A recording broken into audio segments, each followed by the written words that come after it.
Hey, how's it going, everyone? Sparse and Afaro, it is great to see you. Hope you're having a wonderful, wonderful day.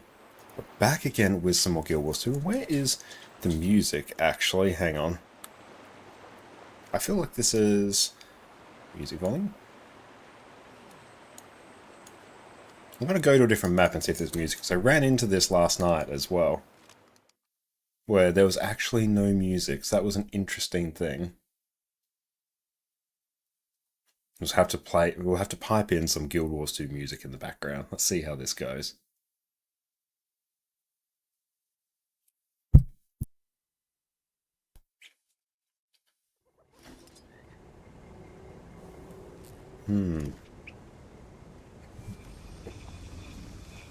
That is odd.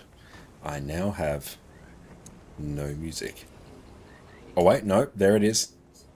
Good, okay. Oh, look. Champions 3, nice title. Okay. Yeah, we are back again today with some more Guild Wars 2. Man, thank you so much for the follow. I hope everyone's having a very good round of Twitch drops. The plan for tonight, we're going to be doing some Convergence CMs on NA because our friend Perfecty is in need of them, so we are on NA now. And prior to that, we're also going to try and learn some Inferno Tempest, because we want to go for Embodiment of Sin on Ceres in the near future, and part of that is going to be made much easier by having more Tempests. So, we need to get that build set up. Can you still have your own music plate in game by putting it in a specific folder? That's a very good question. I've never actually tried that, but I've heard of people doing it. If anyone knows, feel free to let us know, because that does sound super cool. Hang on, let's go fractal encryption keys. Let's get some more of these as well. Nice. Okay. Let's actually press the button correctly. Now, let's actually grab the Inferno Tempest build. And see if I need to get some Ascended weapons. I probably will. We're actually on our character, ConnorConCarne.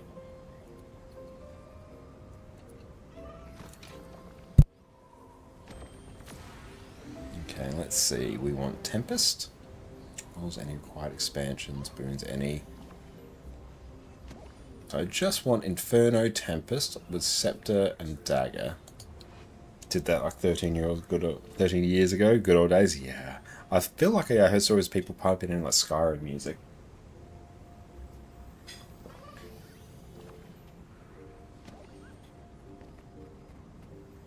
Not sure about Tempest yet. A few of the EOS members have voiced their dislike about basically cheesing the encounter this way. Okay, that's fair enough.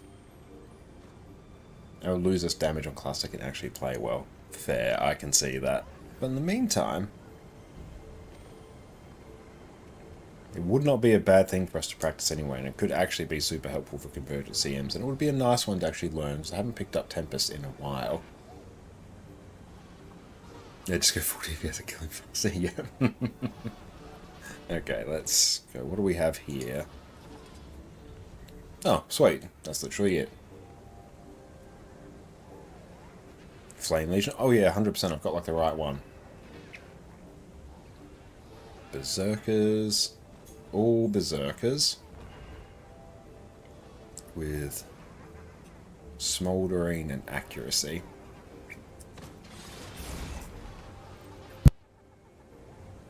You go full Boon Deepest Chrono with Mimic? Yes. Let's make it happen.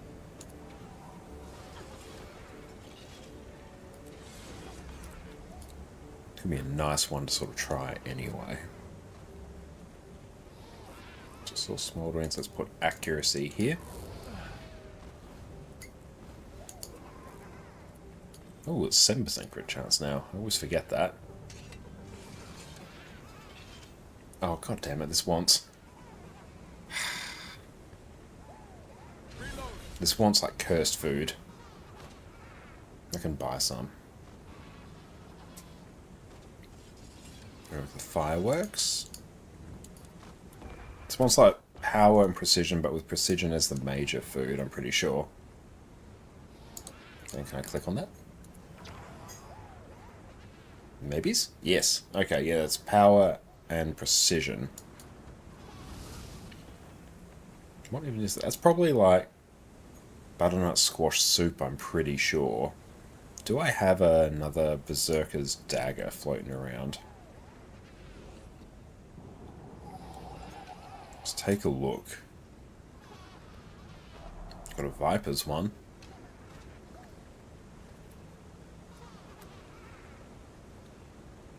Skin. No, we just got that. So what we might do is, yeah, we can just go send a weapon chest and just do that.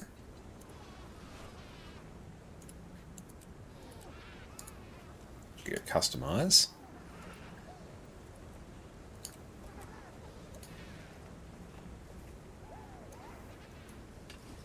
Where am I? Customize. This one is smoldering.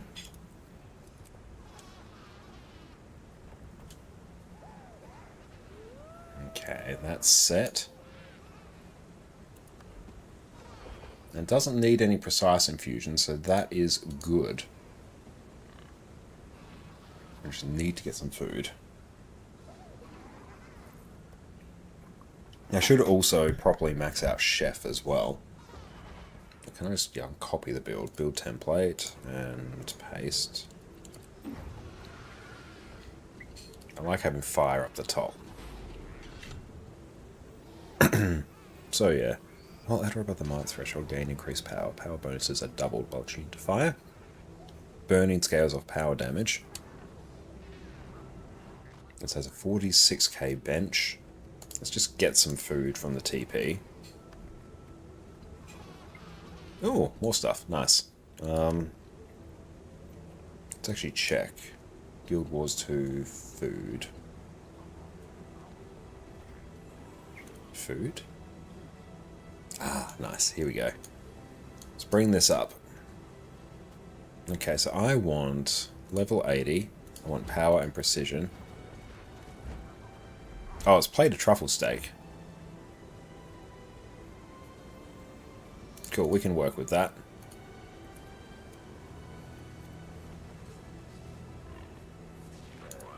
Yeah, it's not too expensive. Let's get that. Ah, nice. Progress towards an achievement I didn't know I was working on. Love to see it. I might even just yoink these Omnomberry creams. Because they're literally taking up space.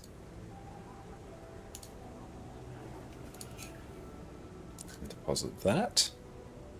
We got 60 there. Okay, so we are up and running on that in full Ascended or Legendary. Build is up. Okay. Glyph Storm's getting replaced with Arcane Wave for Defiance damage.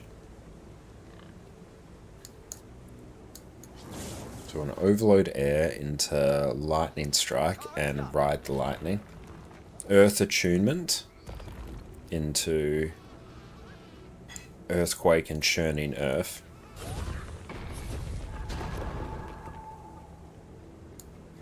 And then to Fire Attunement. That's Phoenix into Ring of Fire. Firestorm. Signet of Fire. To Overload, then Dragon's Tooth Phoenix. Melgalin, welcome in. Great to see you. Okay, we now understand this build completely. Casting fire before Overload Air and after entering Fire Attunement. The following skills can be cast off cooldown as they require no cast time.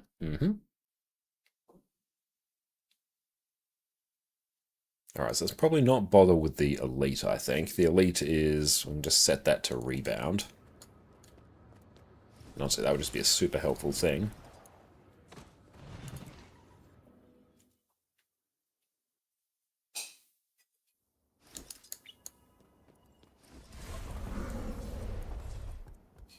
Oh, thank you for the hydrate. That's good. Jess and I just went outside and put up our Christmas lights a bit earlier. It is summer in Australia, so it's quite hot.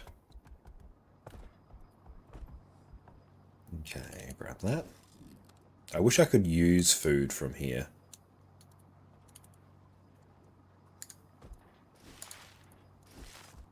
It's just a few more clicks, but it means I don't have to have food on every character. Approach the console and begin combat practice.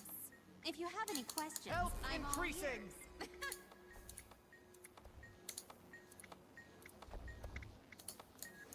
Okay. So the priority is Phoenix into Ring of Fire, Dragon's Tooth, and Fire Grab. And then really just press things off cooldown. And so I want to get 2 Rings of Fire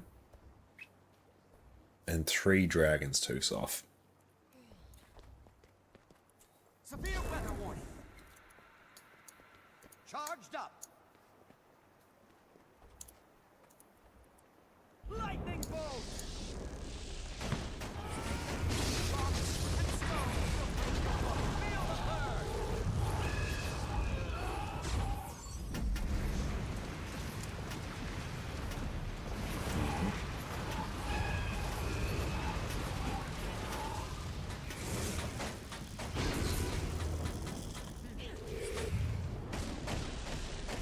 Feel the burn.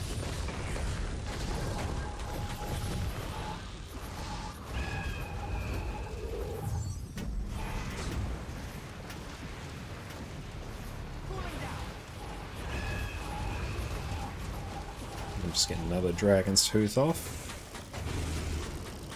Feel the burn. Lightning bolt. Oh, shouldn't have done that. Fired up.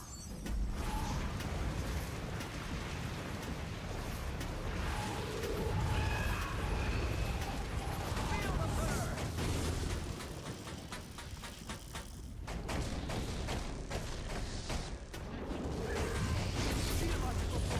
Wrong. Should not press that.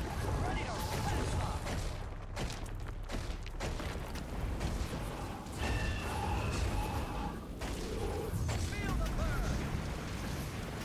33.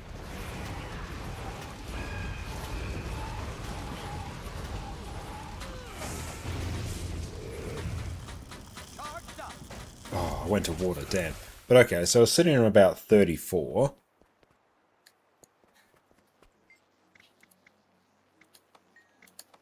So there's definitely room for improvement. How much are we critting? So yeah, we are not critting enough. Does Tempest also get a benefit from having more vitality?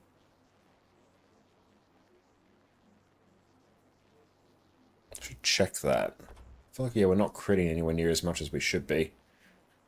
The crit chance is 74.6%.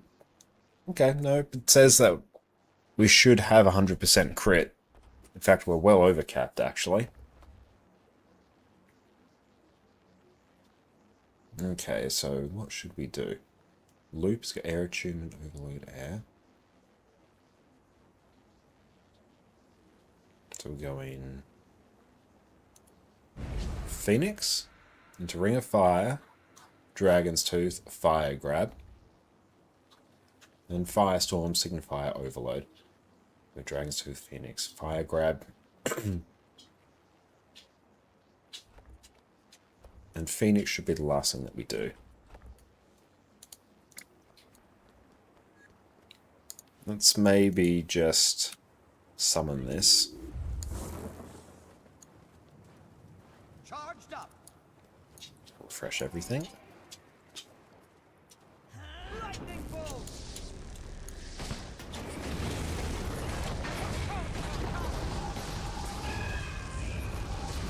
Feel the burn.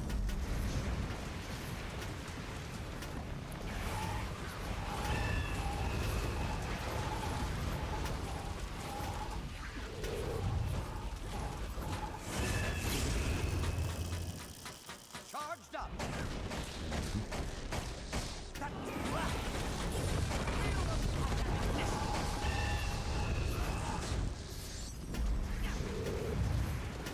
We're on 36 now.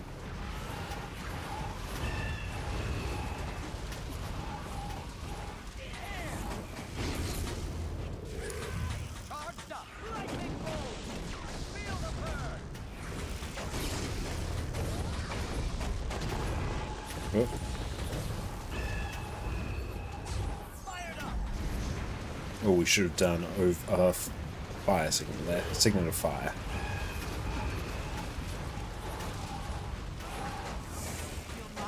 Feel the burn. Charged up.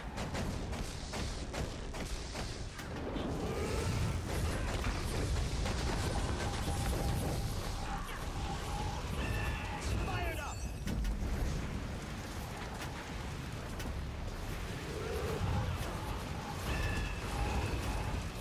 Feel the burn.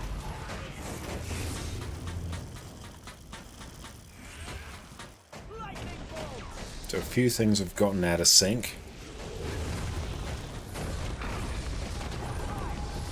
Okay, so we're on 38k there. Fired up. So 38k over 46.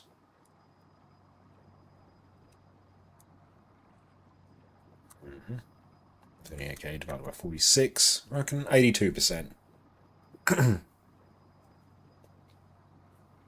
Average crit chance shown in Arc seems fine, similar to what's in the benchmark vid. Oh, nice, that's good to know. Welcome in, mate. The crave, charming, courteous, and charismatic ConnorConCarne. Thank you, mate.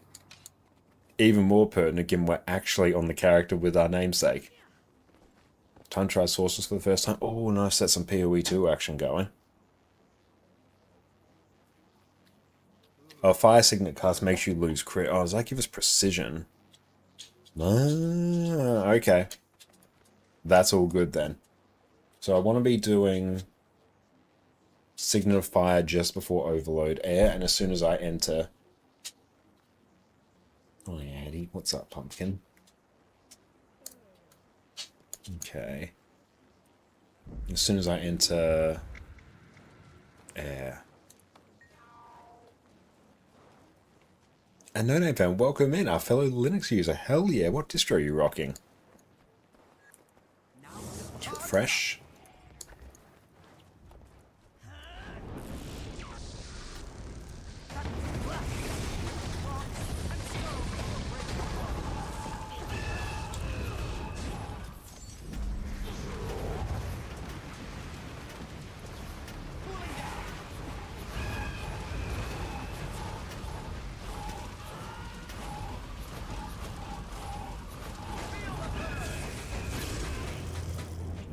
Charged up.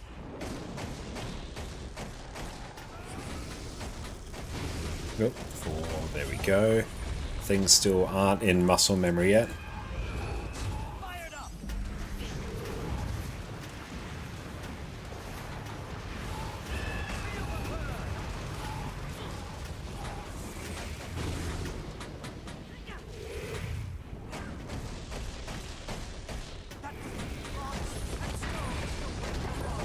So we're not actually getting through this as fast as we should be.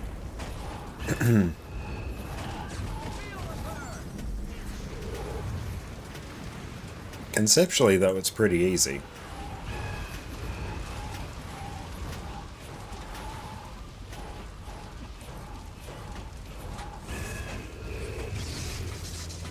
Charged. Lightning bolt. Feel the burn. So it does loop pretty well, which is nice. No gremlin loose, yes. She spent a bit more time in her room today than she normally would, because Jess and I were out doing things. We don't like leaving her in the house unsupervised. That's 37.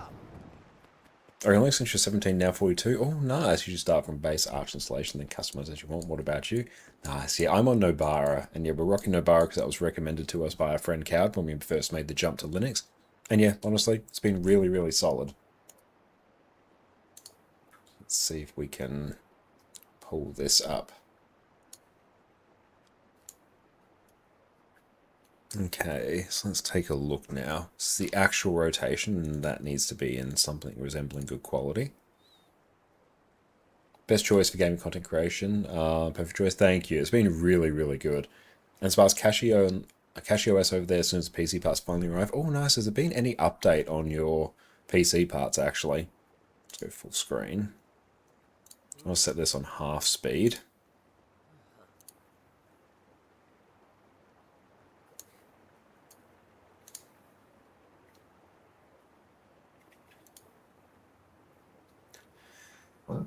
No new info and you hate it? Oh, that's real frustrating. I hope you're able to get that sorted soon. Alright, so let's see, they're overloading.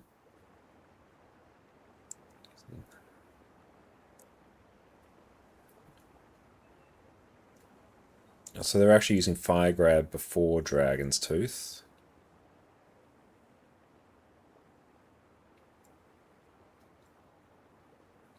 And they overload into Dragon's Tooth and then Phoenix.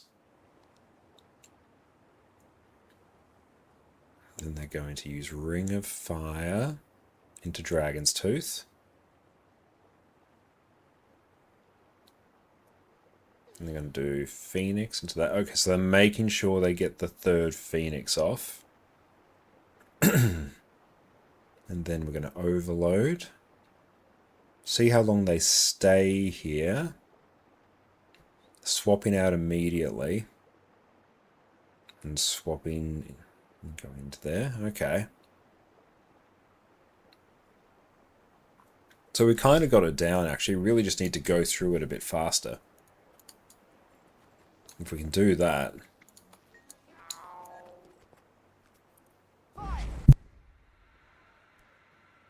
Fired up.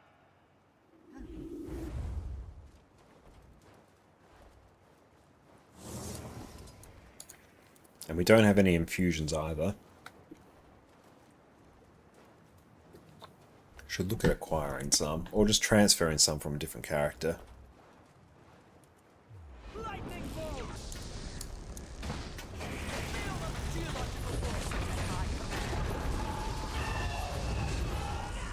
Fired up.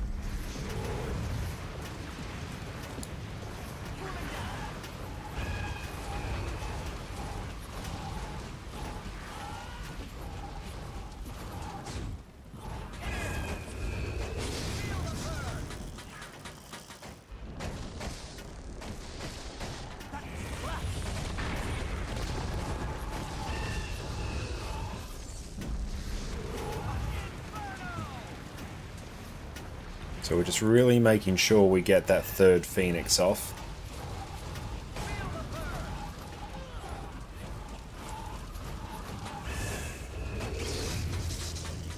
Charged up.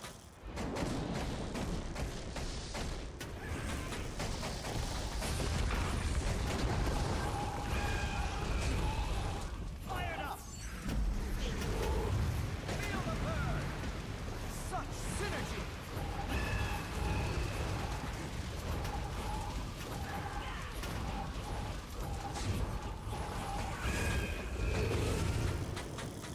Charged up.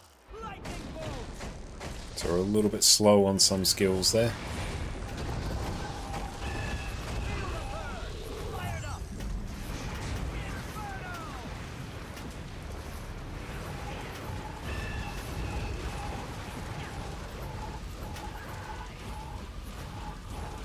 Such synergy. 39, that's better. Charged up. Okay, so then that is 39 and 059 will be as exact as possible at 46. Okay, so we're now on 85% of the bench. And that is with non-ascended food and no infusions. So after a few pulls, that's not too bad. Sven, welcome in, mate. It's great to see you. Hope you're having a wonderful day, mate. And yeah, we're going to be rocking some Convergence CMs on NA. Which is going to be a good time. I have to make sure I actually get the things required for that. Let's get one more pull, I think. Fired up. Air. See if we can push that a little bit higher. Charged up.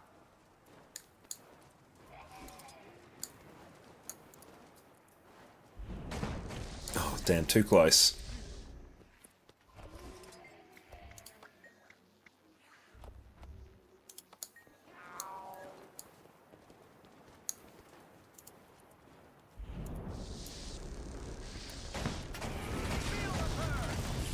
Bit of a slow opener there. Fired up.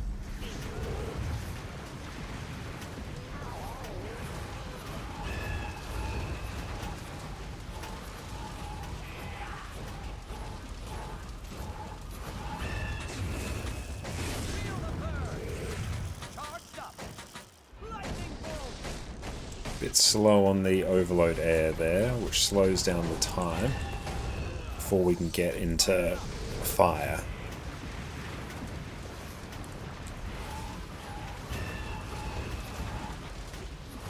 Conceptually, though, this is pretty easy.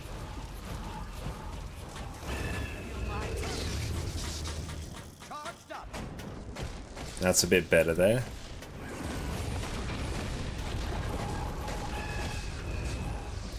All the skills queue pretty well, which is nice.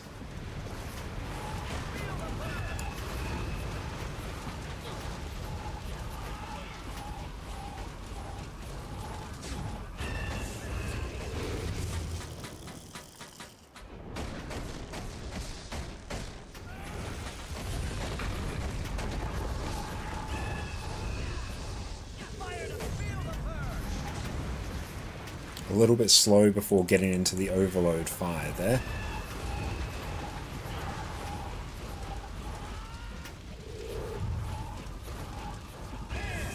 $40.6 now. Okay. Number has gone up. Let's check that again. So 40.6, 7, 8. We're going to get all the math we can. Divided by 46. Oh, damn, did I just delete it? 40.678 divided by 46. Okay. That's 88% of the bench. That's pretty good. I like it.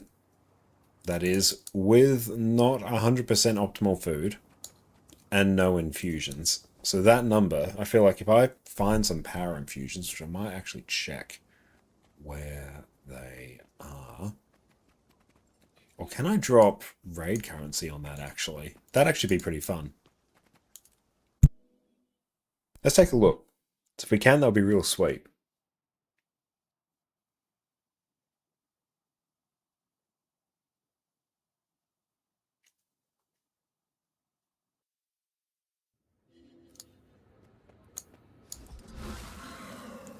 There's a roast pig there. Nice. Oh, 75 and 15 gold. Yeesh, that's a lot. I don't love that. That makes me quite sad, actually. How are we doing on Office World stuff? We're not that good. I honestly may as well just get... I'm pretty sure I know where the other power infusions are. Pretty sure they live here.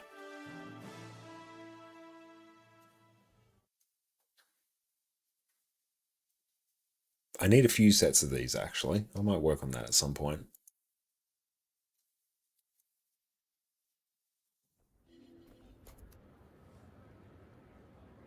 Hello? These are all precise infusions, so I just want the mighty stuff.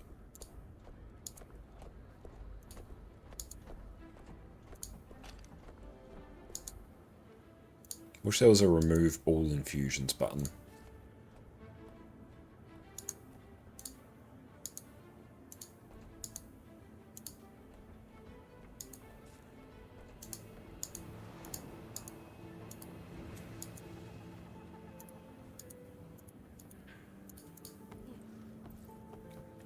So 15 there.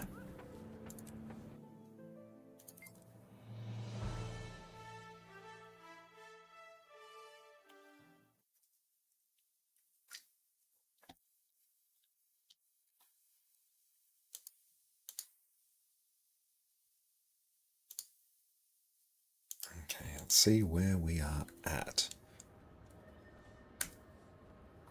So we can at least flood our armor and stuff with this.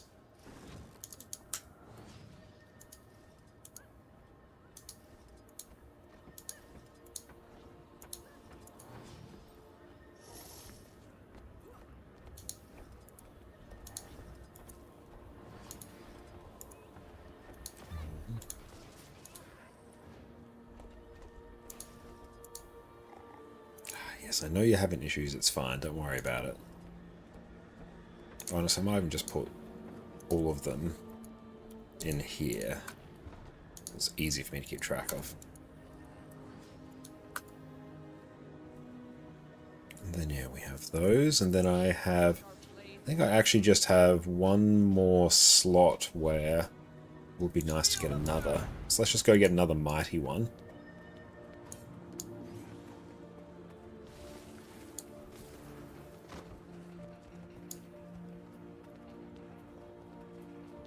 Where are we? Here we go.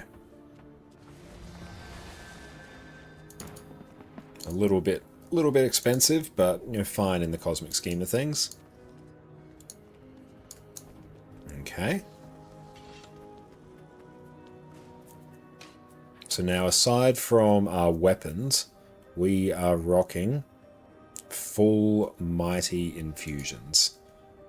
Let's throw that in there. Do you even have an aquatic weapon? There you go. Now you do. Scraggy, thank you for the follow. Appreciate that. Okay. It's probably going to start blasting pretty well. This will definitely need some more dragons to actually work, so our damage is going to be actually lower. I'm not using Blish HUD instead Nexus. I'm not using Blish HUD at the moment because I'm using Timey HUD. Want to give that a bit of a shot, and that's honestly been pretty good for pathing. But yeah, I have had Blish HUD installed and running just fine. That hasn't really been an issue. Even on Linux, we've been able to work around that. Okay, let's see if there's a quick strike. I wouldn't mind checking that. I feel like we're actually going to have to just reboot the game, actually, because it was having the weird connection issue, which kind of balks the LFG. And especially if we're going to be forming up for CMs in a bit. Yeah, it works closely with DX11 injector embed in Windows. Yeah, honestly, I found it to work just fine. The developments with Blish HUD on Linux in just the last few months has been absolutely wild. Because it wasn't that long ago where that was not unusable, but really sketchy. Whereas now it honestly works pretty flawlessly.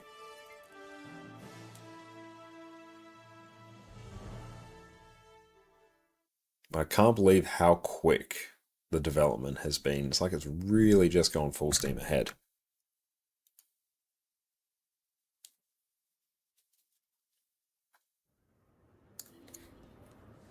Okay, now let's see. Good, everyone is peering is online.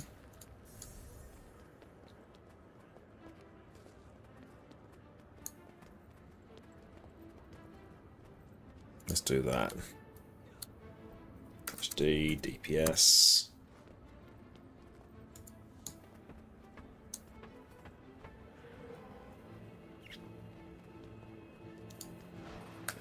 And I need to go. I want Icebrood Saga. The North. At least we get the benefit of having the improved protection on us. That's going to make at least playing this a bit less painful.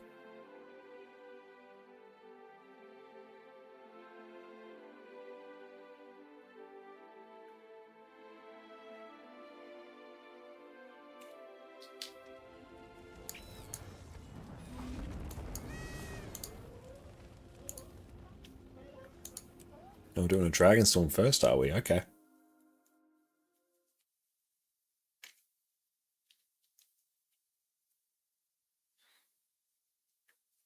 This one I kind of feel like running Armor of Earth for the stabilities. Good. Destroyers are crawling all over. There's no dragons. They didn't make things easy. Clear out the fire. I'm not just going to immediately run in there. I'm not a goofy goober.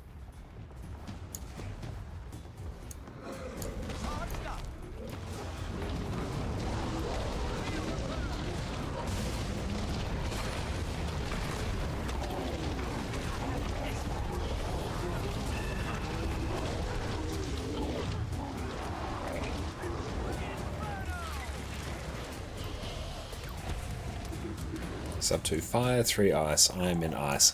Yeah, I'm definitely going to want the Armor of Earth.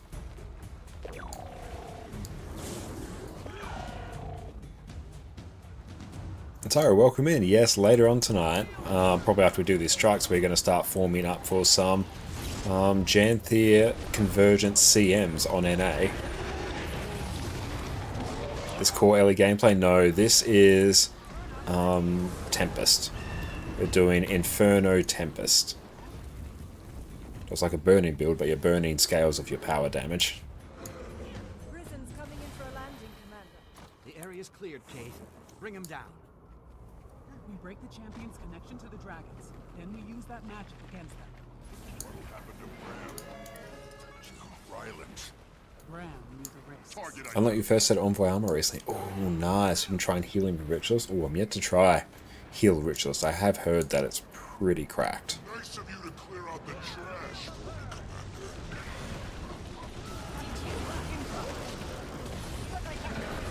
All that thermic energy can't be good for you. Pick a weak dragon you knew you could control. Coward. I'll show you real dragon power. Jormag has not yet joined in chat. You must draw them out. We're all past excuses, right? You made your choice. This needs to end. Oh, that's so annoying. Why did he move that much?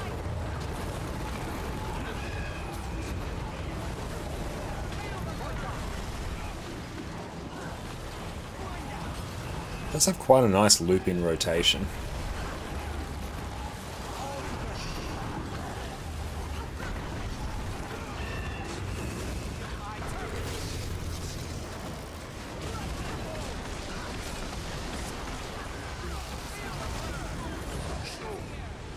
Nice top. Love it. Let him leave. We can't get distracted. That didn't go to plan. He'll be back. His pride won't let him stay away long. Wonder where he gets that from. In the meantime, fire alarm! Bram, you yourself.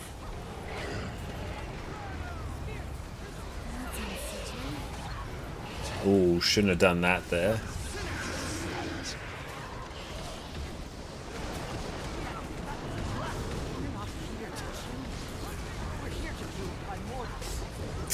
Ouch.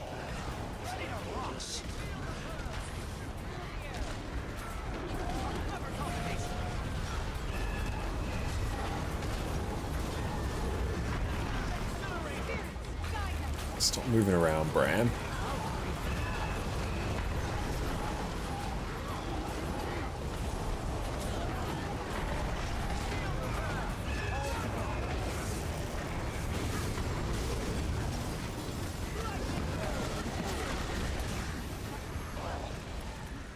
Damage on this is solid as a rock.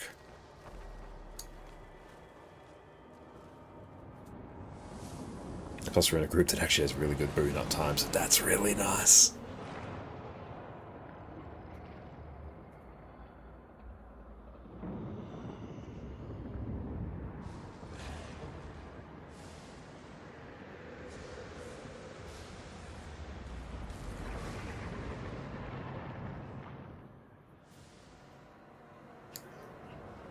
Ice. Just try it. My champion will teach you to fear the frost. What are we on? We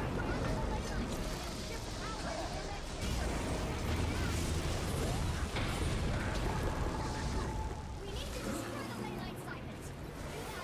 Break the connections to Yeah, honestly, after like 4 pulls on the golem, we've kind of got the rotation. Then it's really just a matter of doing it a bit faster. As long as Jormag is connected to the power of the champions and the frozen, they will keep Oh, stop moving, you goblin. Don't let up. We've got to bring both champions down.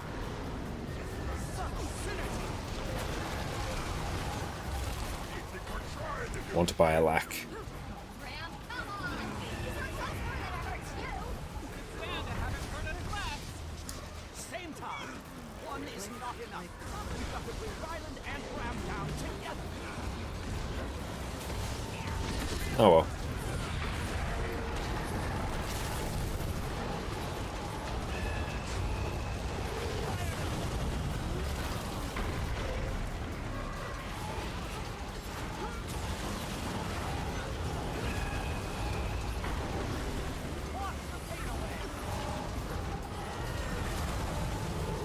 There we go. We just got our alack.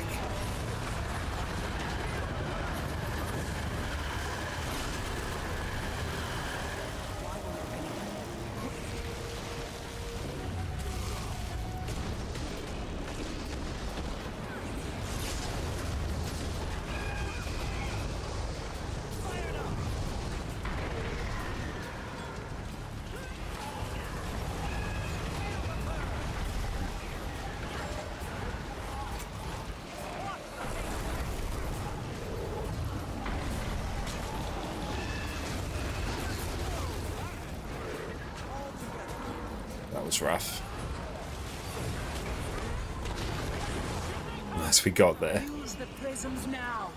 The champions are hanging on to dragons by a thread. The dragons are vulnerable. Someone just died. They did the thing.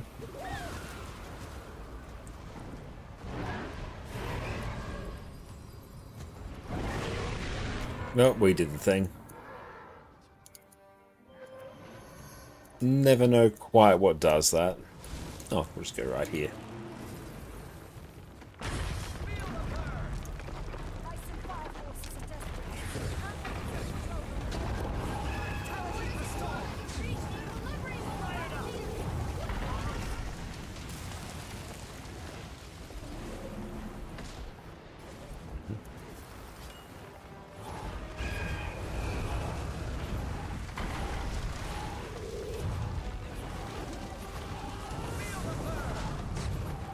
That's done. Fired up.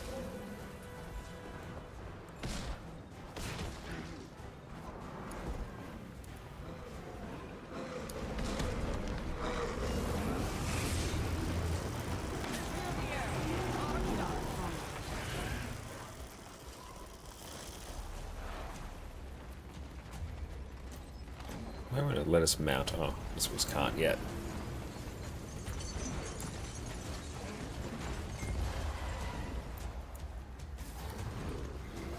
I'm lightning bolt.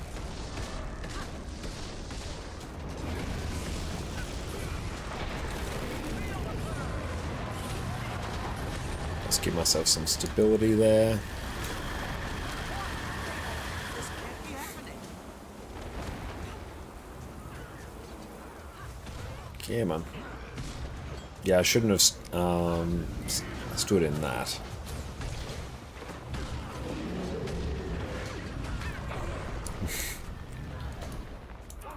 Yeah, we got a bit greedy. Can't get greedy on Elementalists. Dodge that.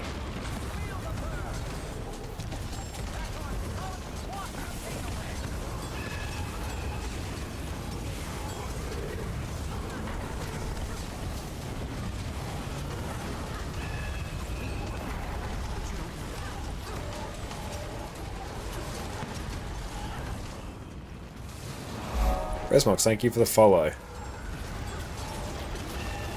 Dodge that, and also just, we won't bank on having any stability.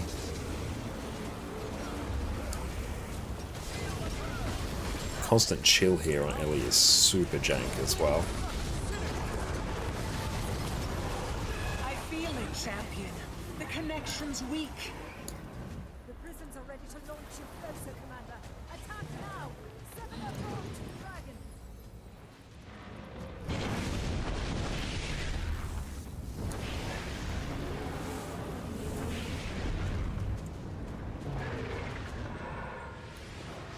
Is this working?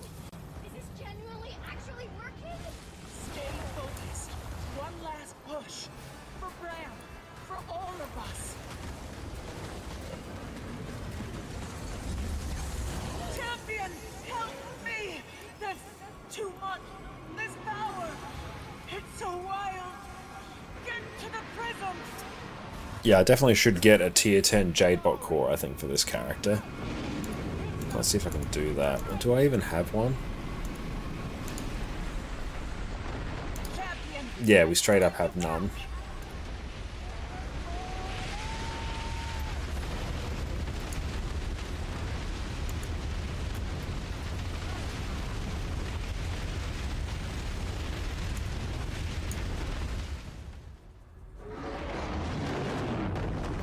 Oh, no, there it goes.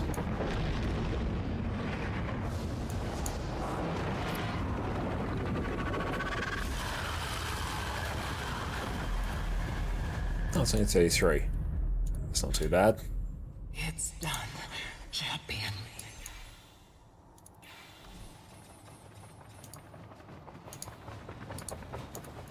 Oh, there we go. That's better.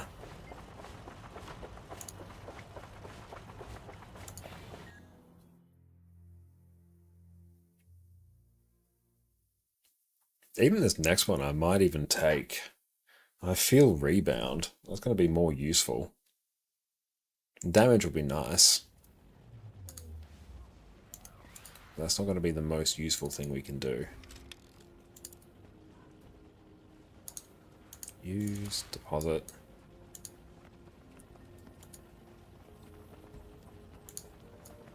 Make sure we have... Oh, we didn't even have that. Yeah, we really need to make sure, especially for Bone Skinner, we've got a tier 10 Jadebot core as well as the reinforced armor buff, or else we're just leaving stuff on the ground. Severe weather warning.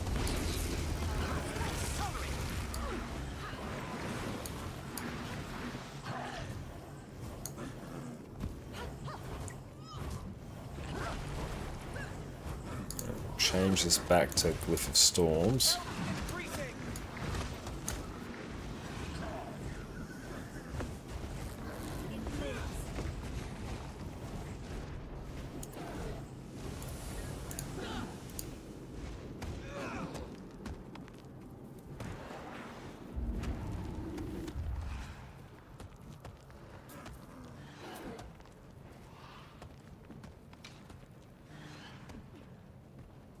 Next. Okay, let's wait on this ready check.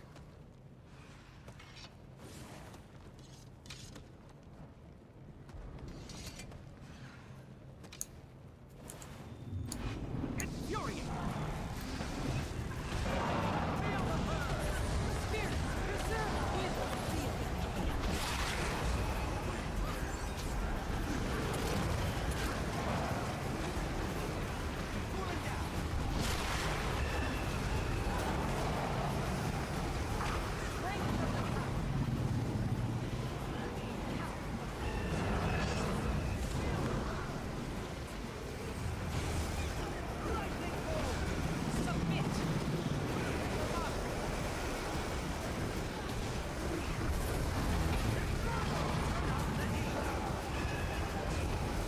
Do rebound here.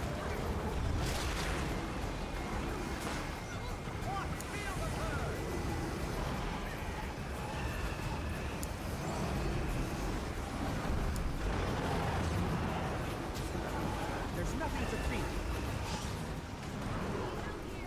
Oh, that hurt. Accelerating.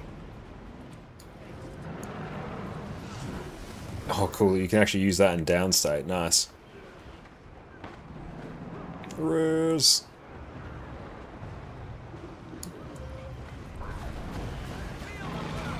Ellie on Bone Skinner is always a little bit dicey. It's because everyone's not quite as stacked as they should be. Dodge.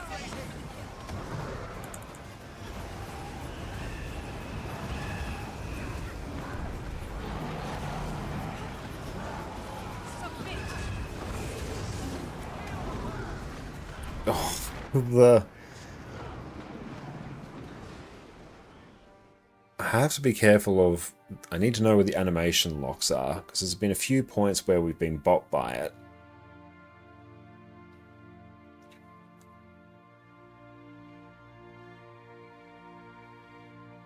What else can we do to make this just a little bit cushier? An origin ally increases outgoing damage. Yeah, we need that. I mean, Harmonious Conduit is pretty nice. Overloads grant you an aura.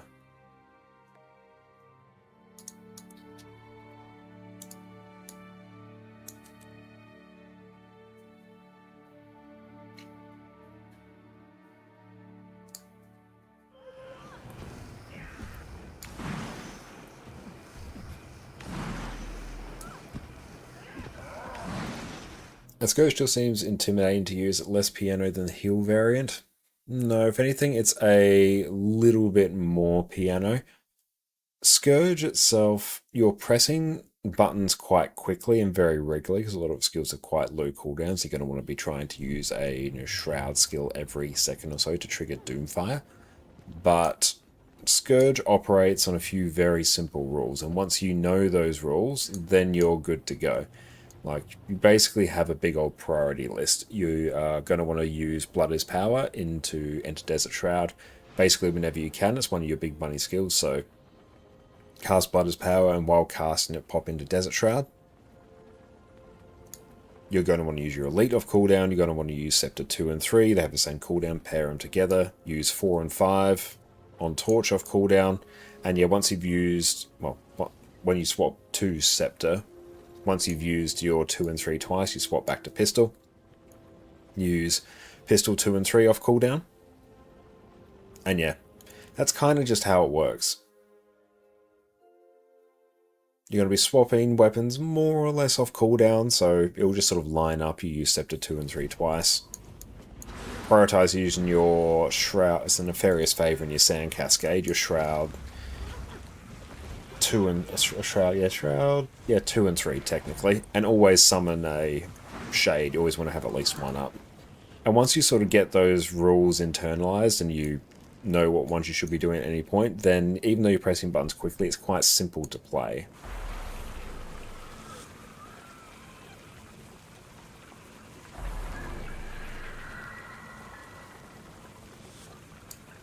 Okay.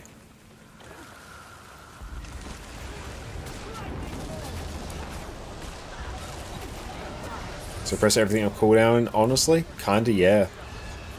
It's press everything off cooldown with a bit of a priority list in place as well.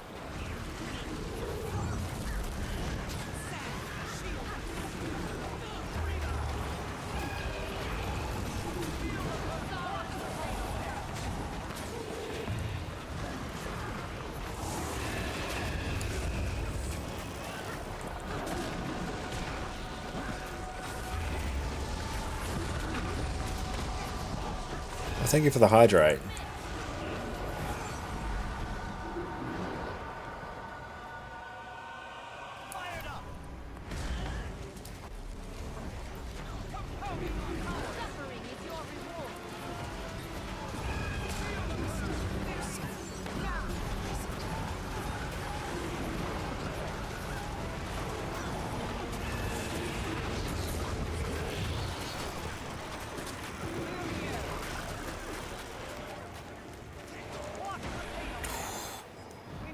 It's always tricky to figure out if that's actually going to kill you or not.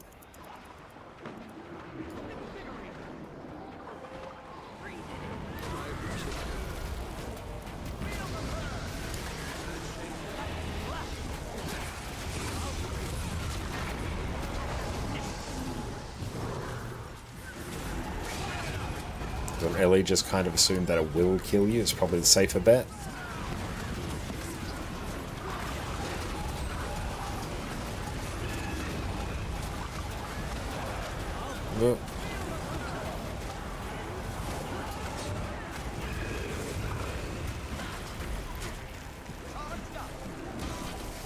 Oh, don't go in the hitbox.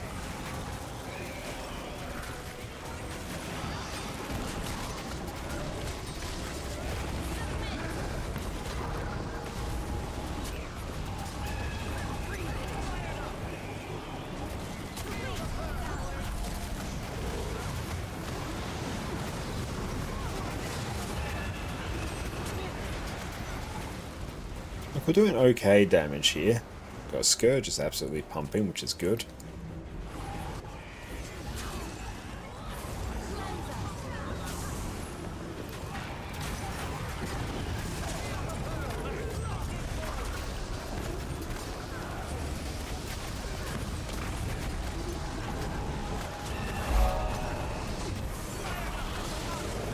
Might just pop a rebound up just for that.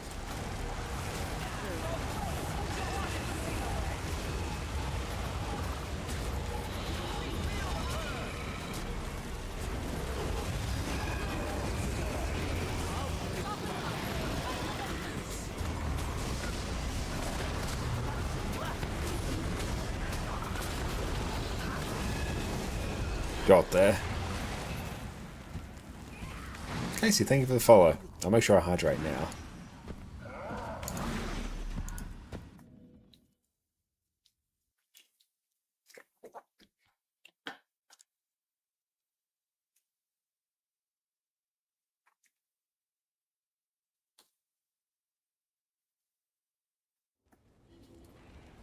So we've done Whisper. Where are we at? Oh, we're so close to 1250, which means we can buy our Possession Infusion. Very excited for that.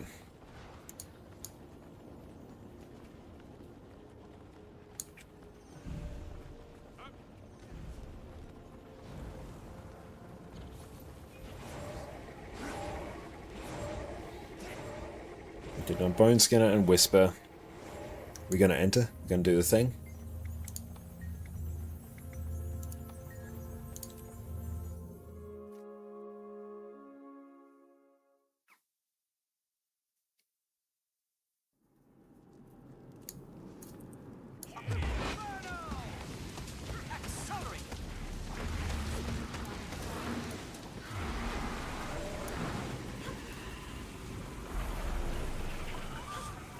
Cool, that's all done. I'm sure I should interact with that.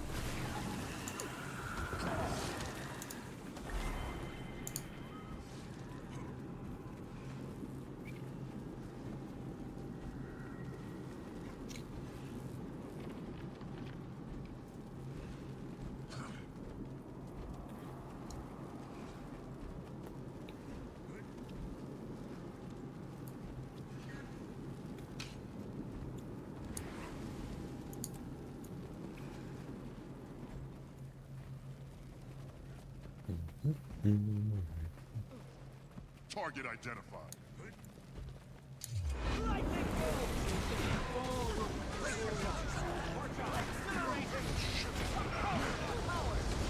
There we go, got quickness now.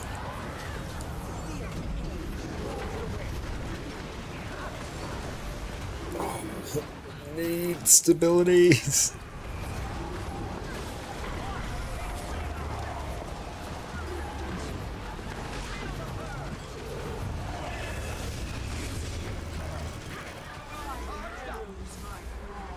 Which one are we going to?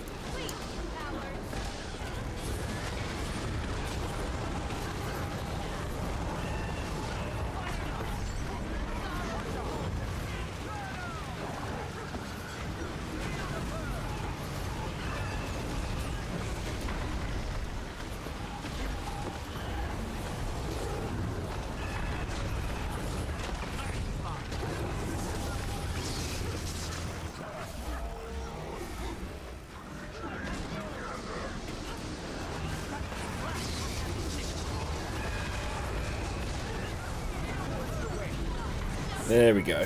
Push to top. Love it.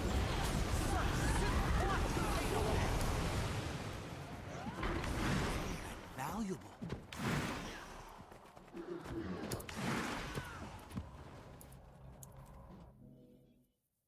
But yeah, this is pumping pretty well. It's much more fragile than a lot of other builds that I played because, yeah, it's just full Berserker Tempest.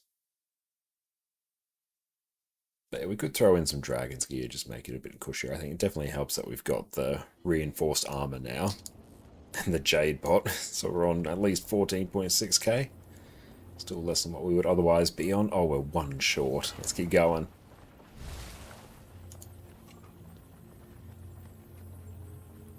Do you require my assistance?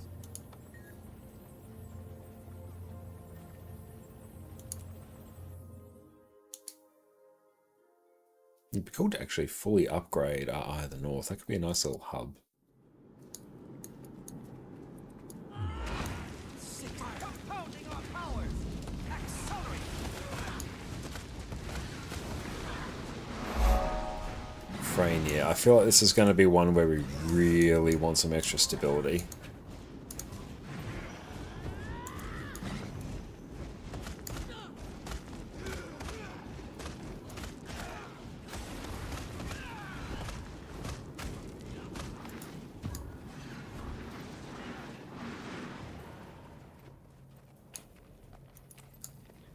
Talish, thank you for the follow. I'm nigh invincible.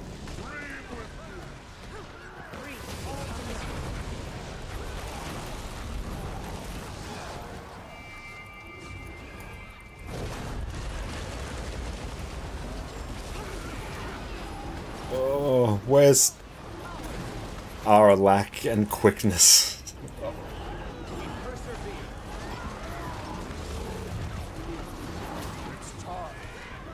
One group had no quickness, one group has no lack.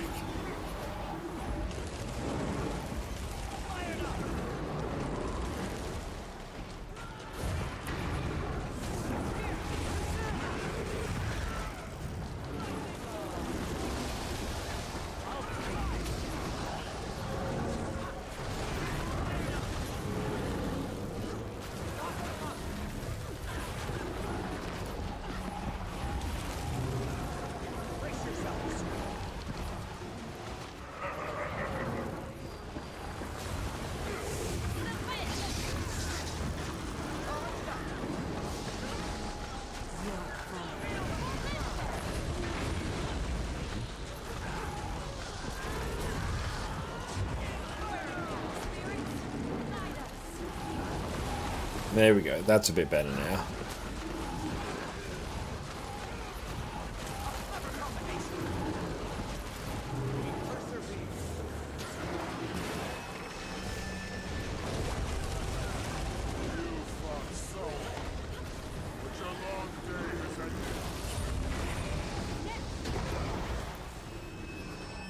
We have stability? Nope.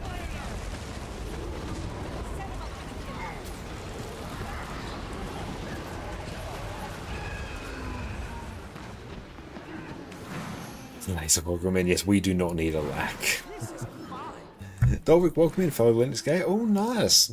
Great that you switched to it last month. What are you rocking in terms of your distro? So you see you are using the same solution to Blish issues that you land on using Nexus instead. It's not so much Blish issues. I had Blish working totally fine without any issues because I was using the DX11 injector within Nexus to basically run Blish alongside Guild Wars 2 and it worked totally fine. We're mostly just trying out Timey HUD for something a bit different. Oh, finally we've got enough Blue Prophet shards.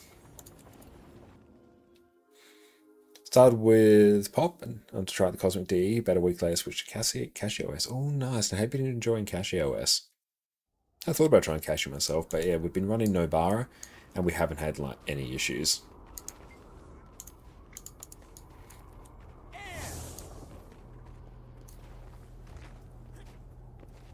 What Elementus, what build are you playing? We are doing Inferno Tempest. So we're running like, well, those are the traits there. Running Infernos there, so burning scales off our power damage instead of our condition damage. And then we're running like full Berserker's gear with Flame Legion runes, Smouldering, Accuracy Sigils, and go like the fireworks.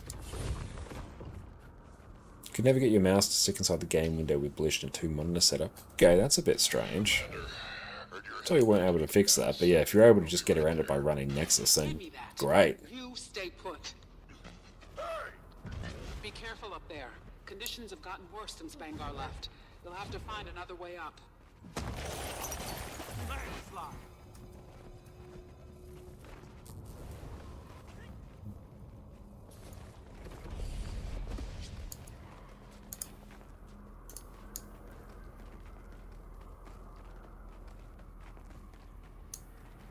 This storm isn't normal. Blocking us from following Vanguard? Makes you wonder if it's intentional, and who's pulling the strings. Watch yourself out there, Commander. Oh, can I not jump? No. Still win. The hardest part of this is actually winning the jump. I was like, oh, they gave up and went for the chest. You fool.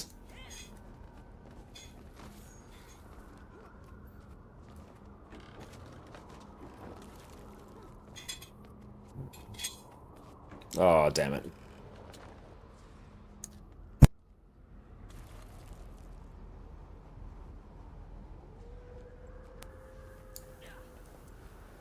Yeah.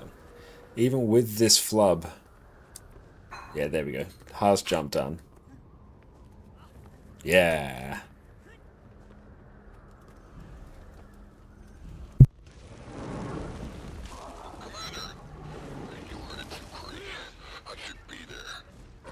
You're being a distraction.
that chill is rough.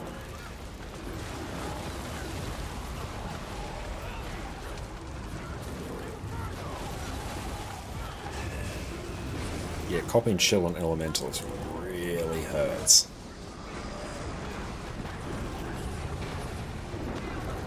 It slows everything down.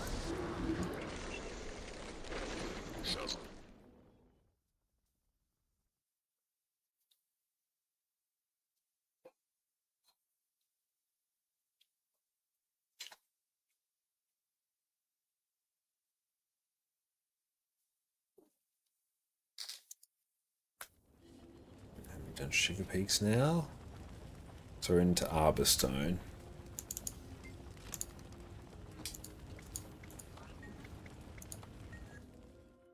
Great, we finally have enough to purchase our Possession Infusion. That's going to be so exciting.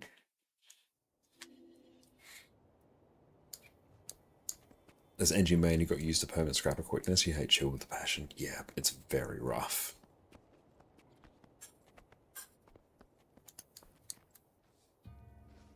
Here, that is finally enough. What's that? A Frozen Spark of Life. Oh, cool. I can use that to buy Runic Pants. Sweet. That saves us many gold. Oh, this will be a good one, actually, because the boss doesn't move that much. For the most part, at least you can predict when it moves. Also, I'm not going to need... Rebound, so we can just run Fancy Pants Signet. How are we doing on this? Cool, we can run that for this, and that will be fine. It's a bit of a longer strike.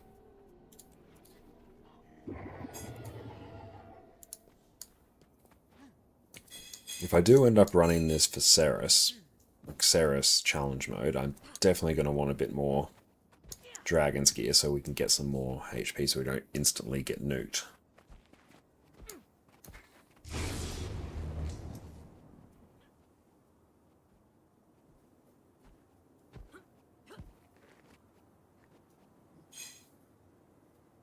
Okay, got something still in Eye of North. I've taken a hot minute to get out that mission, unfortunately.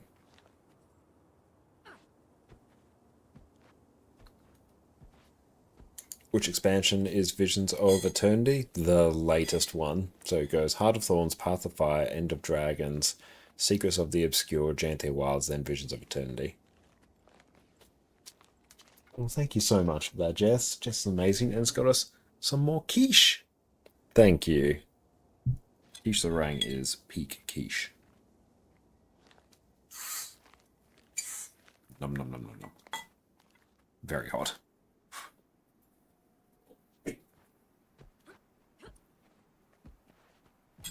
Alright, we're just gonna go, even without our friend.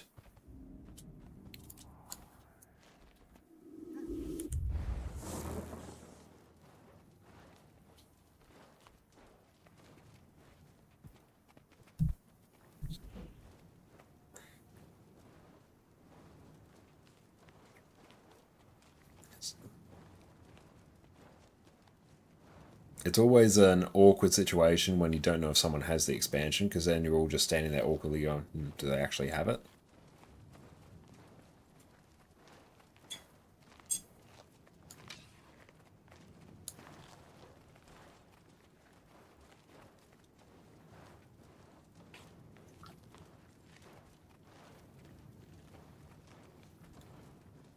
And Oscar, yes, we are in NA. Oh good, they do have Arborstone.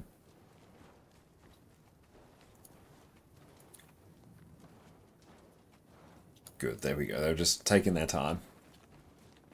Might have been AFK for a bit. That's when you're in now? No, we're in... This is End of Dragons right now.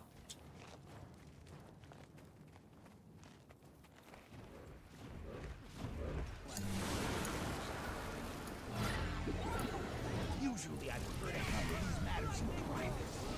But as deathbeds go, you can do worse. Enjoy the view. Ouch.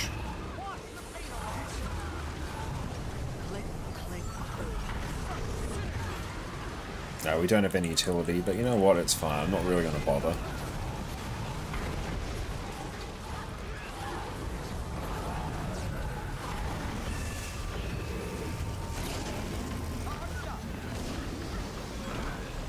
Stop moving.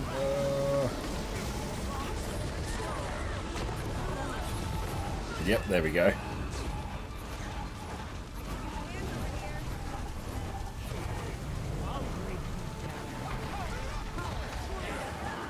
Oh, and there's a chance for us to actually get more food and utility.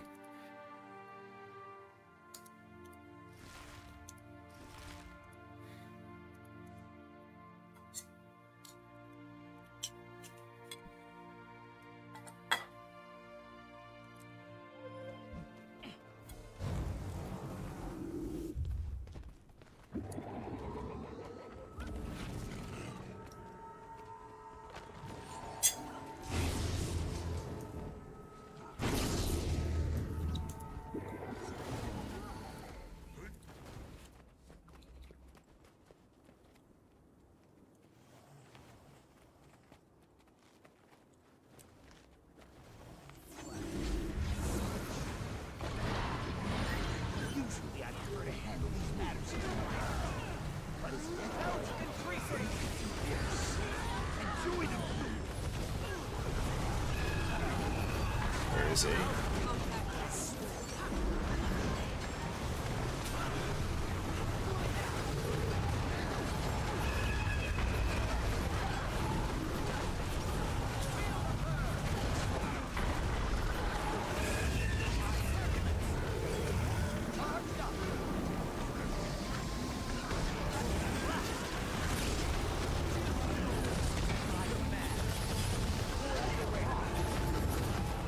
There you go.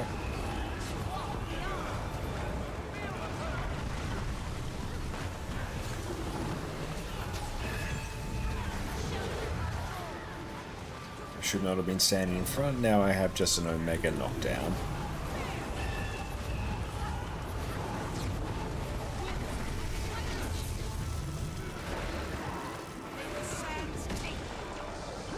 Okay, not too bad.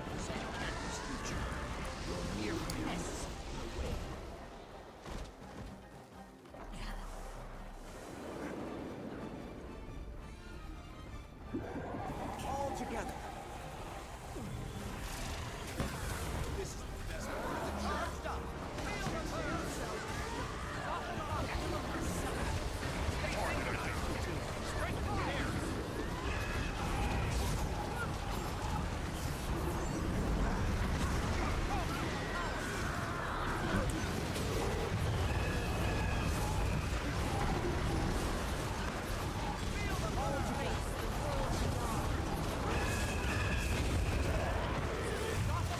Oh, why'd I go into water? Damn it.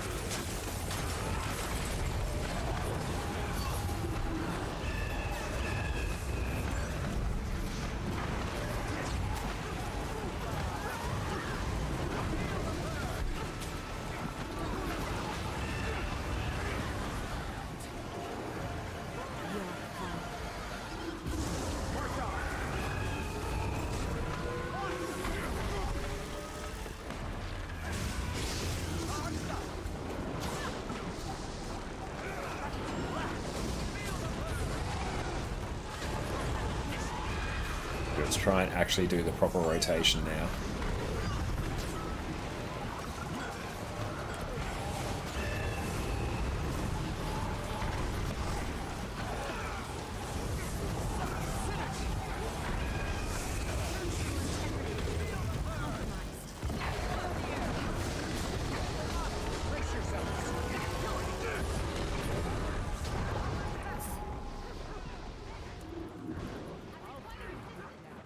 It's probably a really good time just to take rebound.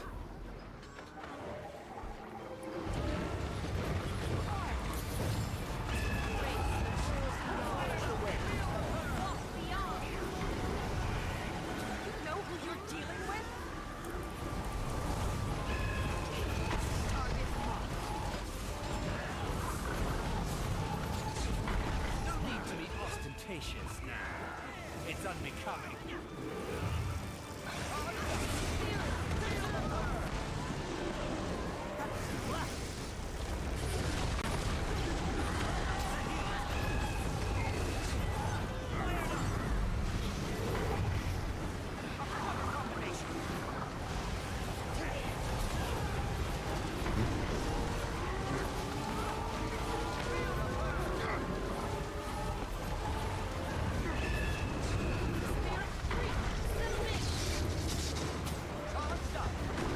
really do enjoy Tempest just as a DPS class. It's really quite fun.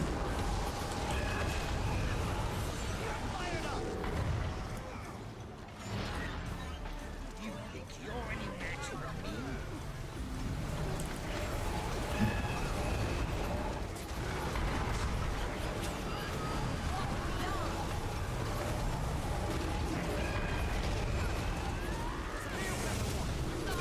me? Rayquaza, how's it going? Great to see you.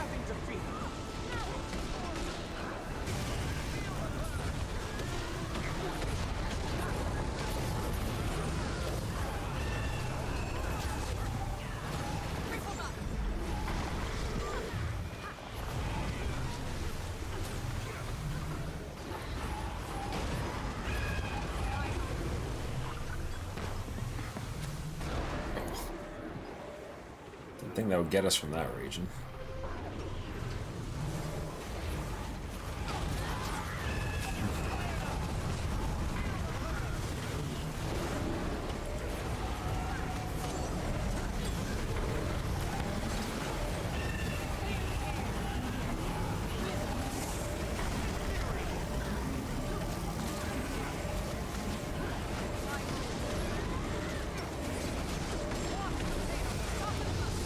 There we go.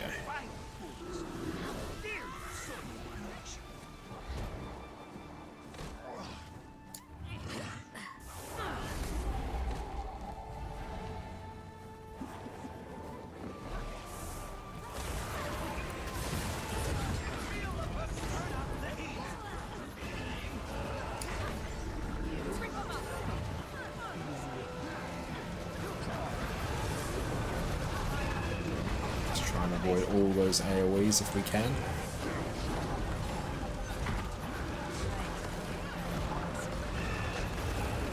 Get off me, get off me, get off me, get off me.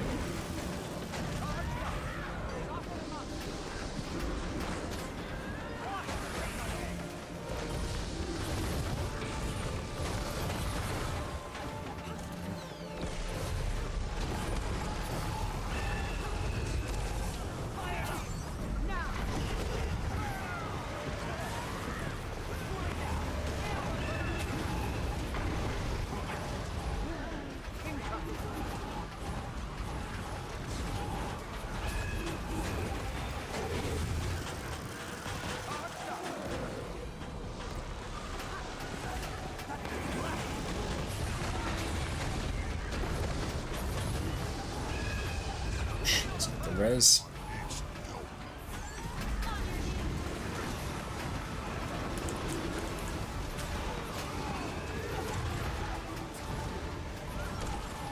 Is that Aralac? I have a feeling that was Aralac.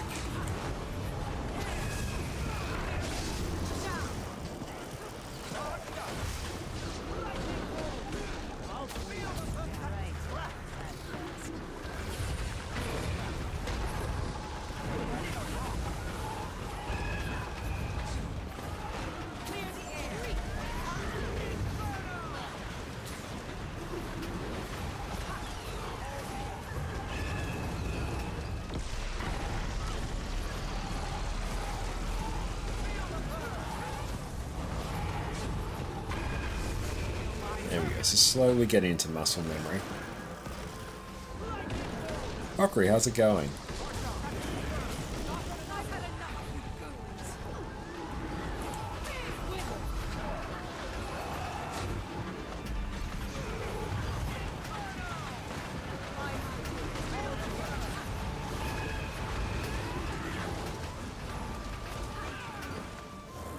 Yeah, this is a strike mission right now. We're doing Kinding Overlook.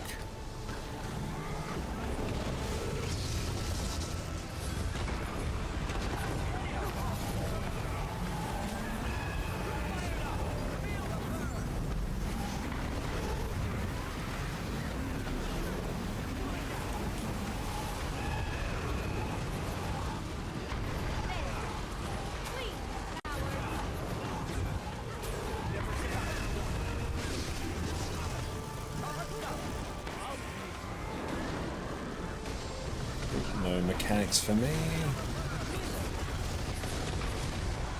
Doesn't mean this can't still destabilize real quick.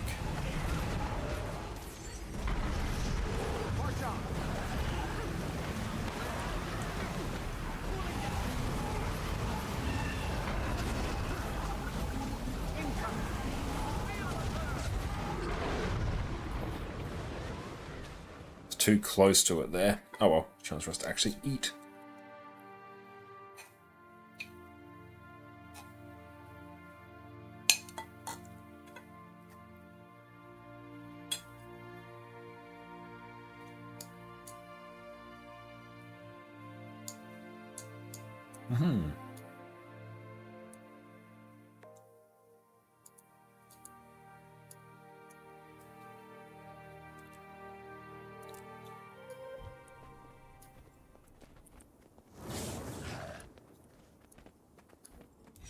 Charged up.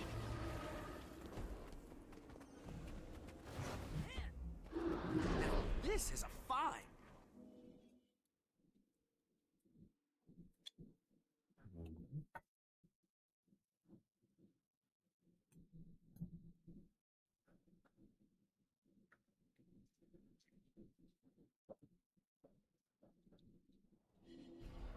Soto.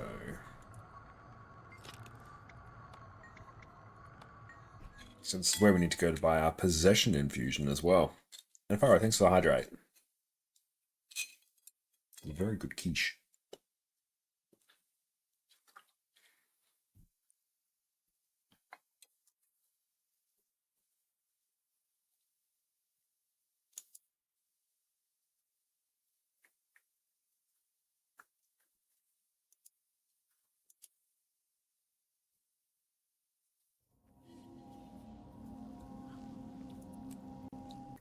Oh, Temple of Febe. Good practice for Sarah CM.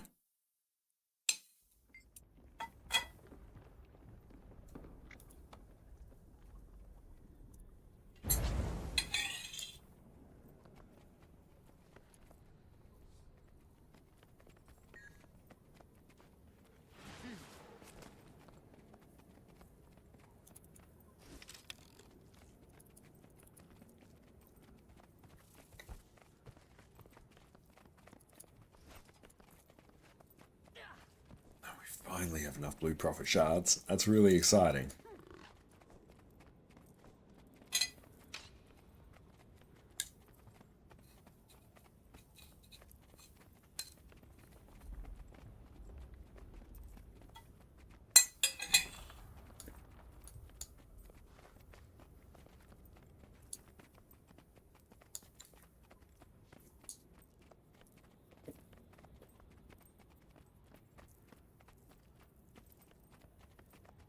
And very welcome in. You still watch my YouTube videos. That's great. I love to hear that.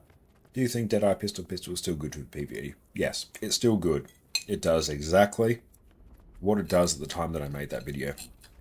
It is an incredibly easy to play DPS class that requires minimal button presses.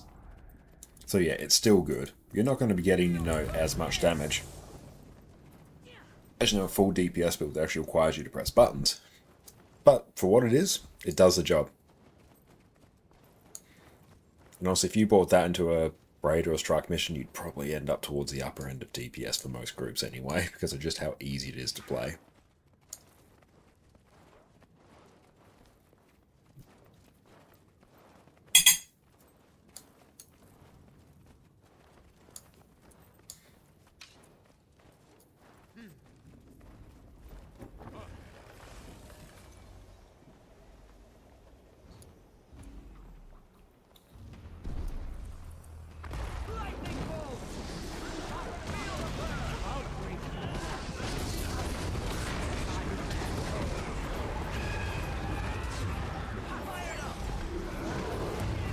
Because it seems like we have a lack as well, maybe?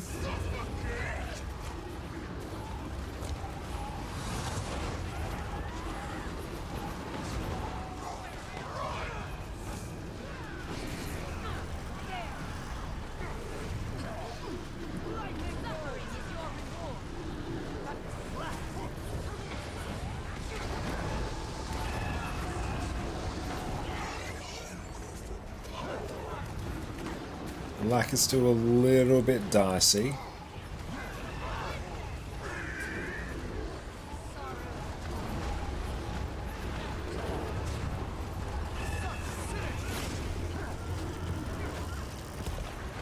It's very good though, because boss does not move. Never give up. Here come the blades.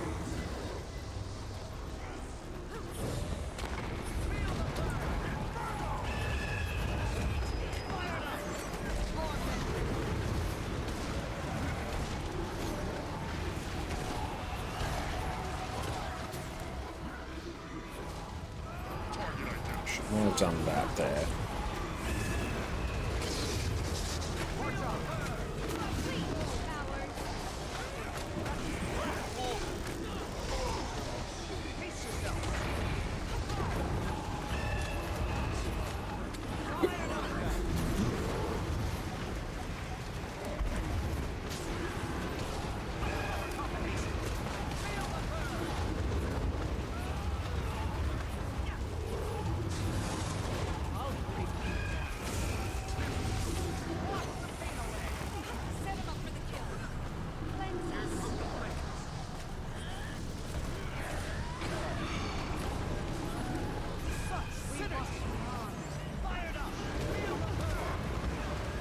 There we go, we're pumping pretty hard on this, it's good to see.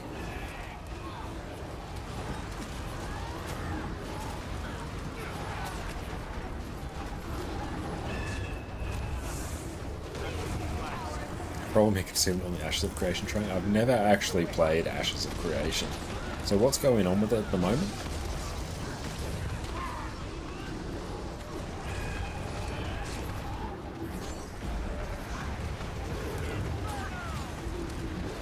Good morning to you. Oh, it's an alpha. Ah, okay.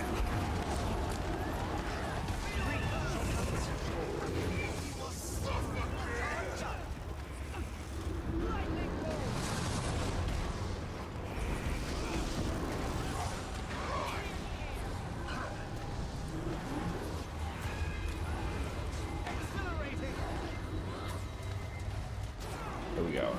Despair.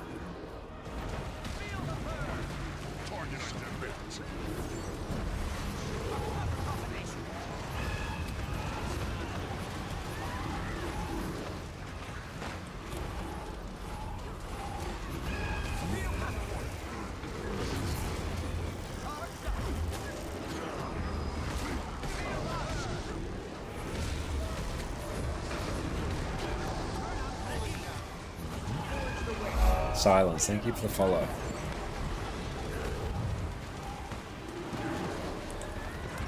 It seems to melt down because unfinished, but it's still a major cash up. Ah, yeah, I can see how the optics of that are not fantastic.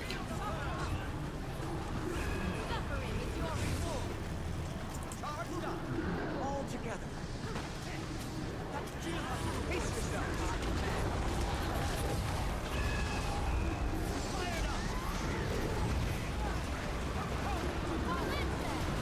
Never give up.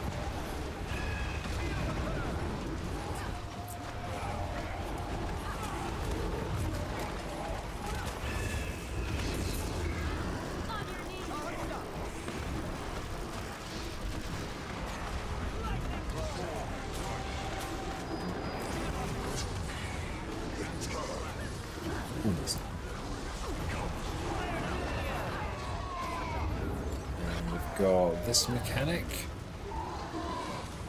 To try and land it back on the boss if we can.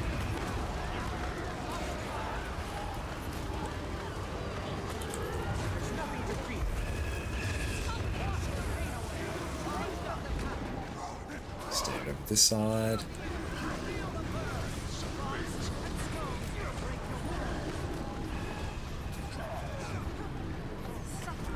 It's a very good boss for Tempest because the boss doesn't move. So it's just constantly sitting in your AoEs.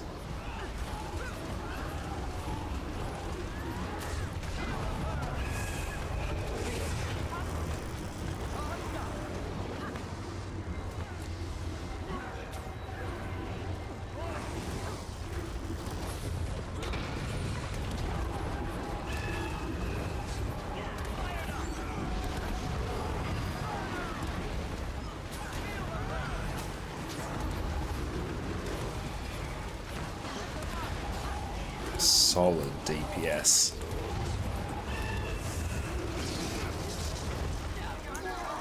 Nice. Rate that super well. Good. Now I've gone a little bit over, so now's a good time for us to take a break, and then we'll actually start forming up for some CM, so we'll sit tight.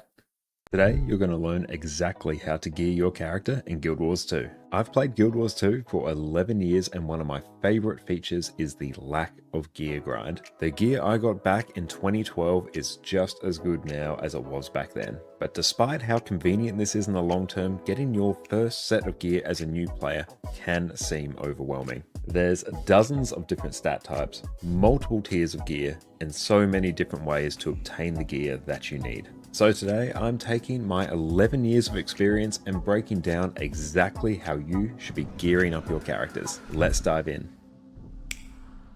Welcome back, friends. Before we delve headfirst into raids, strikes, fractals, or world versus world in Guild Wars 2, you're gonna make your life so much easier if you start off on the right foot with a good set of gear. But there are so many ways to gear your first character in Guild Wars 2, it can be hard to know exactly where to start. There's collections that reward you with gear, countless different vendors that will sell you what you need, and that doesn't even touch on crafting. The good news is, once you gear your first character, it becomes so much easier to gear your second, your fourth, or in my case, my 23rd. So by the end of today's video, you're going to know exactly how to efficiently gear your character and be ready to dive straight into everything Guild Wars 2's endgame has to offer. But before we start, let's dial in the types of gear you actually need to care about. When it comes to gear, they're not all created equal.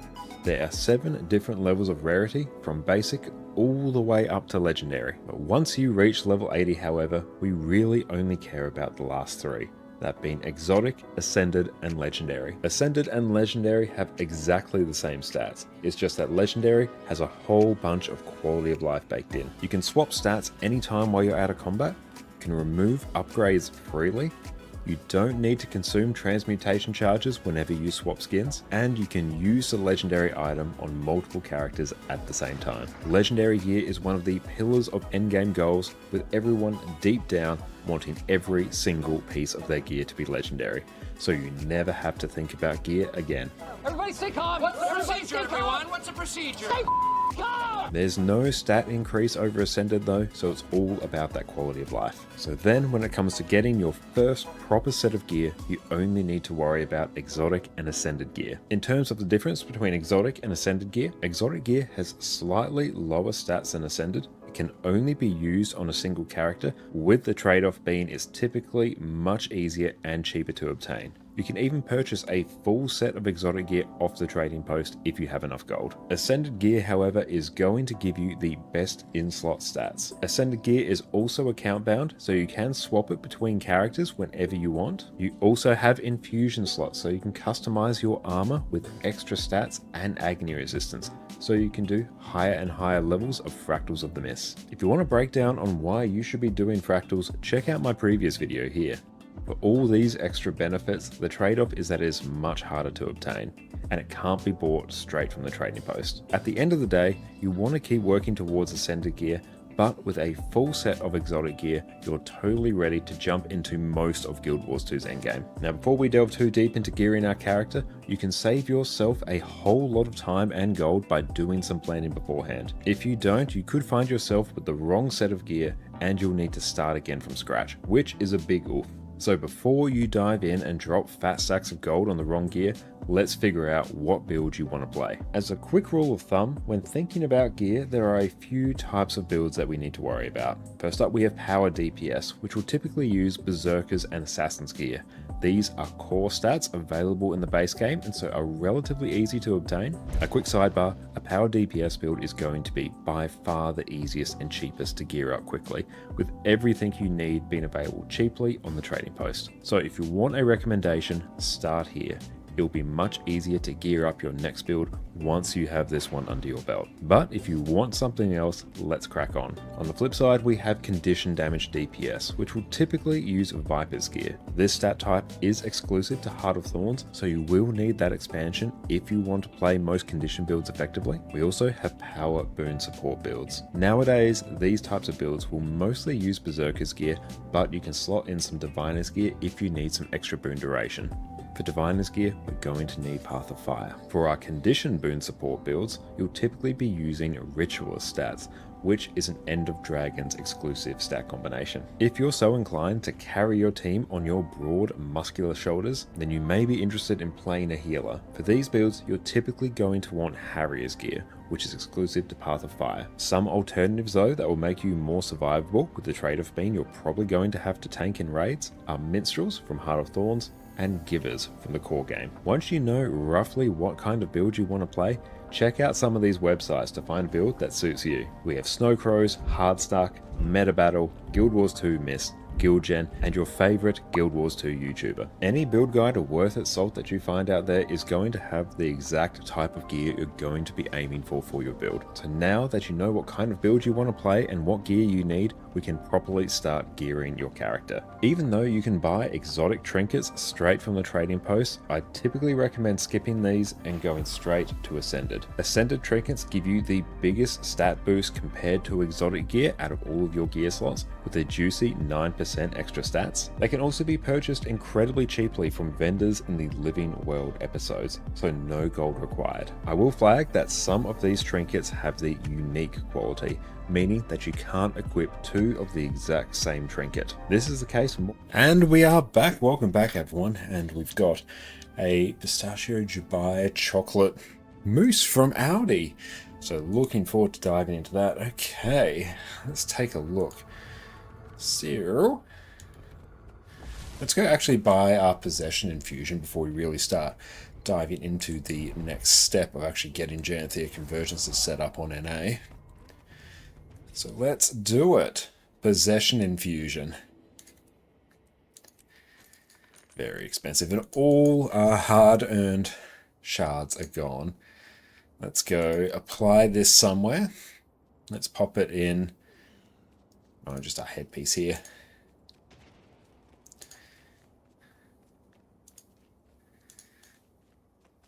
Nice. That's quite cool, actually. Yeah, if we add that to our Revenant, that's going to be pretty cool. But okay, so I'm going to need, I presume, unstable Cryptus motivations. And thanks for the follow. Unstable Cryptus.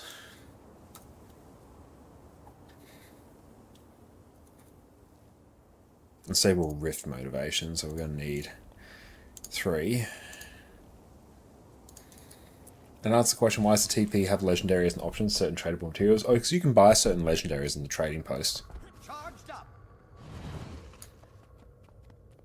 Like I just sold a Frostfang on the trading post yesterday. Oh, PD, thanks so much for that. I appreciate that. Cheers for that, mate. For me up now. Send. Thank you. Create squad. Red tag. So why? Let's send PD an invite.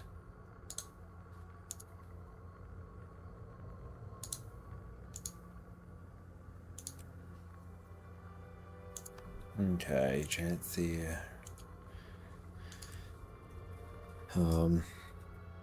All 3 Convergence CMs going for gold. Boon heal, boon DPS, DPS, state roll.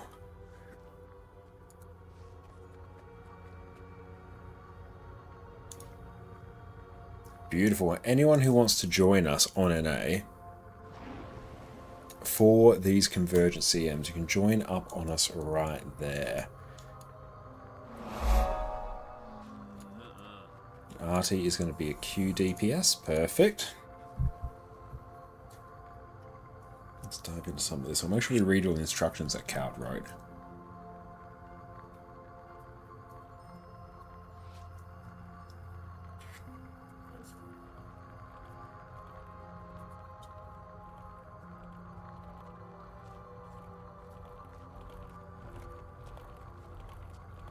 That's really quite good, actually. Quick healer. I'll go. Essentially, go Q DPS.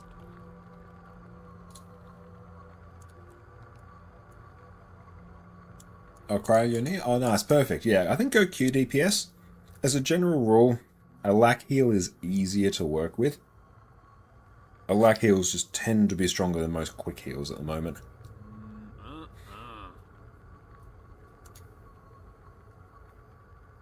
Okay.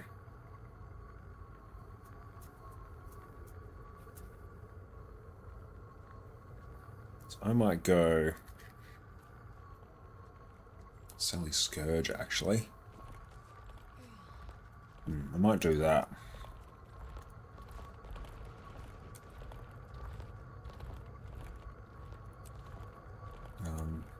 Go a heal.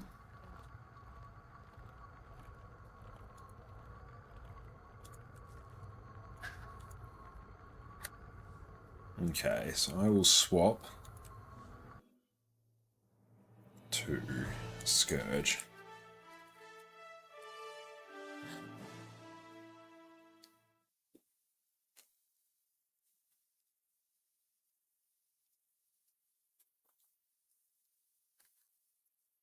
This moose is really good.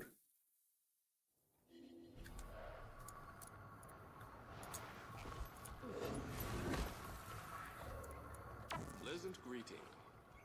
Okay, so let's try overriding this build.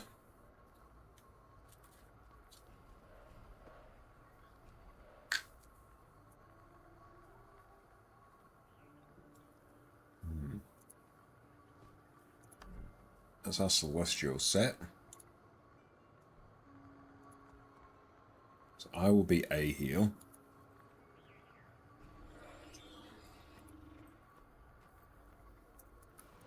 It is good Diviners. to speak with you. Or Fireworks runes.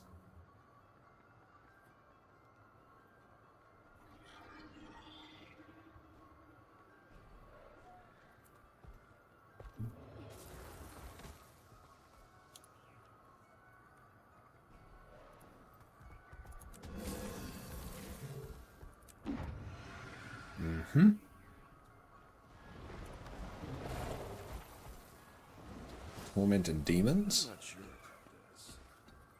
What is it? Act Go with honor. a heal Speak Eli. with integrity.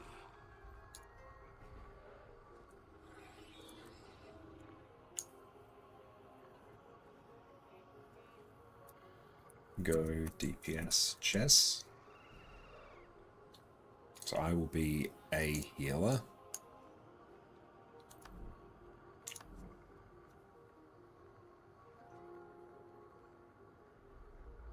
So Torment and Demons.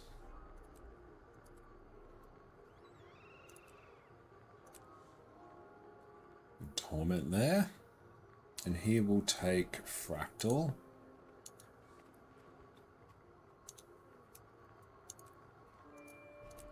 Okay. And here...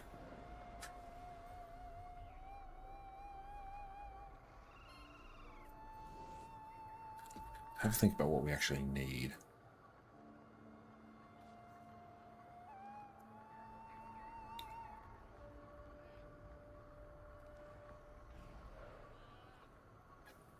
You got Panther in here? Nice.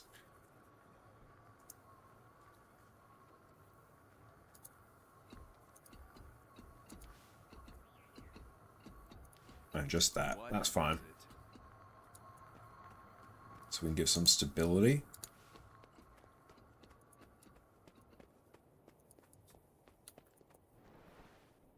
Okay, let's go up to Janthir now. I have to actually port there, I think.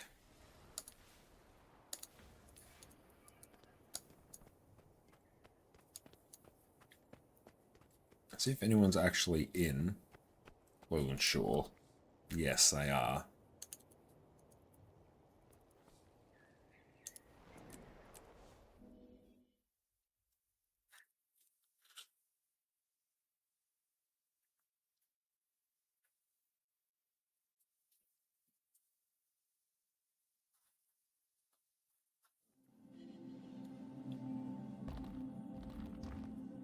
Have to keep an eye if there are any scrappers.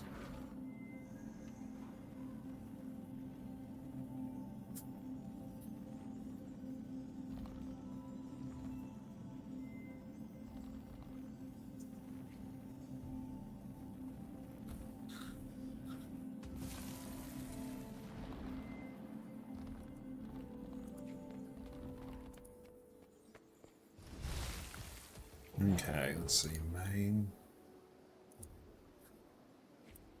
M.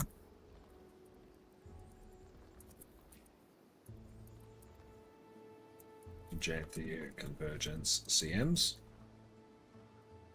Going for gold. Join on me.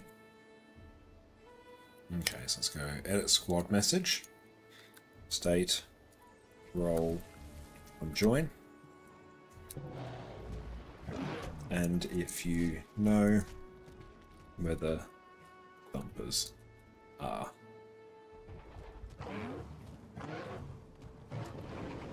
That's all good, Panther. Thank you.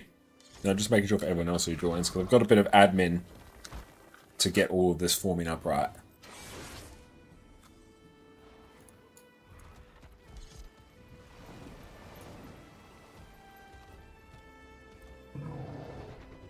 Oh, I have to actually...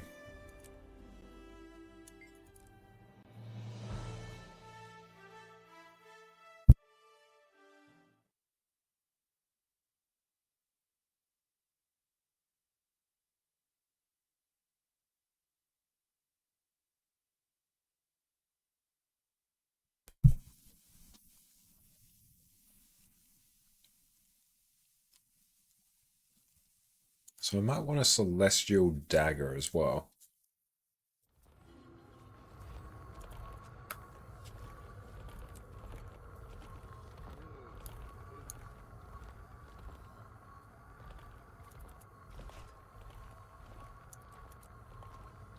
Okay, so here... Don't have a Celestial Dagger floating around. We've got a Viper's one though. That could be more useful.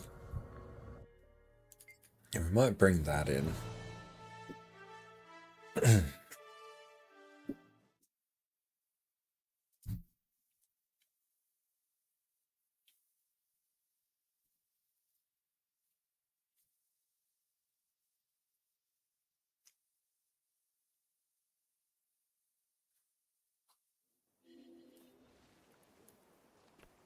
Wow, that's quality. Okay. Thanks. Thanks. Thanks. Why, thank you. Thank you so much. Thanks. Thanks. I love it. Okay, let's grab that.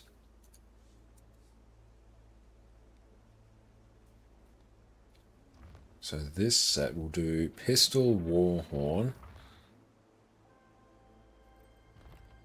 and Dagger Torch.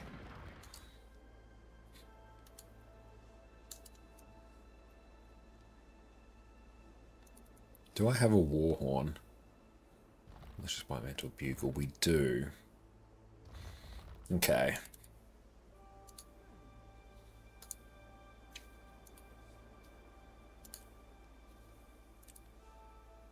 Okay. So Pistol, Warhorn, and Dagger Torch. This one will be Torment. It's Torment and Demons on both.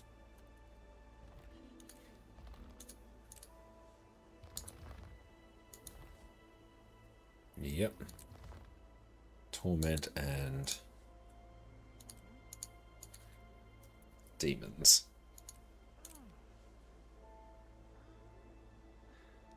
Grab the fractal. Here I might even just do for this Pirate Queen.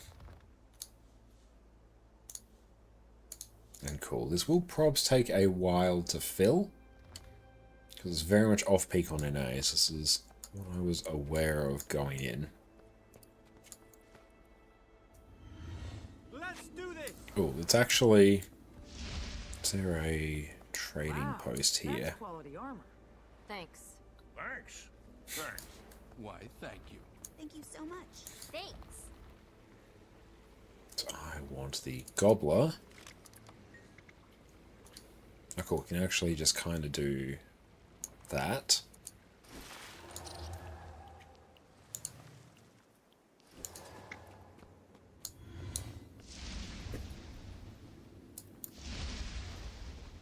This one is down this way.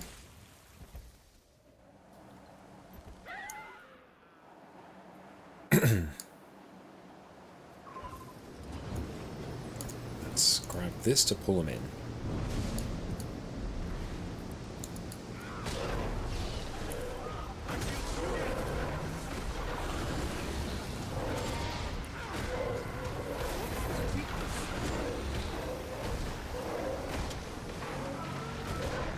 I'll turn off snap target.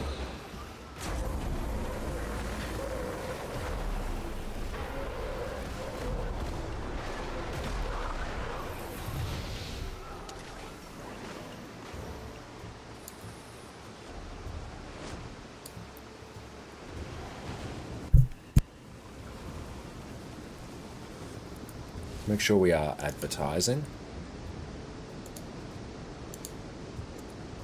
Can you actually see us in the LFG?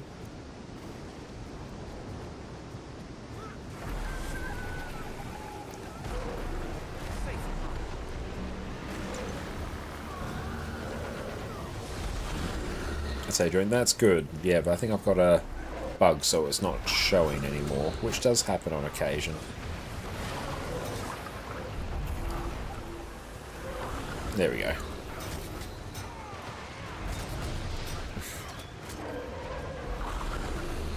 That's right, so what I'll do is actually close my game and rejoin.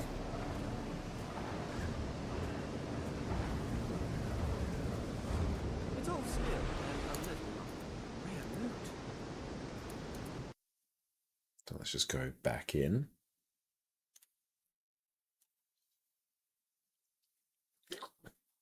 It happens on occasion. Sometimes the LFG like bugs out. Then for food, now we'll just take something reasonable.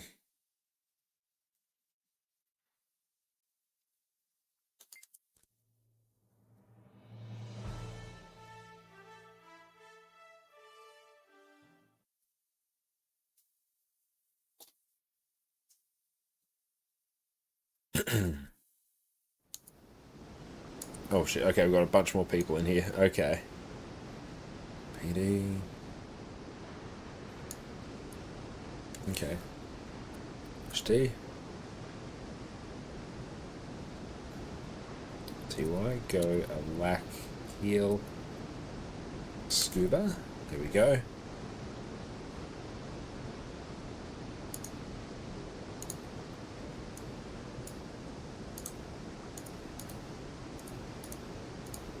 Hang on, Control H.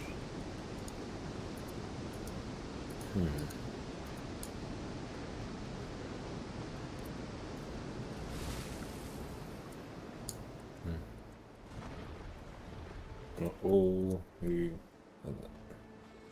those who just joined. Restate role. Had to relog.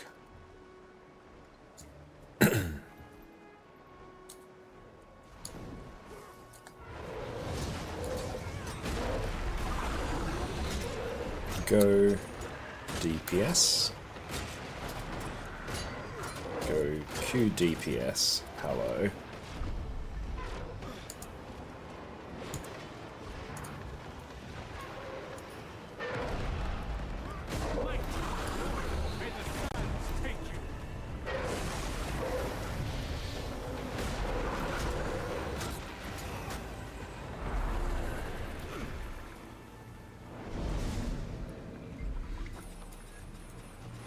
Okay, so we're on 13 now. That's good, we're getting there.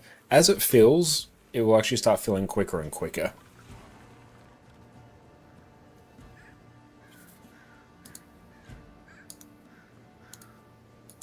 Why can I... Okay, so I can do Q DPS there.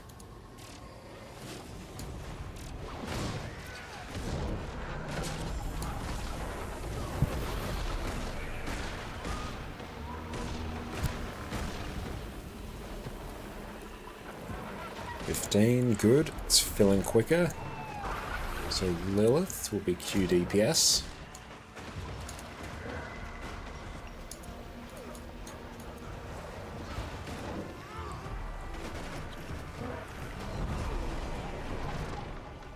I feel like I really want Trail of Anguish. Abaddon, thank you so much for the sub, mate. I appreciate that.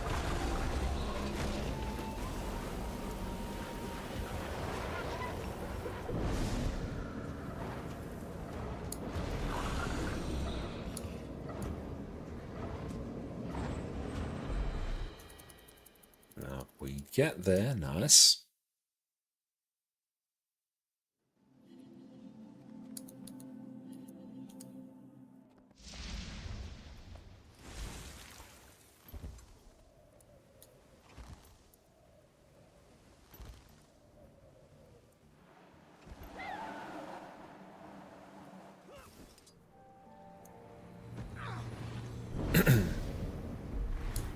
Now I should take Trail of Anguish.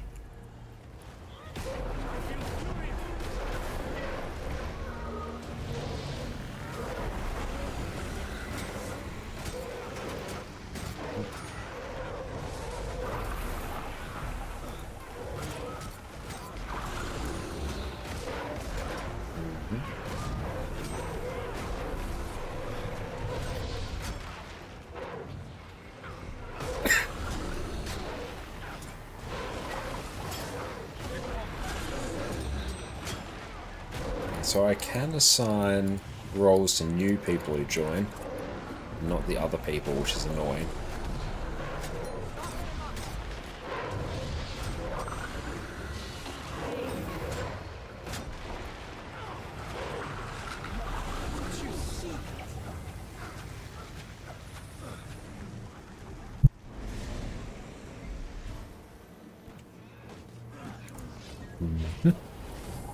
That's good, building up a few spirit shards as well, so it's a good thing to do in the meantime.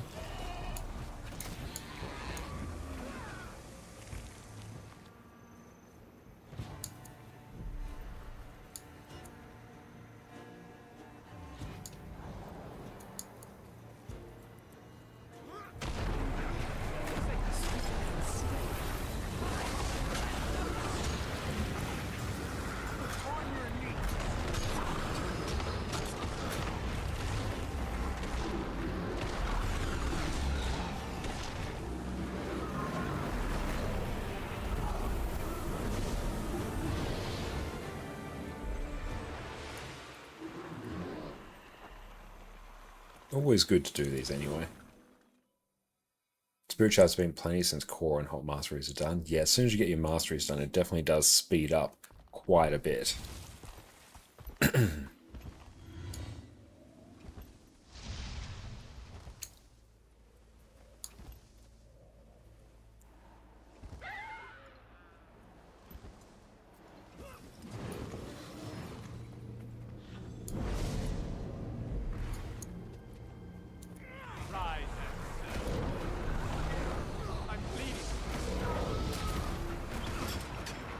Which is a knockdown.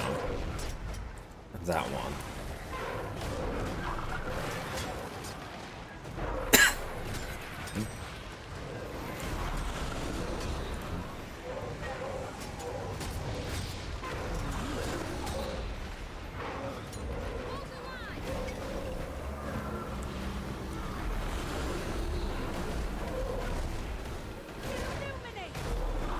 Get so much life force from Dagger is wild.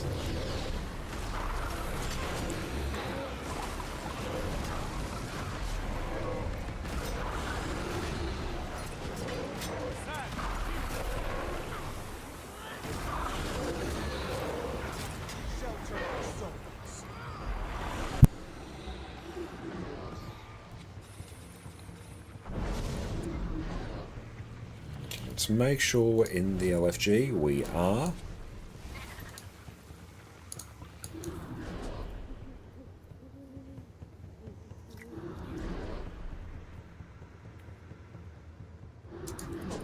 That's valuable.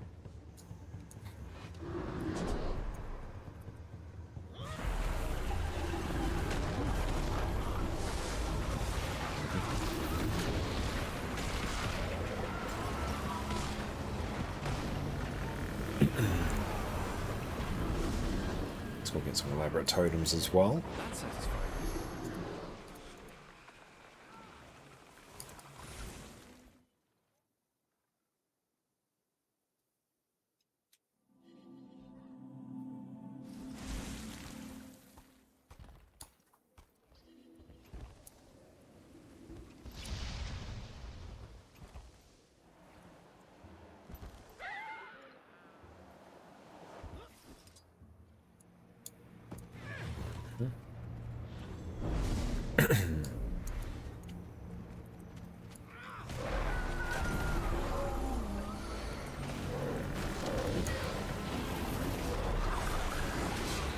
Only silver Bloodstone Relic. Yeah, you only need silver to get the relics, and silver's really chill to get.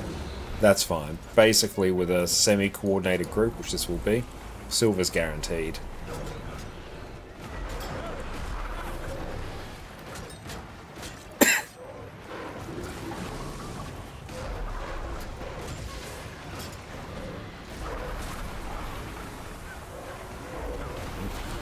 How'd that feel? Excruciating?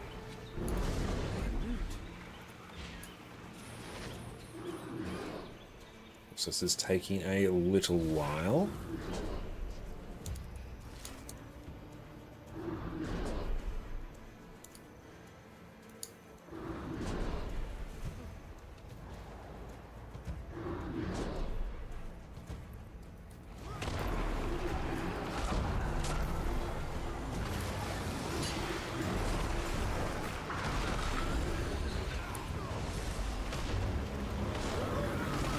And that's right, honestly. I'll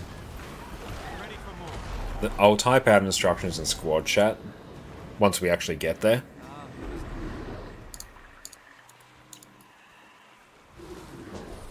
And cool, I'm just going to go stand over here. Then I'll actually start typing this. I should actually save it in a document somewhere.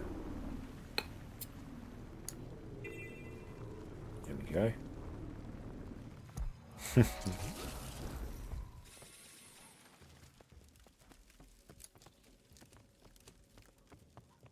Cool, so we'll stand here in the meantime. So, for instructions. Good, I've got someone else joining. So I need to get sub 2 and 3 full of 10 people in each.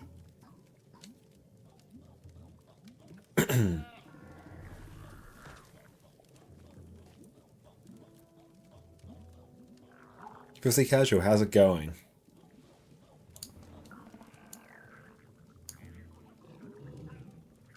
Okay, so it's basically just like Word.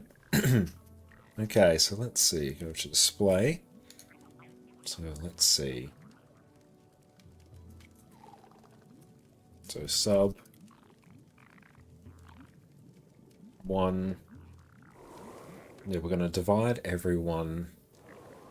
Let's go. Let's try and find a guide for this as well.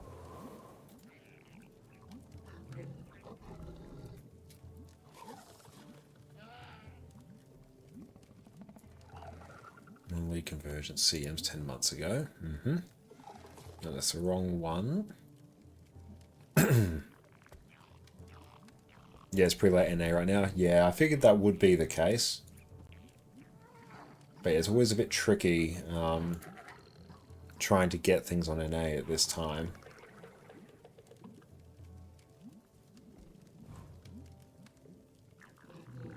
Okay, so sub 1 and 2.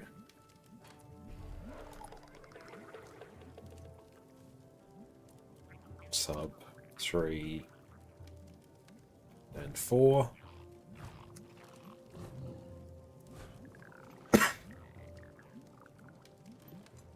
That's right, try whatever you are most comfortable with. Sub 5 and 6. Sub 7, 8. Sub 9, 10. Okay, so then to specify where these have to go.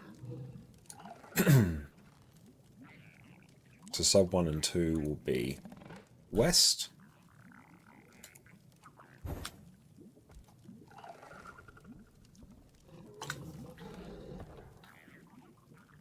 And sub 3 and 4 will be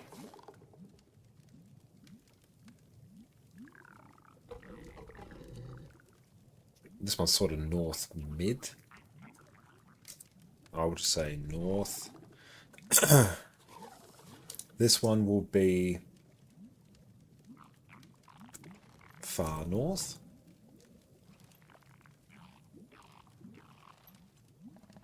Oh, she actually plays POIs here as well. Guilds to Mount Balraya Convergence. So we can get codes as well.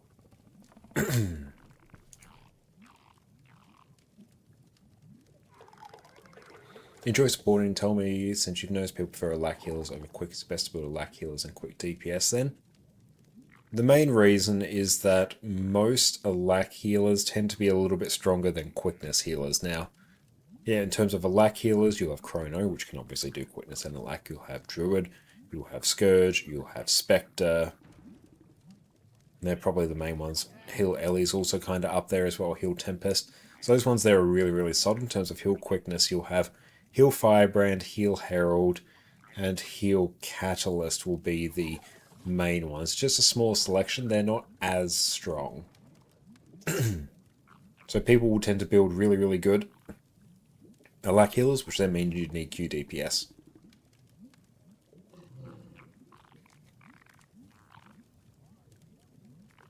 How approachable are they? Oh, how do you mean?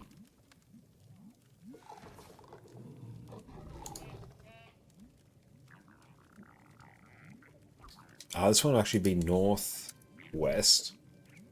This one will be north. Black heals versus quick heals. They're about the same level of complexity, honestly. I'll just type in /wiki space ET in chat. They'll bring up the event timers page.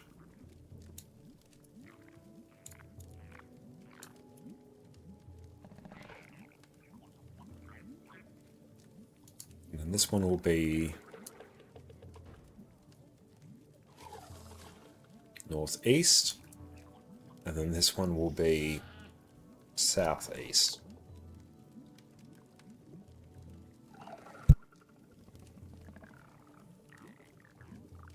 Firebrand is harder than Luminary, as far as you've heard, if that helps. It depends on the healer.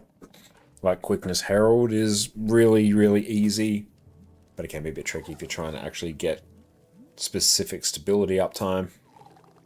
It's easy to provide like a base level effectiveness. Chrono is easy to get into, but really hard to master. Druid as well.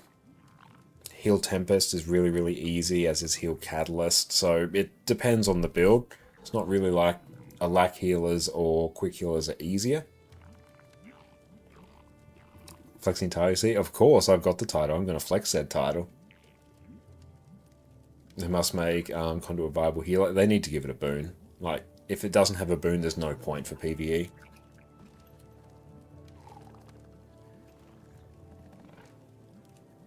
Okay.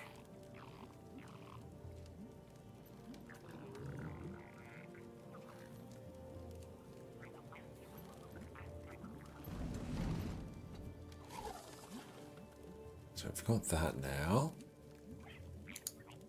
Now, has Fandral done anything about these? I feel like they might have.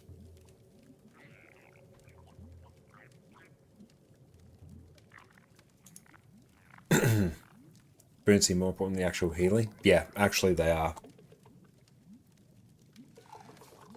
Very easily, they are, yes. Got a QDPS. In most encounters in Guild Wars 2, there's actually not a lot of healing pressure at all. It's actually more important they have boon coverage.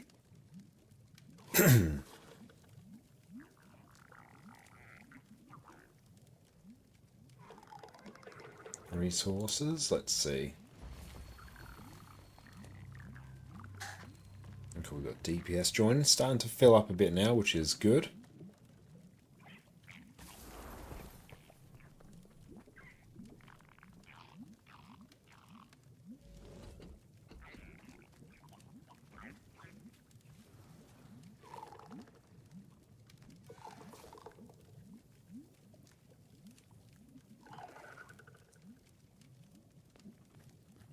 So what I'm looking for is a guide on how to properly command these. How to command Janthir Convergence CMs.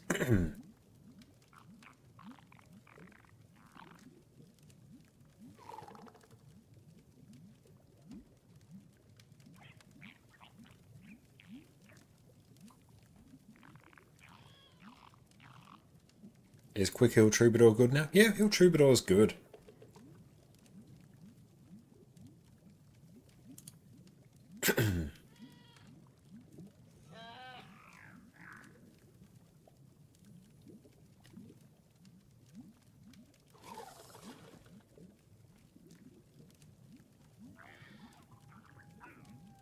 Okay, let's see. Go Q DPS.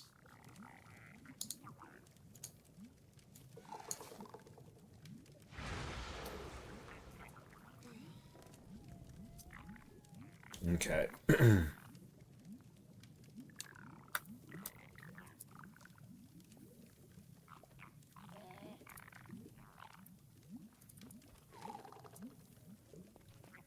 Sis, how's it going?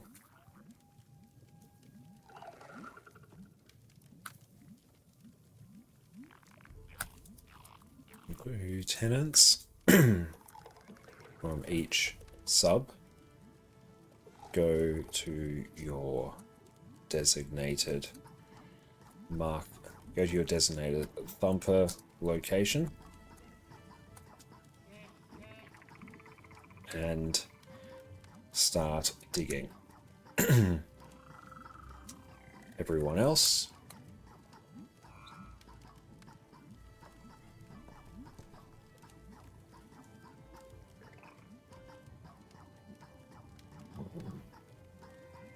starting to fill. Everyone else, let's see. Let's wait at camp or pick up. Once Thumper spawns. And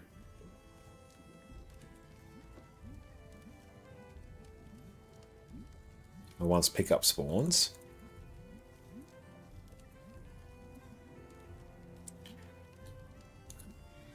TY go A heal. Zalkova.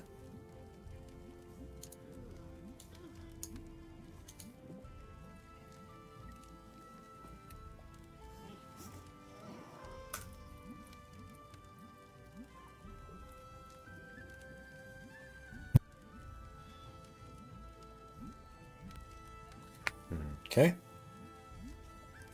Once all thumpers are built, everyone turn in essence.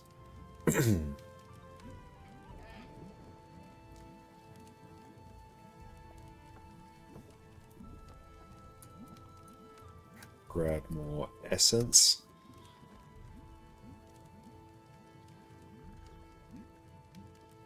And green.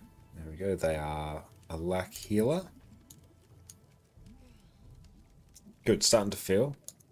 Grab more essence, then turn in. Turn in again. Collect more essence.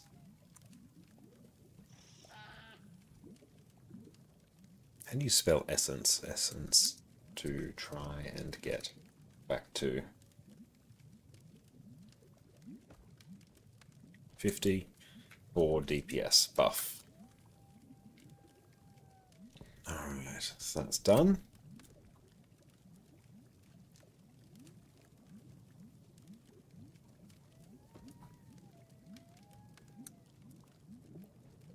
Boss. hold all essence or DPS boost.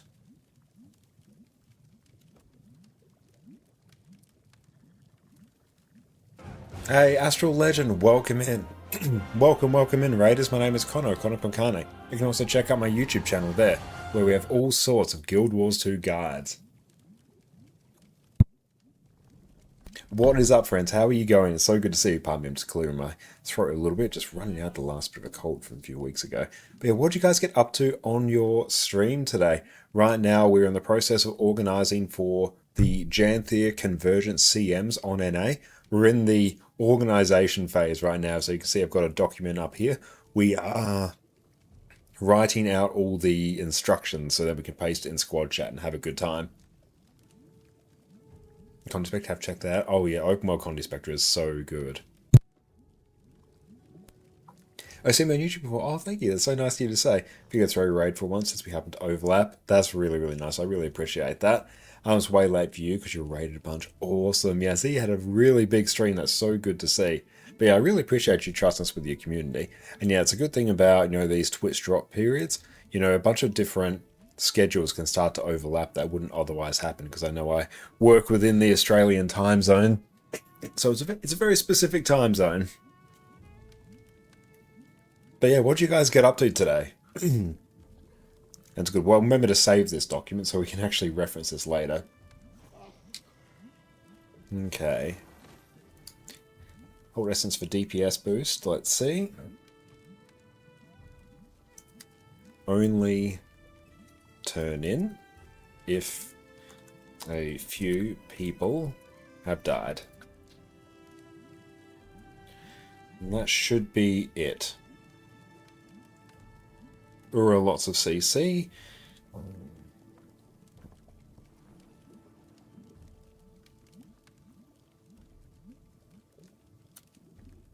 Alright, I think that's probably pretty good.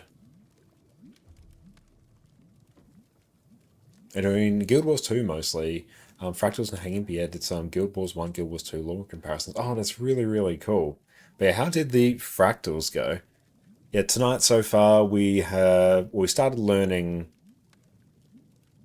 Inferno Power Tempest, because we may, knock on wood, be using that for some Sarah CM runs at some point in the near future, so I figured it was a good time to learn that. So yeah, we're pumping pretty hard on that, did some strike missions, we got enough blue profit shards to be able to buy the Possession Infusion, which is what we get from clearing Sarah CM, at least once you can buy it from there. So we got that now, which is really good. So that was 1,250 blue profit shards and 100 ectos, but we finally got that, which is nice. And yeah, after that we have now moved on to doing the Convergent CMs. Okay, so for here, I might, if we can get some engineers, let's actually type this, any scrappers in sub 1.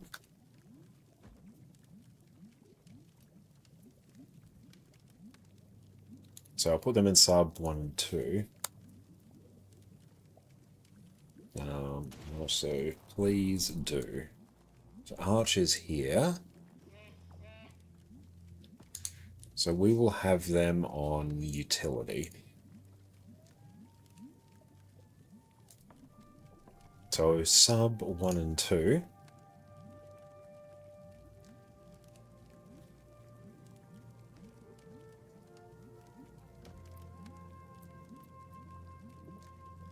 I'll just say scrappers. From doing the main story on a booster character, is that good XP for mastery? Yeah, that will be pretty good. And plus, generally, like, doing the story is going to give you mastery points anyway, so it's important if you're a new player, and especially booster character, go through and do the story at some point. Because yeah, you're going to need it for the mastery points. And thank you, Arshmith, I really appreciate that. Let's escort NPCs to camp and give super speed.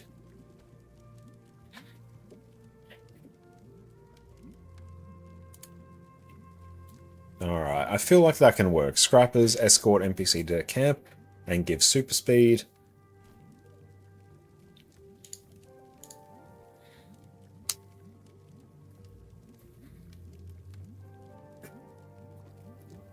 Okay, I think we are pretty good. There should be a fine, and POE links, POI links help. If I can get those, that will also be good.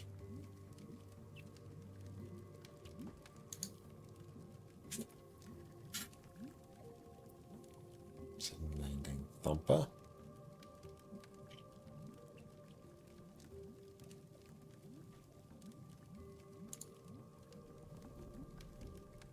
I want a POI for this if we can.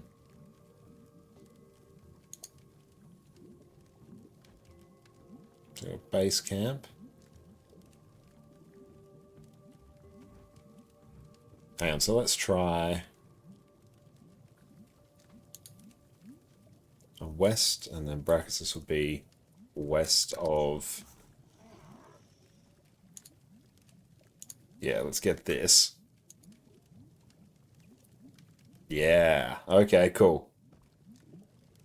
And then northwest, yeah, it's just going to be here.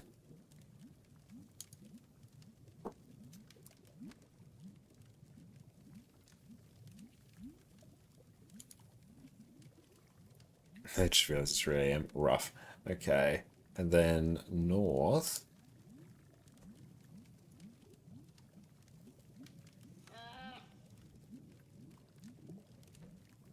This will be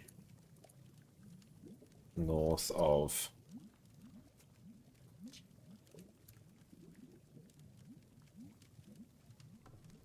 And yeah, if anyone is on NA and wants to join for Convergence CMs, join up on my account name there. We are in the LFG. You can squad join on me. Okay, let's get this one. This will be south west or southeast of there.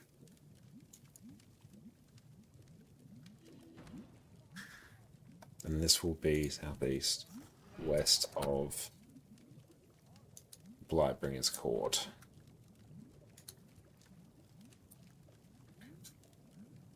Okay, so now let's grab that.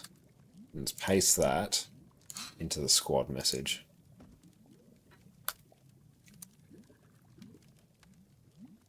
Oh, we can't.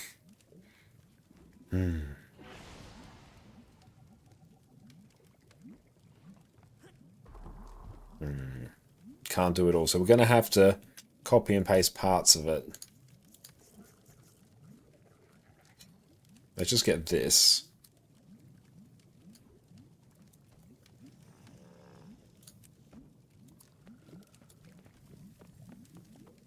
Okay, there we go.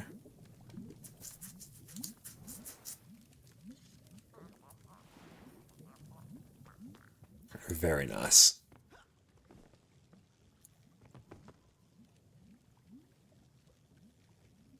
Oh, good point, actually.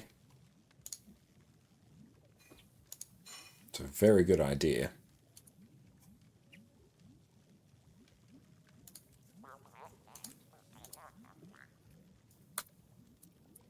Twitch.tv/ConnorConCarne for instructions. Damn it.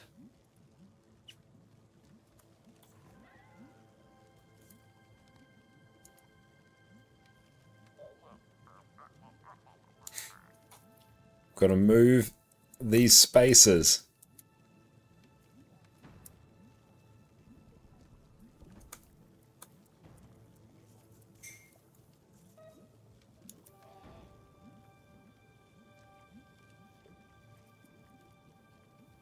There we go, let's grab that. Control X. Control V. There we go. That would be great. So this one Mask of Illusions, where are they? So they will be QDPS. I'll also make him a lieutenant. Yes. Okay.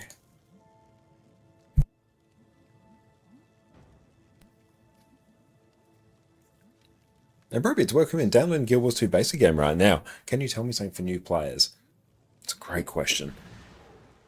First thing you'll be doing is picking your race and class. And yeah, like, play the story first. Recommend play the story first. Very important for new players too. Gives you a whole bunch of benefits. It's going to become more apparent as you play more Guild Wars 2. But yeah, in terms of picking a class, there is no bad choice. The class, well, depending on the class you pick, there are many different builds that you can play for that class that are going to be viable for all different areas of the game. So there is no single bad choice. Just pick whichever one looks fun and interesting to you and which one you kind of like the style and aesthetic of. And what you can do, if you really want to see how a class feels, after you complete the tutorial mission, you can go to PvP, click on the little PvP icon up here, enter PvP lobby, and then everything about your class is going to be unlocked, level 80, so then you can try it at max level and see how you like it. And in terms of the race of your character, it doesn't matter from a gameplay perspective, it's mainly purely just an aesthetic choice. There are some, like, each race will have some unique skills unique to that race, but they're all basically always tuned weak enough so that they aren't really relevant. So you don't have to worry about, whether picking a particular race or not is going to gimp you later on. Just pick whichever one you like the style of. Have you got Skyscale with Soto? Should you do the core unlock too? Yes, you should at the end of the day, because you get more masteries for it. So you eventually do want to do both ways.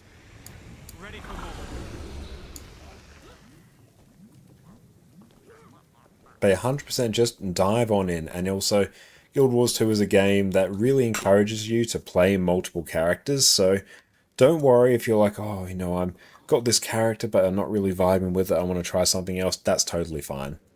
Guild Wars 2, so much of it is designed around you being able to swap between characters at will. I mean, I've got 25 characters in this account. I go between them for different things.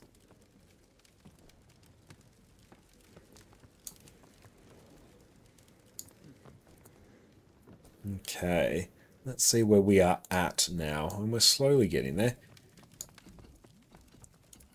Now, what do you recommend to start practicing raids? A very good question. I've actually made a guide on just this over on my YouTube channel.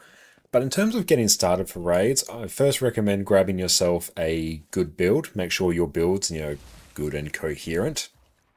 You don't want to be just throwing something with random gear that you've just sort of randomly thrown together. You want to get something that actually, fulfills a bit of a role in raids. So I'll cover that in sort of my guide there. And after that, just spend a bit of time practicing it. Oh, I never noticed those birds. It's very pretty, actually.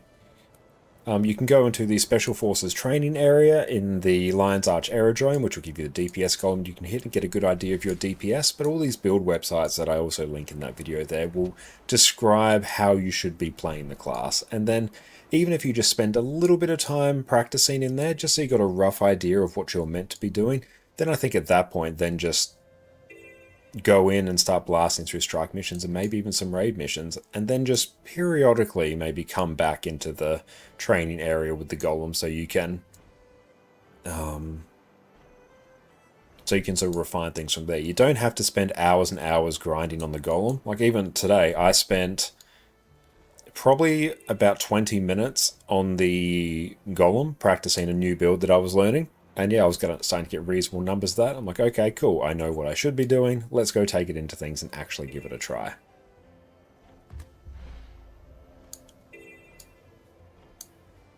But yeah, definitely check out the website Snowcrows. They'll have a ton of very useful guides out there.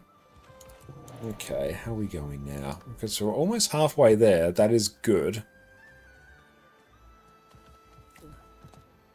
And once this probably gets above 30, that's when I expect this to really speed up. I used to play Guild Wars 1 back in the day and just dipped into Reforged if you like trying something new. Oh, that's awesome! But yeah, Guild Wars 2 is a very different game than Guild Wars 1. Like, they play fundamentally different. They'll share lore, but they play very different. But yeah, I definitely recommend giving Guild Wars 2 a shot. It feels absolutely amazing to play. And yeah, like, the mount system in Guild Wars 2 is incredible.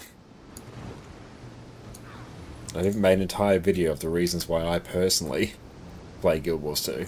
Why I play. There we go. Need to actually assign that a button.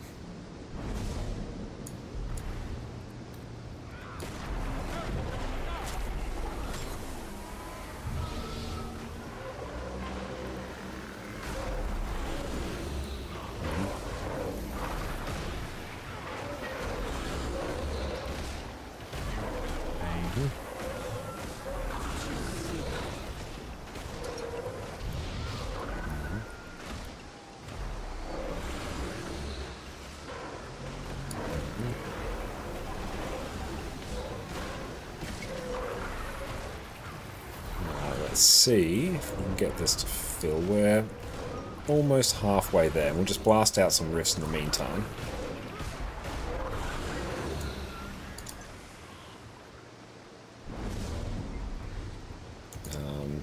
Yes. Yep, smiley face. Nice.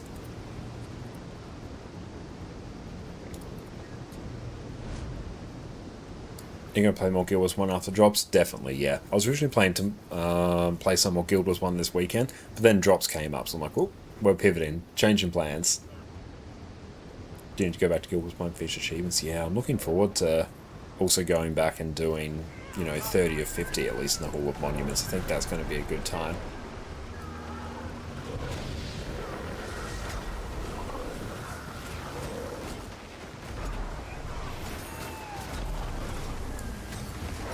$250 is honestly really easy. That's good to hear.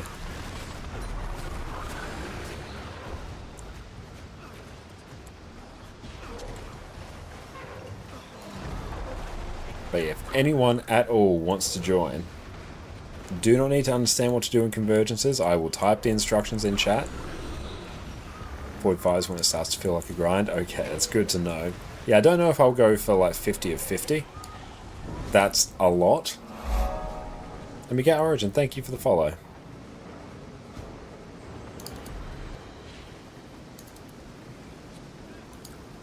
But yeah, I at least want to get all of the... yeah, at least want to get all of the extra items. Let me get, thank you so much for the sub, I appreciate that, mate. Thank you. Super kind of you. Enjoy, no more ads, and your wonderful ad emotes.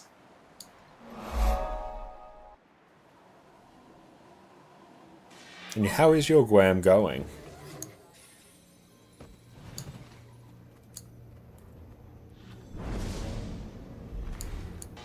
Something's got this all worked out.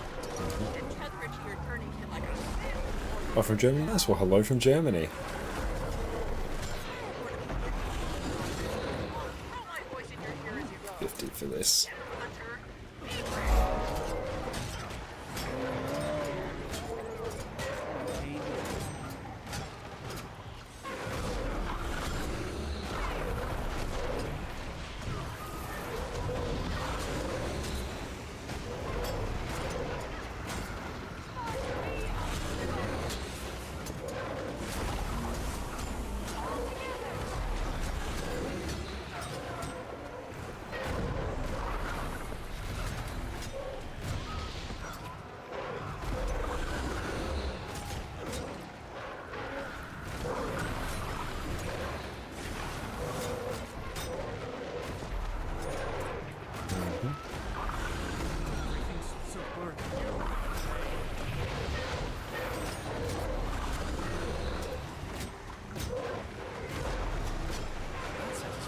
Very nice.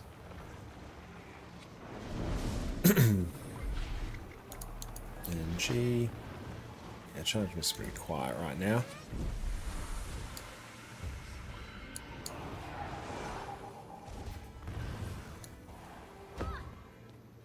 Now let's try.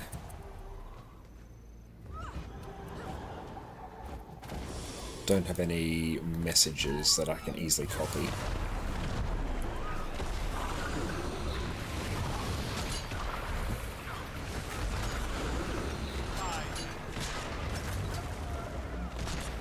Yeah, anyone in chat, if you're on NA, come along for Convergence CMs. They're also actually a very, very good way to make gold as well.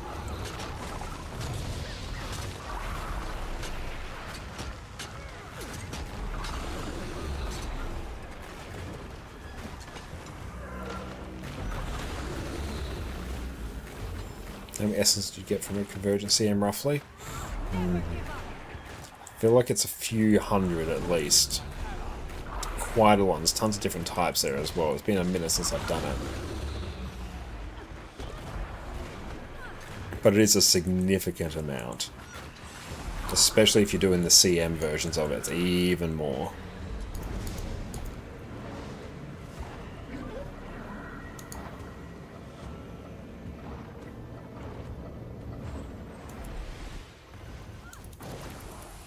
I really love Lowland Shore as a map. It's very well designed.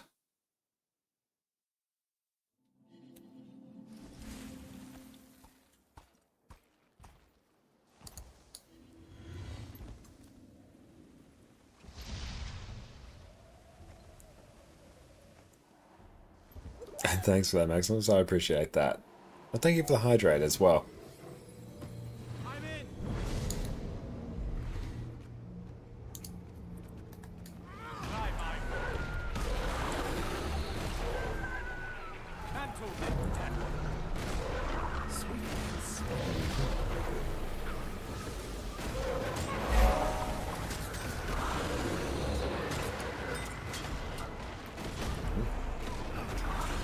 Got to rely on the Australians here. We got someone else. Nice. So Bex, welcome in. We are playing Guild Wars 2 now.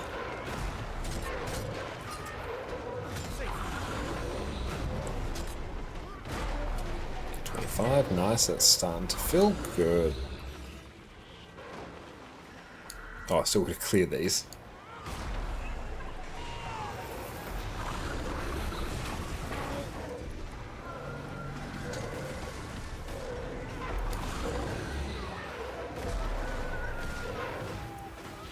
Now we've got a Q heal, that's fine. Yeah, so where are they? Badge. Badges. They will be Q healer. I'll put them in with the quickness.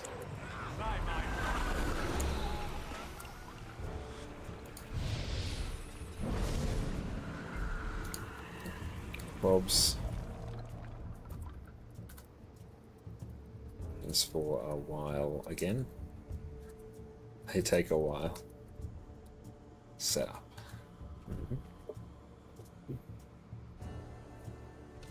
Oh, thank you for the randomized dies. Yeah. Dies. Randomized. Oh, I was going to say it's beautiful and pink, but hang on. We'll do that again after.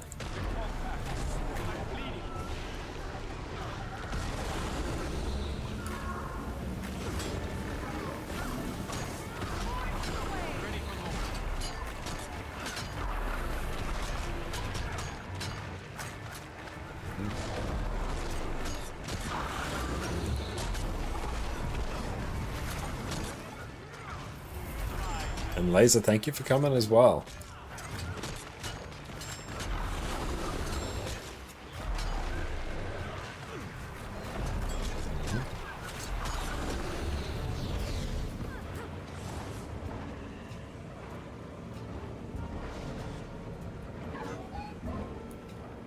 Okay, let's go. And /M, forming. Let's go. Sure thing. There we go. Okay, so let's see. We've done that now. Let's actually type in map chat. Well, thank you so much for that. Oh, thank you. Appreciate you. It's good just got your tea and a vitamin D tablet, so thank you. Okay. /M. Warming up for Janthir Convergence CMs. Going for gold. Join on me. Honestly, what I might do, actually, is I can probably even go into Divinity's Reach and Lion's Arch and paste this as well.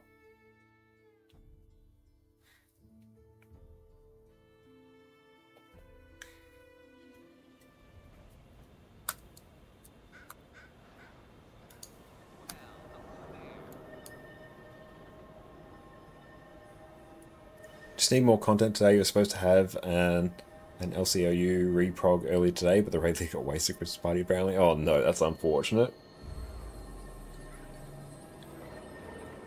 /D. A heal would be great. If you can also run to a thumper, that would be great. And laser is an A heal. Can't remember my orders. Perfect. And autumn is a Q DPS. Good. And then quickness go burr. It's going to be an A healer.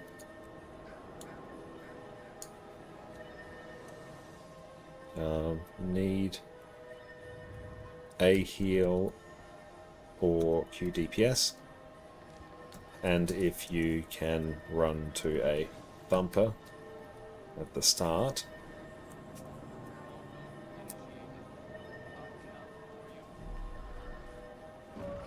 Before the pickup spawns.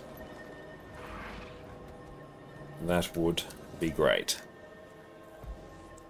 Okay, Strato. That's Pinoy McCoy.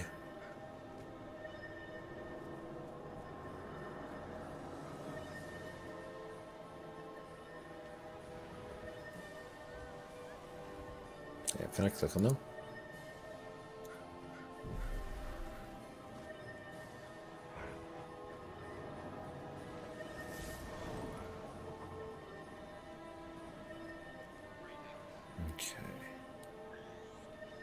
I actually can't see them in group. Actually makes this a little bit tricky. They can build sooner, which saves time. /D. Oop. /D. I need an A heal. That's cool. So mech. Oh, it was A heal. Perfect. A heal. And I'll make them Lieutenant TY. So A healer. Cool, so I literally just need one more A heal.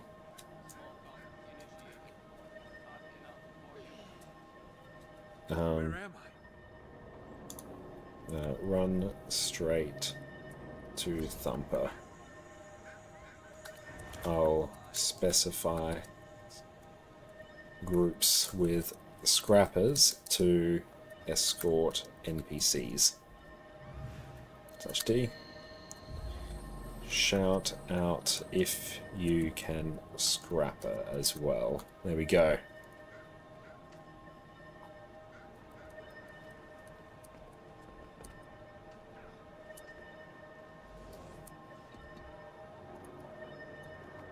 Okay, so quickness, I will Q DPS. There we go.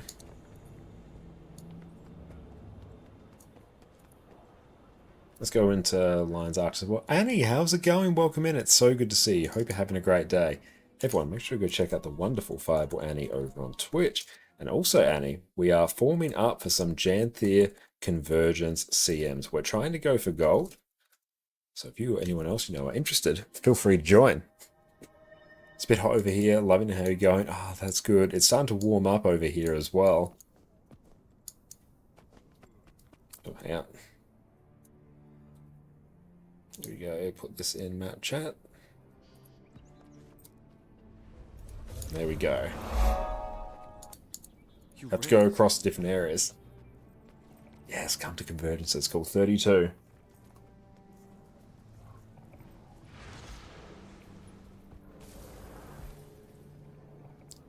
30, dang. Okay. Okay, so we'll put them as utility. And /D. TY, Shutty. Oh, hang on. I'm trying to keep track of all the different chats. TY Shutty. TY Wrath, go a heal. Please do PD. There we go. Want scrappers, because they will speed up the NPC, and Wrath. And a PD will go QDPS, that's good. Excellent. And Wrath I want on a heal. Oh, we're almost at the point of being done with the admin.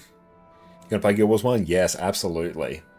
Oh, when it starts, as soon as it fills, we'll start.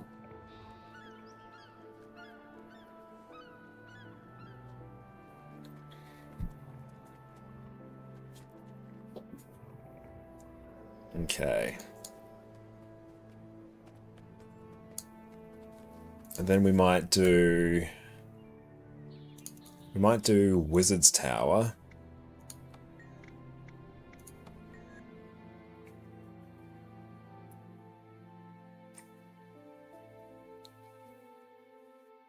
Okay, so I'm gonna have basically just scrappers escort the NPCs.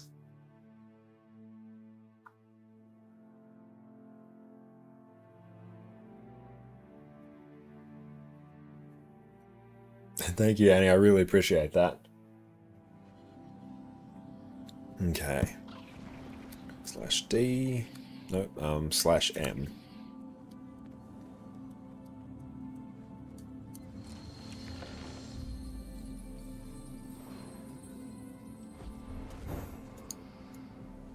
Okay. That's there. All right. I need to suss out who is on a scrapper. We know that, and we are golden.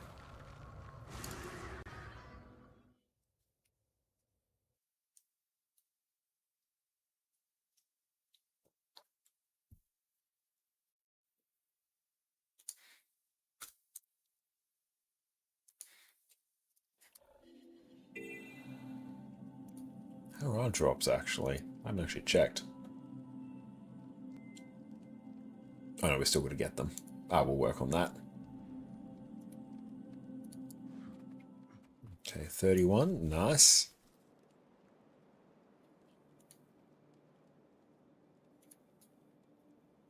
What? Do we gather in the meantime? Where are my gathering tools, actually? Cool, we now have many of those. That's good.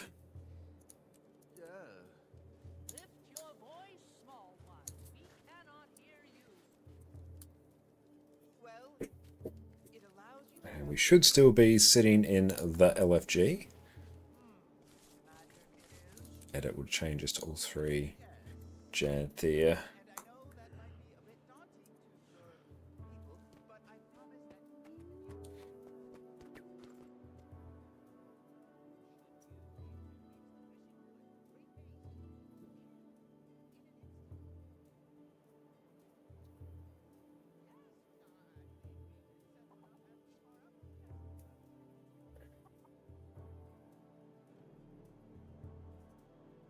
Okay, so then I might have to update my note as well. Sees, groups with scrappers, escorts, camping of super speed. Everyone else run around map and open and break walls. Collect essence. Brilliant. I was like, quite like the look of LibreOffice Writer as well.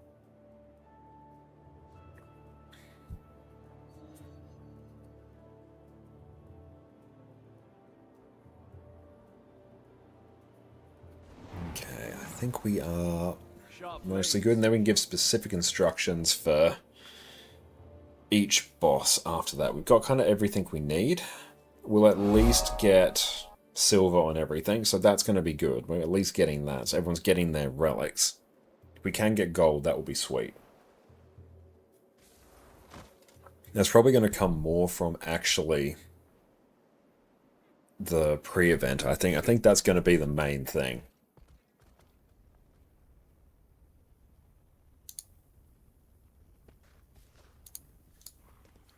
Okay, in the meantime, what we'll do, bounce around between some characters and actually generate a bit of extra gold. Maybe I'll try anything for the follow.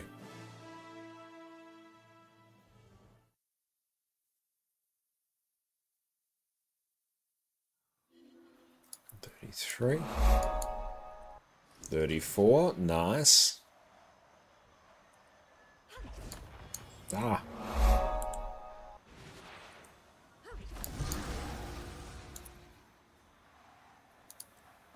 Fine if people don't state their role, just assume they're DPS.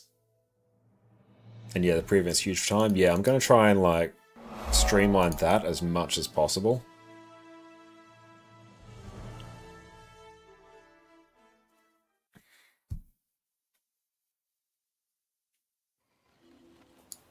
Five slash D. Welcome.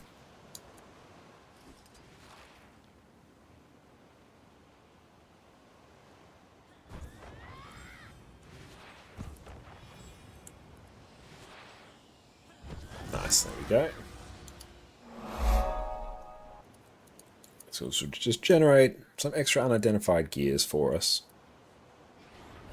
35 is pretty good. We're getting there. We're well over halfway. Saitan, are you there?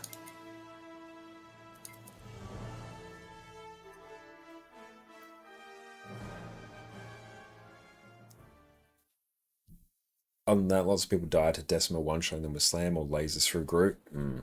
We'll tell people in Decima after they run to her on their Warclaw to just stay on their Warclaw for the first little bit.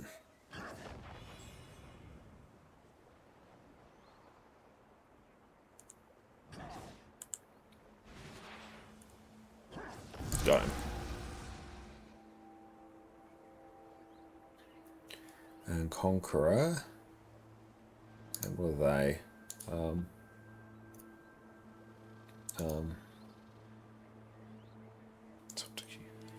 That's fine. That's fine. Was asking PD to go Scrapper and you to go a heal, I think. But heal FB is fine. That means... So then we'll put them on Quickness Healer.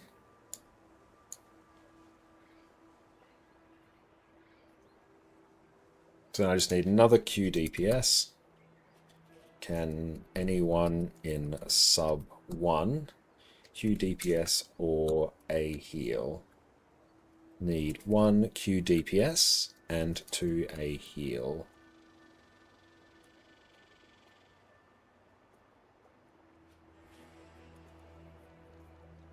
Or a... Actually, yeah, I just need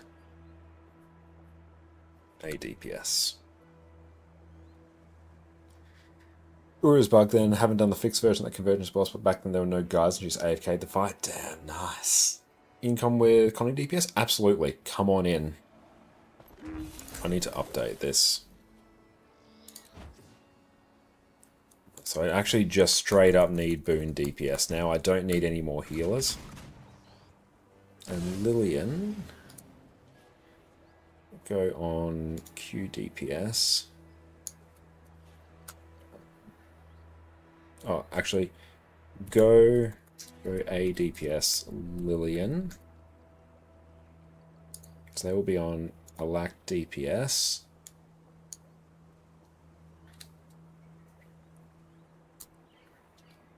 And T go Q DPS Scrapper.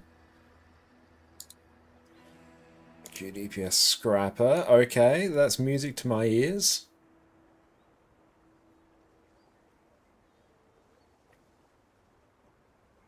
Oh. Yeah. Lillian. Oops. Sorry. Can you go A DPS? Mistyped.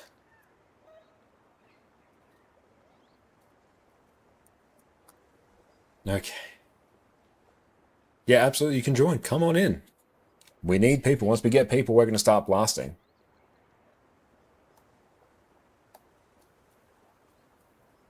Okay. So I literally just need an Alack. Signal's dropping. Looks like I need an Alack DPS. Yeah.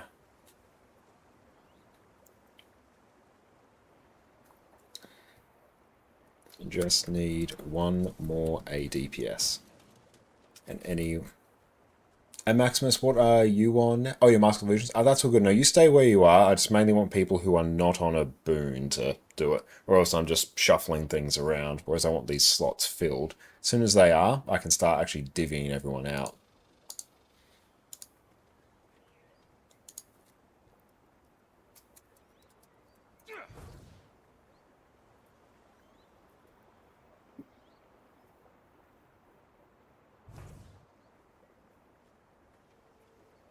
We are in... Well, we're on NA, so you have to be on NA. But yeah, if you go to Janthir Wilds, you can come down to the Rift Hunting Convergence. We're in the LFG there. And you can squad join on my account name there.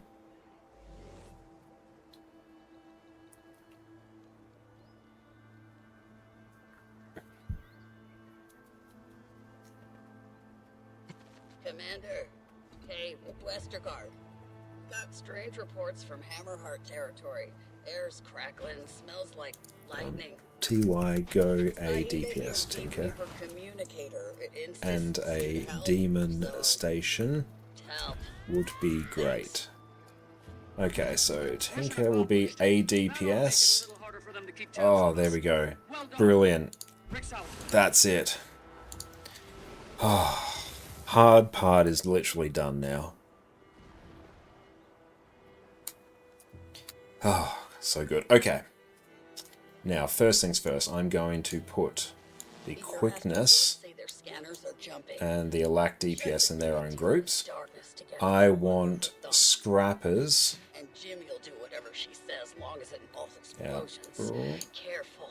Those two have way more ambition than brains. Okay, so now I want a QDPS.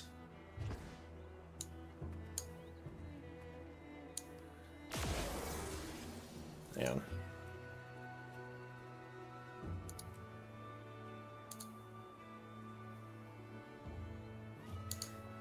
Why? I'll see if I can add you as a friend.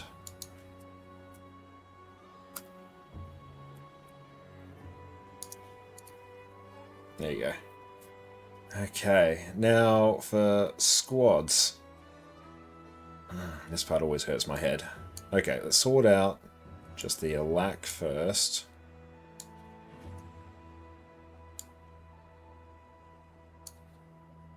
I will be in sub 1.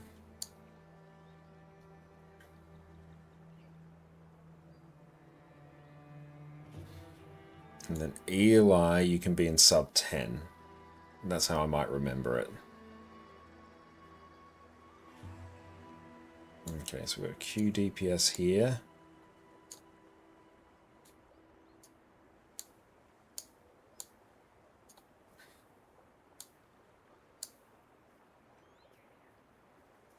Okay, that should be fine now. And I want actually... Oh, hang on, no, I want another A heal to be there, and I want you to be here. I want you to be up here. PD, I want you in sub 1, which means I want Lilith in sub there. Then I want Grass here. Okay, I think that works. Yeah, so now we have 2 scrappers. In sub 1 and 2, it'll be the ones in sub 1 and 2 will escort, then everything will work. That's all good, no issues. I will type out instructions in chat. Good. Whew. While waiting for this to fill, we're going to take a break and stretch our legs, because then we're going to be sitting down for a bit.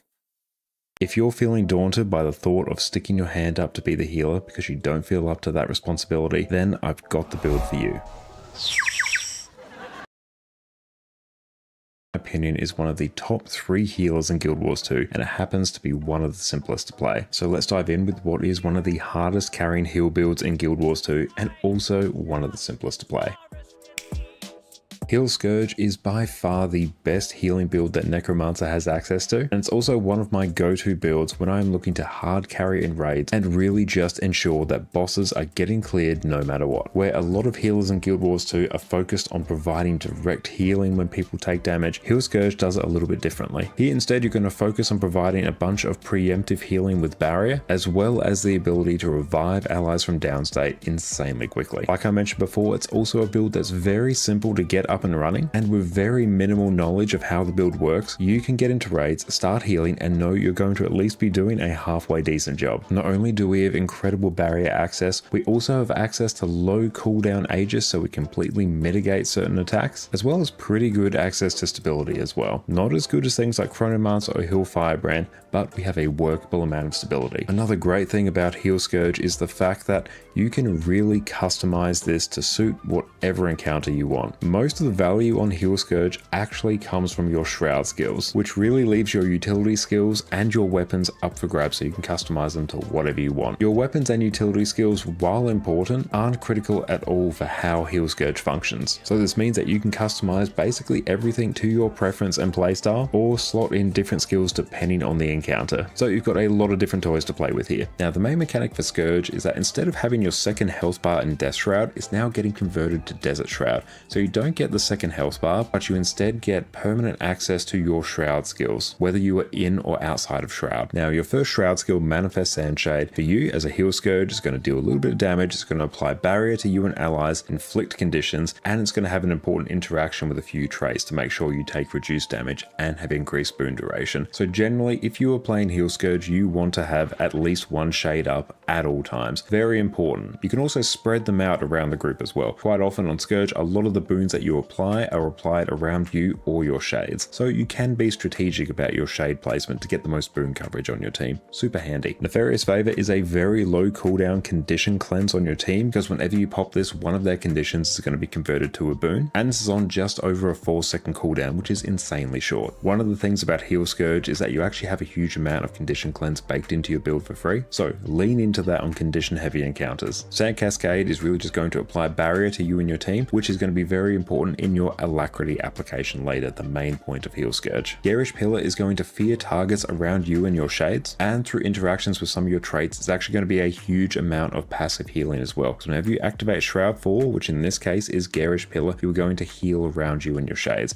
This is actually a very big source of your sustained healing, so you can typically blast this off cooldown to have that really high level of sustained healing, or you can try and save it as well, particularly if you need to revive your allies or if you need to recover from a big hit. Now Sandstorm Shroud is sort of your equivalent of entering Death Shroud that you would normally have on Necromancer. You still have access to all your skills, so there's no change there, but it's going to provide you a ton of barrier as well as protection, and that barrier, because of your traits, is going to get turned into Alacrity. So the more barrier you apply, the more boons you're going to apply, the more damage you can mitigate. Barrier makes everything work on Heal Scourge. It's the most important mechanic on it. Your choices in terms of gear stats are really between Harriers, Givers, and Minstrels. Harriers is going to be a choice if you want to max out your boon duration and don't want to tank in raids, because with this set you'll be running no extra toughness. Givers is very similar to Harriers, except it swaps out the power for toughness, and this is going to give you the maximum possible toughness if you really want to ensure that you will be tanking. This will also give you a huge amount of survivability, especially on power damage focused fights because of that toughness. And Minstrel's gear is going to throw in some extra vitality for good measure, which is probably going to increase your overall survivability a bit more, especially on condition damage focused fights, because you have that extra vitality to eat up those conditions at the cost of running less boon duration. Now Heal Scourge quite easily overcaps on boons, so this lower amount of boon duration isn't a particularly big issue, especially once you get some Sandshades up. You're going to jump up to... Right, and we are back. Welcome back, everyone. Okay, we have... yeah, we have 43 people in here now. Okay, let's see. Let's see, what does Lola Expertise? Oh, it's more damage per Titan Spawn. Okay, so let's go actually do some.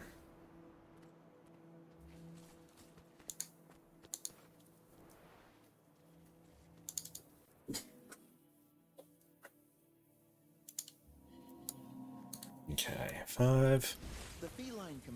Double check all these subs are fine for the most part.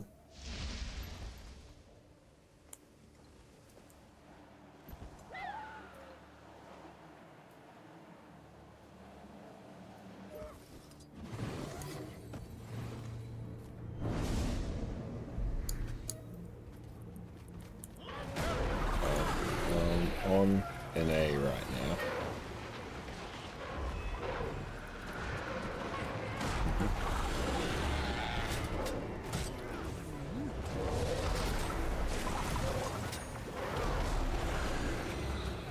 Three getting super close.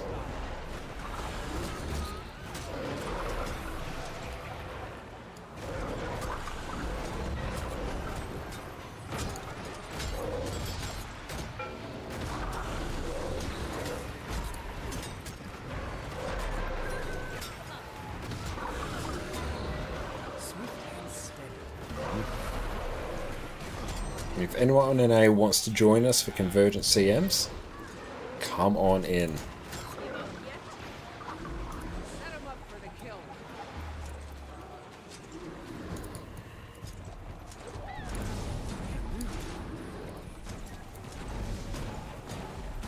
DPS, perfect. You guys want scrappers and sub 1 and 2, really?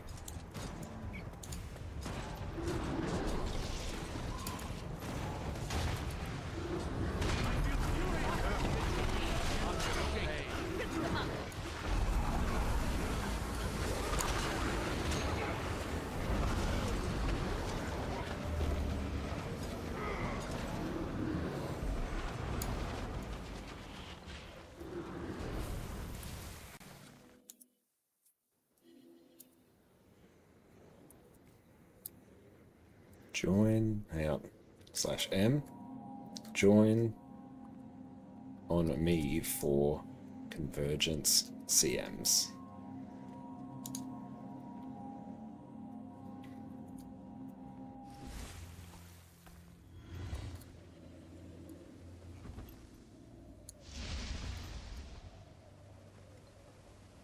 And sure, that is fine.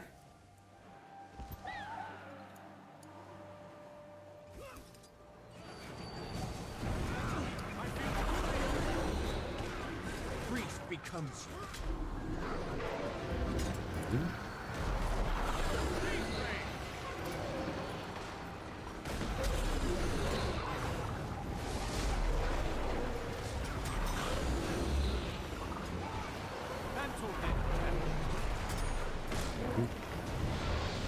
Okay, 48. Alright, let's start splitting people. 50. Done, okay. 50 of 50, we have done it. Oh, damn it. 49. Didn't lose a boon, did I? Nope. No.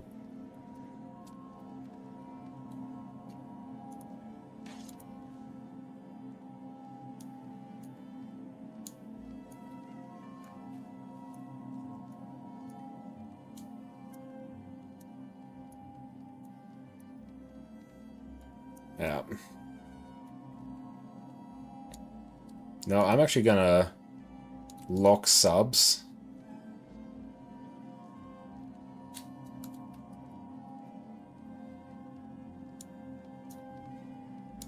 Yeah, no one move themselves. I'm just gonna lock the subbies.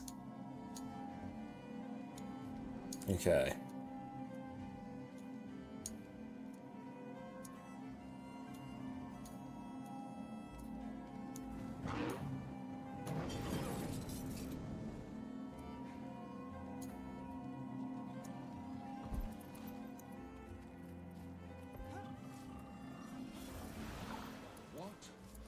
Okay, we have done it. 50 of 50. It is a device commonly used to lift your voice.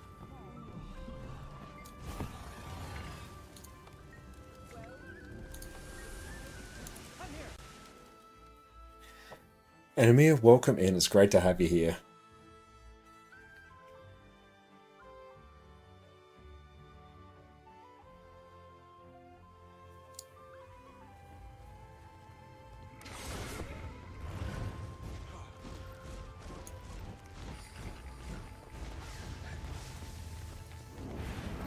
Let's see, where is Hobo?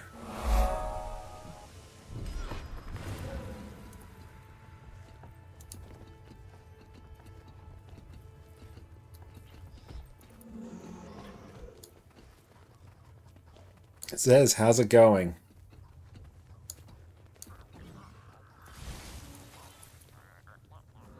Hang on, how do I actually invite someone here?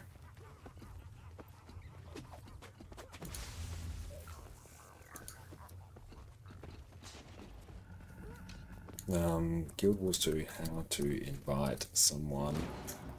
Right, there we go, got them in.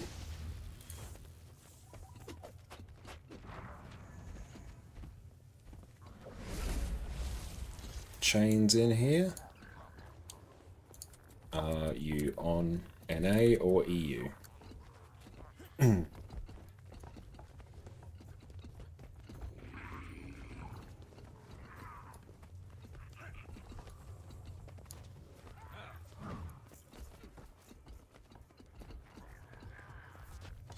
Try relogging.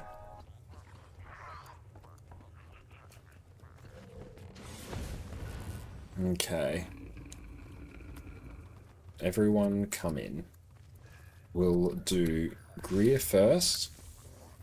Bring lots of Reflect and Condi Cleanse.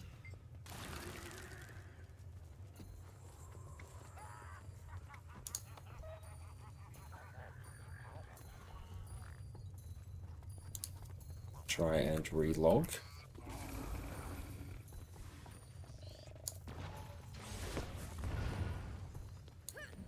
Safe from harm.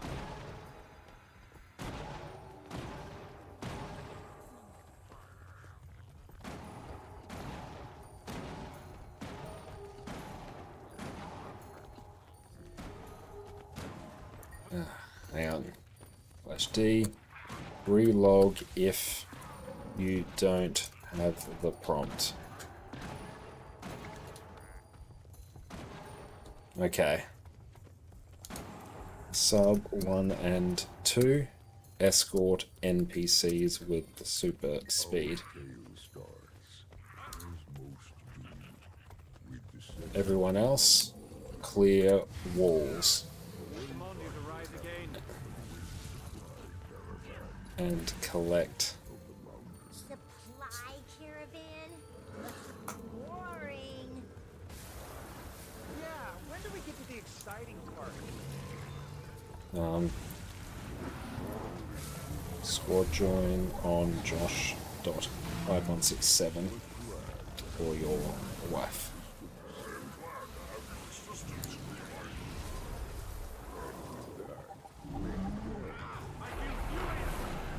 Oh yeah, I have tried Luminary. It's absolutely crazy.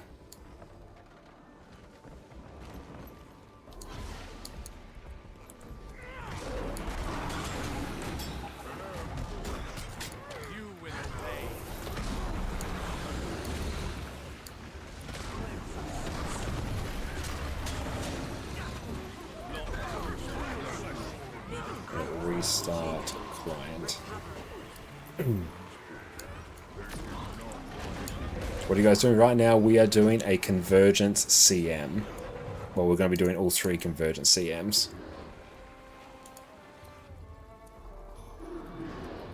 Nobody can stop the Wayfinder.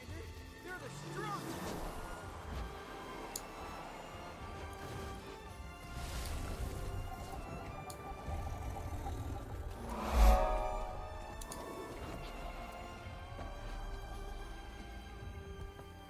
Love a spot. We do have a spot open, so you can squad join on my account name there.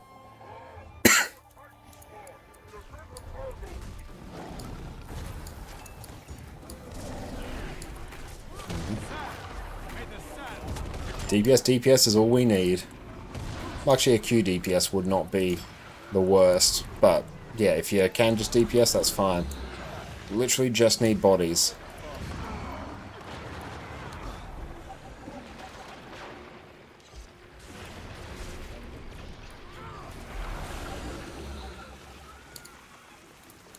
And we have another spot. I'm just going to start kicking people who are offline.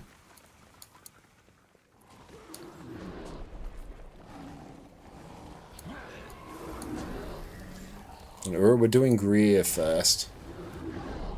But yeah, we got one more spot open. Why are these not moving? Nobody can stop the Wayfinder. They're the strongest. Yeah, we're on NA.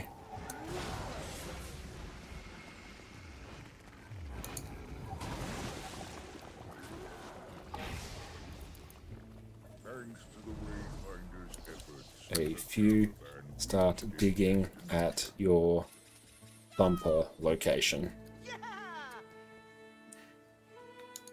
Want to see 1 to 2 at each, ideally. Everyone else to camp. The caravan was transporting parts for a very important device. A tectonic thumper. What does tectonic mean, Stoic Author?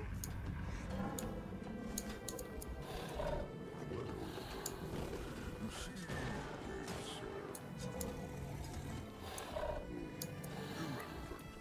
Just know that this device was essential to Wayfinder's triumph over the Titan. There's only been with you. Read squad message. But the lieutenant approached the Wayfinder. Her name was Tisha Fuller, and she was the inventor of the tectonic thumper. Free is very important for gold. This thumper may be up and running, but it requires calibrated magic to work off. Go sniff out a few A suitable spots. few stay to defend camp. Take the necessary Rest to thumpers.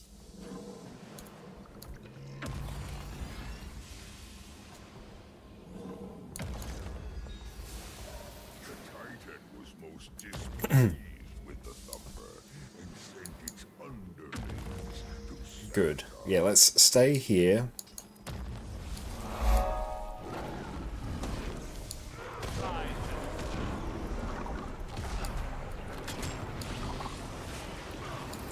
Afaro, thanks for the hydrate.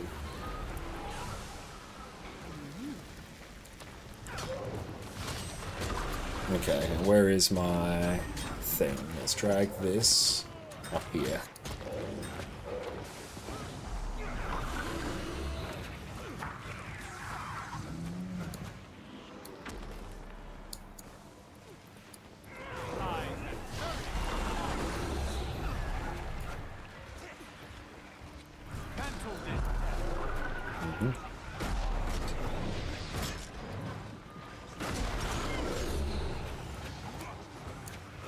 Where are all the thumpers? Now let's see. Sub 5 and 6 go to far north.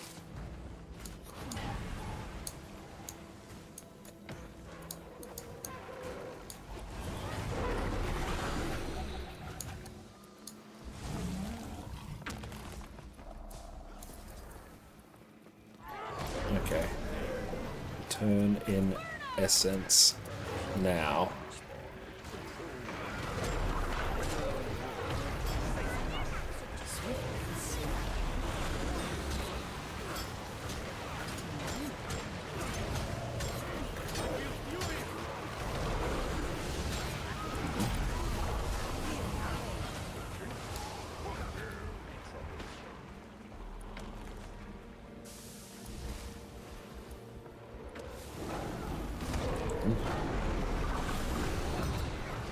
Okay, now if anyone has any other suggestions for what we should be doing,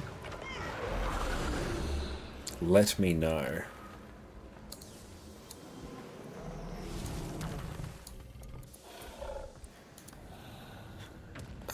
Let's see, Janthir.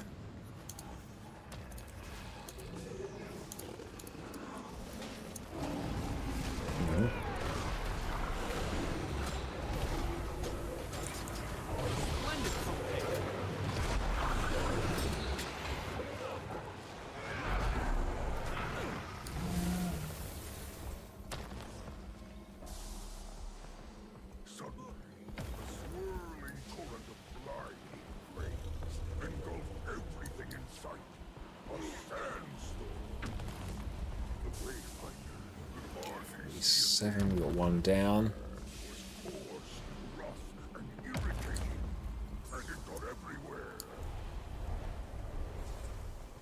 Okay, so sub 5 and 6 have not gone to north.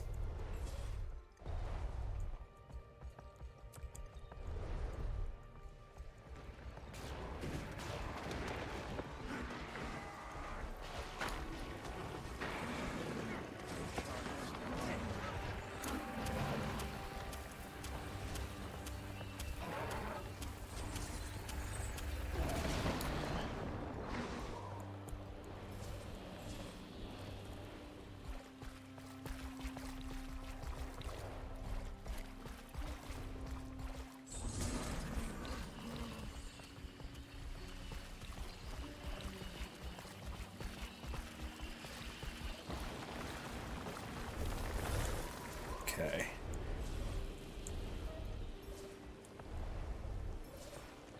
The Thumper creaked and lurched, its secret Okay, Convergence and Thumper. Let's just work on things here.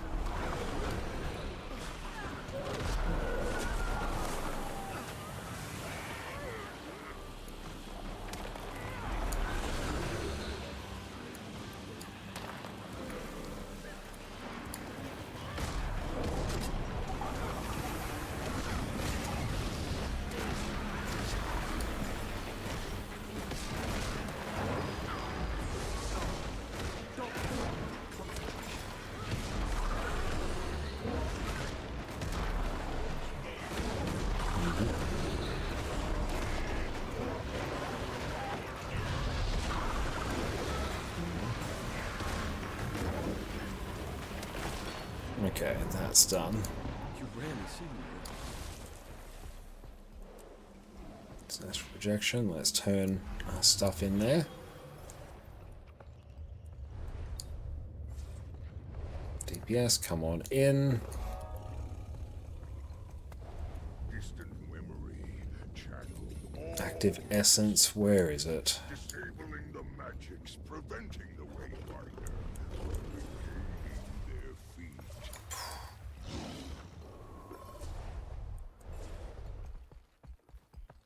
Visha checked the Central Thumper's readings. Okay. That's odd. Something was clearly stealing magic from it. But what? The Wayfinder.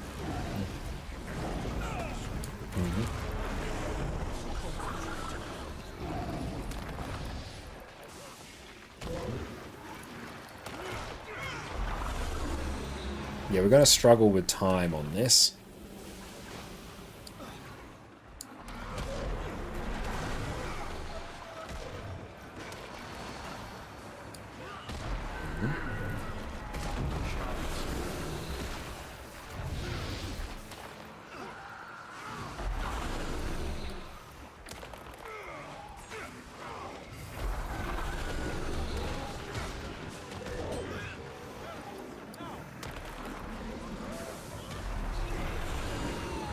check. Check. Subs. Subs for locations on the next one. People went to wrong location.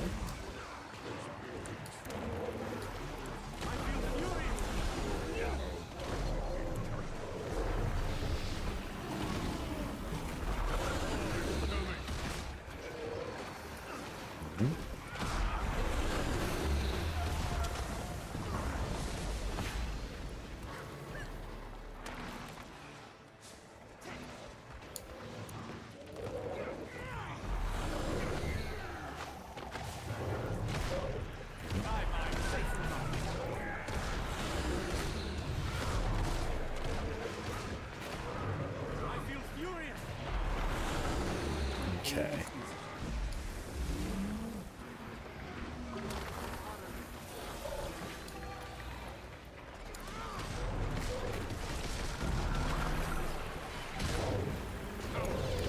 Yeah, this is very long. Okay.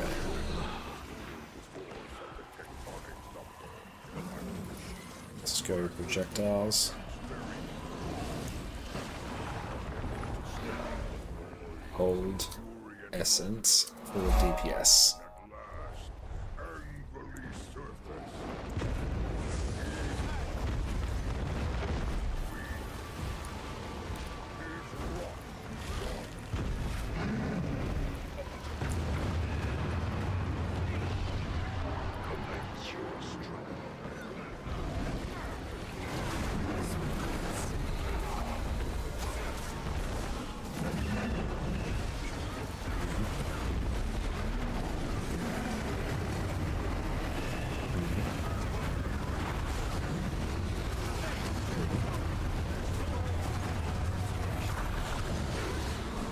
Start throwing some heals down.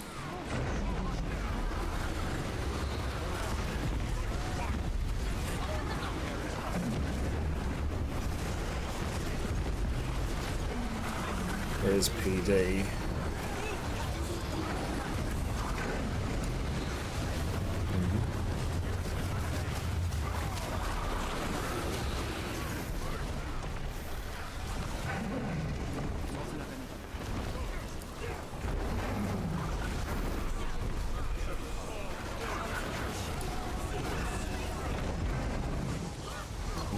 Just throw a big heal down.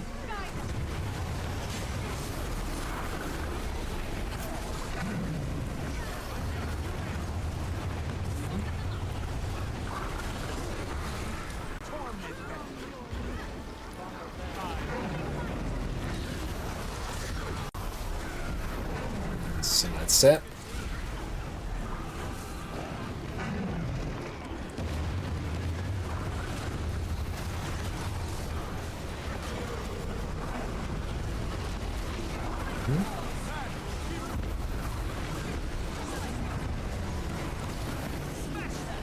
Bang, bang, bang, thank you for the follow.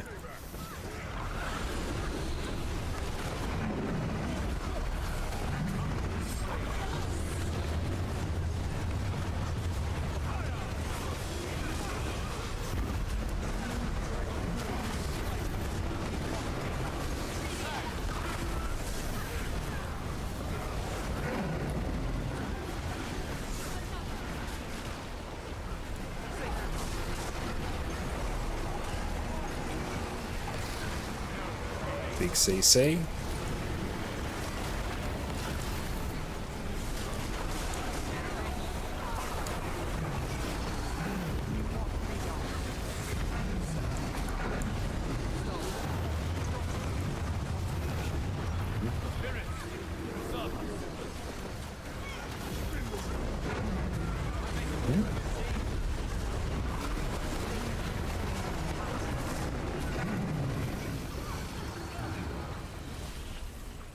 Oh, it's the lag.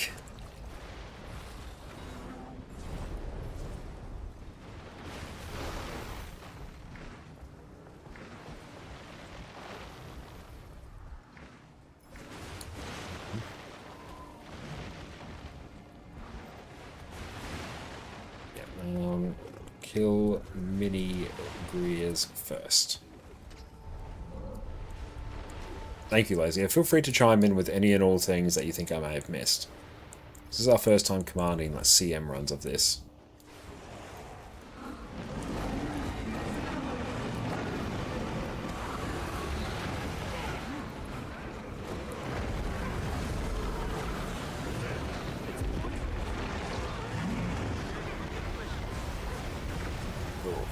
Alright, where is everyone who has now gone down?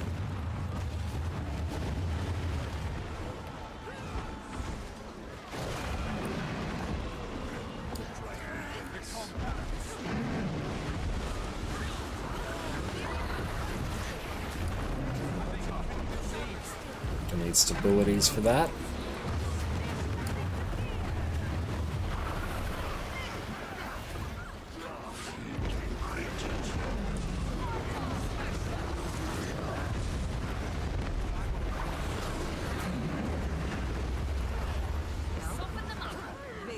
Get everyone up that we can.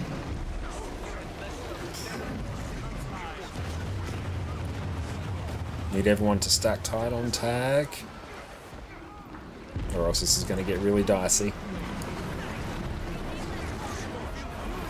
Get out the corrupting AoE.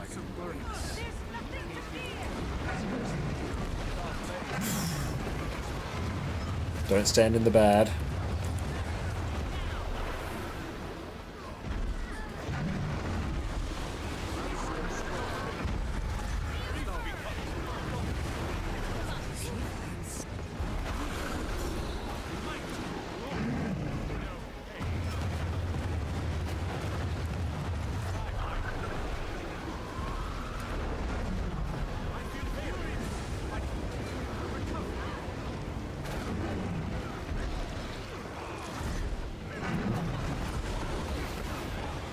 Try and res everyone, get them up.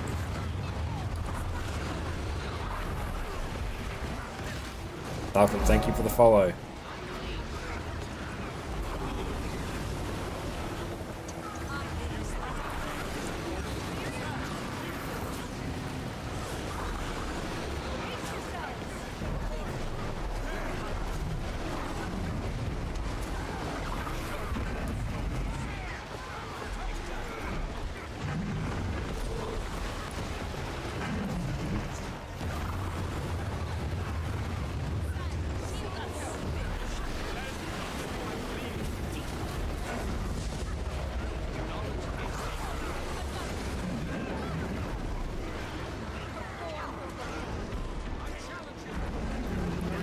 No stab, but that's fine.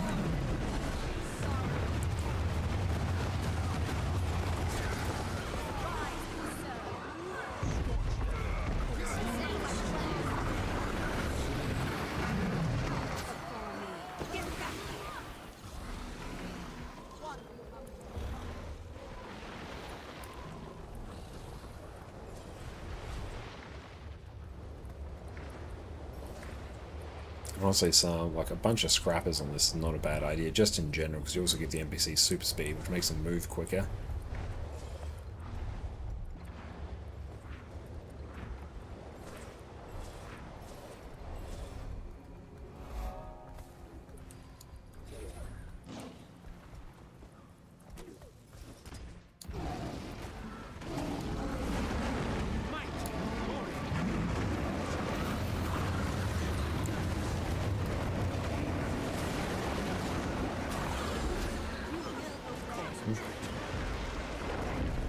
To stack these. There we go.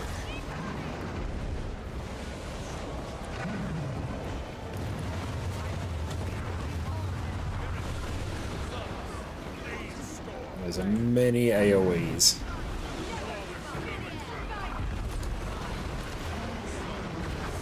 This one's gonna hurt.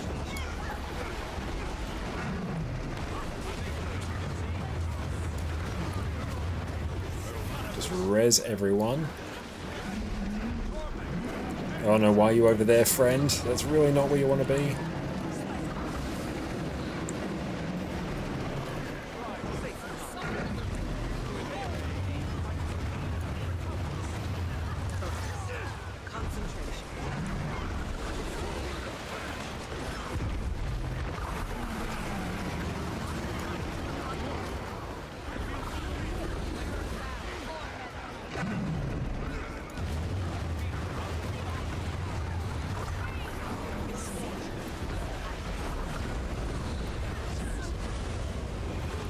can't get them out of the bad. Oh, people are standing in too many of the bad AoEs.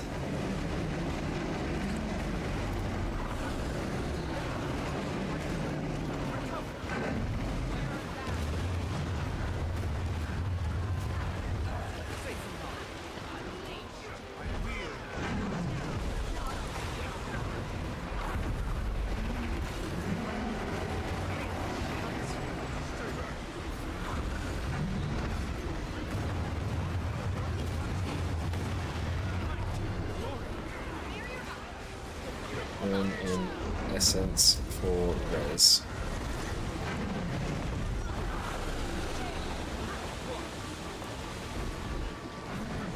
Yeah.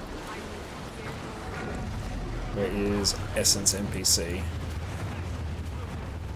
more endurance.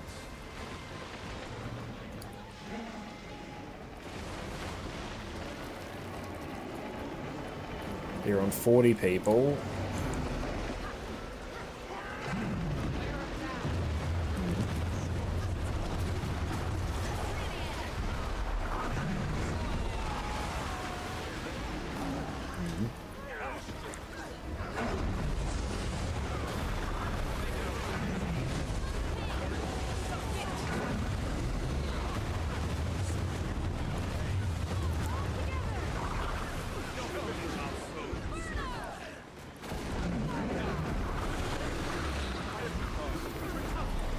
So we need a lot more essences.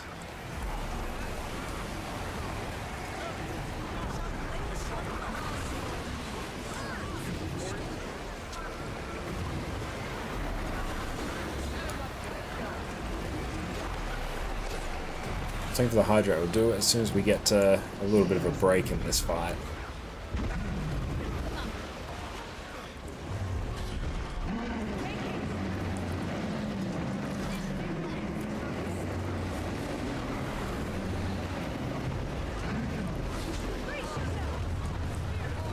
The Boon Corrupt on Greer is just cursed.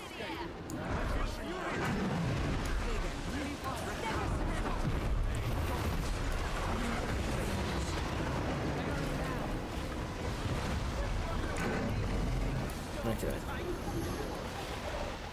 Turn in essence. And thank you for the hydrate.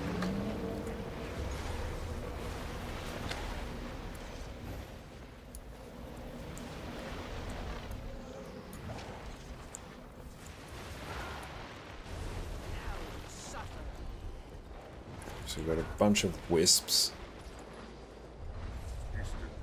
I take it we're probably not getting gold for this one.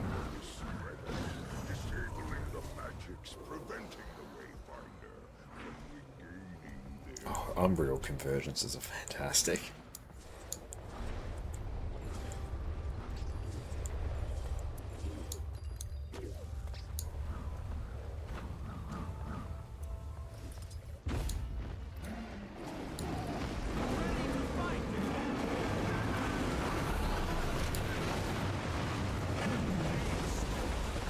Stack in these.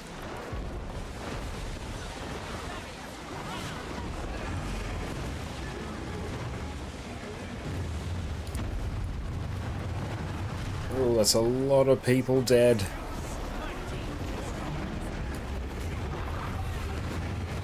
Does this revive? Natural cells heal, I don't think it does.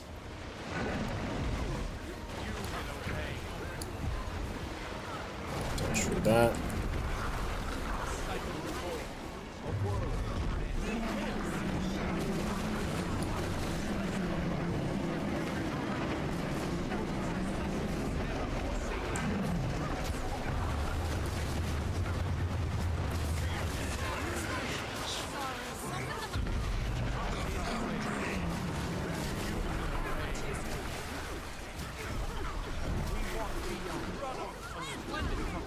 Sidestep that.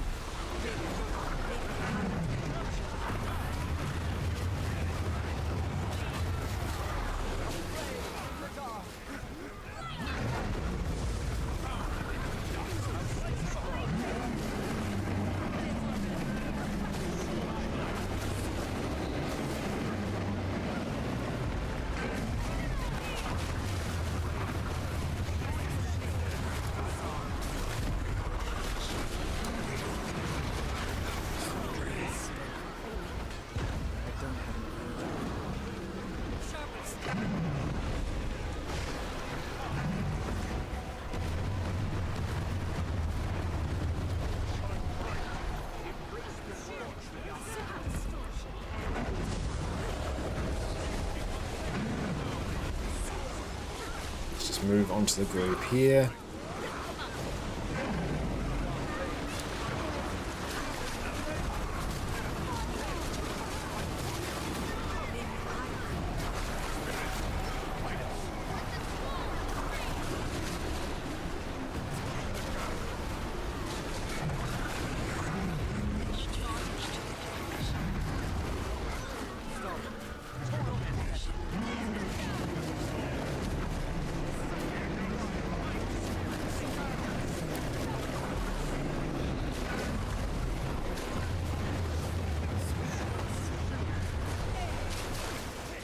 Let's see how far off we are from gold on this. That'll be interesting to see.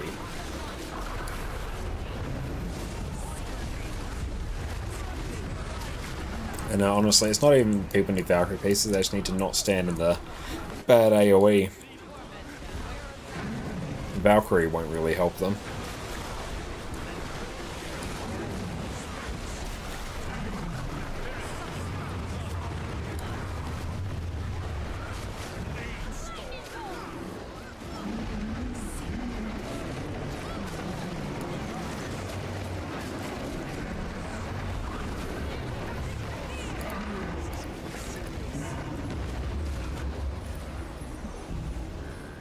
Okay. Which time? Oof, that was rough. Health, vigor, recovery.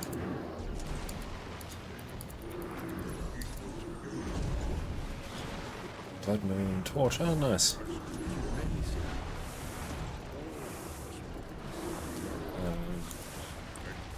Focus.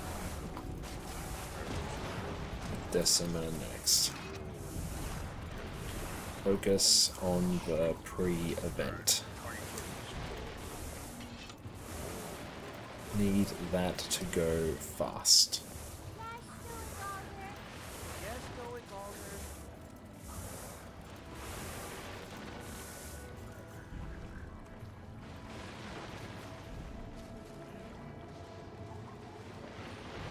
Yeah, 27 mins is a bit rough.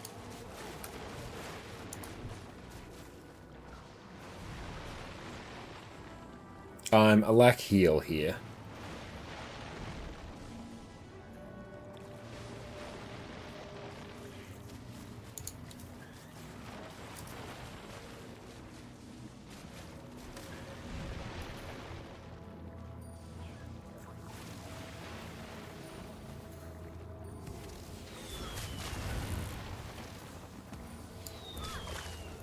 My pain is easy.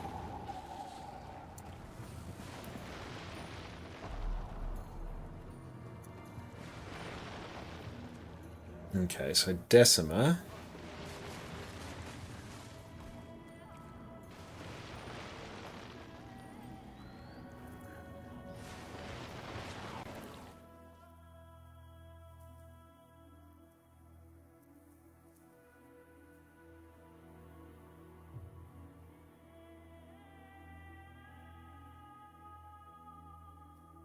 Yeah, we're doing a Celestial heal build.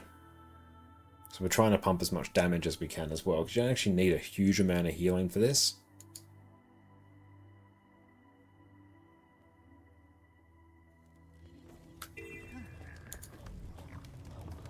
Okay, Janthir.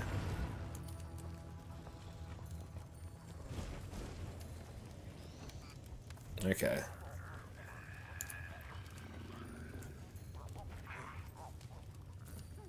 Decima and Ura CM.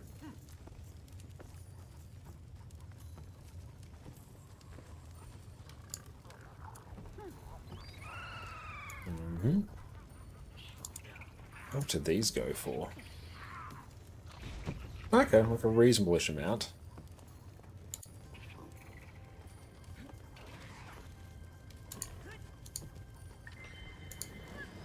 Oh, we got the weekly done. Nice. We don't need the armor chests anymore. But I guess we can buy the build storage expansion just purely for... I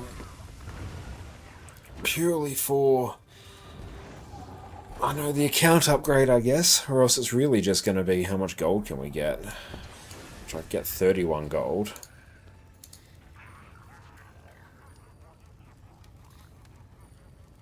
Hang on, so I need another...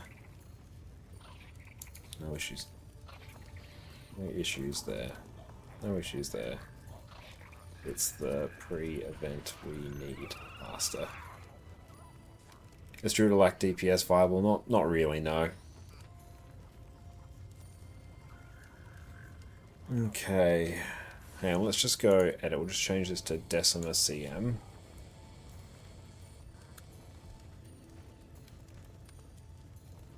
/D.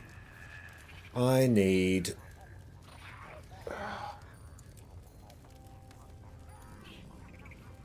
Going for gold. Boon DPS. DPS.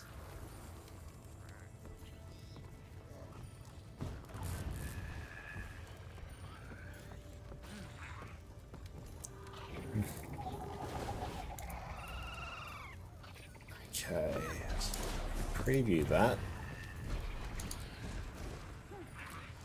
So that's the torch that we got. Pretty nifty.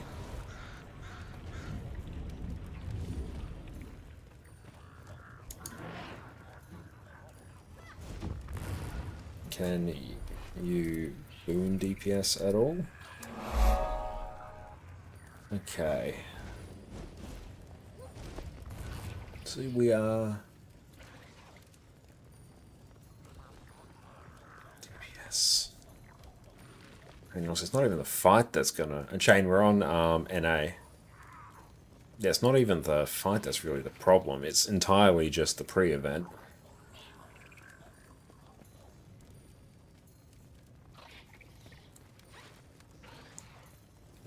Let's see. Go a DPS scheme. My mind is scrambled. Lack DPS. Oh, that worked out perfectly. And that is the squad roles add-on. Which I've got some information on how you can set it up there. That's very, very handy. Oh, sweet, I can finally do this. And Eli is also a lack healer. Good, that's corrected itself. So I need a lack DPS and a Q DPS. I think Neb is quick DPS, I presume. Yeah, so I need a Q DP. I need Boon DPS actually. So let's actually just search for Boon DPS. Honestly, I can even just load up entirely on Boon DPS. Difference between that and the DPS is not that much.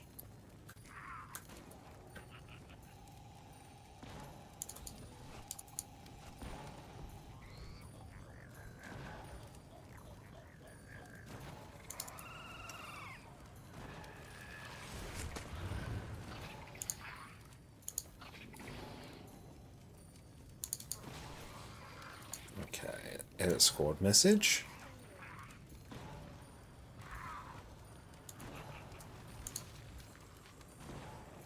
Okay, this might take a smidge to fill now.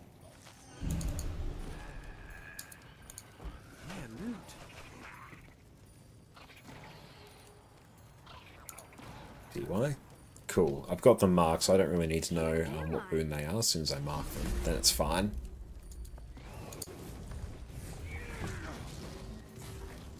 DPS group 8, just sell that instantly.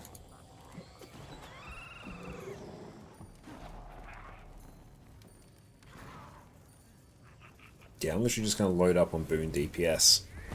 More boons is never a bad thing.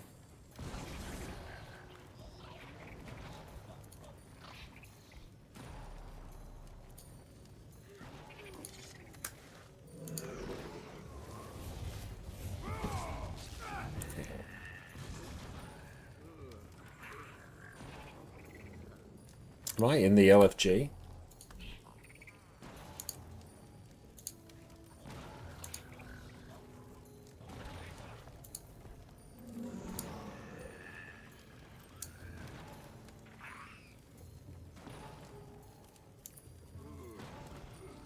Can anyone see the group?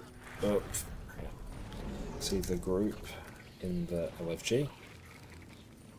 Bugging out for me.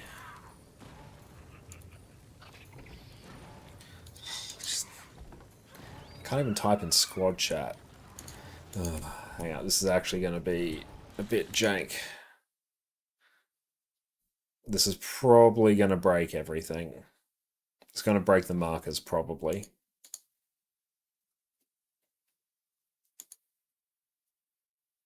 Stop and play.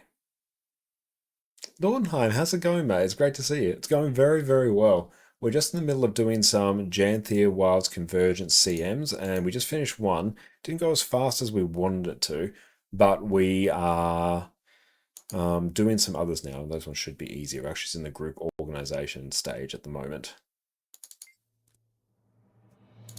And hopefully we didn't lose our squad markers, or else that's actually going to be really, really cursed.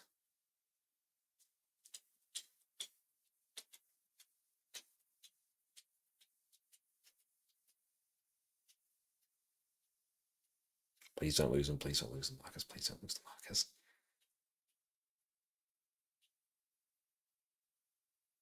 Come on. Ah. We lost them.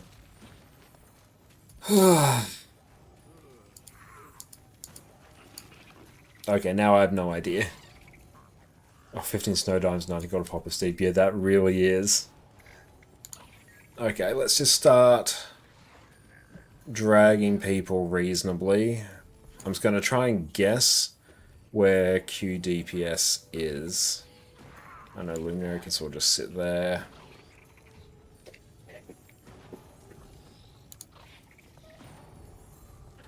MRC is QDPS. That's awesome. Yeah, it's just that because I had to restart my game, all the squad markers have like disappeared. Over into game yet? I don't think so. 5167. Yeah, feel free to add me. Yeah, I'll definitely add you as well.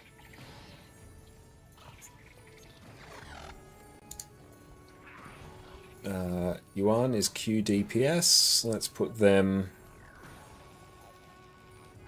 I think, here. DTY. So I think I've literally just asked for Boon DPS and I can just put them somewhere reasonably. And Rhoda, thank you for the follow. Ah, thanks, Nord. Appreciate you, mate. Let's do that. Control C. Yes, there we go. Everyone, make sure to head over and go check out Nordenheim over on Twitch. Absolutely amazing MMO variety streamer. Sub 5 just needs a DPS. Great. Just put Yasna in there. I assume that's that. Oh, what build you playing? I'm playing Celestial Alacrity Heal Scourge. It's a raid build, yeah. Zephyr is QDPS. Yeah, you go there. Eternia is QDPS. There we go. And then Twilip. So sub 10 just needs a... Or sub 5 just needs a DPS. I think, yeah, that's fine. That looks fine there. But yeah, no need to apologise for asking a question. Sometimes you wonder why you give yourself a challenge playing multiple MMOs at the same time. That sounds really difficult, not gonna lie, mate. It's hard enough to keep up with Guild Wars too. Even just throwing a regular single player game on the side, like, we're cooked at that point. There's no time for anything else.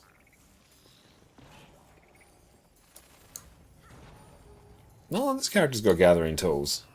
Hooray! I found a set. I think Guild Wars do Palia, WoW, and ESO. That is a lot. Yeah, I guess whenever Jess streams Palia, I will basically always play Palia alongside her as well, so then, you know, we can run around and do that together.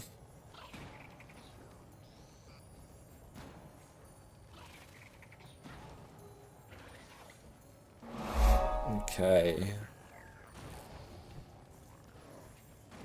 Let's see, we got a Thief.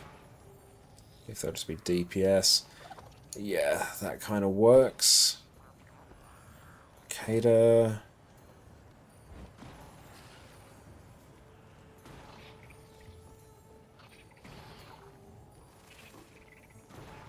Yeah, I've just asked. I've got an ADPS. pop them here. And if I could just get another A DPS and sub 4, that would be sweet.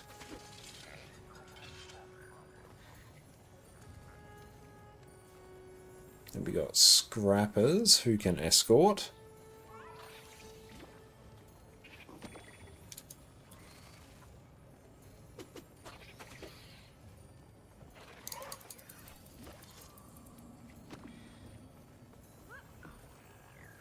Just legit need one more. Can realistically be anything.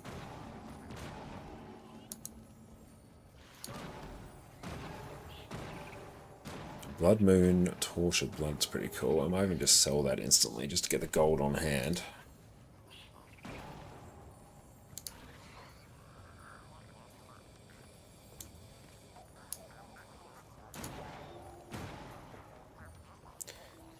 And Imperfect Memories was a DPS. And we just need one more. Good, we're still there. Oh, we did a randomized dies as well, but I didn't unlock it. There we go, we're now bright pink. I'm renewed. One more, let's go. Okay, and in terms of Decima, bring Stability and Aegis. Get that, and we'll bring Serpent Siphon.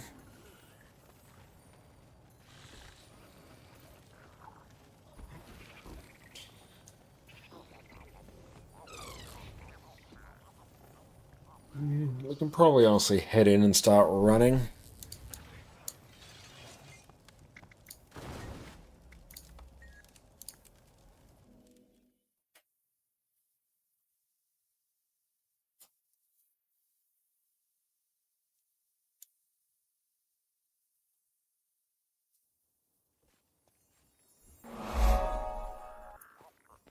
Okay. Decima. Sub 1 and 2. Escort NPCs.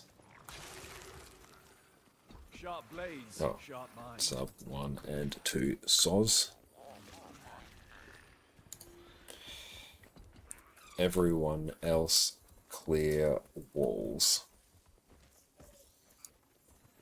Check your sub and squad message for Thumper location. Needed more people at far north last time. Feel free to explain all essence farm while I organize stuff. Okay, and sub 5 and 6, remember to go far north.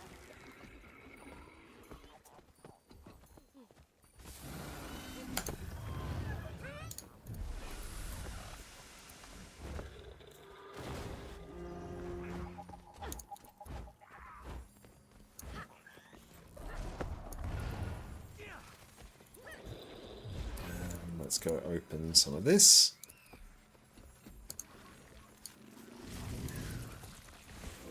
If anyone does want to join us and you're on NA, are you doing a raid tonight? Yeah, probably later on tonight we'll be doing a raid, I think. You know, honestly, we can just kind of do it with this.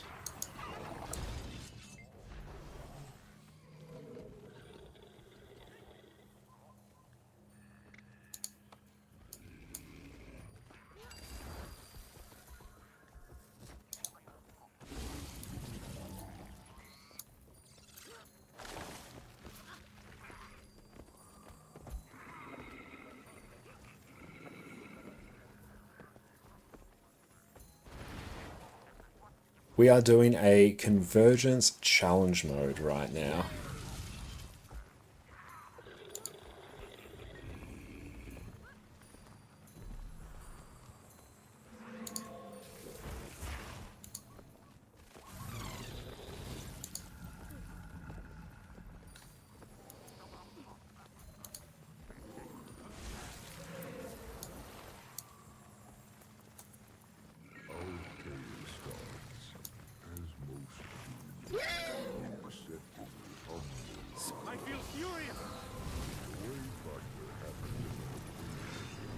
Okay, let's see. Supply pyramid? Boring. Yeah, when do we get to the exciting part?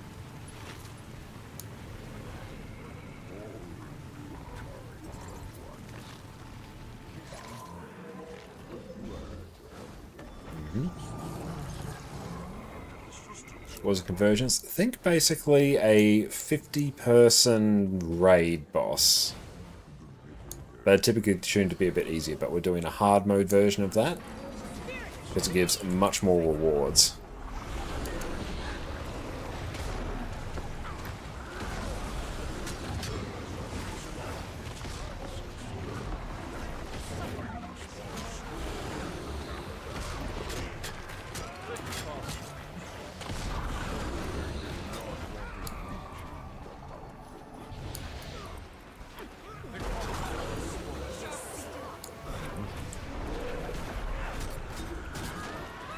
It's like raise one a week. You can do these ones each day, I believe.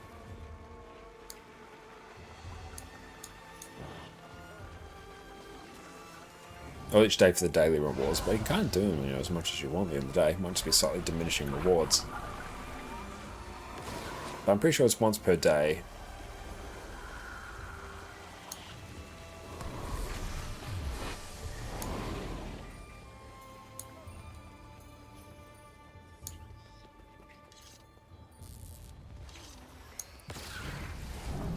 We'll kill these.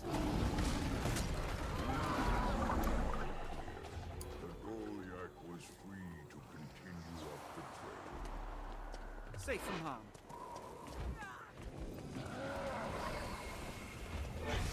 It's good. We want them to have super speed.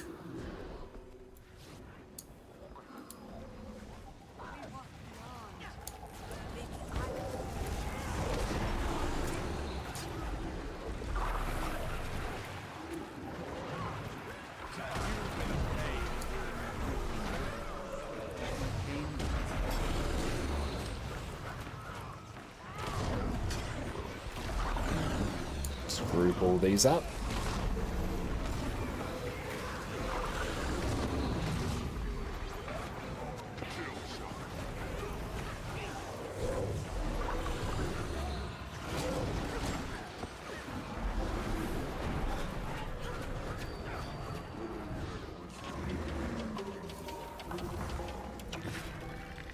Some go to thumper locations and dig. Rest take supplies. Some stay at camp to defend.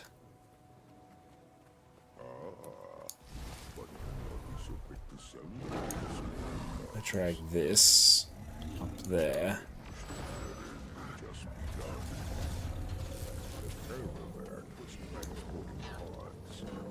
I think I'm seeing people. That's good.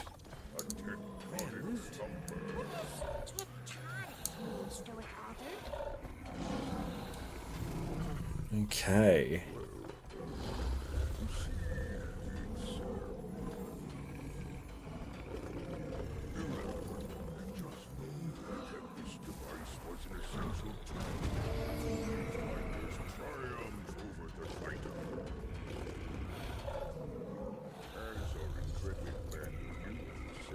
Sure, let's get them in. Seth, great to see you, mate.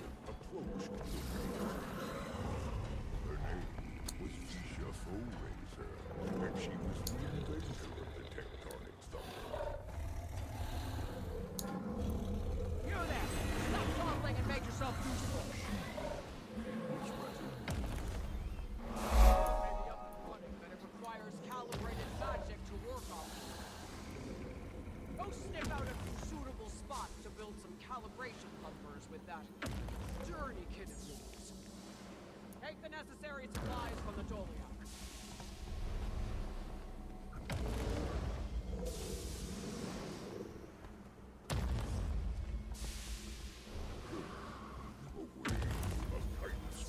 Surged in to attack camp.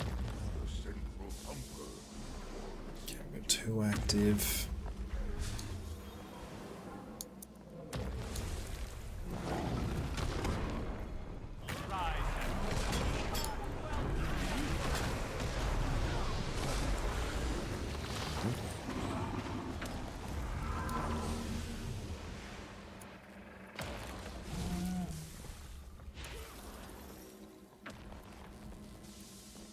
Anyone specific baiting the lasers? Haven't specified that yet. Who do you recommend is best to do it? If not, I can always like stand towards the back, and I assume it's here, stand towards the back of the group and do it. If you're ranged, ideally do it.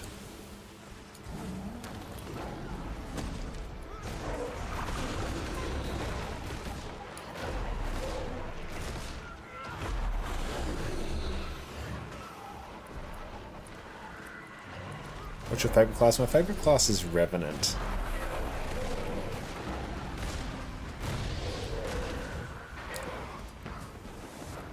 But I play more or less everything to varying degrees. And let's go Janthir.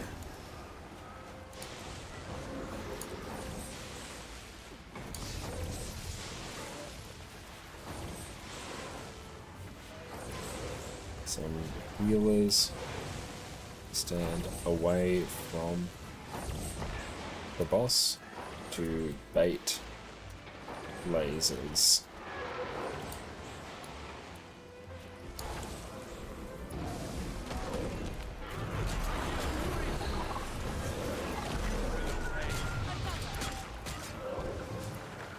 Turn in now.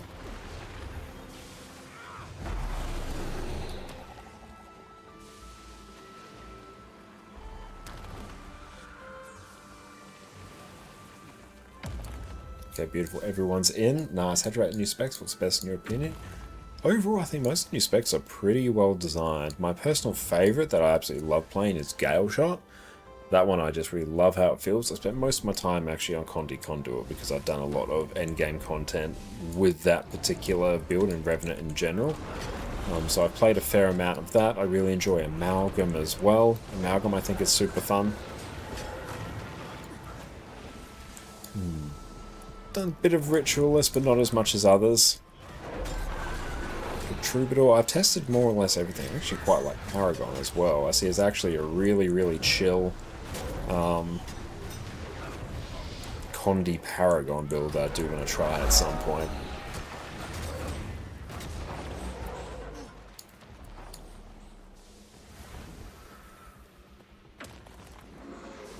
Where is the Sapper?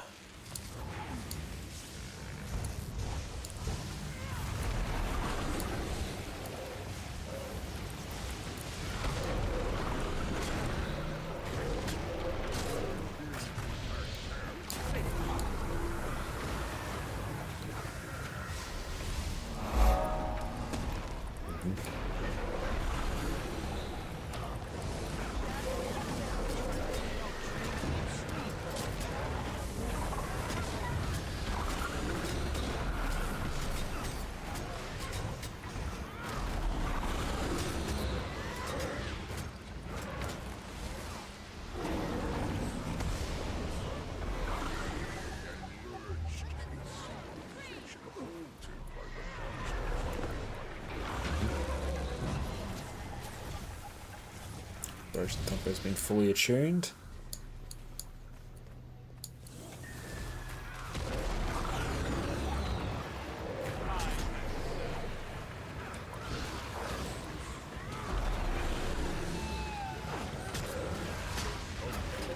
This camp has been reclaimed. Nice.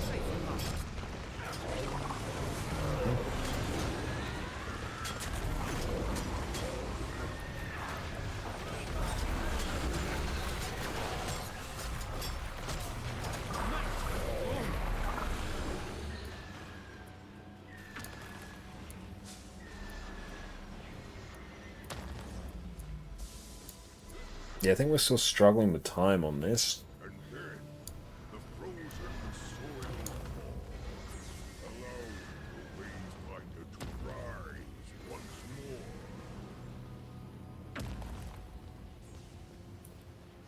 more. That looks like it's done now.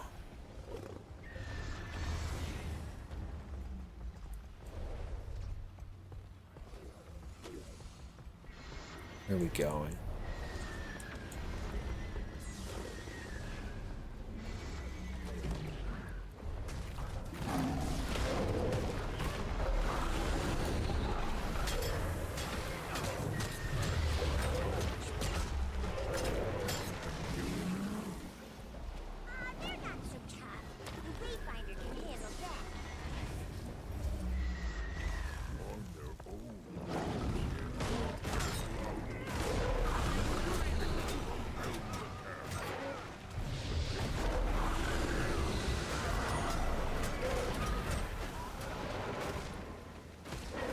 Okay, where are we at now?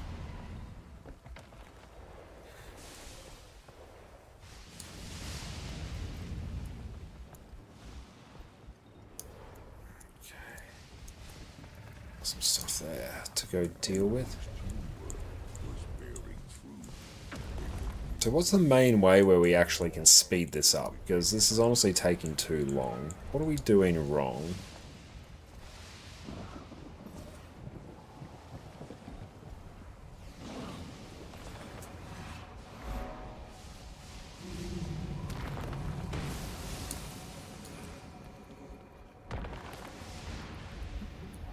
Okay, people just need to turn in their essence.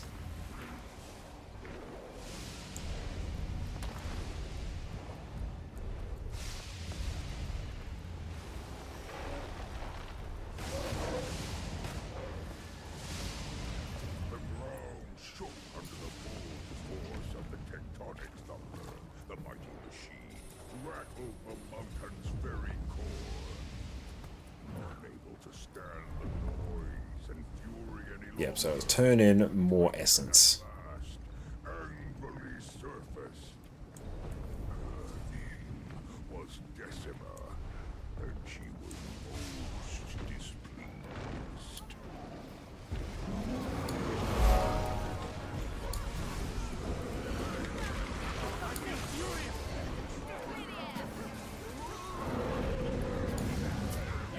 Bless you.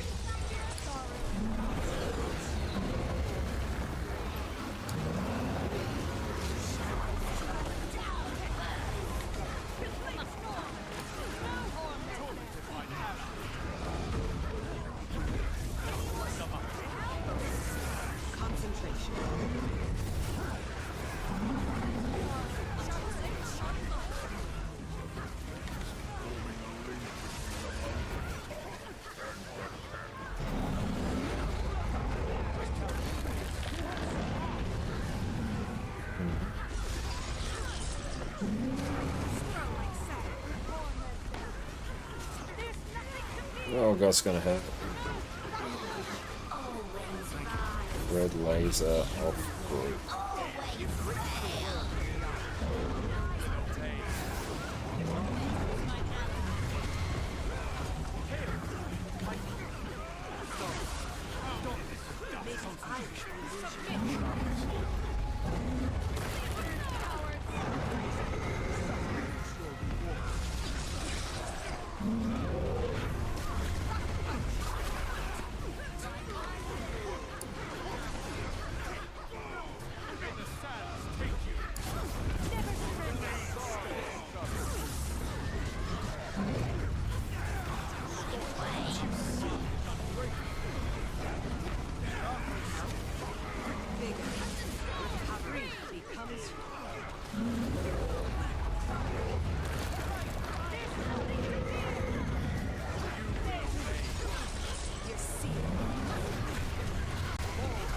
Let's get ready to res people.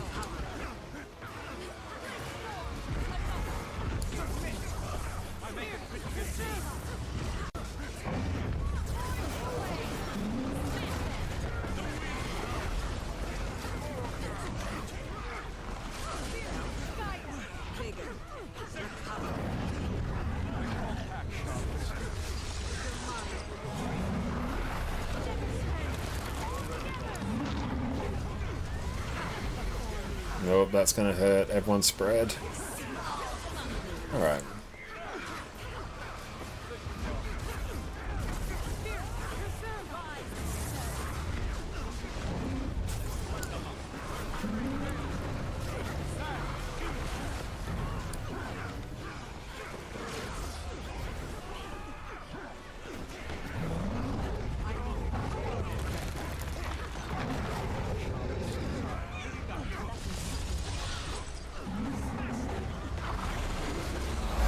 Bad Tempest, thank you for the follow.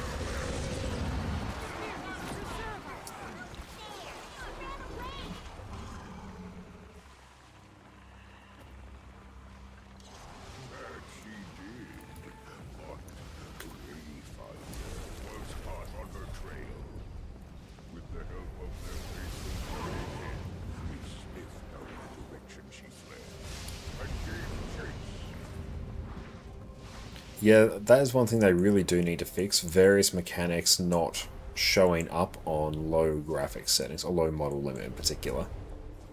That's why, especially for PvE, I recommend never having like a character model limit set below medium.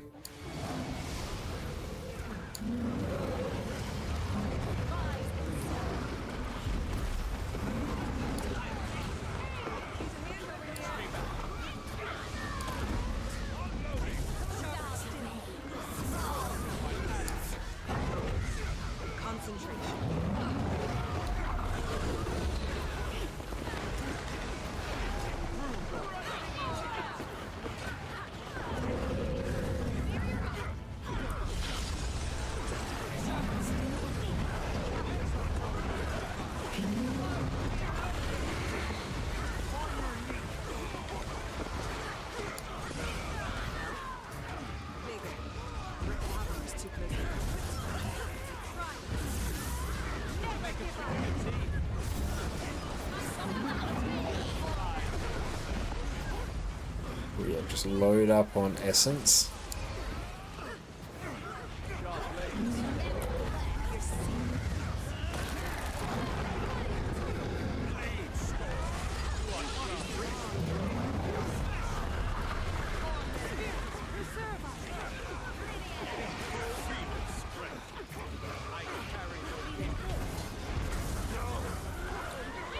Overall DPS, we've got someone pumping 52k.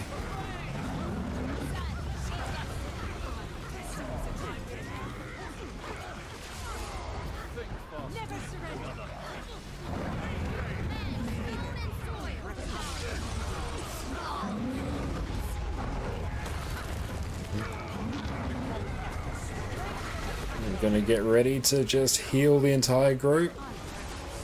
There we go.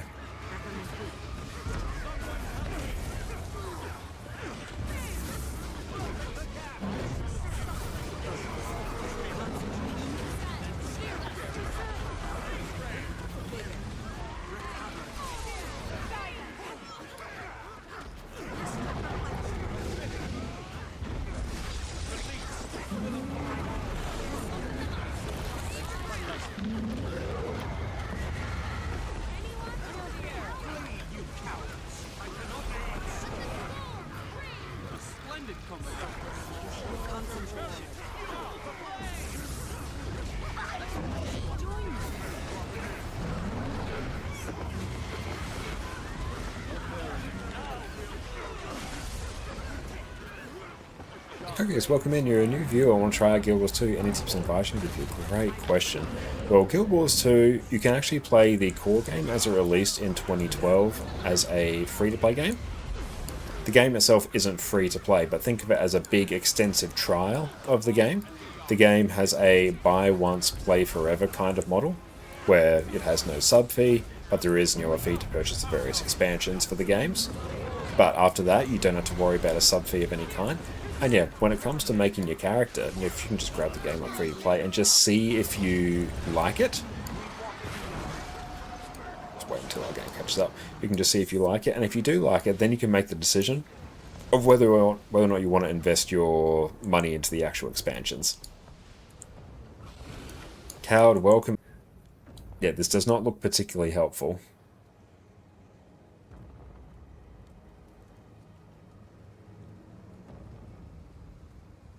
Oh, no, that is literally the entire internet has gone down.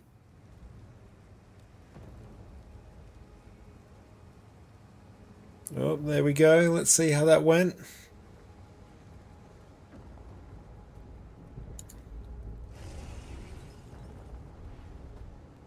Okay, let's see. Okay, we are back. That's good. So just like a free trial after a certain point, it's just buy to play.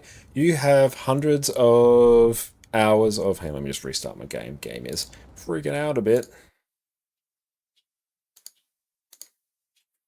Cool, we'll just bring that back up. Just checking everything else is nice and stable with the stream. Nice, there we go. You know what, stop. And play. Nice. Cool. Bring this back on in.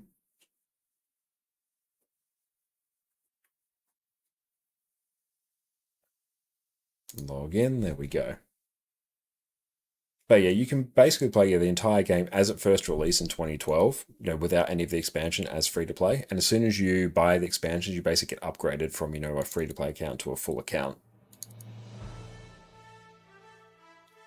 But you could play hundreds and hundreds of hours in the free to play version, but if you like it, just be rest assured the expansions are better than the core game.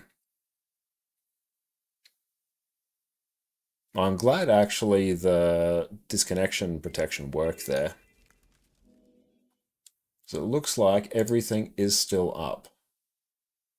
Yeah, they're very generous with the free to play. It's not just a trial. Yeah, it's not just a trial at all. Excellent. Let's refresh that. Good.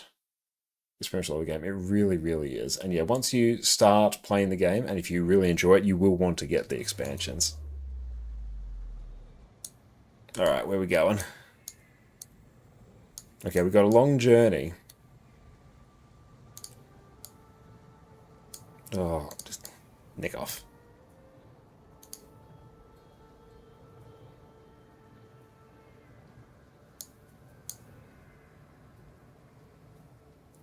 Okay, looks like, yeah, that did actually bulk the stream for a bit.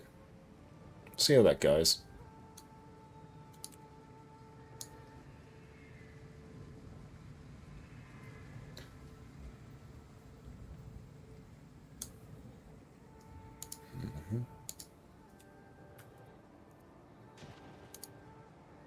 I really enjoyed the Heart of Thorn story.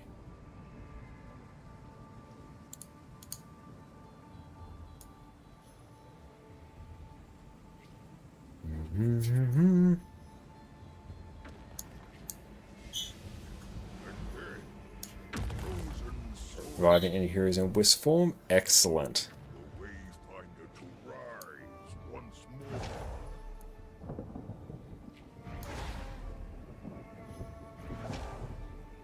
Oh yeah, especially doing Heart of Thorns on Sylvari, that is true.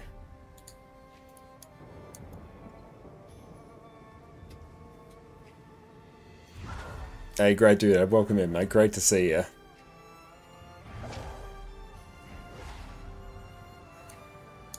I need no inventory clean. Love it.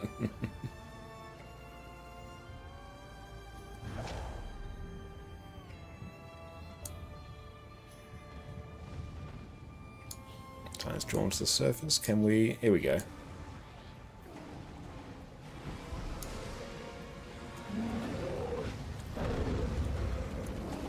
Let's do...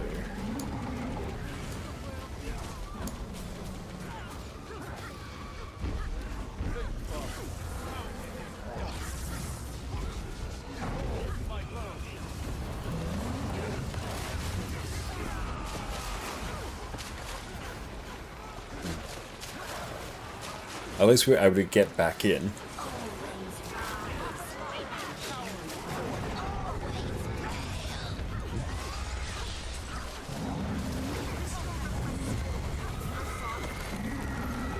And need to get ready to res people. Oh wait, no, that's fine. What's this one do? Get some regen here.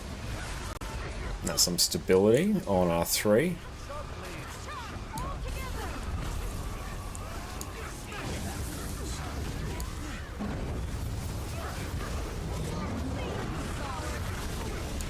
Get ready to revive people.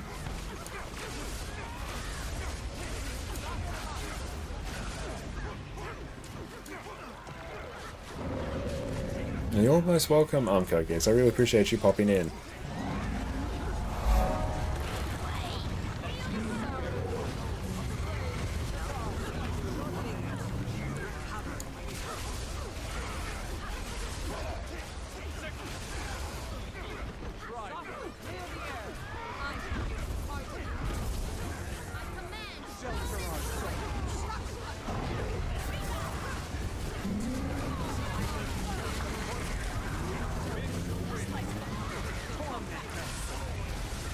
And that's right, it's just us that's actually died here because we disconnected.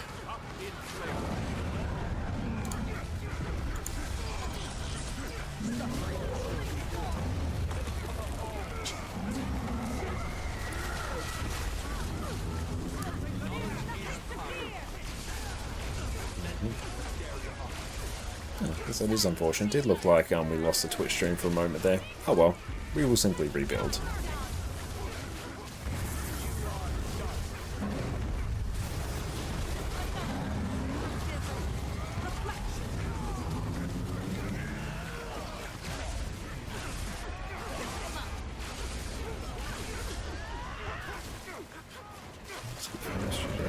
Network.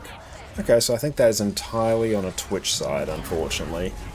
Yeah, there's not a single issue on Jess's PC or on the home network, so that's interesting.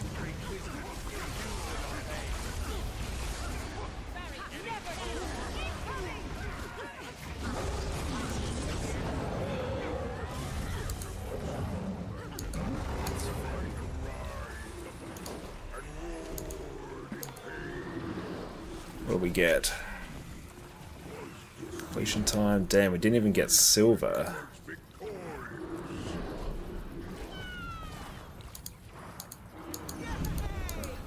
Got the Relic Amount Balrai, so that's good.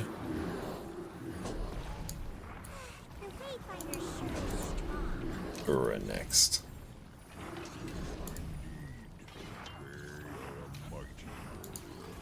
Yeah, so let's exit to desktop and then we will come back in.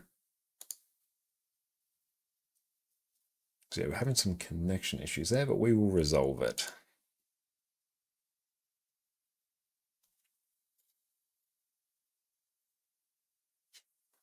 Because yeah, it looks like squad chat wasn't working there, which is usually what happens if there's a connection issue.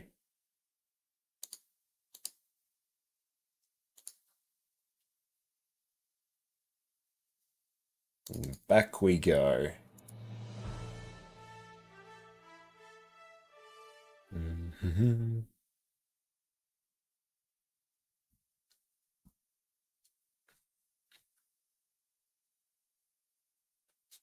I wonder if there's an issue with our connection to NA, actually.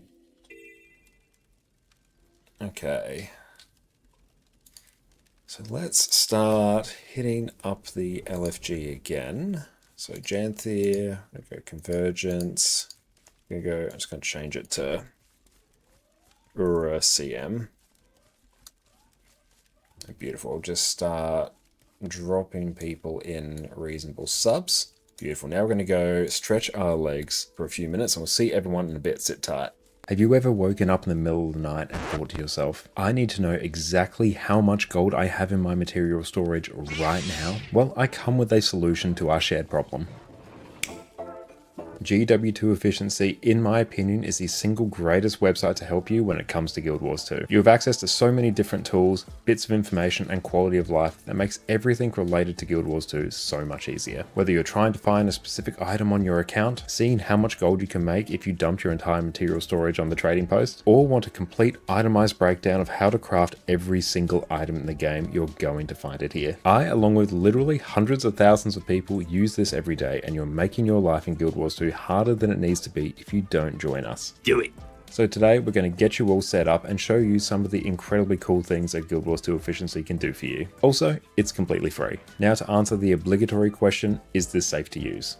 Yes. GW2 Efficiency simply reads information from your Guild Wars 2 API key that you can generate from your ArenaNet account page and lays everything out in a clean, easy to understand way. It doesn't interact with your game in any way, and the creators are even partnered with ArenaNet, so you are totally safe. Now for the setup. The first thing you need to do before you can start using GW2 Efficiency is creating an API key for your Guild Wars 2 account. Now I know this sounds daunting, but it's actually super simple to do. Your API key is simply a code you create which allows third-party websites and apps like Efficiency to read certain bits of information about your account. This doesn't allow anyone to change anything about your account, and it won't include anything private like your password, so we're all good there. The API keys section on Efficiency will walk you through how to create your API key, but let's work through it together. Click the link to go to the Guild Wars 2 API key management page. You can also find this by logging into your ArenaNet account and going to the Applications tab. Click here to create a new API key. Name it whatever you want. I'm going to name this one GW2 Efficiency because I'm filled to the brim with creativity. Check all the boxes to give your key all the permissions. This will make it so you can get the most value out of Efficiency. Create your key, copy your key, then paste your key back into Efficiency. Save it, and then we're done. Also, if you're an alt account goblin like me, you can add API keys for each account and swap between them with the drop down in the top right. Now we can get to the fun stuff. The account section is where you'll land whenever you check out Efficiency, and it's basically where you can find out almost anything about your account. There's so much information here at your fingertips, so I won't be able to cover it all today, but I'll go through what I think are the most important things for you to know and the stuff that I use it for all the time. Now the Overview tab will show you your account value, which might just shock you. Even if you feel like you're not earning that much gold, your account value will still be increasing faster than you think. If you scroll down, it will basically show you where all the gold is sitting at on your account, how much you have in your bank, material storage, and even on each individual character. One god tier feature here is the ability to search for any item across your account, which is super useful for me having over 50 characters on my multiple accounts. The Characters tab will tell you everything you need to know about your characters, how old they are, number of deaths, what crafting discipline they have, and a super nice feature is this little checkbox here, which will let you see if any of your characters have a birthday gift to collect. And if you're like me and have literally dozens of characters, this is an absolute lifesaver. For the farming tracker, you can turn it on to see just how much gold you're making as you play. And if you're diving into an hours-long farming session, make sure to check this out. The bank tab will show you every single item in your bank as well as how much everything is worth. Super useful if you have a large bank and use it as a dumping ground for all of your odds and ends. The material storage tab is super helpful. It will show you every single thing in your material storage as well as exactly how much you can sell it for. You can even turn on this handy heat map so you can see at a glance where your most valuable materials are. I've mentioned this before, but if you're a new player in Guild Wars 2, the material storage is basically where all your wealth in Guild Wars 2 is going to end up. Every time you click deposit all in the inventory window, this is where everything ends up. And Guild Wars 2 more often than not doesn't reward you with raw gold, it will give you crafting materials and currencies. So here it all is for your viewing pleasure. Now the wardrobe tab will show you all your unlocked skins and how much they're all worth. On a slightly terrifying note, you can also see how much gold you'd need to unlock every skin in the game. The dyes tab is basically the same thing as the wardrobe tab, but with, you know, dyes. And the legendary armory, again, like the wardrobe, you can see. And we are back. Welcome back, everyone. Okay. So we just need to form up for Ura now. Ura is basically just bring a bajillion CC. Okay, got a few peeps we need to bring back in, and that's fine. So Q DPS sub 3. You know what, we're prob's not going to get gold, because the biggest issue is actually that we're not doing the pre-event quick enough. So friends, how's it going? It's wonderful to see you. I hope you're having a great day.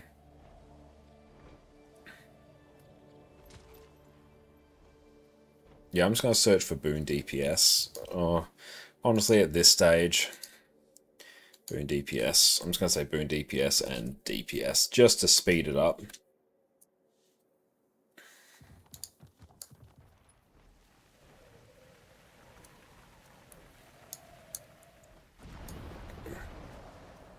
Yeah, if the initial pre-event is quick, silver's basically guaranteed. Because even we were not too far away from silver in that one, and the pre was still a little bit sloppy.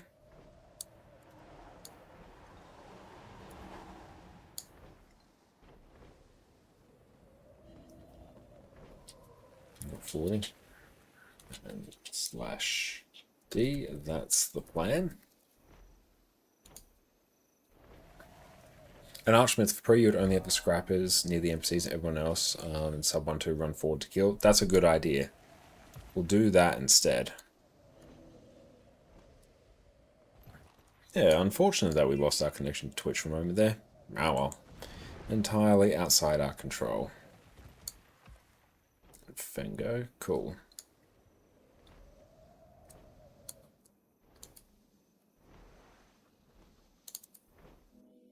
Oh, we can actually do some stuff to make some gold. Ooh. So let's go over to this tomb. They got stuck to 3 mobs up north. Yeah, that's a good point. So we need to tighten that up a bit. So we'll just run forward, deal with those mobs, and then come back.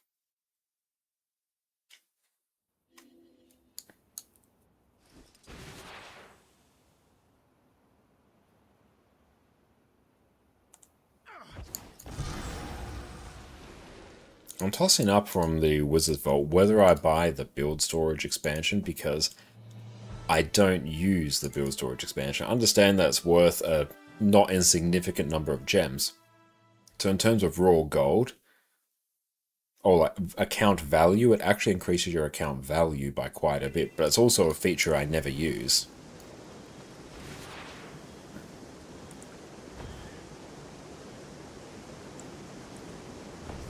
Oh, got him. Oh, nice. We got... what's that? That's a shoulders token.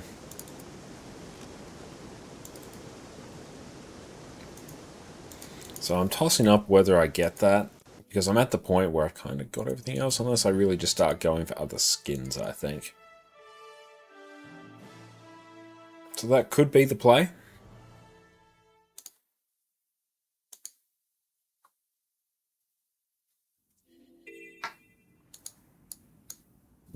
Should be. That's it. I'm just going to search for boon DPS and DPS and just make an educated guess what everyone should be. We can get the drink emote. Fire Sky, well, thank you for the follow.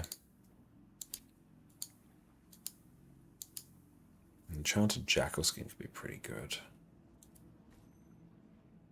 Got DPS. Nice. Chili Gen. Let's put them. There we go.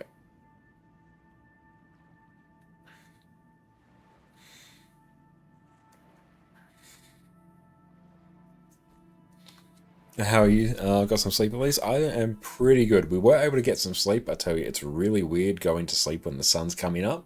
But we slept from about 7 in the morning until noon. So that's enough for us to, you know, keep vibing out and having a good time. Don't know if I really like these. But yeah, we're going well. We're just trying to get the last of these Convergence CMs done.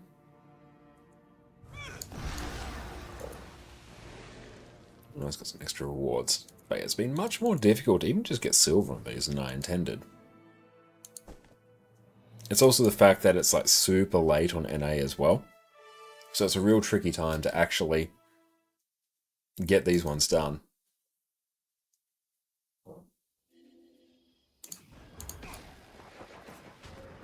What have I got here?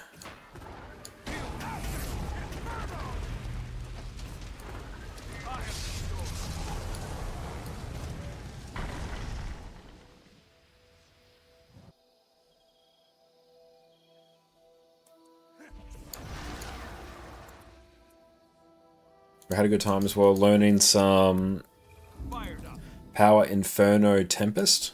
Like, we hit over 40k with it on the Golem, which is pretty solid.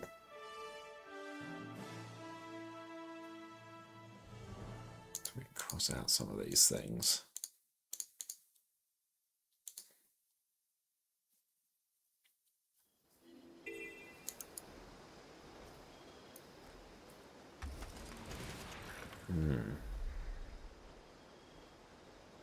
I think we'll have a think. If we start losing more people, then yeah, we will just call.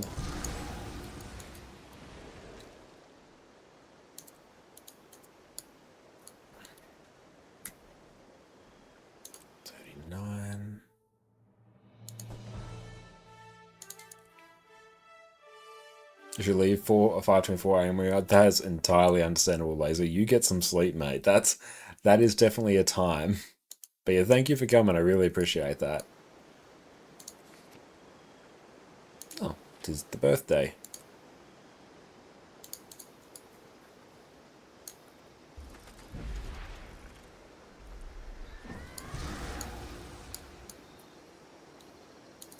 Statistically speaking, this is rather rare.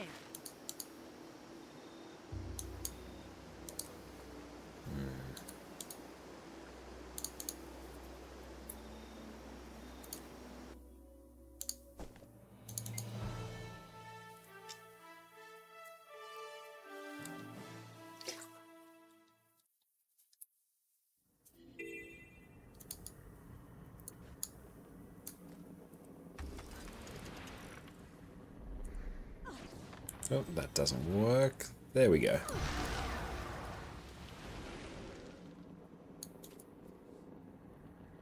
It's also a very solid gold farm there. It's nice to be back over 2k gold. I should see how many more spirit shards I need to actually make an End of Dragons legendary, because we could sell that. And Sorcerer's very fun. Oh, that's good to know, Faro.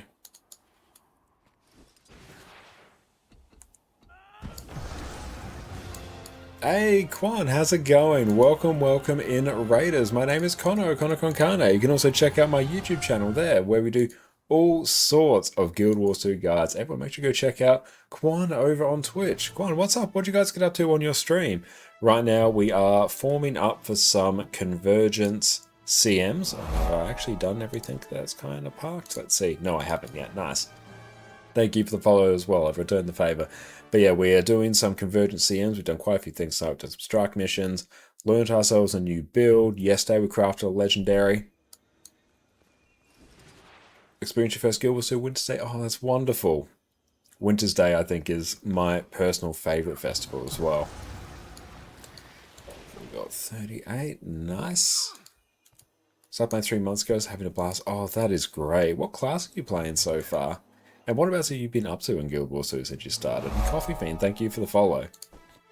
While this fills, we are just going to some of our different characters that are parked in locations where we can generate a bunch of extra gold while we wait. Very Water, thank you for the follow. Oh, you want Engineer? Nice. Engineer has some great builds. The new Amalgam spec is really, really good as well.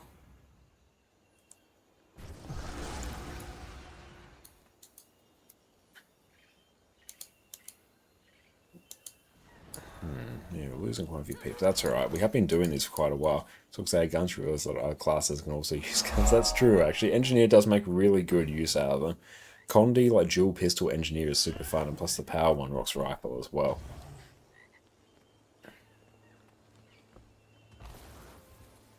Okay, so I'm going to try to do the Wintersday jumping puzzle. Okay, we got an A DPS.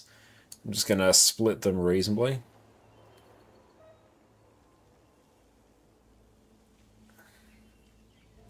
Caterwall, in sub 9 A DPS. Let's see.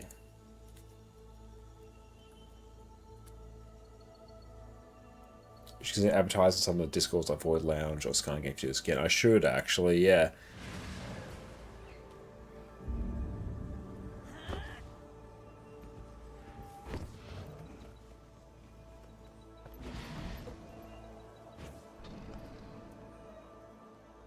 Okay, so give them all 10 minutes. Okay, you have a wonderful sleep. Thank you so much for the raid and trusting us with your community. I really appreciate that. Okay.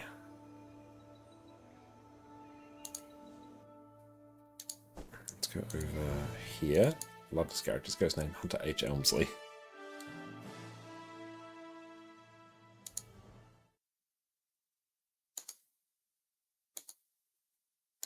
Should make sure to actually get my Guild Wars 2 drops as well.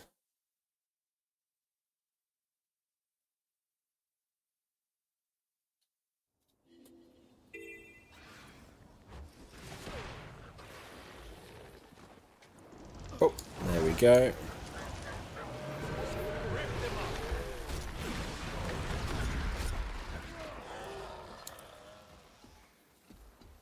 Yeah, let's do that chest now. Cool, we've got a nice amount of unidentified gear. we really should finish off the... I could probably almost get close to finishing off everything I need for the new Aqua Breather as well. I keep forgetting what's it called. Guild Wars 2. Legendary Aqua Breather. Let's see. What is it actually called?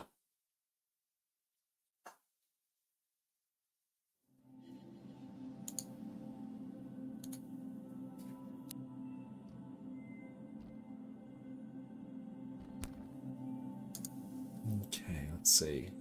That is definitely an impossible to remember name.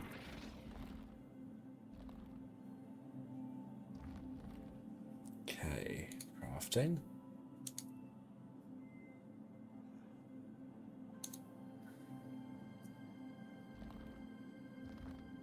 Just like a warrior. Let's see. Okay, using our own materials. That's 1,000 gold for us to craft it.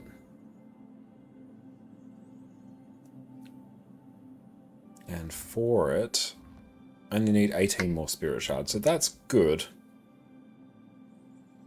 It's really just a bunch of T6 we kind of need. And then we need, well, everything here.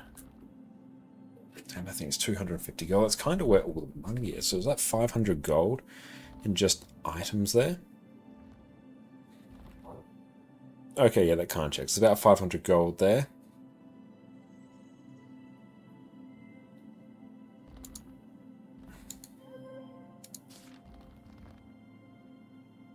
Oh, thanks so much.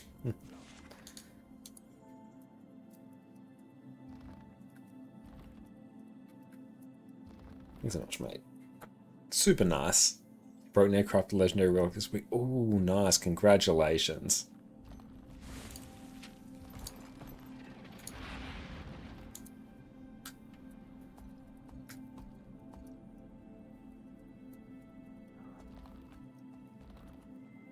I think we might actually pull the pin on the Convergence right now. So yeah, it's just a little bit too late to do it, I think, on NA. I heard that one attacked a scouting party. The one I met was quite darling. They're cute, but I'm also getting some strange readings. Nothing bad, just odd. As a species, they seem to possess some type of magic. I don't know how that magic manifests, but the vision crystal in my... Oh, hi, Addy. What's up, sweetie? Addy says hello. That's alright, Panther. And thank you, PD, for coming as well. Yeah, we're starting to lose more people than we are getting, so it's just going to take us a bit too long there. Yeah, it's 5 a.m. for most of NA. I know, yeah, it's one of the tricky things about the Australian time zone, because you usually get very good ping on NA when you're in Australia, but it's also a really cursed time zone if you play in the evenings. Convergence extraction, what do we get? Mount Balraya. Oh, that's cool, actually. I can salvage it, though. I don't need it, but still. I was manufactured to the highest. That's 7530 should be a sleep house. Oh, thank you for coming, Arch. I really appreciate that. PD's written to join yours. Well, thank you, PD.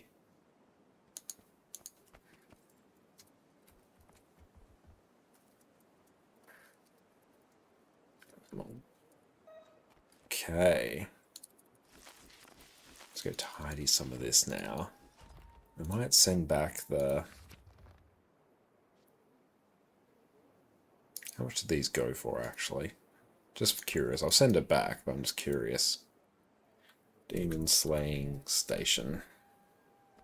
Oh, they're gold. Let's actually go. Actually gonna call it here. TY for the thought, though.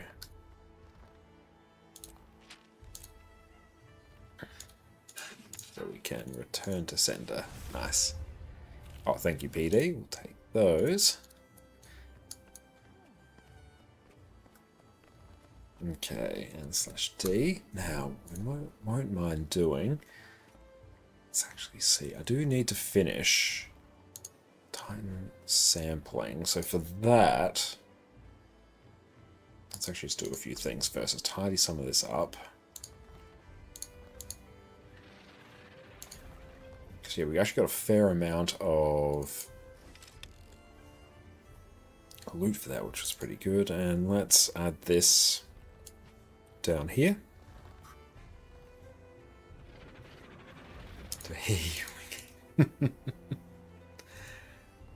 Honestly, I'm not opposed to doing a Wing 8 on EU. Why is that up there? Oh, there we go. Drag that down better. Let's actually see. I wouldn't mind...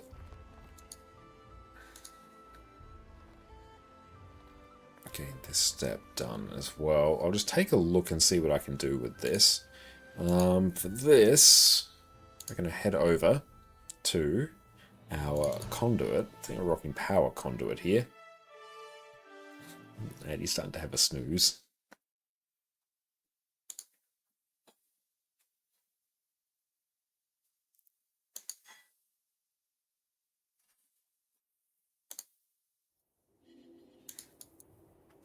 What do we got here? Oh, thanks so much.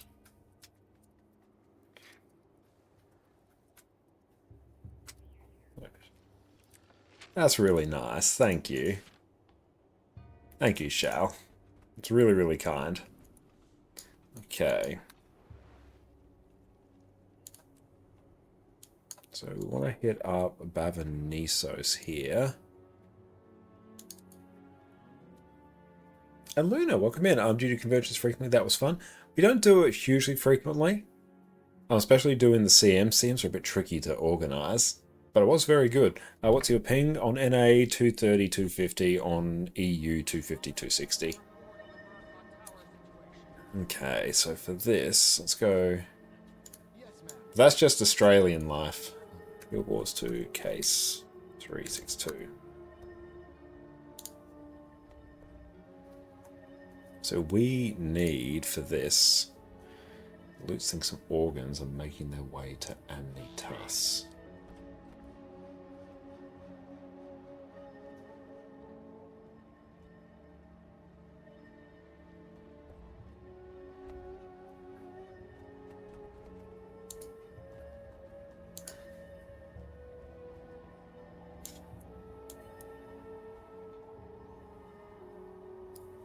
Is what you consider high? Oh, I would love to have 80 ping. That would be phenomenal.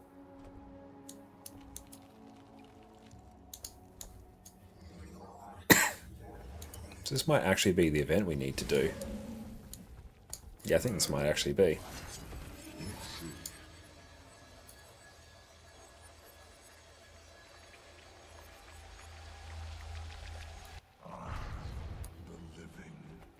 And go Control H, we'll just hide that.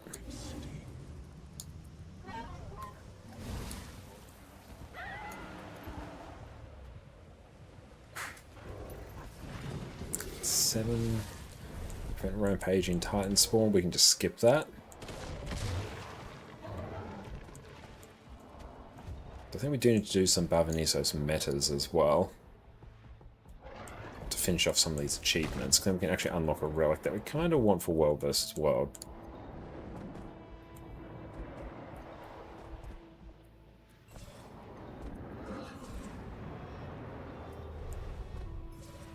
Defeat enemies to secure the area.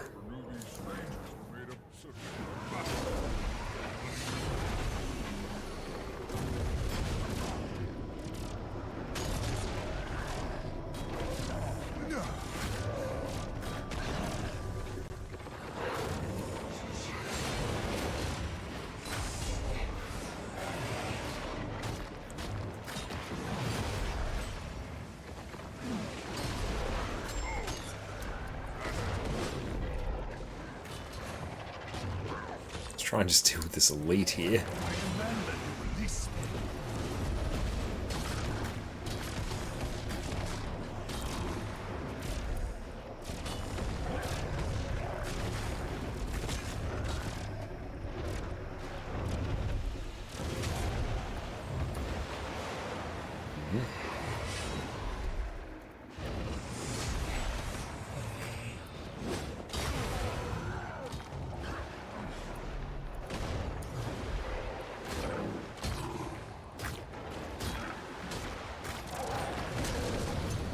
Okay, cool. That actually cut down a huge amount of progress there. Nice.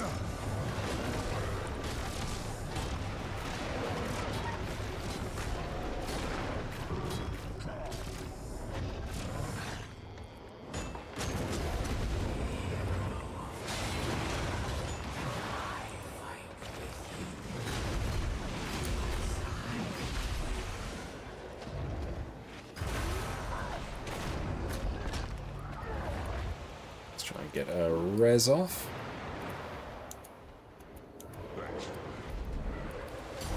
Oh, hang on, this is getting a bit spicy. We're going to need something else.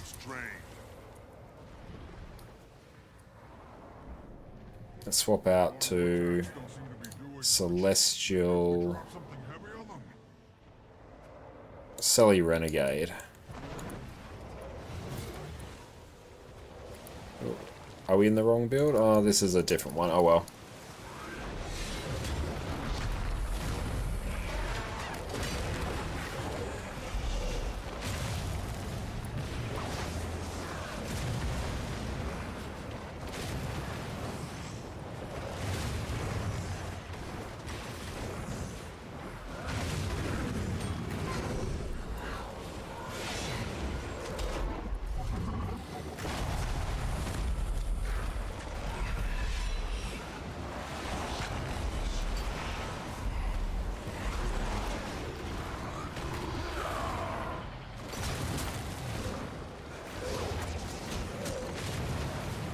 Dodge out of everything here if we can, but no, we're just caught on the terrain.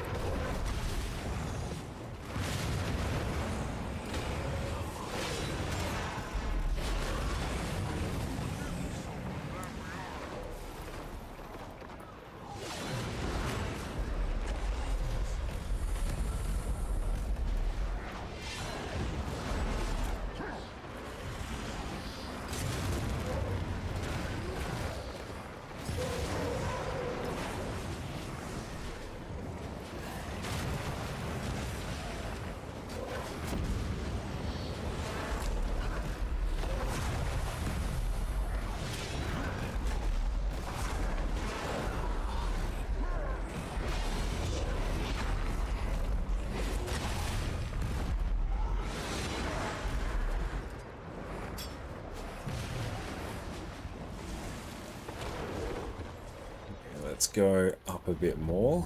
It's up here. I might just skimmer it. No, Griffin. Here we go. Stratton, how's it going? Swiss meta would be better with Luxtalion at the end. I agree, yeah. I feel like Luxtalion is the better end boss.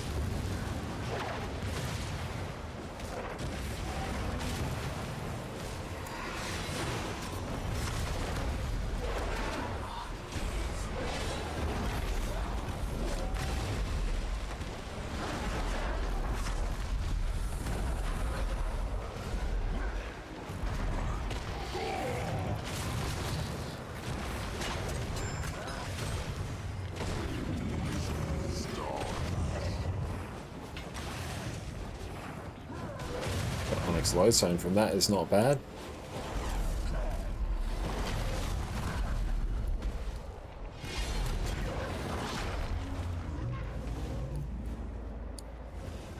Time level, where is that? That's up.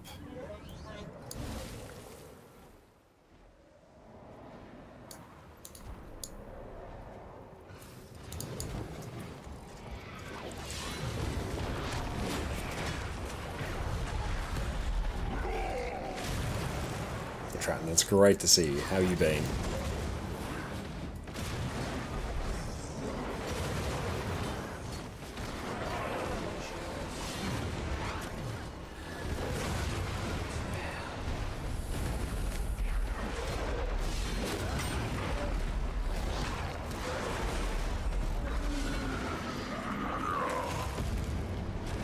The amount of resistance you get on this is quite nice.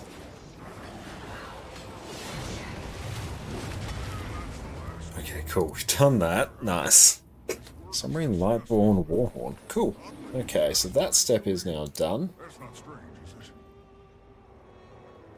Now we've got to interact with the drop note south of Jaxie.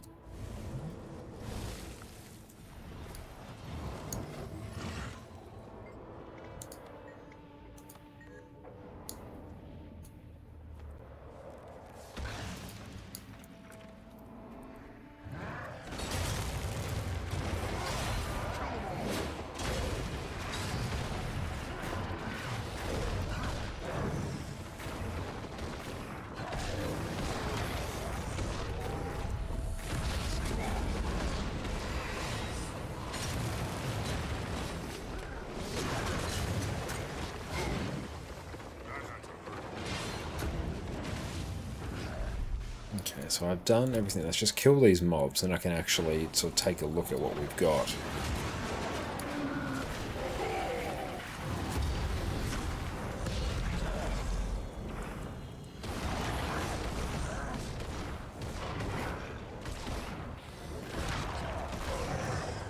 Okay, so that's now done. Since the organ should be on the way to Amnitas. Chief Inspector Lutz would like to see this. Have to talk to the main NPC friendo.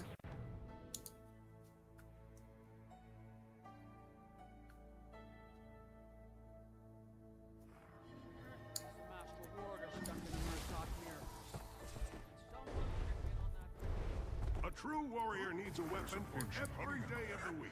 You'll like it. Okay, so that step is now done. Just talk to Chief Inspector Lutz about everything you found.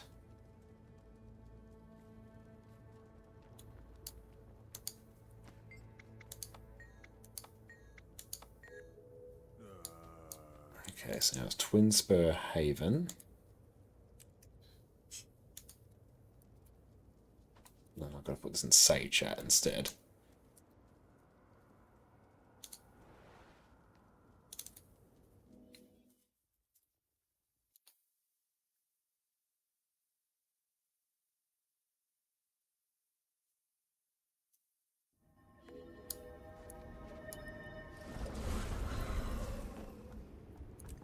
Partially burn notes.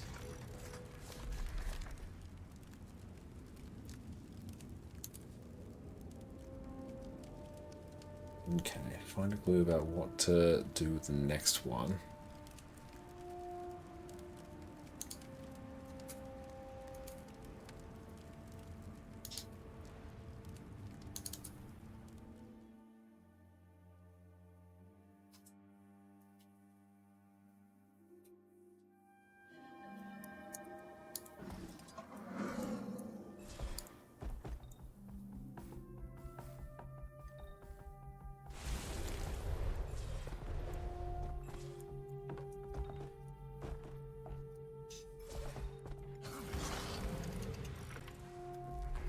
There's a letter atop the gold pile. Head out, I think they're onto us. I'm moving the organs around subtly as I can. That lion guard's asking questions. And now she's got some patsy working for her. Please reach out once you get this letter. I'm not sure what to do. Boss, I'm worried that Isla will stop responding to the threats as well. You may need to put the screws through her to keep her operating. Saturnius.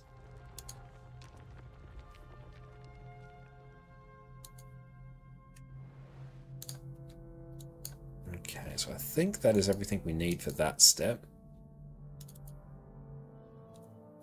And Addie's gone to sleep. It's a hard life for her.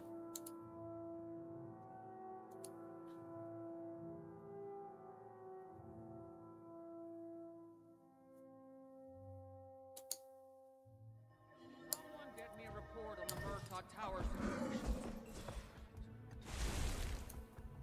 A true warrior needs a weapon for every day of the week. You'll like it. Beautiful. That one is now done. So we can stop tracking this one now. Control H. Time me out primary window, or is it marker window toggle? No, it's not that.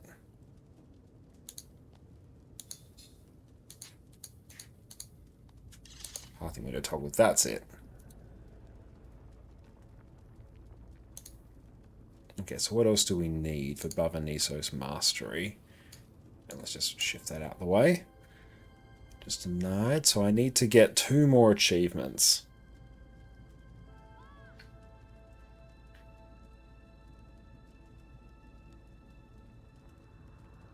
Demolition Expert's also a good one.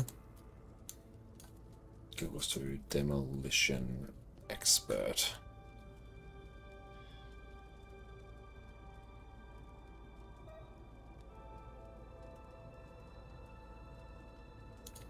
Primary Expedition Waypoint. What's that for?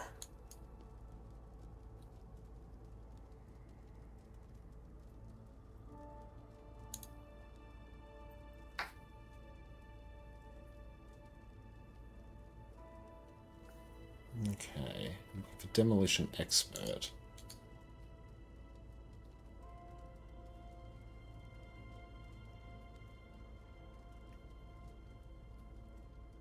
So we can probably just turn off our markers there. A true warrior needs a weapon. So, south of Mantle's arrival. As all CMs, yes, unfortunately. We only end up getting 2 of them done, and not getting like bronze on them. We weren't able to get gold, unfortunately. You there! Hello, Commander. I know your time is valuable, but can you spare some to help us? I'm here on Counselor Ludo's behalf. Silly Vindicator. Silly Herald, I think. Very much active. The high density of the mist's energies are supercharging them. The jade constructs that they power are becoming quite bothersome.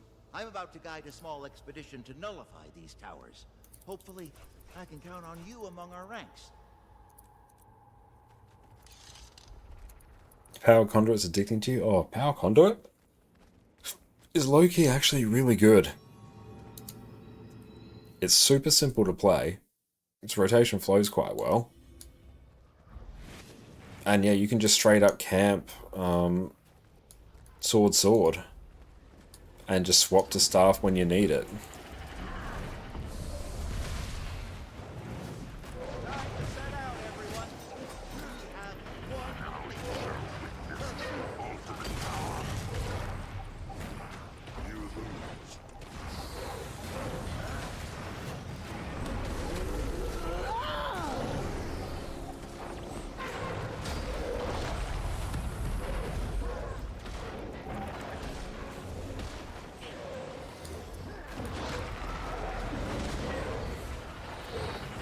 Do we have slow?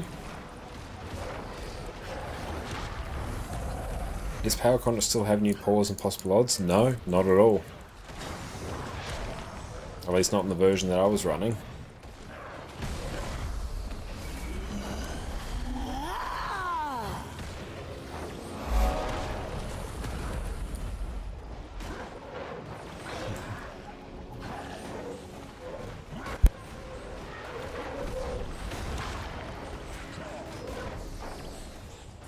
I feel like we're getting impacted by some sort of slow when we're in this field. Seems like it.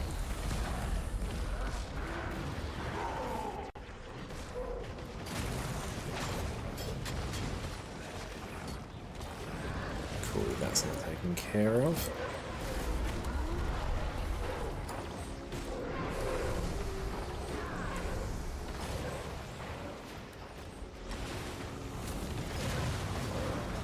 It would be nice as well to unlock all the relics in the game, so we're still not quite at that point.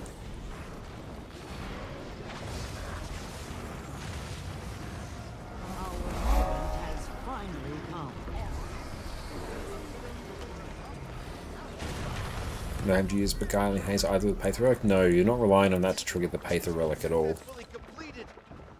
So no, it's really, really simple. I'll showcase it at some point soon.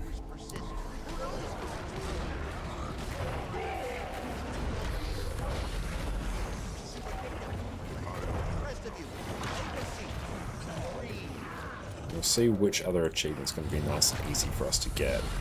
I just need one more thing.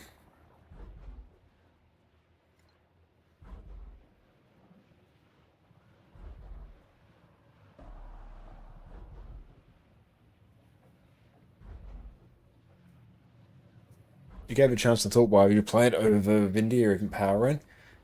Power Ren, it's got just a higher benchmark and also it's simpler to play.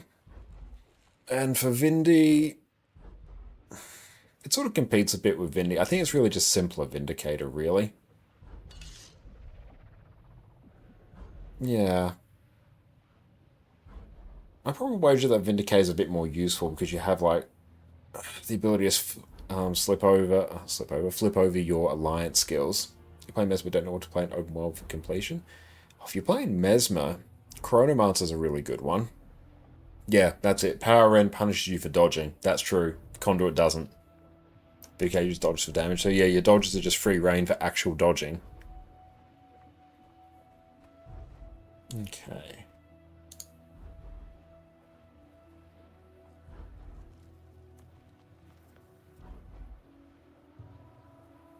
I need one more achievement. Maybe the close the door one. Oh, it's a group event though. Nah, that one's going to be tricky. Titan artillery.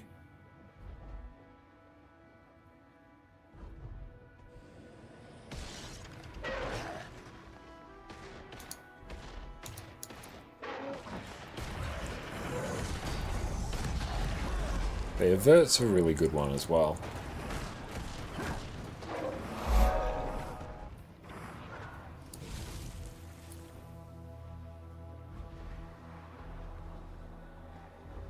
Let's see if there's actually any events up here. Avenisos might struggle actually.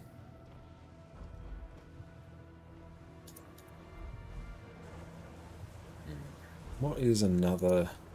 I just need one more achievement so I can unlock the relic above Anisos. Bruce, thank you for the follow. This be the sweet relief one.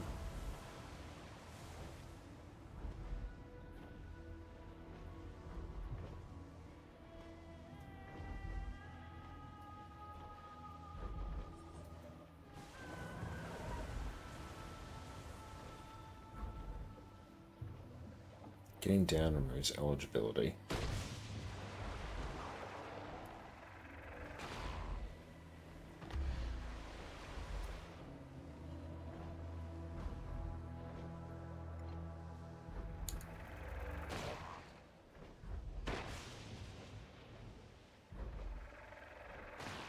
Yeah, let's just move a bit away.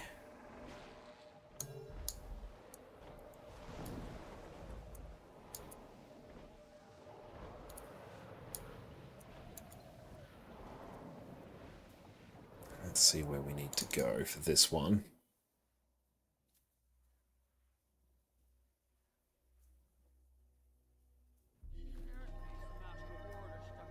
Okay.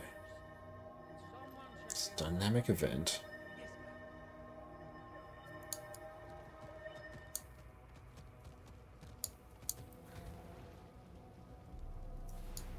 Great fight, but however, it doesn't really matter your weapon loadout. Dagger plus all greatsword or spear greatsword, all good options. Yeah, it's incredibly flexible.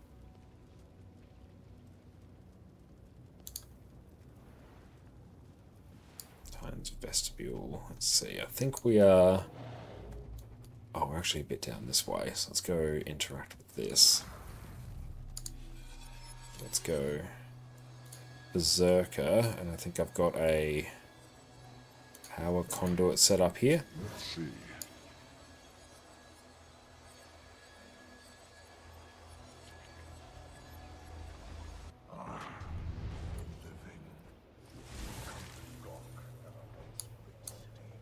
Okay, is this one?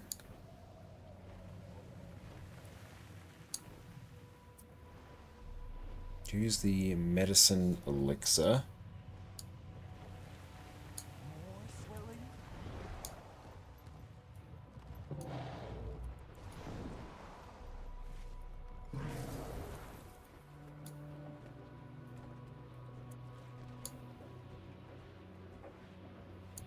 That balm is made from special shrubs and berries back home.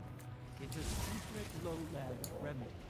Cured several scraped knees when I was a child. Applying it to some key spots to do the job. Hang on, can I? I'm gonna have to actually. There we go. That's the way. Let the soothing balm do its work.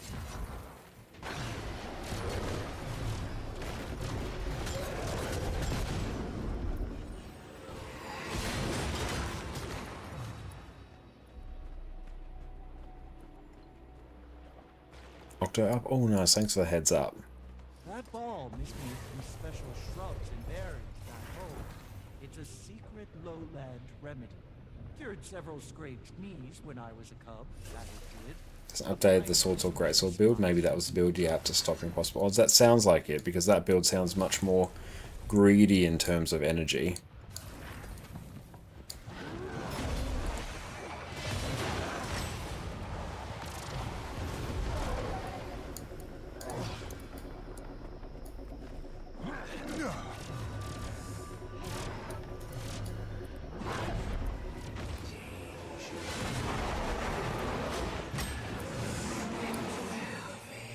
Whereas, yeah, the sword champion one, you don't need to. Oh, damn it.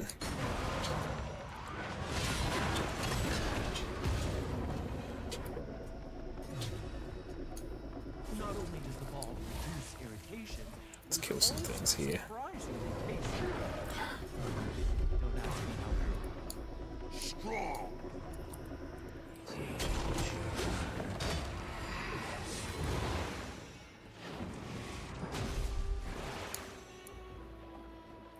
That balm is made from special shrubs and berries back home. It's a secret lowland remedy. Cured several scraped knees when I Come here.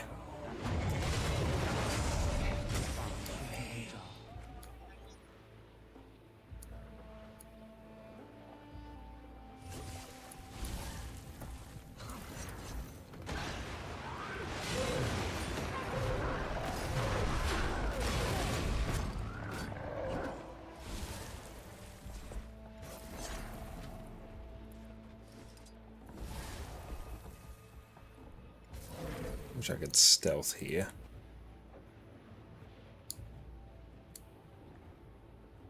That's the way. Let the soothing balm do its work. That balm is made from special shrubs and berries back home. It's a secret lowland remedy. Cured several scrapes. Applying it to some spots.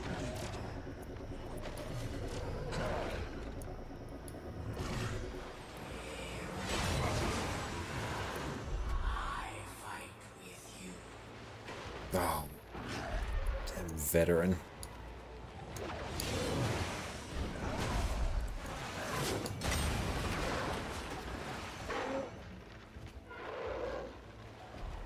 Come in.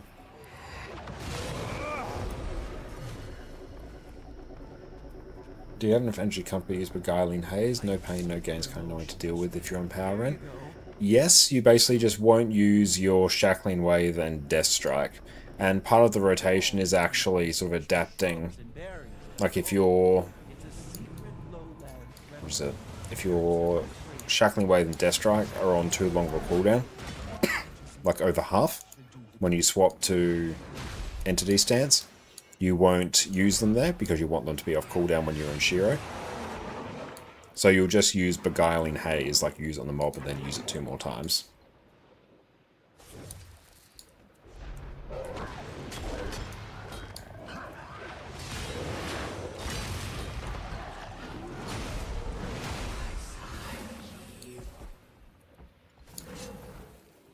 Oh, thank you for the hydrate.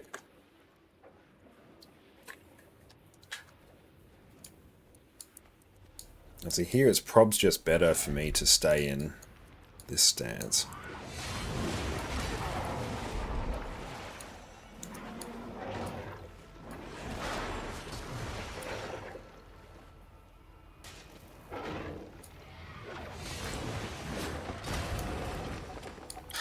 Of course, no one spawned here.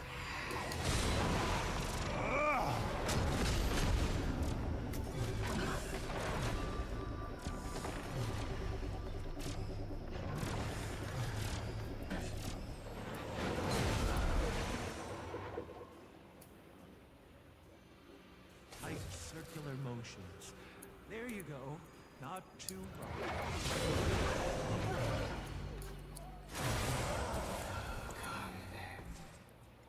That balm is made from special shrubs and berries back home. It's a secret lowland remedy. Here's apply it to spot.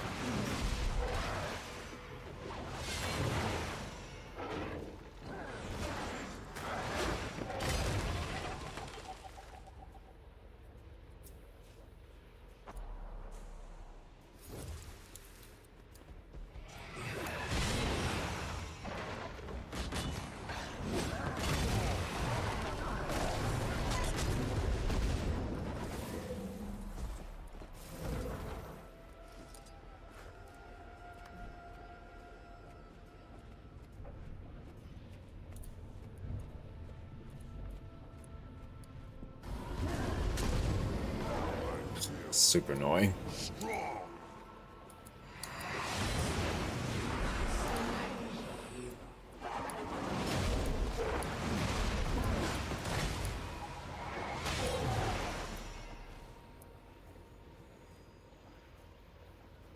Try and do this one solo as long as it's doable.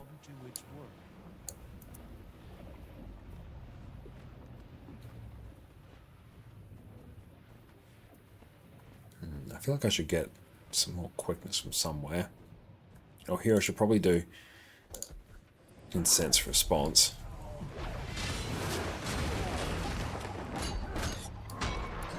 Is it on NA? Yes, I'm still on NA. Could have swapped to EU for it. So I've done that. But like it's easy, well, it's easy enough to do. If you need to have more people around. Yeah, almost certainly I would. It's mostly that I didn't want to have to go through the process of just waiting for you know, the transfer to process, because it can take a few minutes at times. So you have Legendary on EU, does it carry over to NA? Well, as an arena partner, I can swap my account between servers at will. So I'm not... It's not basically going between accounts, it's just I'm transferring my account as it is. So generally, no. You can do, you have the button. Oh yeah, mine just is free. So normal people can like transfer. It's just I think it's like a 400 gem transfer. As an arena partner, I can do it for free.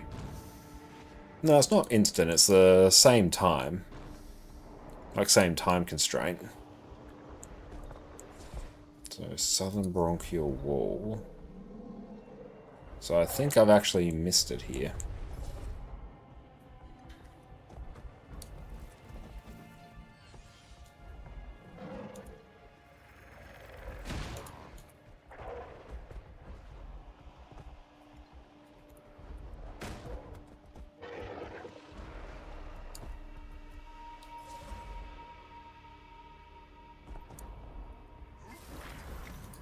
Too close together. Separate them, or they'll overpower us. Oh, for your very first one, it's free. After that, like if you're a new player, your first account transfer between servers is free. But after that, it's a 400 gems. But they'll try to reach each other if they're injured. That's where your war claws change. Oh, it's on your character select screen. There's like world selection down the bottom left. That's where you do it. There were plans for me to tend near the gate chamber. So the very first one's free.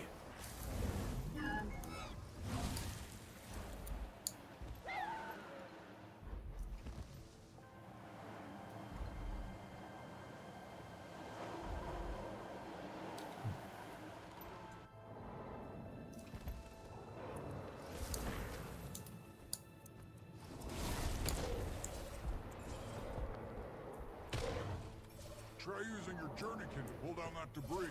That might do the trick. So I'm looking for debris here.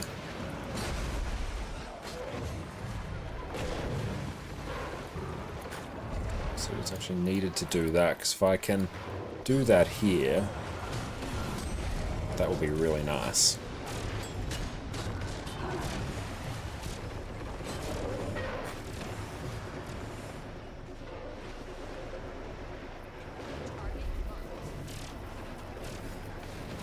Two birds.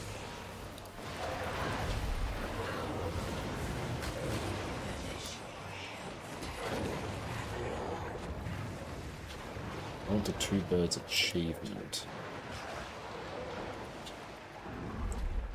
Defeat an enemy with debris. What counts as debris here?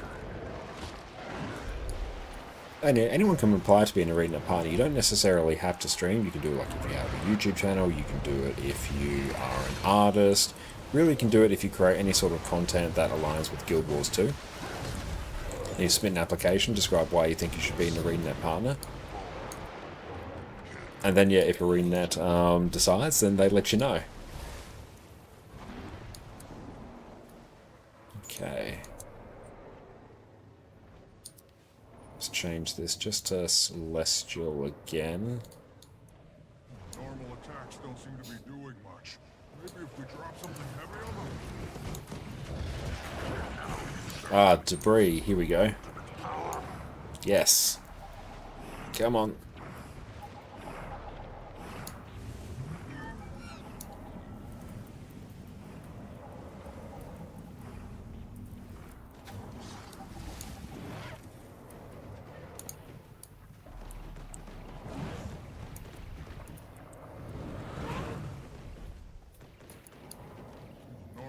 Oh, that's Warclaw. Maybe if we drop something heavy on them?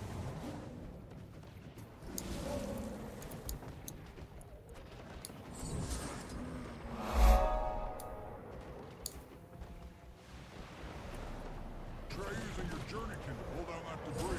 That might do the trick.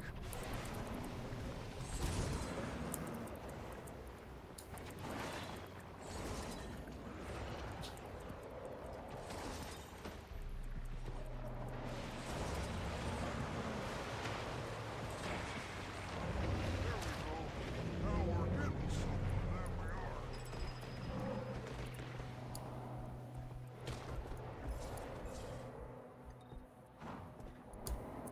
Try and kill something here as well.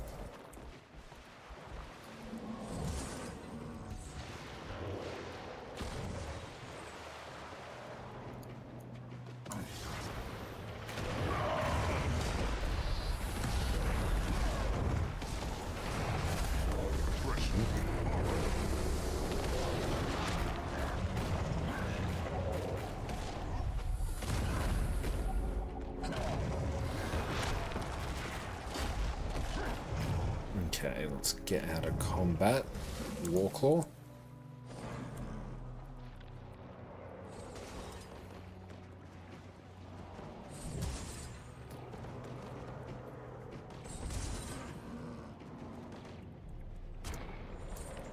That's the way. Ooh, we might be able to get this.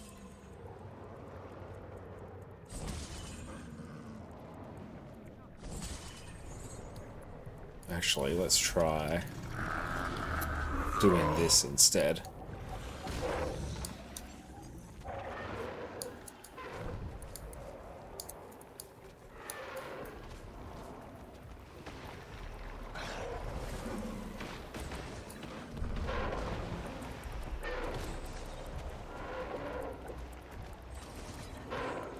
Come on.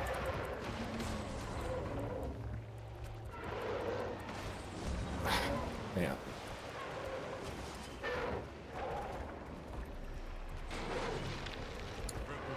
Oh, so close. I need to get them like a bit lower.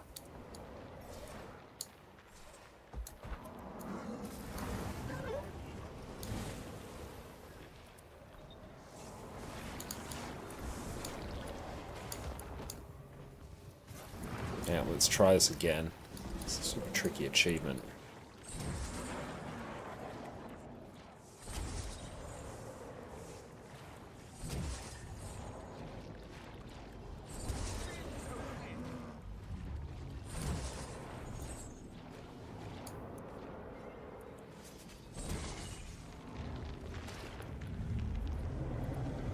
Trying to get these mobs to die because of the debris is like real tricky.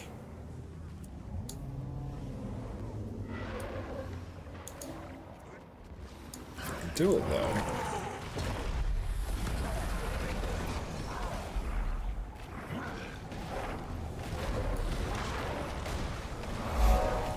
Man and Bones, thank you for the follow.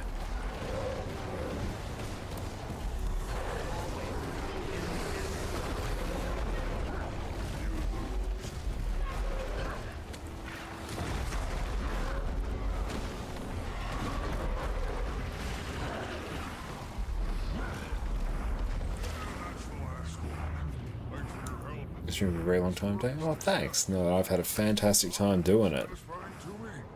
That's not strange, is it? Okay, so there's a few other achievements we can do. So yeah, the two birds one's a pretty good one. Sweet Relief, I have to complete 3 events, and I've done some of them.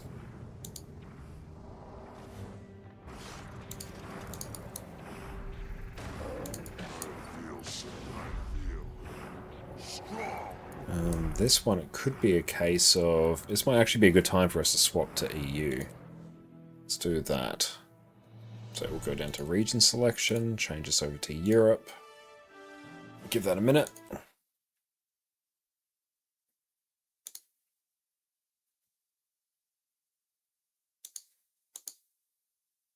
Cool. Stop Guild Wars 2. And we'll play. Let's go again. And see if it's transferred. It might have. If not, it might take another minute or two. Oh, Eddie's headed off. D-World transfer is currently processing. You can. Your very first transfer is free. But after that's 400 gems. But as an ArenaNet partner, I can do it freely. Log in. Let's go again. Come on. There we go. Usually it just takes a minute or two.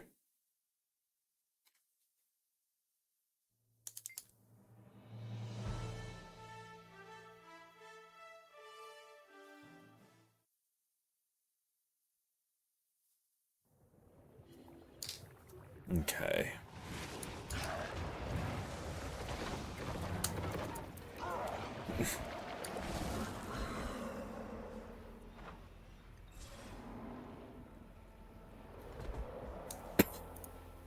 Okay, let's see if there's actually a group doing this. Bobby says Champ Farm and Meta. Great. No, this is good. We're actually doing the meta here.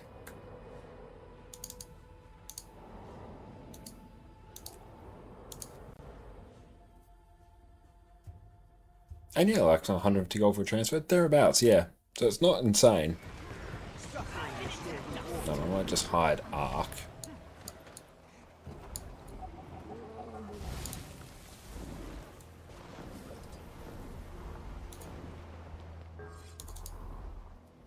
Now we'll keep an eye and see if there's any achievements that we can do.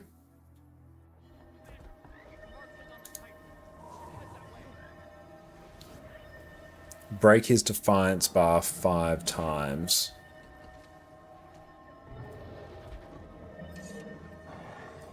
Really what I'd want to do is bring Spectre. That's actually what I want to do.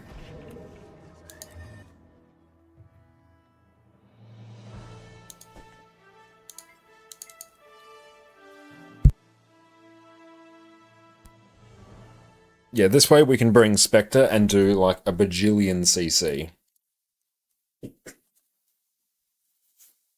Or even Pistol Daredevil will work really well. No, Pistol Deadeye, sorry. Nope, don't need that. Because we should be able to almost solo carry the break bar. I'm playing that so chill. Oh, it's so good. It really is.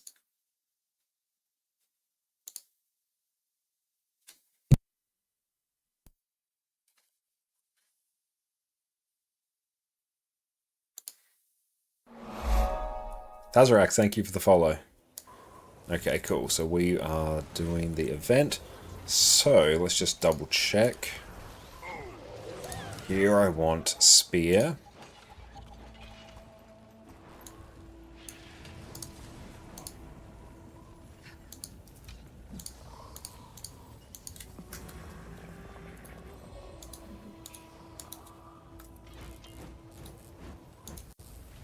And customize Mesmer.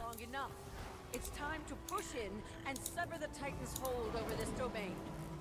Anyone else that comes along for the ride will just have to catch up. Legavo's starting to fuss. Let's see how it feels about dispelling that magic barrier ahead. Right on cue. Titan spawn up front. Kill the spawn closer to me if you can. And leave their residual life. Let me your key insight. Your end.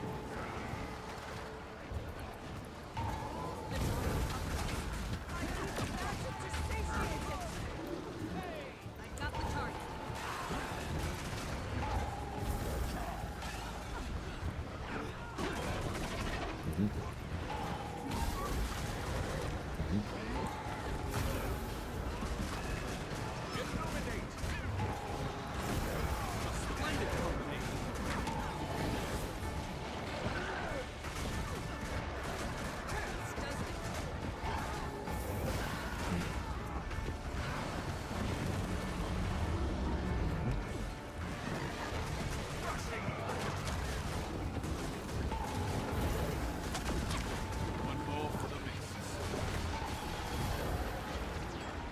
And we'll just do the quickness one so we can give people more boons as well.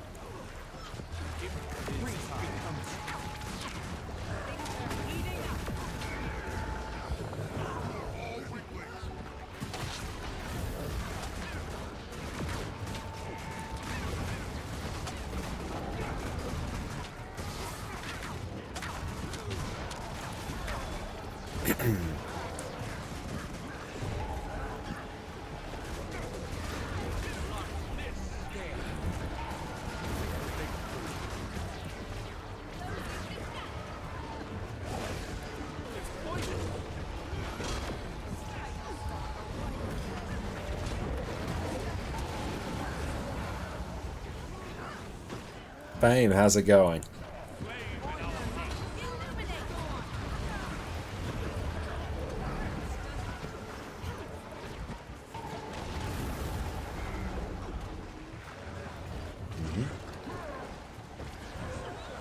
Very nice. That's valuable. So I want as much CC as is humanly possible here. I need to change this. This is not quite right. There we go, that's better. Just woke up? Nice. Well, thank you for starting your day with us.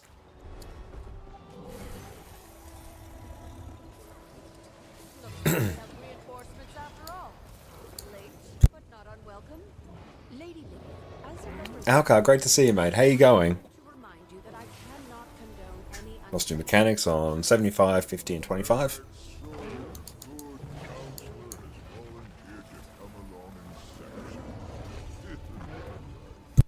Excuse you? It's just like a niece to hand out groundwork to. Huh? Don't you outrank her, Corsair? Bring big CC. Yeah, let's make it happen. To keep tabs on the scepter and me, unavoidable, I suppose. This will be like the most CC we can possibly bring. We have a titan to knock down a peg or two.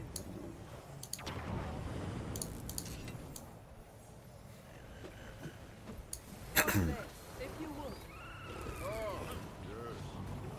Hello. Alchemy. This is grotesque. What the Mersault did to my people. I'd say they've more than earned this.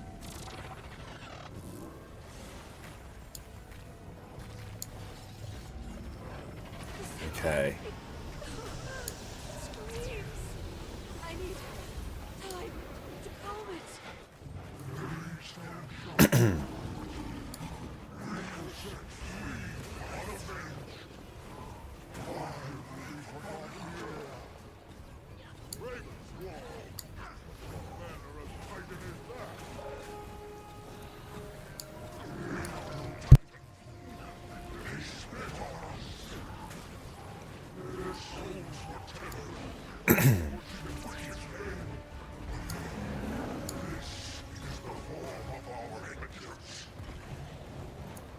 Thank you, Afara.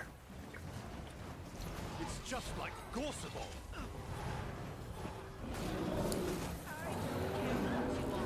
You're in our way.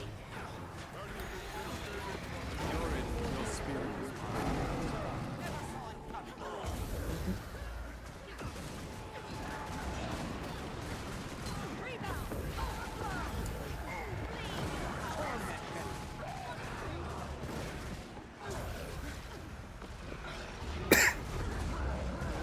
Three, dodge.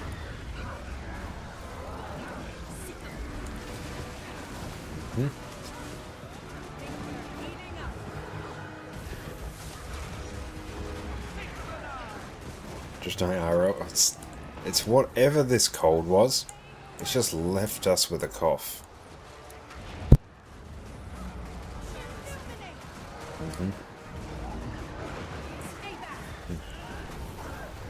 It's weird because we feel totally fine. It's just that cough. I need to change my relic, I think.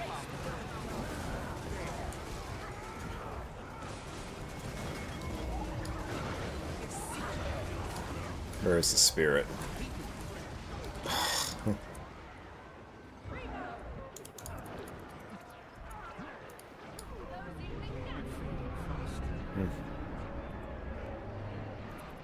Big CC.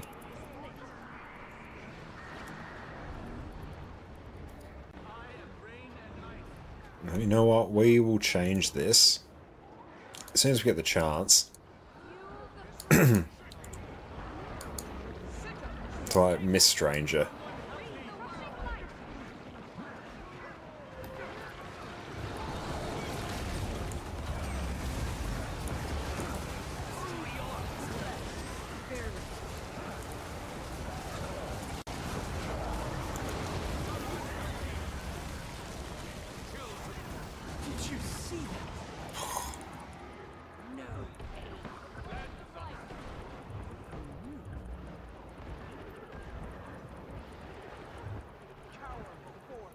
Alright, now's a good time.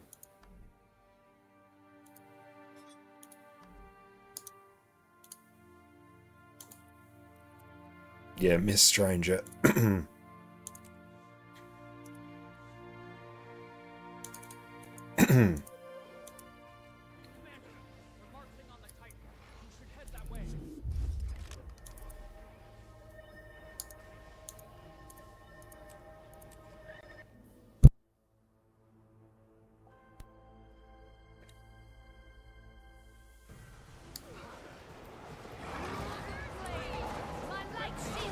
There we go.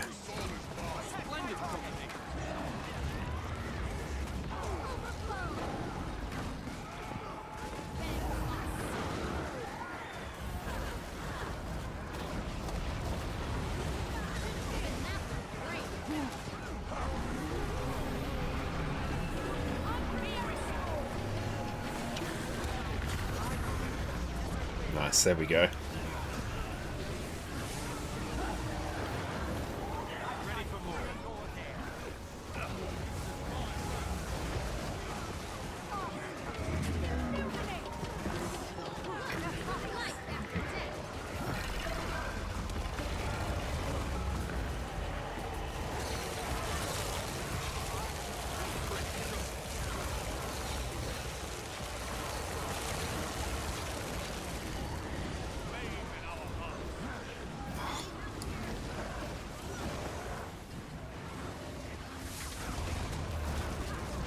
If we can get a few achievements here, that'll be really sweet.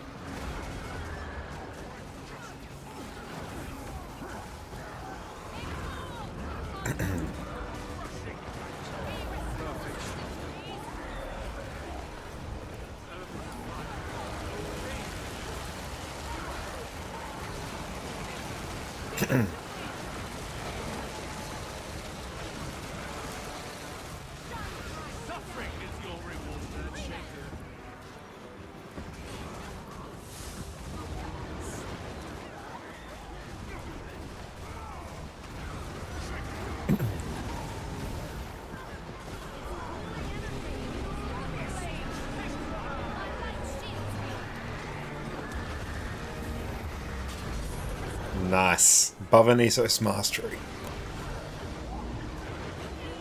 Very good.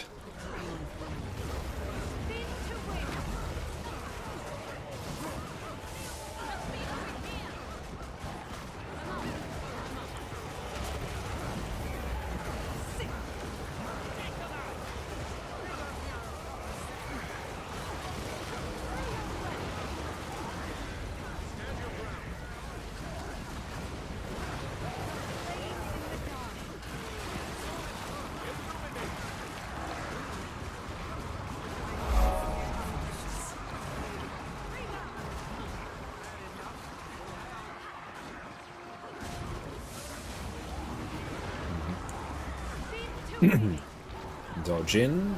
Nope.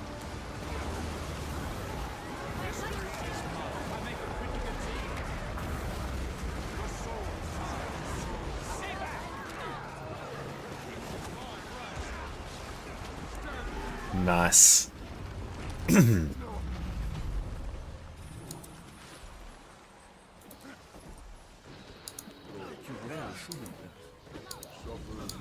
Brilliant.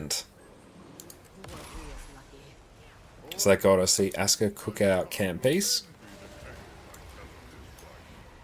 Pretty cool, actually. We've got the Relic above Anisos, which is going to be really, really good for our Condi Conduit. Not Condi Conduit, that's completely wrong build. Our, what do you call it? Power Luminary, World versus World.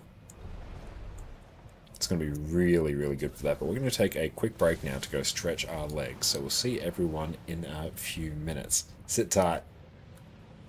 Welcome back, everyone. Today, we're covering the sheer majesty that is Condition Damage Scourge. This build is easy to learn, has outstanding damage in actual encounters, and gives you the ability to drag your team kicking and screaming to victory. For years, this has been one of my go-to DPS builds whenever I simply need some content cleared. And if you play this, your life in Guild Wars 2 is going to get a whole lot easier.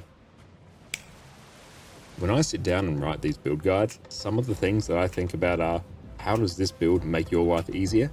In what ways does this build help you and your team clear your favorite endgame content? Is this a build that is going to help you achieve everything you want to do in Guild Wars 2? Condi Scourge, in my opinion, is one of the must-have DPS builds that you want to have so you can do all of these things. While this build doesn't have the highest benchmark out there, that fact alone is the only thing that's stopping this build from completely shaping the metagame. ArenaNet could even lop a few thousand off of Condi Scourge's DPS, and it would still be incredible. It has some outstanding utility that is just baked into the build for free. You have AoE Condi Cleanse on an insanely short cooldown. You provide consistent barrier to your team just by doing your DPS rotation. You have a ranged revive skill and a short cooldown to cover up your team's mistakes. You can sacrifice some of your DPS to become the ultimate resurrection machine to carry your team through even the toughest encounters. To top that all off, your damage is almost entirely at range, so you can always be attacking the boss, no matter what mechanics you need to deal with. And then you have multiple ranged revives, each on an independent cooldown. The more Scourges you add, the better your team becomes. With that, let's crack on. Scourge loses the extra health bar of Core Necromancer and Reaper for the ability to summon 3 Sandshades at a time and being able to access your Shroud skills at any point. Manifest Sandshade will summon 1 shade, inflict torment and damage enemies. Nefarious Favor will convert a condition on you and nearby allies into a boon. It also has a hilariously short cooldown, so make use of this. Sand Cascade will apply barrier to you and your team. Garish Pillar will apply fear to enemies around each of your Sandshades. You actually count as a shade as well, so that's fun. Desert Shroud will apply barrier to yourself and pulse torment and damage for 6 seconds. We'll be making use of each of these skills in the build, so take the time to get to know them. Our weapons for Condi Scourge are relatively simple. We have our 2 main weapons for damage, and we have an offhand swap for some extra CC. Scepter is our main Condi damage weapon for Necromancer, excluding Pistol and Harbinger. Every skill here is important for our damage. Our auto attack chain will apply bleeding on every hit, and apply poison on the 3rd attack in the chain. With this extra damage on the last attack, it's important that you try and complete your auto attack chains whenever you can. Scepter 2 is an AoE attack that applies bleeding and cripple on up to 5 enemies. Fairly simple. Scepter 3 is your highest priority weapon skill when it comes to damage. In its base form, Beast of Corruption deals some direct damage, grants you extra life force, and applies torment to a single enemy based on the number of conditions already on them, up to 5. It will also corrupt boons for good measure, just to top things off. When we take the trait Lingering Curse, which you basically always want to, Beast of Corruption gets transformed into Devouring Darkness. Now you can hit 5 targets instead of 1. You gain more life force, and you inflict longer lasting torment. This is a big money skill. Torch 4 will deal damage, apply burning and torment, as well as regenerate some life force for every enemy you hit. Torch 5 will knock down your target, grant you might based on the number of conditions they have, and apply some torment. Warhorn is basically just here for the 4th skill, which will apply fear to your target and deal some additional Defiance bar damage to enemies that happen to have a break bar. Warhorn 5 is still a fairly useful skill. It will grant you swiftness, regenerate life force, and siphon health for you and your allies from nearby foes. So some extra healing for your entire team, which is nice. So here, you'll basically be living on Scepter Torch, and swapping to Warhorn if you need some extra CC. Now for our skills. For a DPS spec, Condi Scourge comes loaded with some amazing utility on its default loadout. Signet of Vampirism will grant you some passive healing by siphoning health from nearby enemies. When you activate it, you'll heal yourself and place Vampiric Mark on your target. This will allow you and anyone who attacks the enemy to siphon health from it. So, you heal yourself, whilst also healing your allies and juicing their DPS. Blood is Power is an incredibly important component of your DPS rotation. This will never leave your bar. Using this will grant you 5 stacks of might and apply bleeding to both your opponent and yourself. Through one of our traits, Master of Corruption, you'll also apply Torment to yourself. Don't worry though, we'll be sending these back to our enemies shortly. Shadow Fiend is here for its active skill Haunt, which applies some conditions, does a bit of damage, but most importantly, grants you extra life force. This will allow you to spam your Shroud skills more effectively, which does really good things for our damage. Signet of Undeath seems a bit innocuous at first glance. The passive effect just grants you some extra life force periodically while in combat, which, similar to Shadow Fiend, lets you spam your Shroud skills more often. However, the active skill is incredible. If an ally is downed, you can target them, sacrifice some of your health, and revive them from 900 range away. This is one of the ways you've been the friendly neighborhood scourge that you are. And we are back. We are back, everyone. Hope you're having a wonderful, wonderful time. We are stocked up with another tea that is just brewing next to us. We have a new water as well. Grabs a little snack. Life is good. Let's go. What are we doing here? Titan membrane. I can go Control H. Like that.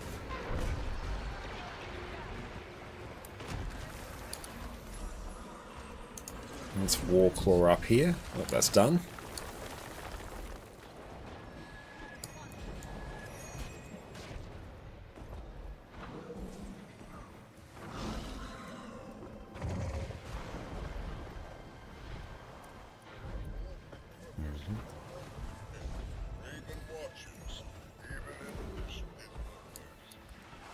But yeah, this group is blasting this meta event. Let's see where we're at in terms of the Above and Essos mastery stuff. See those nodules connected to the organ? They're bringing Titan's magic. If we destroy them, the organ should fail. Let's see what happens when we take one off the board.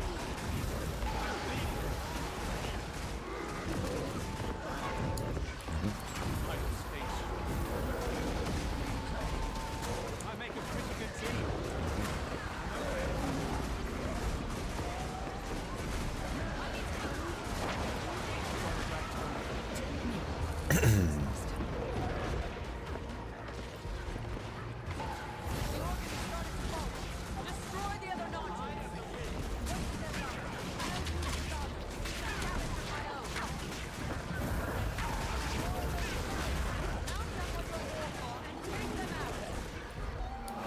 Hey, Awesome Toy, thank you so much for the sub, mate. I appreciate you. Enjoy no more ads and your wonderful ad emotes, mate.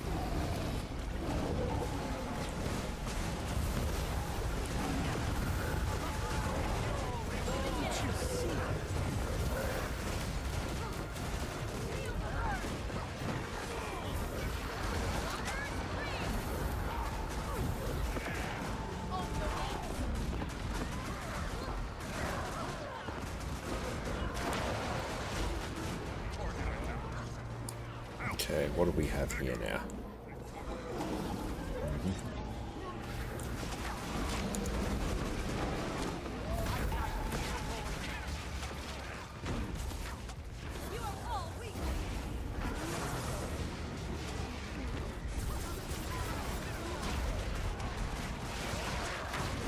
That's some good cleave.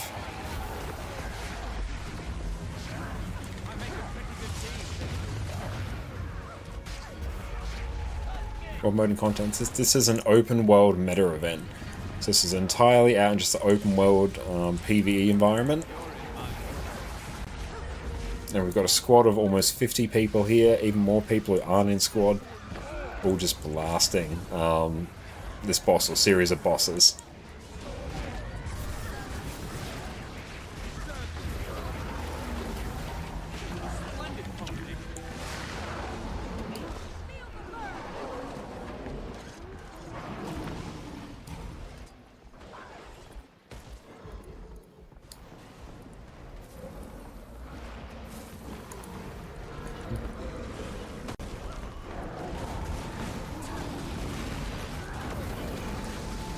It's from new expansions to Live Mod Season 4. This is from the end of the Janthir Wilds expansion, so the expansion that just came before the latest one, Visions of Eternity.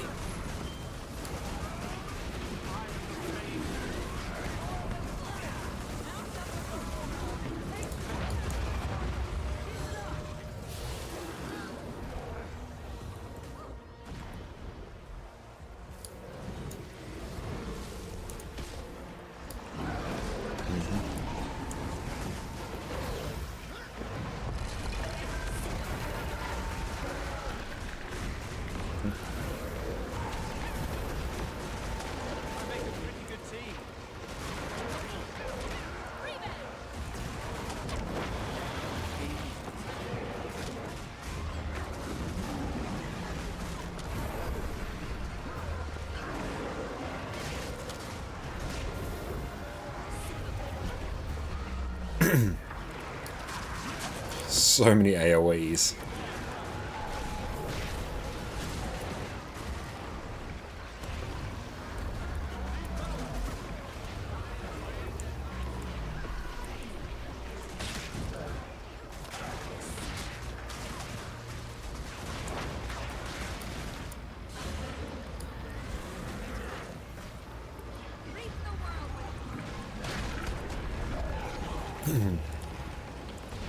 Yeah, you just watch to get the drops. And yeah, make sure you go into your drops and like inventory section on Twitch and make sure you claim them as well.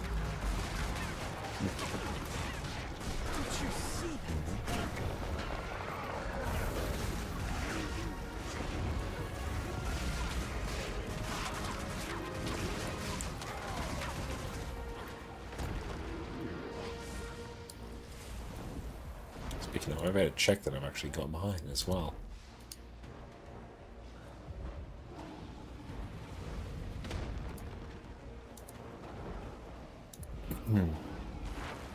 Oh, I can get my server mode though.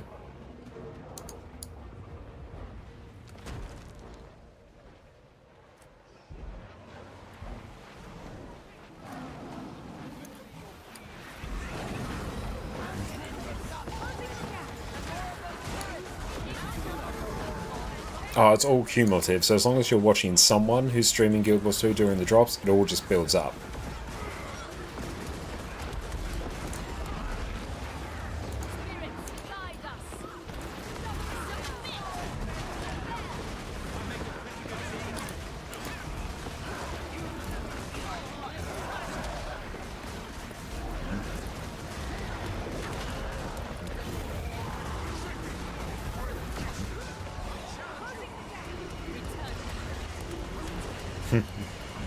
Stands over free infusion.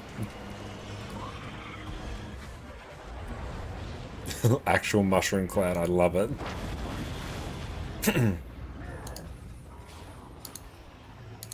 the last one. Leave the rest to me. Look out! The binding of wills. Strike at this abomination. There. The Titans shouldn't recover from that anytime soon. I hate to ask more of you, Commander, but our other forces could use support if able. Okay.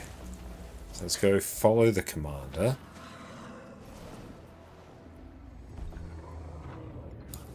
Let's just port to them, I think.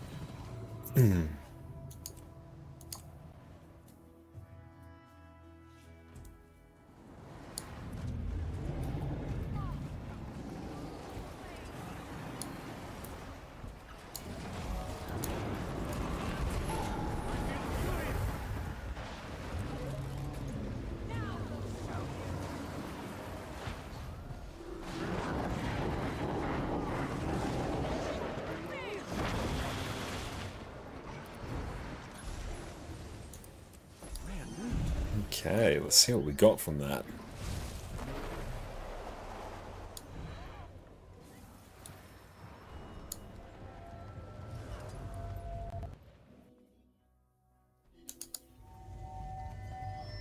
North Barrier Portal.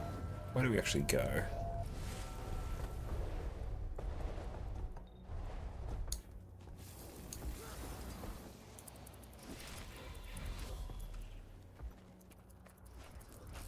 Oh, a bunch of loot. Nice. It's valuable.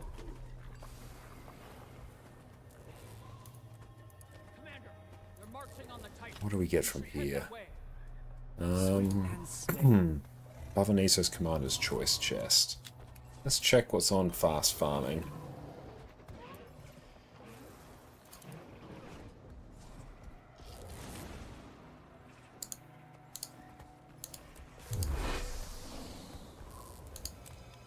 That will just give us a collection point.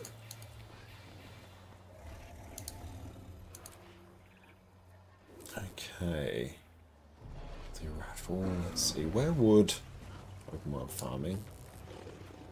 Chest. Let's check. Choice chest.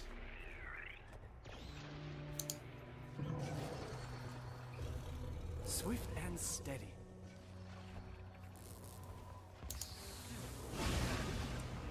So this is the Bava. Niso's Commander's Choice chest. So what should we get from that? Should always be the Masat remnants.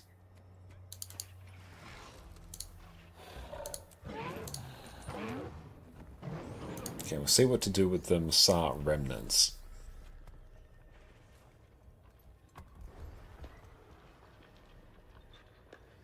Okay, so we want to get the Curious Masat currency. Then what do we do with that?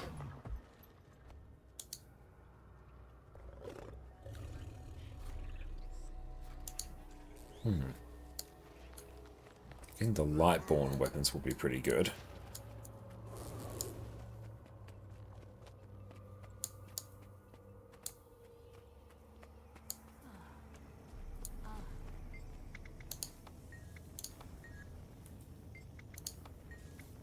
Okay, exchanges.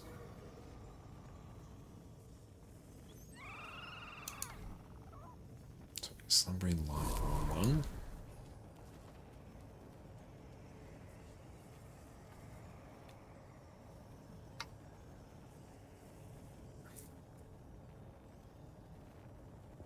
So let's go Lightborn Spear.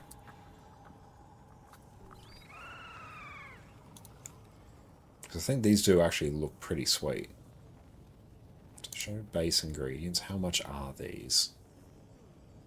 Okay, they're about 20 gold each. So is there a collection for completing these? Lightborn Weapon Collector.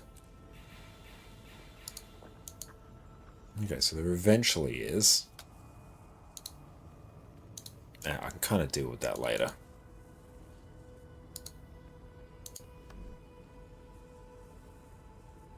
BK, what's up, mate? It's wonderful to see you.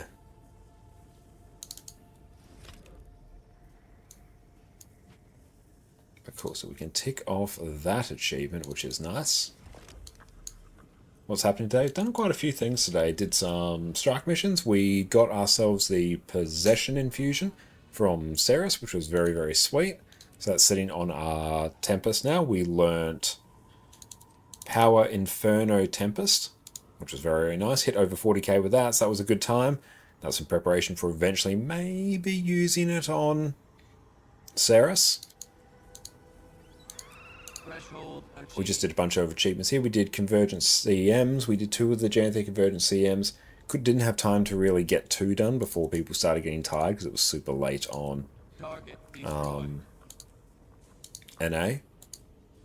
But now we just did a bunch of, or just did a meta of Bavanisos, which ticked off all the achievements we needed to unlock the Relic of Bavanisos, which I need for my...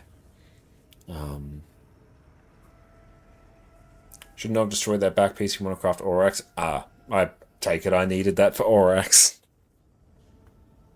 I'm not planning to craft Aurorax anytime soon. I presume I can get that back at some point.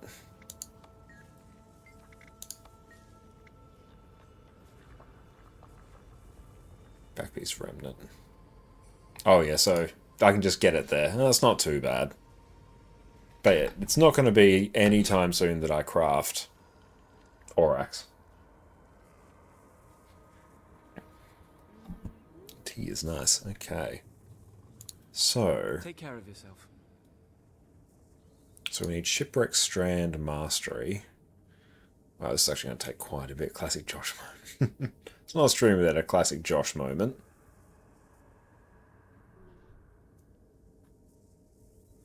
Complete underwater events. So do you have to complete all of these events in order to do the Aqua Breather? Or all of these achievements?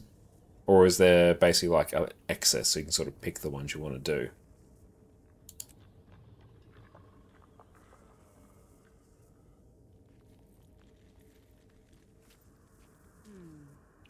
Yeah, we'll see. We kind of need to do it anyway. There's more need. Okay, that's good to know. Just enough for Mastery Achievement. Perfect. That's good to know. Okay, that's kind of taken care of. So let's head over to this one.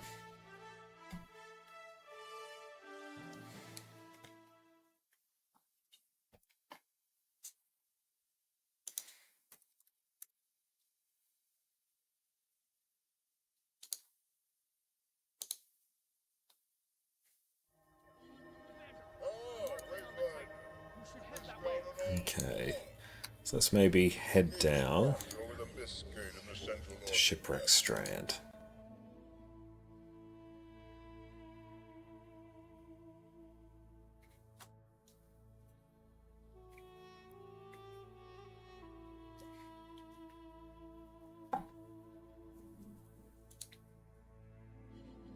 Now here, I don't really care about rifts, so let's maybe let's focus on the lost loved ones.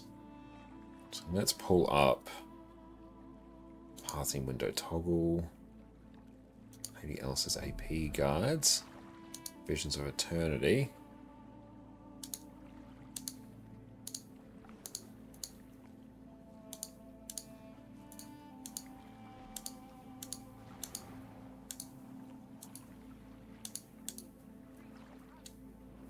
I want basically the lost loved ones.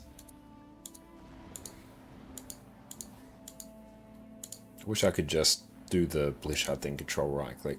Which pathing pack is that? This is Lady Ellis's AP guides, but we're using Timey HUD within Nexus to actually show them instead of Blishard. Okay, so we need 5A.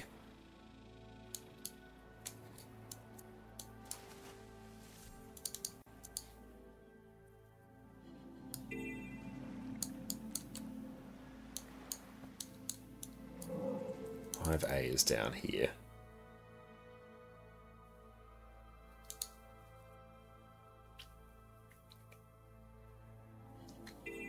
Yeah, I'd say Blishard is probably more overall useful right now, particularly because it has Lua scripting in it, which like will paste waypoints and stuff to your clipboard when you reach certain points, which is super handy because Timey HUD doesn't quite do that yet. So that's a shortcoming. But basically, this is the way to keep everything contained within Nexus. And it's also just very, very good for Linux. Because like you can get Blishard running on Linux. It's much easier now than what it used to be. But for the longest time, that was not the case. So I think 5C is back here. Looked at Ashes of Creation gameplay for 2 seconds. Said, nah, back to Guild Wars 2. Nice. Great choice.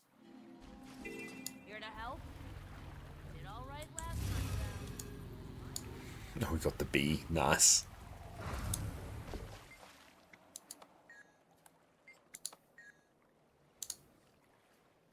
Get a musical instrument for Liz. That's not quite right. Equals to lost loved ones.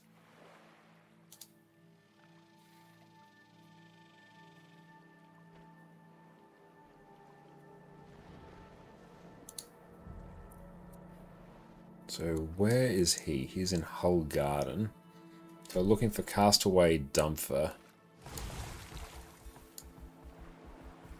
He is in random spots.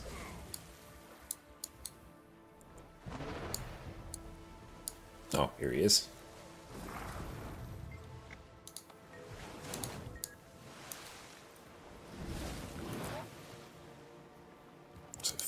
D.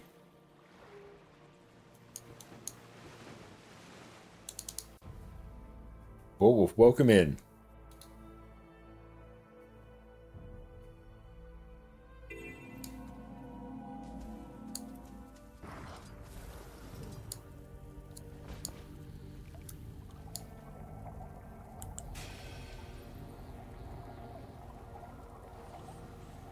Wayfinder, the Inquest are polluting the area, poisoning the whole gardener's food supply, tainting the water. Stop. Okay. Oh, hang on. Which one's 8? Hang on, I got to deal with all this.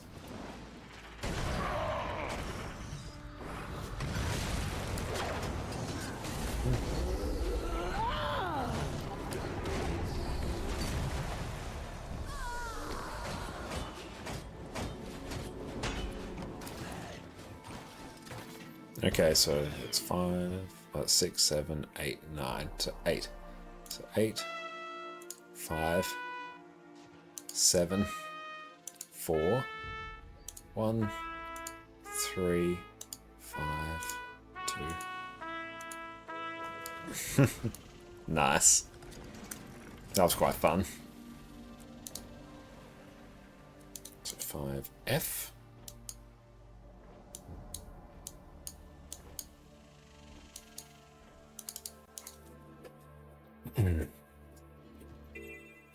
So it's not from there.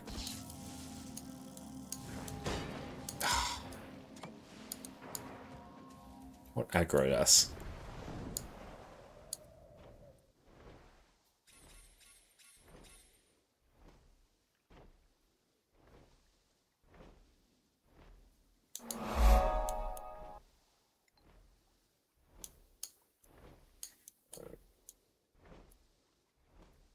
F. Here we go.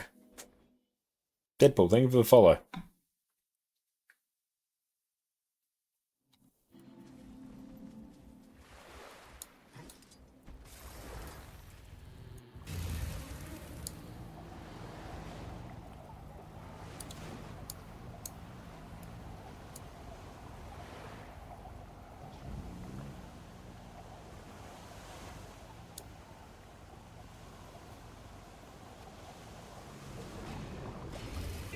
And let's change this to power conduit.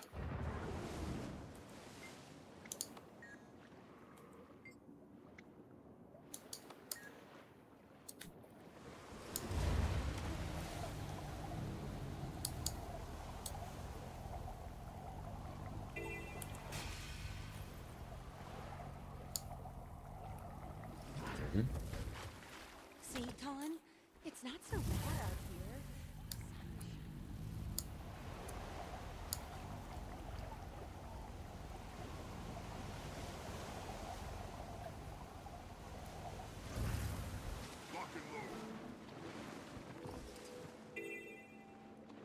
Oh, I'll actually be right back. We're just going to go turn that alarm off.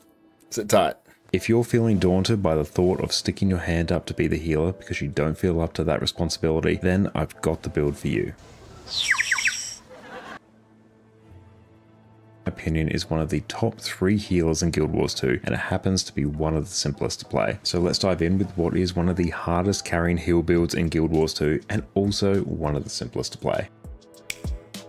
Heal Scourge is by far the best healing build that Necromancer has access to, and it's also one of my go-to builds when I'm looking to hard carry in raids and really just ensure that bosses are getting cleared no matter what. Where a lot of healers in Guild Wars 2 are focused on providing direct healing when people take damage, Heal Scourge does it a little bit differently. Here instead you're going to focus on providing a bunch of preemptive healing with barrier, as well as the ability to revive allies from downstate insanely quickly. Like I mentioned before, it's also a build that's very simple to get up and running, and with very minimal knowledge of how the build works, you can get into raids, start healing, and know you're going to at least be doing a halfway decent job. Not only do we have incredible barrier access, we also have access to low cooldown Aegis so we completely mitigate certain attacks, as well as pretty good access to stability as well. Not as good as things like Chronomancer or Hill Firebrand, but we have a workable amount of stability. Another great thing about Heal Scourge is the fact that you can really customize this to suit whatever encounter you want. Most of the value on Heal Scourge actually comes from your Shroud skills, which really leaves your utility skills and your weapons up for grabs so you can customize them to whatever you want. Your weapons and utility skills, while important, aren't critical at all for how Heal Scourge functions. So this means that you can customize basically everything to your preference and playstyle, or slot in different skills depending on the encounter. So you've got a lot of different toys to play with here. Now the main mechanic for Scourge is that instead of having your second health bar in Death Shroud, it's now getting converted to Desert Shroud.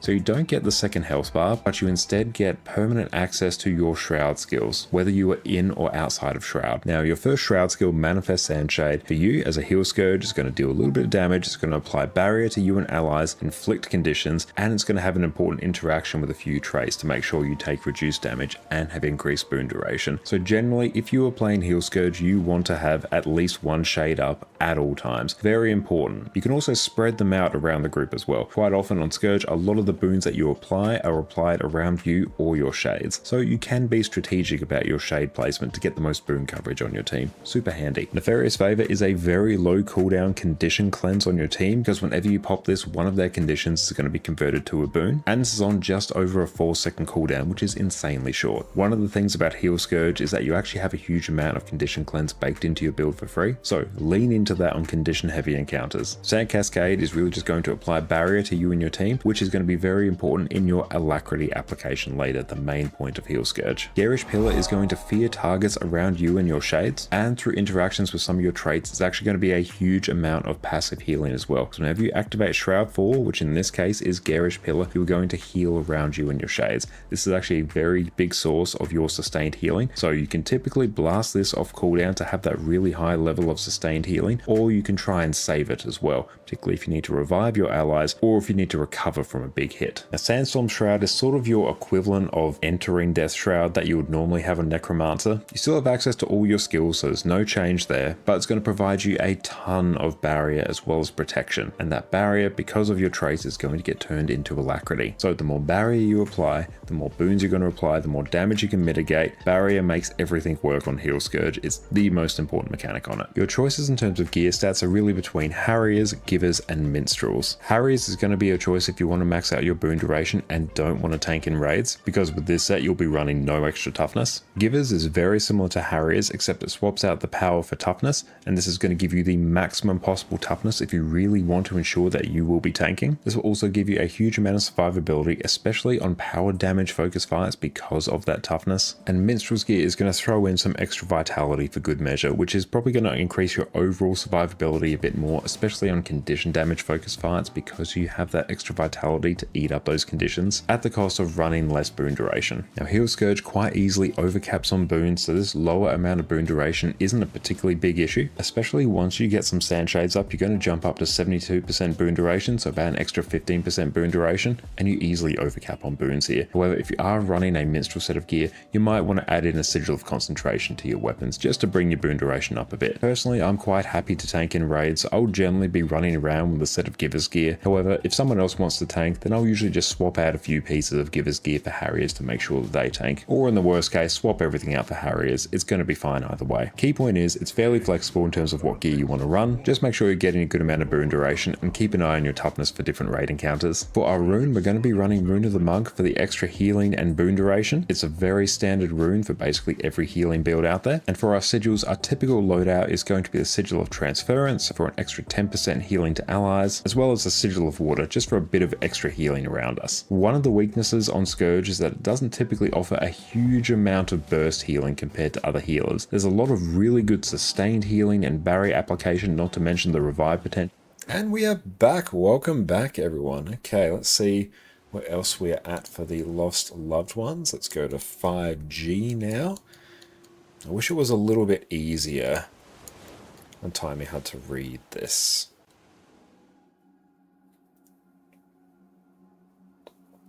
Oh, did you not get your drops? That's unfortunate. I'll make sure to claim them in your inventory. And also check your arena account for undelivered drops.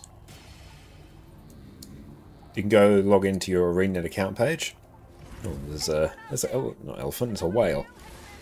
You can log into your Arena account page, go to applications, see if there's any unclaimed drops.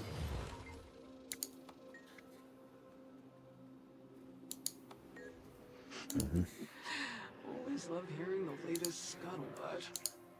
Now we want 6. Come back to me. In the sea.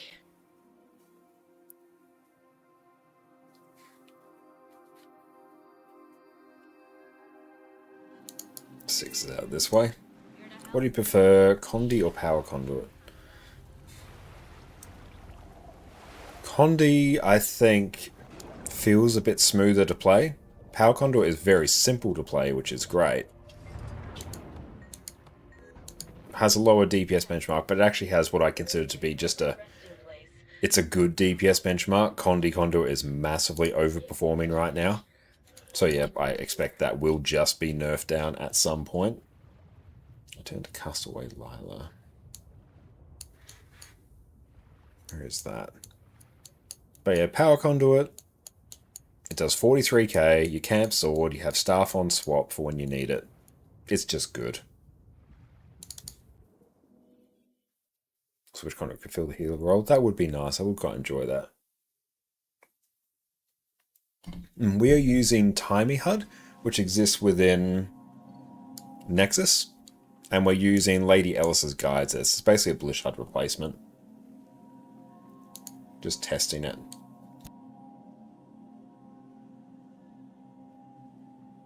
So where do we go here? This one's in Hull Garden.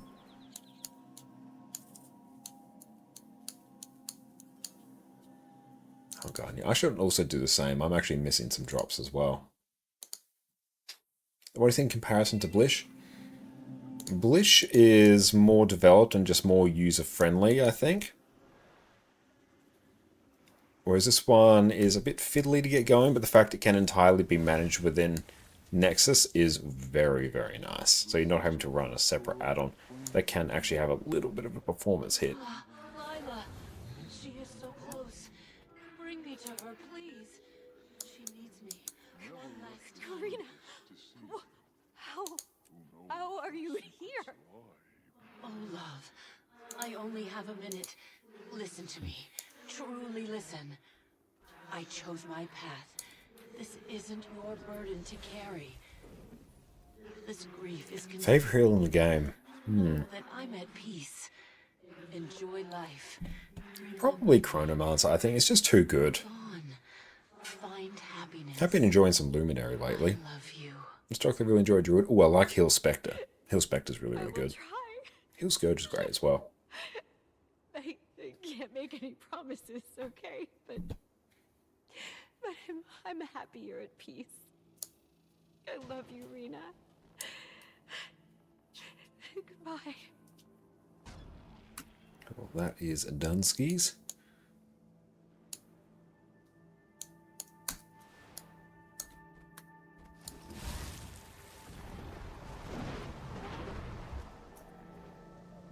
What's your main class? Revenant is my main class. It's been my main for a good number of years now. You can't really compare Blish HUD and Timey HUD. One's an overlay that enables modules, the other's just a few of the modules in one add-on. Yeah, it's really, really not fair to compare them. Wants nothing in return. Heart of gold under that armor. Okay, so now teleporting isn't sporting. Okay, so we have to do that again. So let's go pathing window toggle. So this one, complete the Searing Hops jumping puzzle.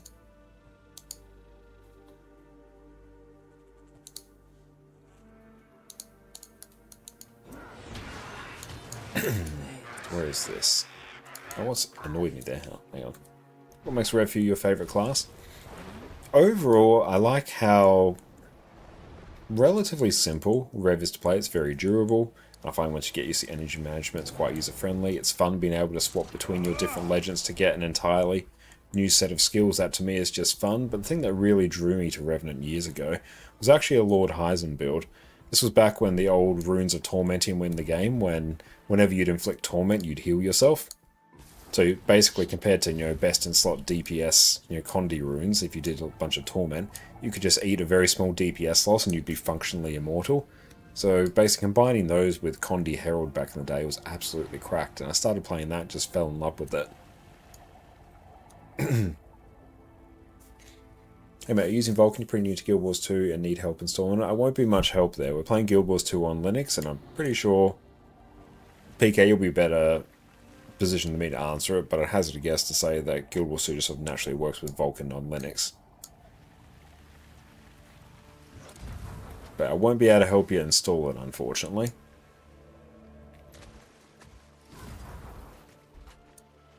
What lead spec would you recommend for Rev? If you kind of want to try Rev, seems cool. You love Guardian.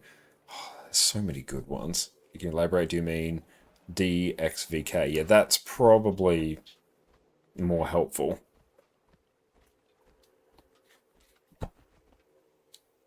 And let's go, we're on Power, let's go Power Vindicator. Power Vindicator is a super fun one to play,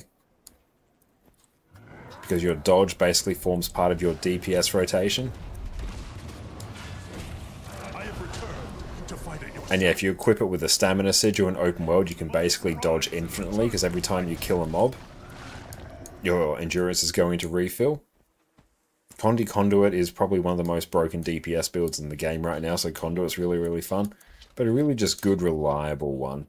It's really Herald. So I can go to Viper. Condi Quick Herald. So there we go. I can just press a few buttons, toggle them, leave them pulsing there. I've got Might, I've got Swiftness, Regen, Fury, Quickness. Could give myself some Prot as well if I was so inclined.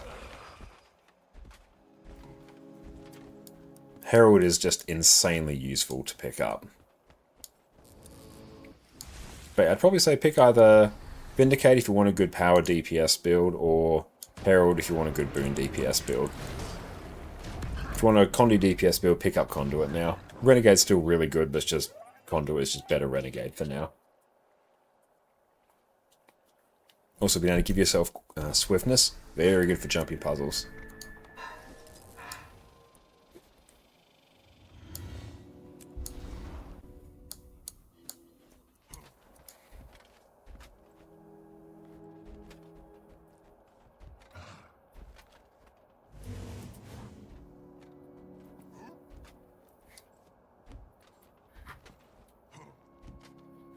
Oh, doing this on a char is about the worst thing. Hang on.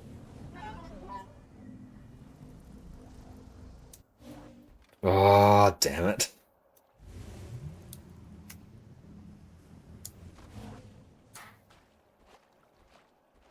No teleporting on the route of any kind. Should I do this on just a different character now?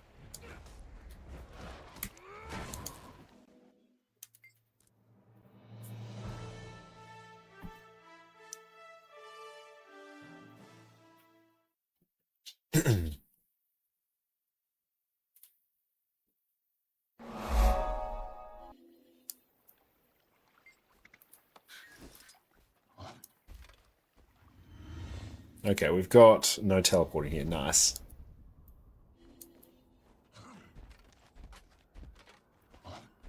Oh yeah, the tier 3 gliding booster. Insanely helpful.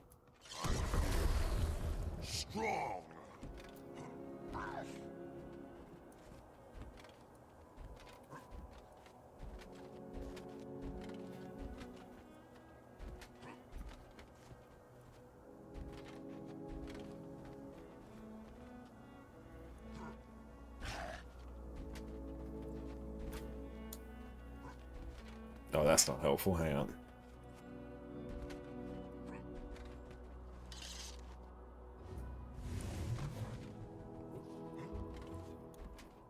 Yeah, be sure not to use my special action. Yes. Doing jumping puzzles on Big Char was very difficult.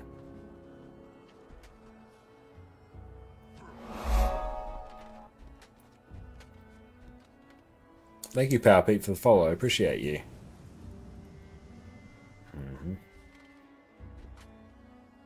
Going up again, up again.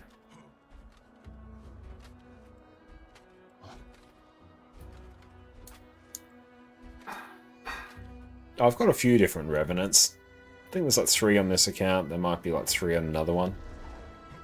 I just like having multiple Revenants. We've got 25 characters. I've got multiple of quite a few.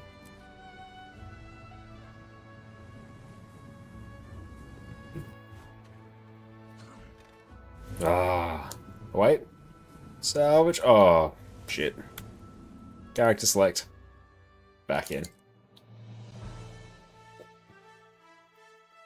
Allows you to skip directly from start of the first orb and then from second to third. Okay, we'll keep that in mind.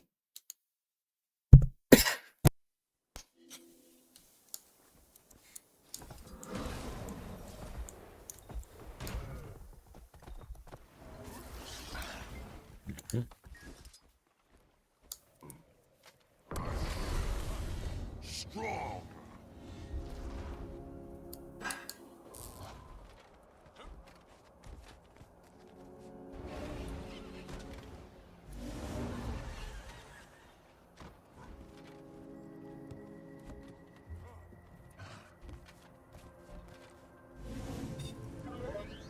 There we go. How's it going, Pete? Great to see you. I will get this jumping puzzle without porting. Ah.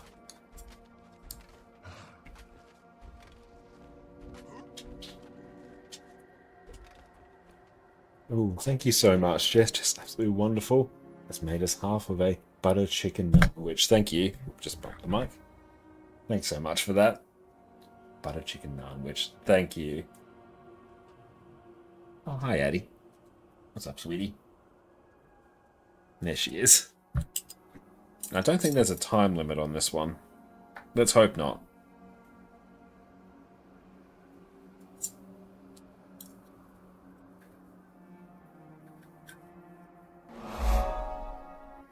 Hey, thank you, Vendetta, for the follow.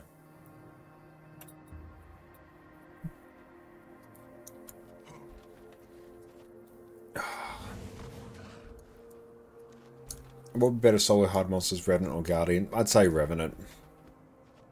Revenant has a series of just really, really good and durable open world builds. Actually, hang on, let's just cheese this.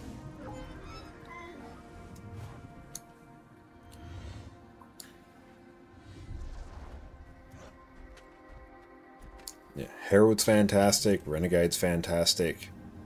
Vindicator's probably its most durable open world spec, especially if you go in Celestial. Conduit's also pretty good. Wouldn't say it's as durable as the other ones, but still it's really good.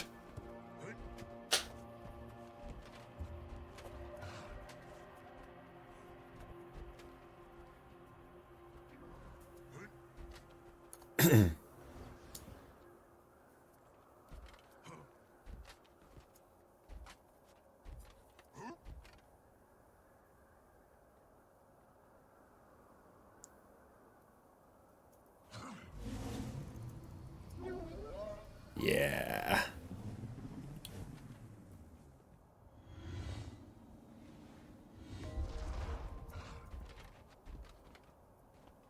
I think it's this way.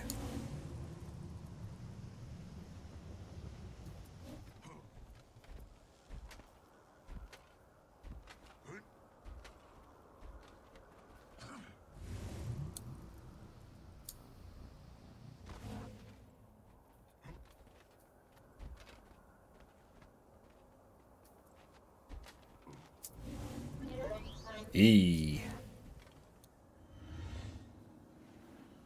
That's how it's done. Nice. Gliding booster for the win. I definitely recommend running the gliding booster.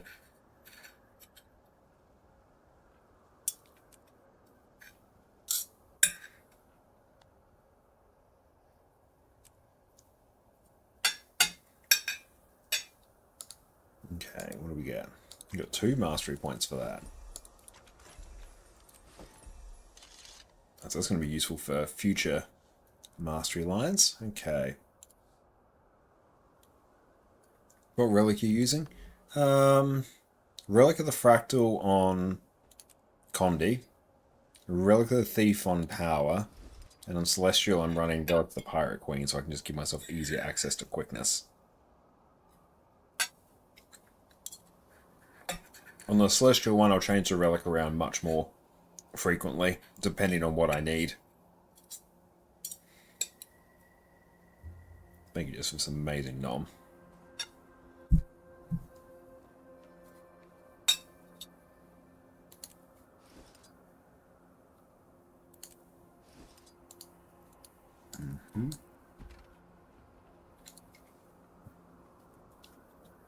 We need so many masteries here. King Crab. Castora. Destroy Groxin's bar. The only ally drinkers dying up to the initial revival. Hard to get legendary relic? It's gold. It's just entirely a gold sink. If you have the gold, it's just expensive. It's disproportionately expensive for what it is. But it's not difficult. Is your gearing guide still up to date or something big change? No, honestly, the gearing guide I think is still perfectly up to date. Hasn't been really any major ways to change or to, get gear. Depending on when I released it, the main thing would be, I'm not 100% sure if it's still captured in it, but just getting a center gear from the Wizard's Vault. But outside that, assuming that's not in there, which it might be, there's no real changes.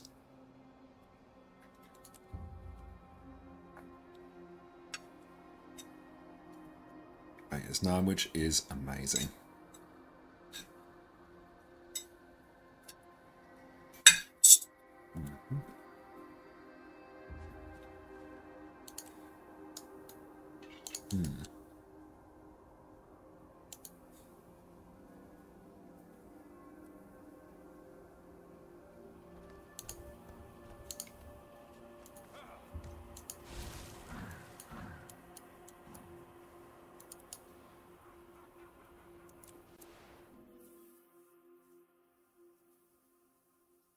You think the Wizard Vault Center stuff is the only real change, but it's just another way of getting a center armor weapons, really. Yeah. And it's not like you can... It's a good thing to do, to get like the center weapons in particular, but it's not a game-breaking way. It's just really going to let you get one every few months. Oh, it's in there. Sweet! In that case, yeah, that's perfectly up to date.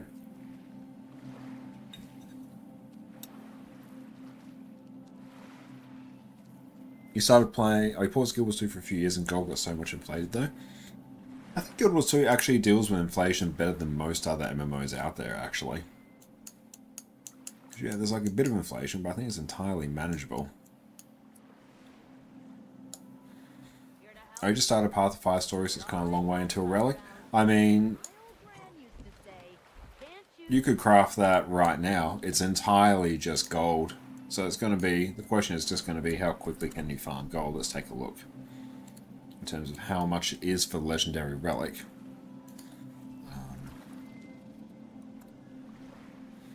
Legendary Relic.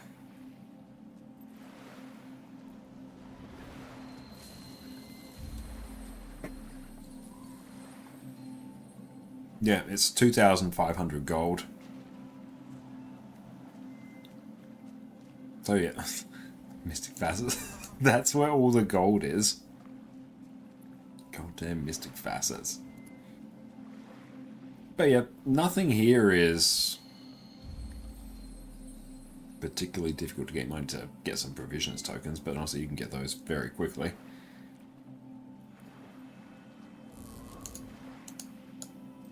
And Bezos, you need multiple for each slot, don't you? No. Like, Legendary Relic, it's just one. One Legendary Relic and then you're good forever.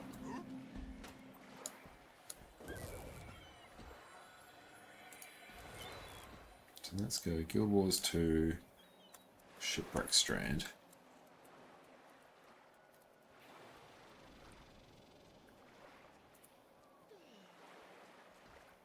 Take a website guide or in game that specifies which accessory legendaries to go for. There will be guides on you how to get the individual ones, but in terms of what you should go for first, what I recommend doing is getting the Legendary Amulet first from the Living World episodes, from the Return to achievements. Because, yeah, that is basically free. You just have to do a series of relatively straightforward achievements, and then you'll get a free legendary amulet at the end of it. Aurora and Vision, they're just, you get them from doing achievements tied to Living World Season 3 and 4. There's no other real alternative to them. And when it comes to rings, you can either get 2 conflux from World vs. World, or you can get 1 conflux from World vs. World and get 1 coalescence from raids. In terms of back piece, you can either get the Fractal back piece, the PvP back piece, the World vs. World one, or there's Aurorax, which is more of an open world one. And in terms of which one to get, it's just going to be whichever game mode you enjoy the most. But I recommend getting all your accessories first. You can hold off on the relic, that can wait till much later. Can you get 2 conflux? You can, yeah, you can craft 2 conflux. Not uncommon for people to do if they don't enjoy raids. And then after accessories, I'd go armor, then runes/sigils, then the relic, then weapons. Circling back to inflation guild, so it's not really that the value of gold changed much over the years, it's just that farming gold has gotten easier. Yeah, that's basically it. No, it's not unique. It might have been at one point, but not anymore. They changed it.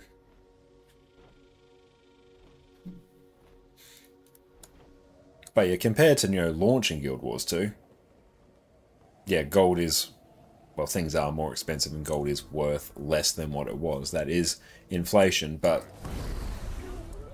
since, honestly, even Hearthorn's Path of Fire days, it has been reasonably stable. Some things fluctuate, some things go up and down, but in terms of order of magnitude, it's about where you'd expect.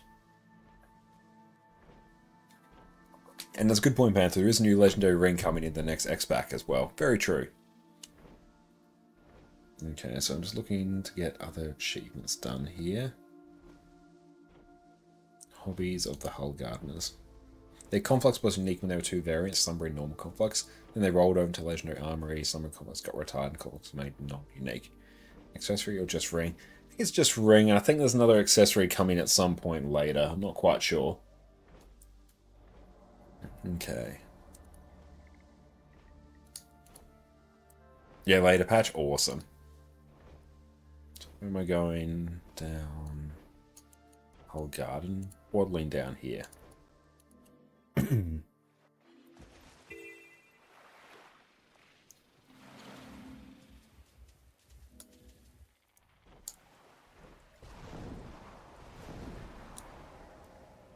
Kite flying area.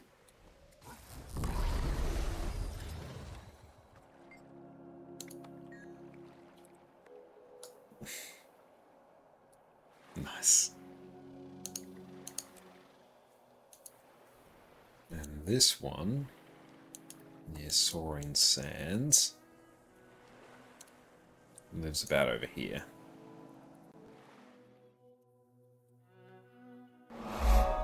Mariani, thank you for the follow. How are our drops going? Better actually check, because I think some stuff didn't actually get claimed.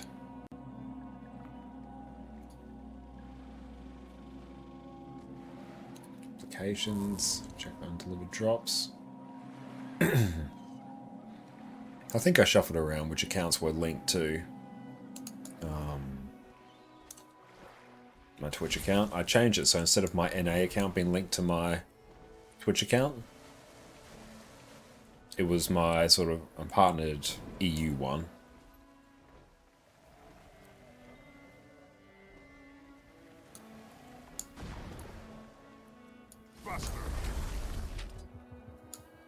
Boat paper.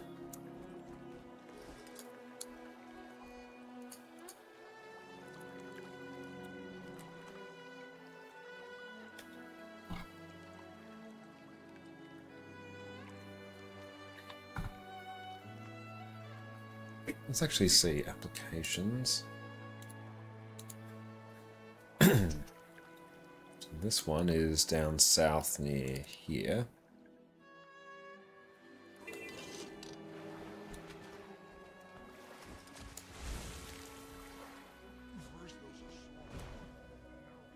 So we've got pretty flowers.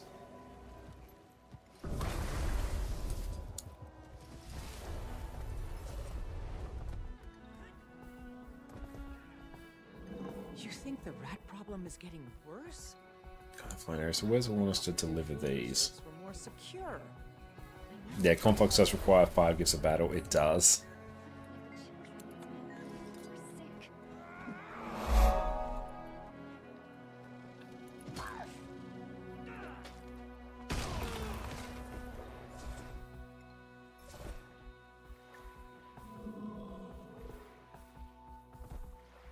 Whole garden, seashell. Yeah, the skirmish tickets are actually the problem. If you run enough World versus World and you have the Gift of Battle War track running all the time, you'll be done with Gifts of Battle long before you're done with skirmish claim tickets.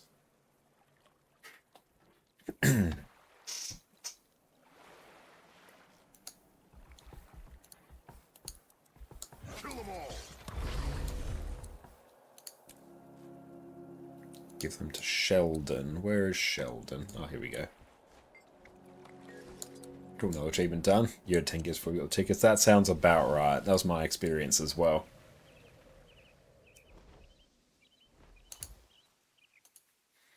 I don't think it's 18 weeks. It depends on how much World vs. World you do. Because I did Conflux over the course of about a month, I think. Might have had some, but yeah, I don't think it was 18 weeks. Thank you for the stretch.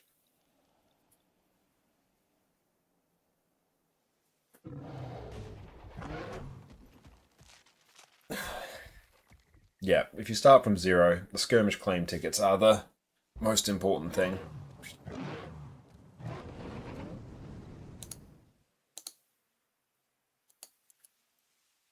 Okay. Let's just see if there's anything else waiting for us. Meh. King Crab of Castora, where is that? And what's your add-on that you're using? I'm using Lady Ellis's achievement point guides. But it's easier just to install them through Blish HUD for most people. I'm using Timey HUD, which is installed within Nexus, which is another add-on manager for Guild Wars 2. But yeah, Blish HUD is the way most people are familiar with it. Now, where is the King Crab event?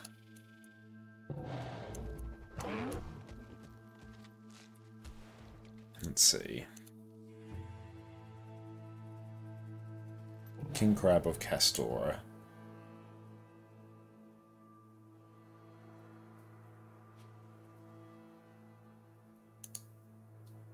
Oh, right, we are on the beach. Oh, is it?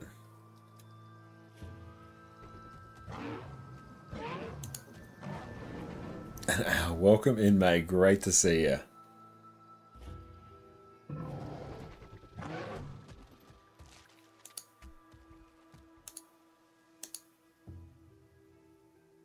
Dark Leviathan Waypoint.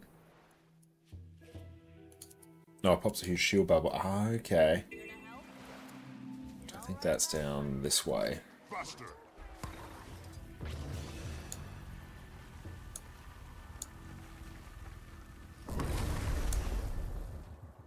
Speak with Necrease to learn how to calm the crabs down.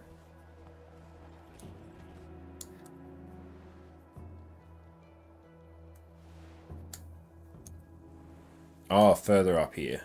Yas.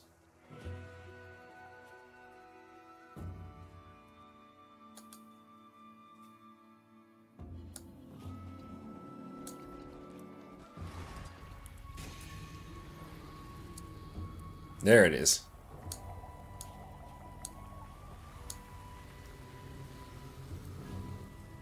Crabs everywhere! They seem agitated. Or we mustn't kill them needlessly. Calm them with a show of strength.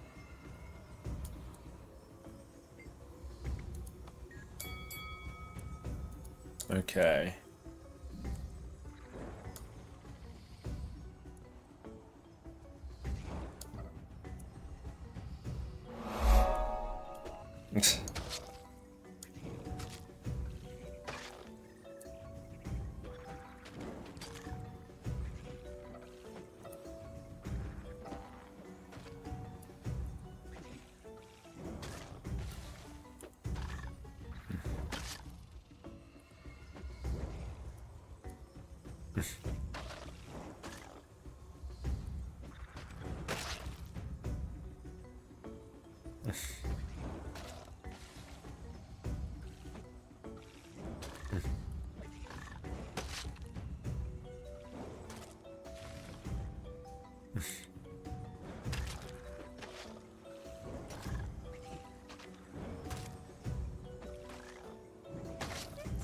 Coming down.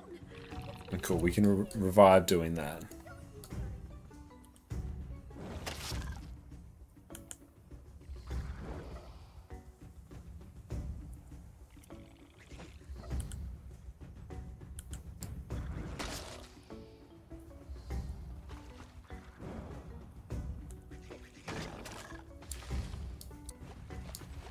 Just sit on an apple, that's a good idea.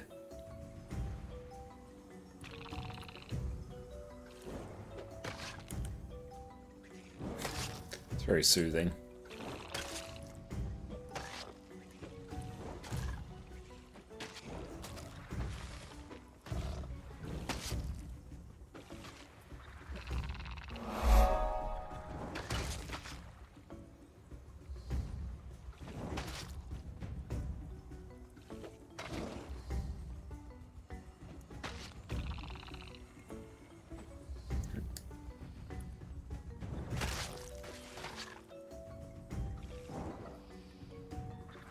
Yeah, come on, crabs.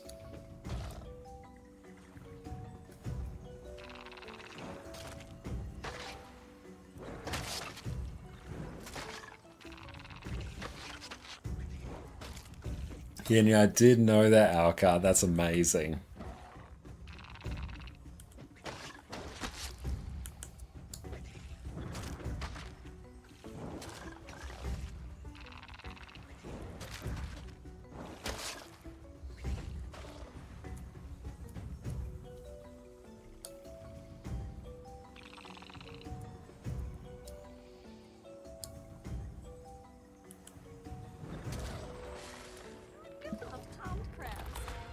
Nice.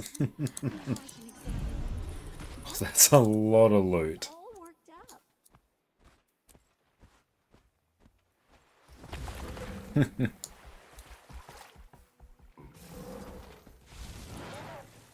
That was quite fun, actually. Nice little mini game.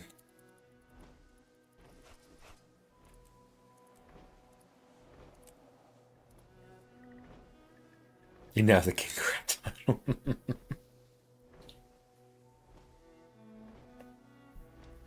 Alright, let's see. Swing with the poison.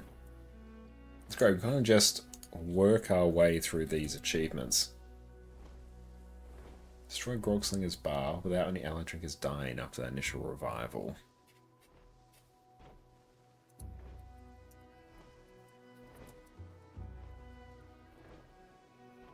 Yeah, he's this low one. She's having a good snooze right now.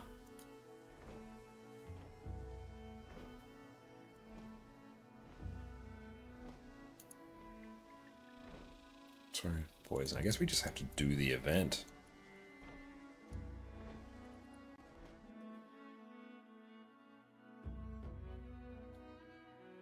Strange reports from Hammerheart territory. Air's crackling, smells like lightning. Saida here gave me her communicator. Insists Commander, impeccable timing. Help. Could I persuade Thanks. you to help me get Pub Canuck off to a promising start? Now, the cuisine couldn't be more fresh if it crawled into Dax's kitchen, which the crabs often do. And Yeah, let's just do these each day. Dismissed.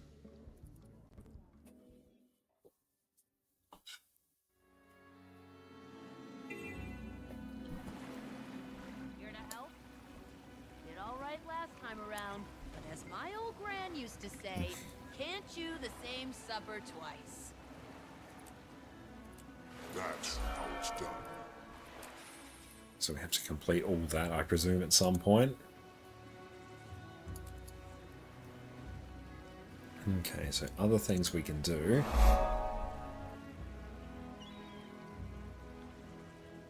Wavehawk, Scratcher, or Scritcher. Okay, so let's find that.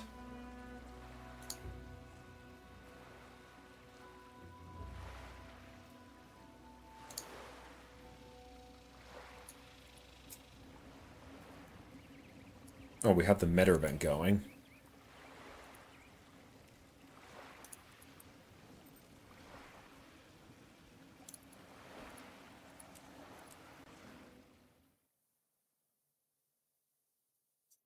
Okay, so what's the best way to get Duke Jessica and Duke Jimmy? It might actually just be ranging them.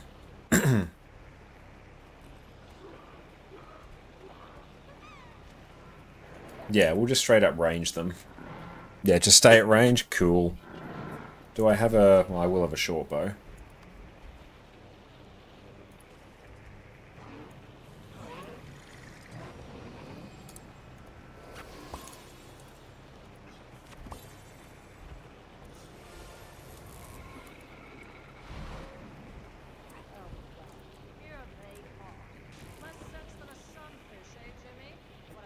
This guy's scale is ranged. Yeah, we'll just be a bit lazy on this. Yeah, can't mount, they changed that.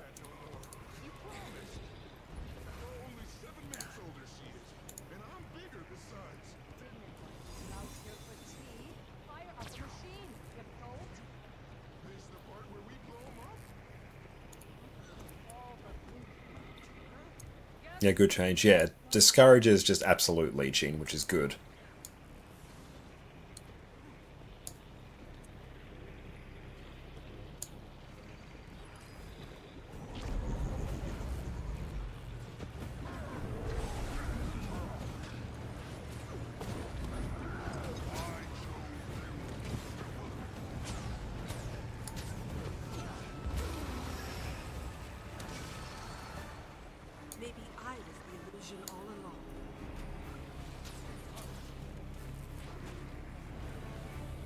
Cycling people, thank you for the follow.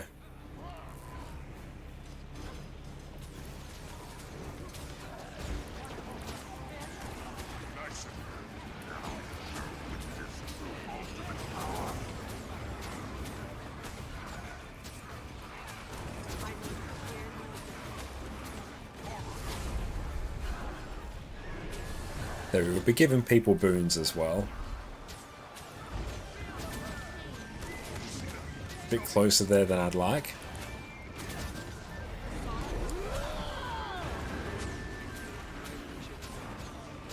Oh, I think I've done it on a new elite spec, I think.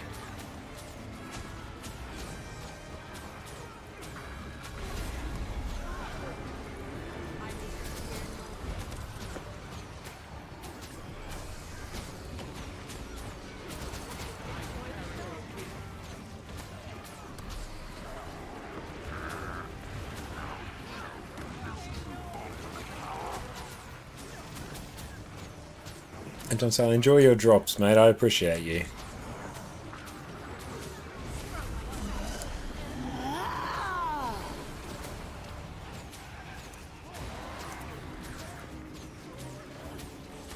Yeah, we've got it. Nice. Good chat. Thanks for giving us the exact name. I'm glad you're enjoying. And I'm glad that everyone here can just chill out, enjoy Guild Wars 2. And you thank you all for just making such a wonderful time to play Guild Wars 2. Playing Guild Wars 2 with everyone here is definitely my happy place, so thank you all. Yeah, we'll just range. And then we can just get the achievement.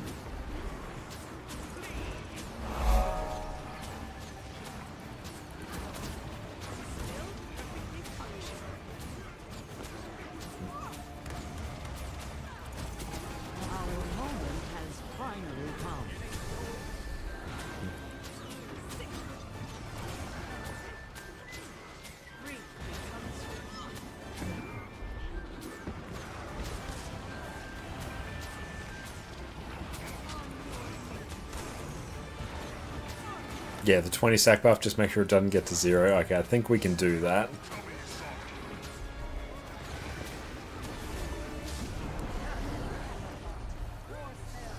Time for time reforging. Oh, nice. Are you swapping over Guild Wars 2 Reforge now? Or is that a PoE thing?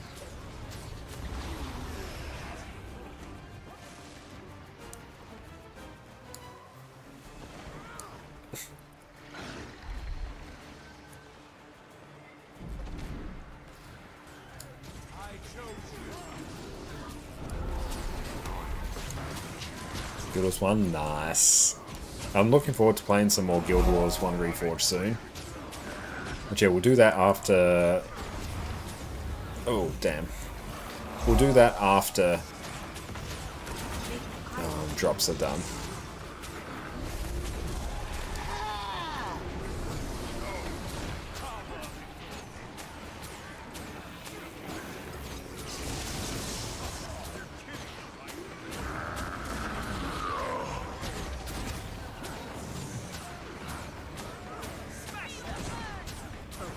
Zarsh and Vanquish wikis, they'll be doing some of that this week. Nice.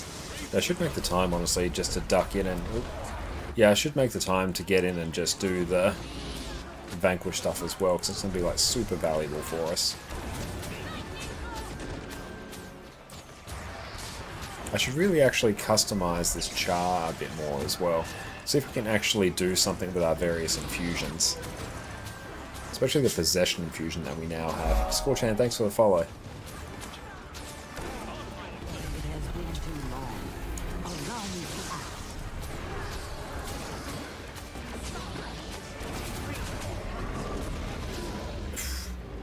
Okay, we just have to not get hit by 20 of those.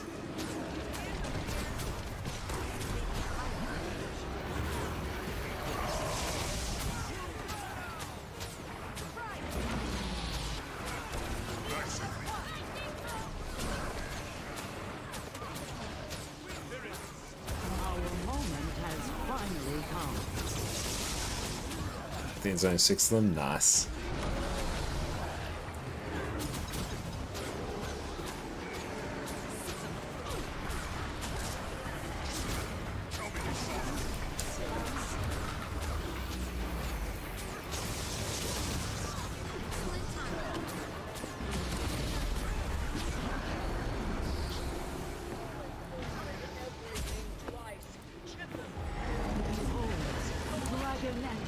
Okay, so 16.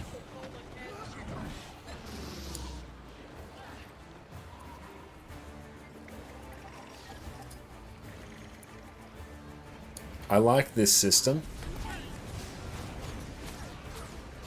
of it basically forcing you to have to split evenly. It solves one of the big problems you have in open world events in Guild Wars 2, where squads don't, or people don't split evenly.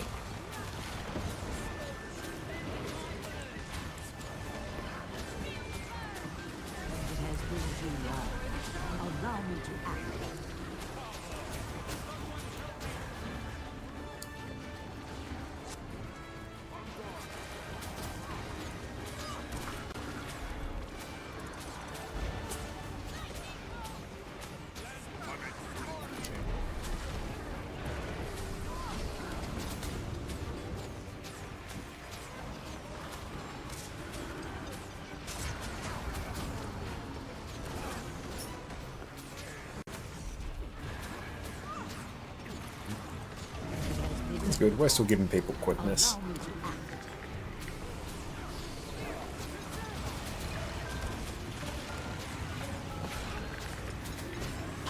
Oh, 19. Let's just not stand in all these things.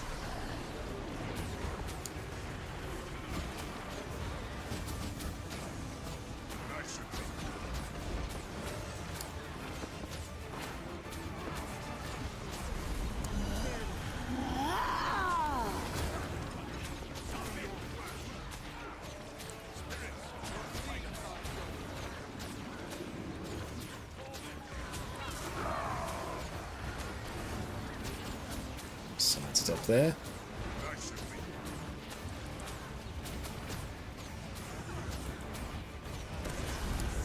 Sidestep again.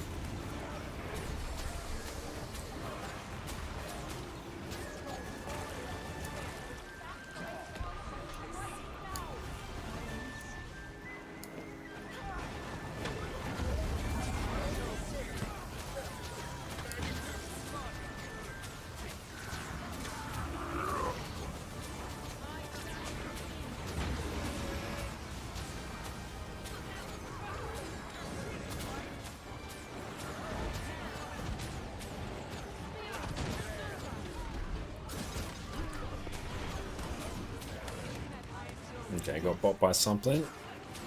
Just have to relax and stay calm.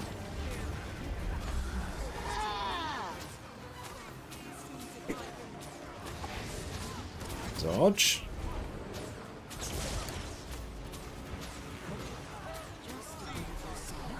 Dodge.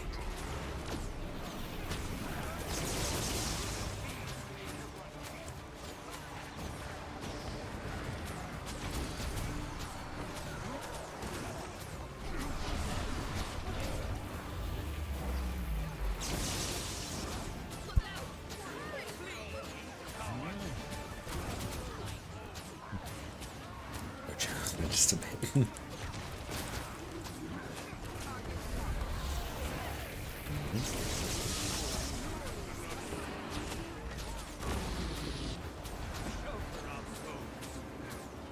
13. Whoop. Cool, that was coming towards me, but not directly on top of me, which is good.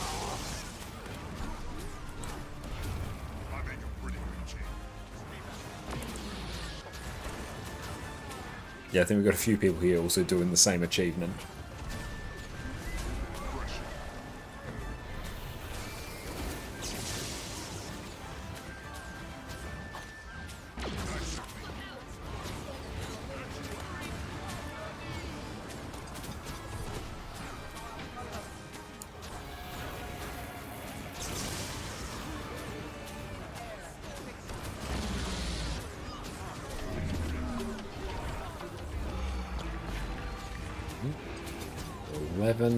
Cool, we are still fine.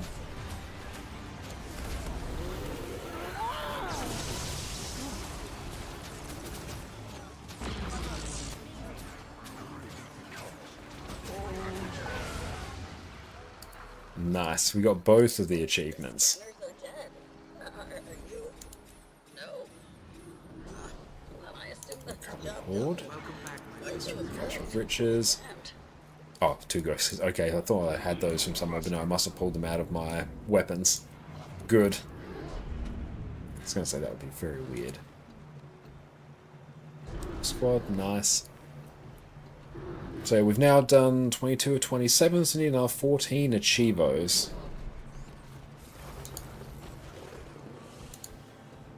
Okay, so quite a few of these were super close to being done with. Are there some cooldown recipes you should always craft no matter what? Or only when you have something to do with in mind?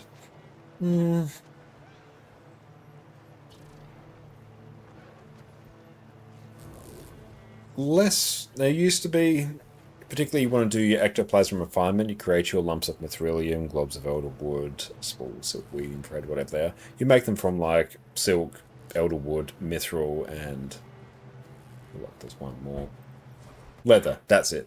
So yeah, they were quite important. They were very recommended to make. I feel like it's less so now because they were key components in making ascended gear, and also you could refine them into Deldrimor steel ingots, and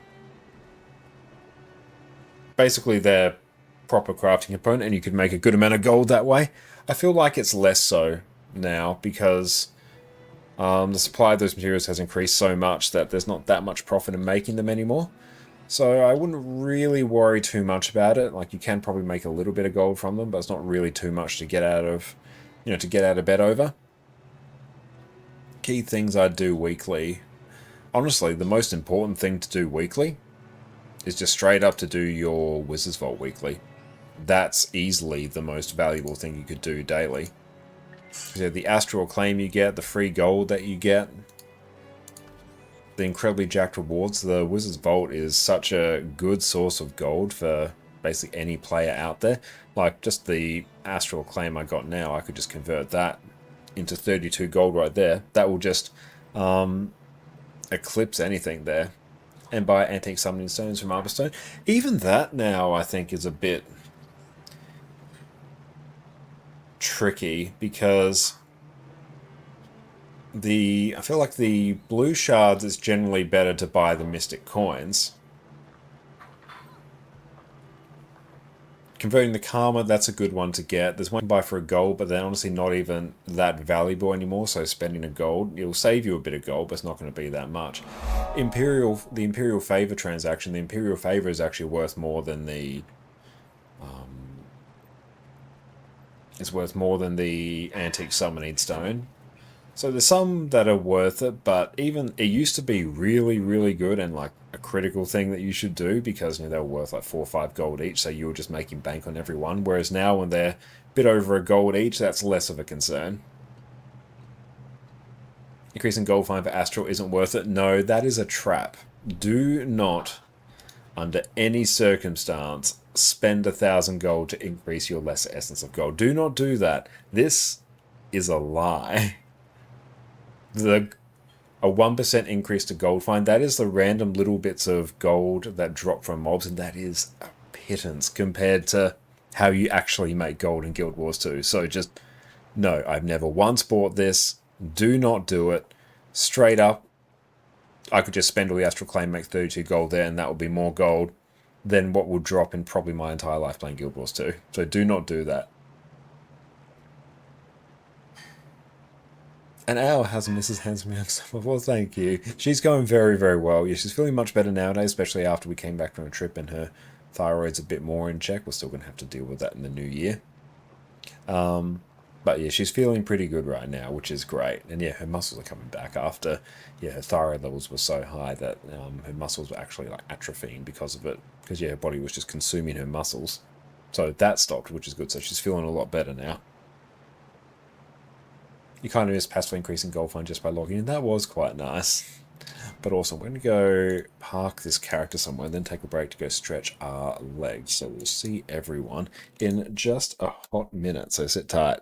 If you're feeling daunted by the thought of sticking your... The rumours of the death of Jade Runestone farming have been greatly exaggerated. I'm going to show you how to make more gold with less effort and put these lazy, freeloading characters back to work. At the end of the new Kaineng City jumping puzzle just got a massive nerf. Previously, you could open this chest every day on every single one of your characters with a guaranteed Jade Runestone each time you opened it. Now, you can only do this once per day across your entire account. The second this was done, the price of Jade Runestones skyrocketed from 30 silver all the way up to almost 2 gold. At the time of recording, prices have fallen and they're sitting somewhere between 80 to 90 silver. Which is still almost 3 times the price of where we used to be. On a regular day, I'd have 15 spare characters parked at this chest, and was making absolute bank off the few seconds it took me to log onto each character, loot the chest, and be on my merry way. With this update, however, we need to tweak our strategy. Fortunately, we can still farm a very similar amount of gold, with less time, less effort, and with far fewer characters. The biggest change we need to deal with is that we need to park our characters in multiple different chests across Janthir. First up, all isn't lost for the new Kaineng City jumping puzzle. We can still loot this chest once per day on our account.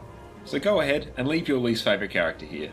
You can either complete the jumping puzzle to get here, or you can just do what I did and use teleport to friend to one of the noble and selfless commanders that leave their characters parked here. Next up, we have 4 chests located in Eckervald Wilds. These 4 chests are fairly close together and will give you a guaranteed Jade Runestone each day. Each of these will be far easier for you to get if you have the Sky Scale unlocked. I will be showing how to get these chests without Skyscale, however, so don't worry. Our first chest is located above the Jade Gate waypoint. Here you can just Skyscale your way up the nearby buildings to the chest platform, or you can do it up the tree branches. This chest will be guarded, so bring a build you're comfortable with. Once you're done, park your character off the platform nearby so you don't get murked when you log in. You can also take these zip lines to get up into the branches and make your way to the chest without the Skyscale. Our next chest is going to be located down below the Jade Gate waypoint. A quick note, you're going to need the Crypt Seeker achievement for getting access to the chest in this cave. If you don't have it, you'll be kicked out, so make sure you get this achievement beforehand. Simply jump down from the Jade Gate waypoint and head south to this cave. You can instantly open this chest, so there's no need to defeat the mobs that guard it. Simply loot it, run back outside the cave, log out, and move on with your day. Our next chest is going to be located above the Teleri village point of interest. This chest will be on a platform high above the village, so just use the Magicka Skyscales to make your way there. If you have no Skyscale, then you can follow the route shown on screen. It's quite a long path with many zip lines and a small waltz through the tree branches, but don't worry, I believe in you. As long as you park a spare character here, you won't need to make this trek every time. Again, you can open this chest instantly, so there is no need to defeat the mob guarding it, so feel free to leave a weaker character here. Our last chest is going to be located north of Mori village. It's also right near this mastery point shown on the map. Simply head north of the village, crack open your sky scale, and profit. Again, I've shown the way to get this chest without the sky scale. Simply head into the lake area, hug the right wall, take the zipline into the branches, use a springer to make your way over to the right. Once you're at a suitably high point, don't worry, you do have a bit of leeway here, just glide and make your way to the chest. This chest is guarded by another elite mob, so bring something that you can fight it with, or just be like me and park a thief here. Once you're done, park your character safely up on this hut so you don't get attacked. And with that, you can now grab 5 jade runestones each day, and make almost 5 gold profit, based on today's prices at least, for only a few seconds of work. 5 gold a day over a month is an extra 150 gold in your wallet for next to no effort. Make sure you park your spare characters here, you're gonna thank me later. Thank you all so much for watching, and make sure you subscribe for our next video. We have tons of build guides in the works, and lots of other helpful tips to make your Guild Wars 2 life easier and much more profitable.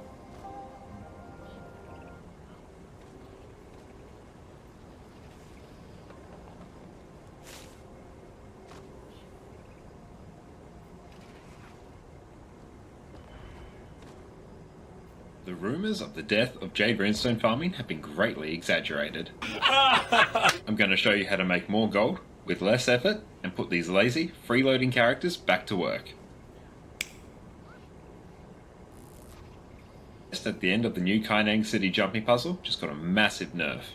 Previously, you could open this chest every day on every single one of your characters with a guaranteed jade runestone each time you opened it. Now, you can only do this once per day across your entire account. The second this was done, the price of jade runestones skyrocketed from 30 silver all the way up to almost 2 gold.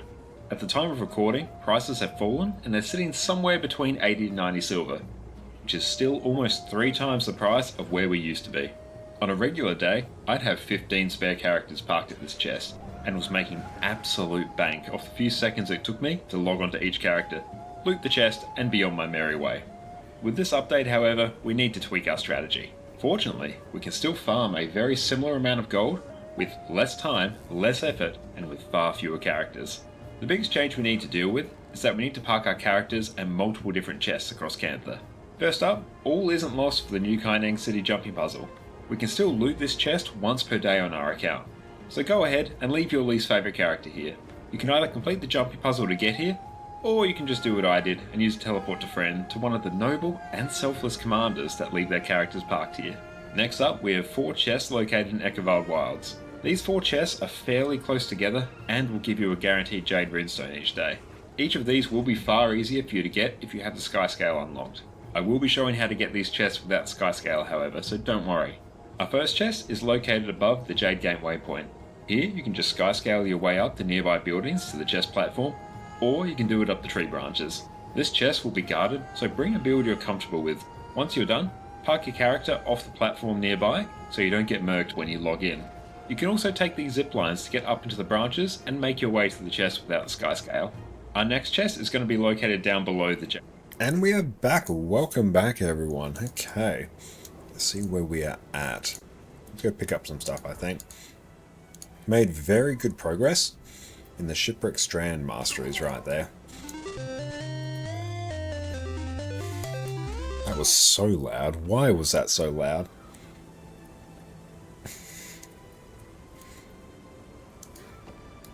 Cinia, thank you so much for the sub. I appreciate you. Thank you. I really appreciate that, mate. Enjoy. No more ads. And your wonderful, wonderful addy emotes. I need to figure out what to actually do with those. Oh, let's check out our Jade bot if I can actually upgrade it. Jade bot. Glider booster tier 2. Can I upgrade that now? Ooh, I can. Hang on. Guild Wars 2 glider booster tier 3. Yeah, I want to do that. I need 300. Oh, easy. I just need like 300. Need a redemption to switch the video that's playing during the break. That's actually a very good idea.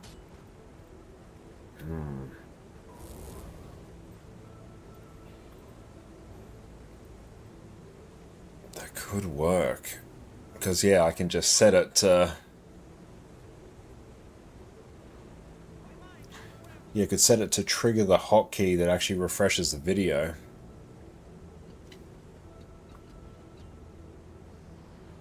Yeah, that's actually a good idea. I like that. Because, yeah, I can set something up within StreamerBot so then that can interface with OBS.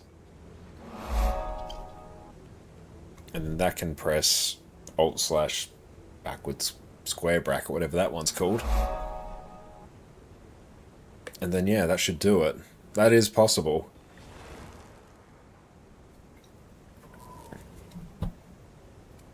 Possibly a good way for you to spend some of your points. Yeah, I'll pencil that in. I'll make that work, because that will actually solve a problem that I have. So that will be good.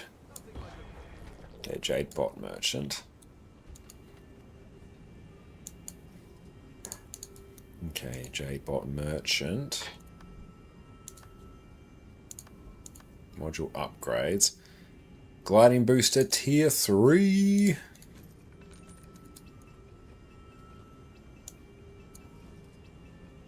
Nice. Let's go just take a look and see how wild that's going to be.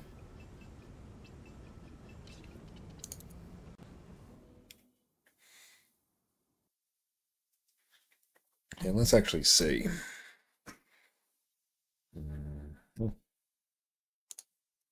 Okay. Commands. I swear there's actually a command there. Why is there not? Twitch. Oh, manage Twitch channel point rewards.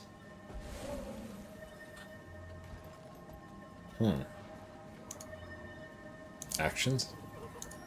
Ah, there it is. Okay. So I'm going to go add something. Let's go refresh video with channel points. Okay. Triggers. Search to add trigger. Let's go channel point.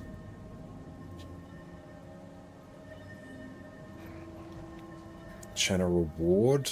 Reward redemption. Reward. Ah, okay. Yeah. So now we need to go over here. View rewards. Channel points.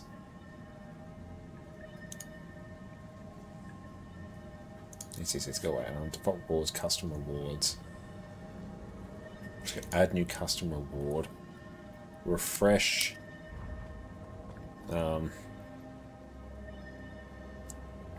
Refresh. What should we call it? I'll just go refresh a video.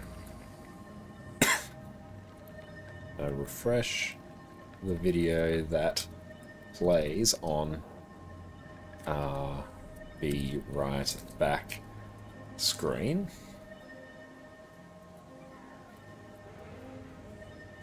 And let's just set that at 1,000 for now.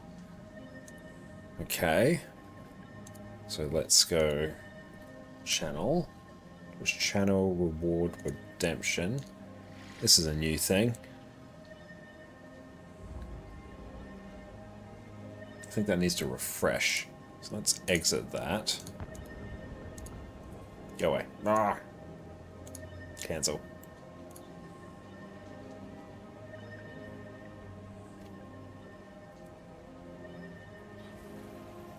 Oh, when you read refresh, you assume we'll just make the same video start over. Okay, it should be randomized is a better term.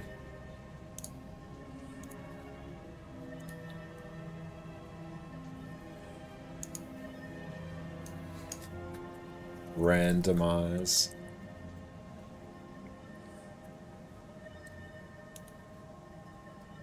Randomize video.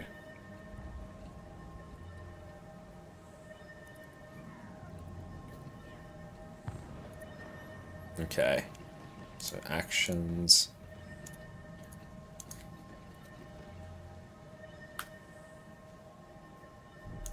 Reward redemption. Aha. That might take some time to update. Sub actions. Hotkey.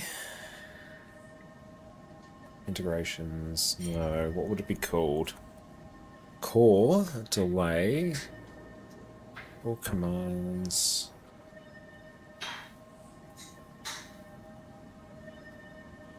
Elgato integrations. What would this be called? So, see if there's OBS.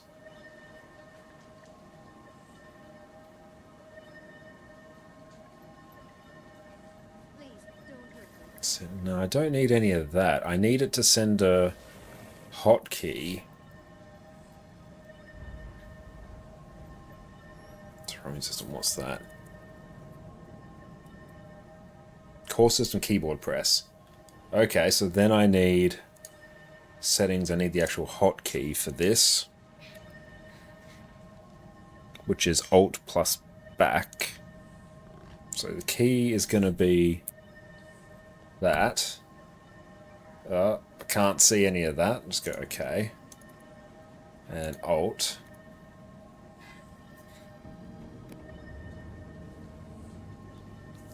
Okay, let's...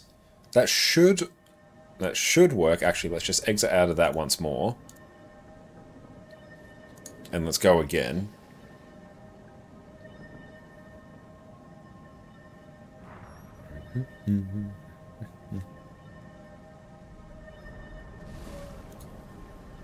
We'll test that when it actually... When we go on our Be Right Back screen. Because that should only work when I'm in OBS because of how... When I actually click in and focus on OBS, which is what I always do when I go on my Be Right Back screen. So it should work. But let's go actions, just check to see. Redemption randomized video. Cool, that's there. So this should work. So what I'm going to do now... I'm going to go to my Be Right Back screen. And then...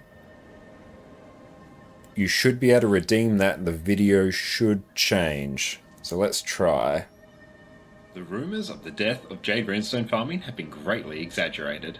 I'm going to show you how to make more gold with less effort and put these lazy, freeloading characters back to work.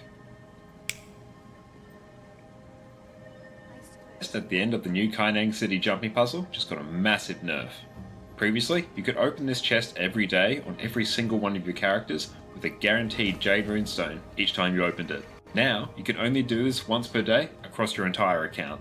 The second this was done, the price of Jade Runestones skyrocketed. The rumours of secrets of Janthir today when everyone keeps talking to me. Okay, so I don't think that was actually triggering when you did it. For some reason, it wasn't actually passing. And PK, you don't think this will work if you're triggering shortcuts? Because, yeah. OBS is a bit fiddly about that. Yeah, I'm going to just turn that one off. That's a randomized dies as well. That's a very good idea. That's not really an OBS issue in this case. So what is the issue? There we go. That actually works. I'm just going to turn that one off. Yeah, that's more a Linux issue. That would probably work on Windows, but it looked like trigger them all at once. No, that was actually me just doing it. That was me pressing the button to make sure it was actually working. I'm gonna disable that one for now. Super good idea, and I need to figure out how to make that happen because that would actually solve quite a few issues.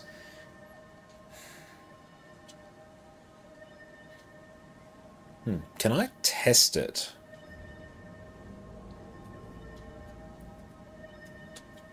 Oh, that's actually because I'm gonna have to click in it to test it. Oh, it's just because it's not linked to OBS. Wayland has global shortcuts, not many applications implement it.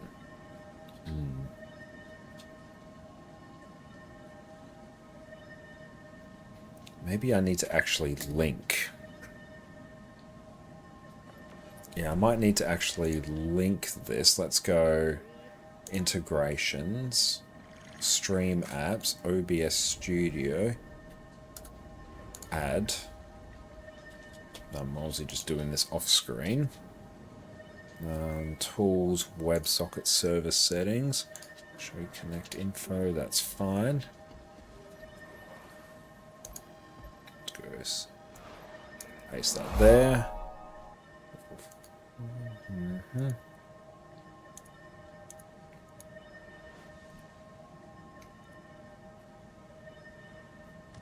Okay.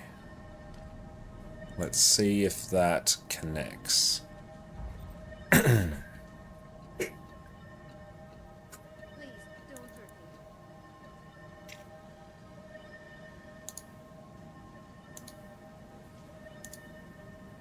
I swear I won't harm you. We will try that later. Alright, so I might just disable the randomize command. Oh, is the chat actually working? Our web is not found on your PC. Question, what does it actually do when you use another video? I have an OBS plugin called Directory Watch Media, and basically all it's doing is the media source in OBS is set to the folder where I have all the videos saved, and then when I press Alt/ whatever bracket that is, it randomizes it. So it just basically randomizes the playlist.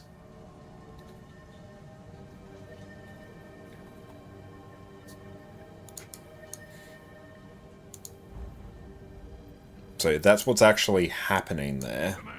Wow, that's quality armor. That would probably work on Windows, because that's actually what I did have set up. Whenever we do Upside Down Josh or Bouncy Josh, it would actually be StreamerBot that would go through and do that and tell OBS, you know, make things visible and invisible and do all that jazz. But I think it's mostly that Linux is not playing. So it isn't saved somewhere which video it should play. That would make it easy to change via StreamBot, you think. As in, like,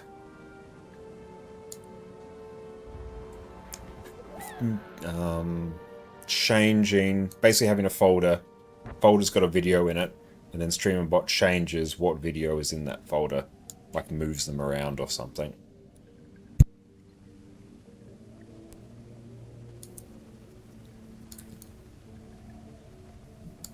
That would probably work.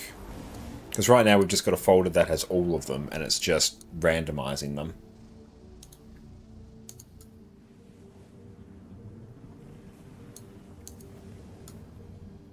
Oh, it's also going to get our possession infusion of our character.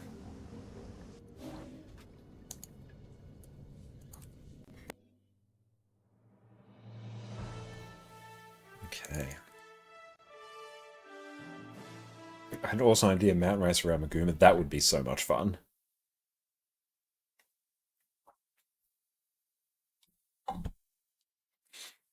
Like, if there was a file that says play video at path, you could modify that file and redeem.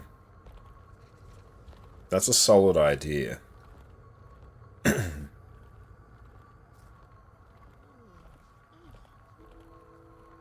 Yeah, we could probably find a way to make that happen. There's a way to do it. It's just it's more annoying on Linux than it is on Windows. But there is our brand new possession infusion. And that's why I asked how you play the video itself. No, it's a very good point. And if it was something like that, it might actually be the case where I wouldn't need the plugin to randomize the video, and there's one less OBS plugin, and OBS plugins on Linux are a little bit annoying. So that would be helpful.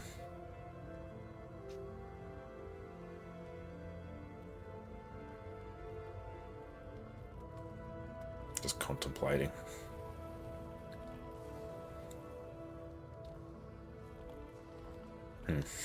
No, just had a thought, but nah, it's not a particularly useful one.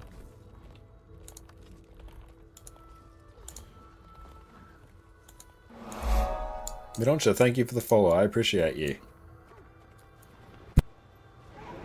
Okay, so let's go pop this in here. Oh, we actually got something to buy runic pants with. That's pretty sweet.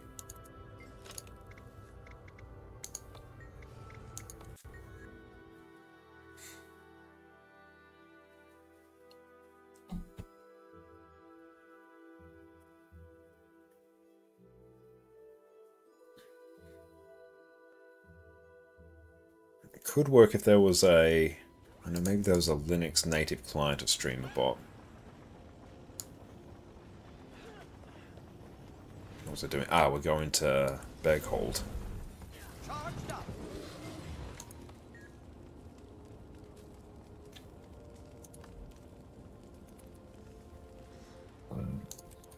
That saves us 150 gold.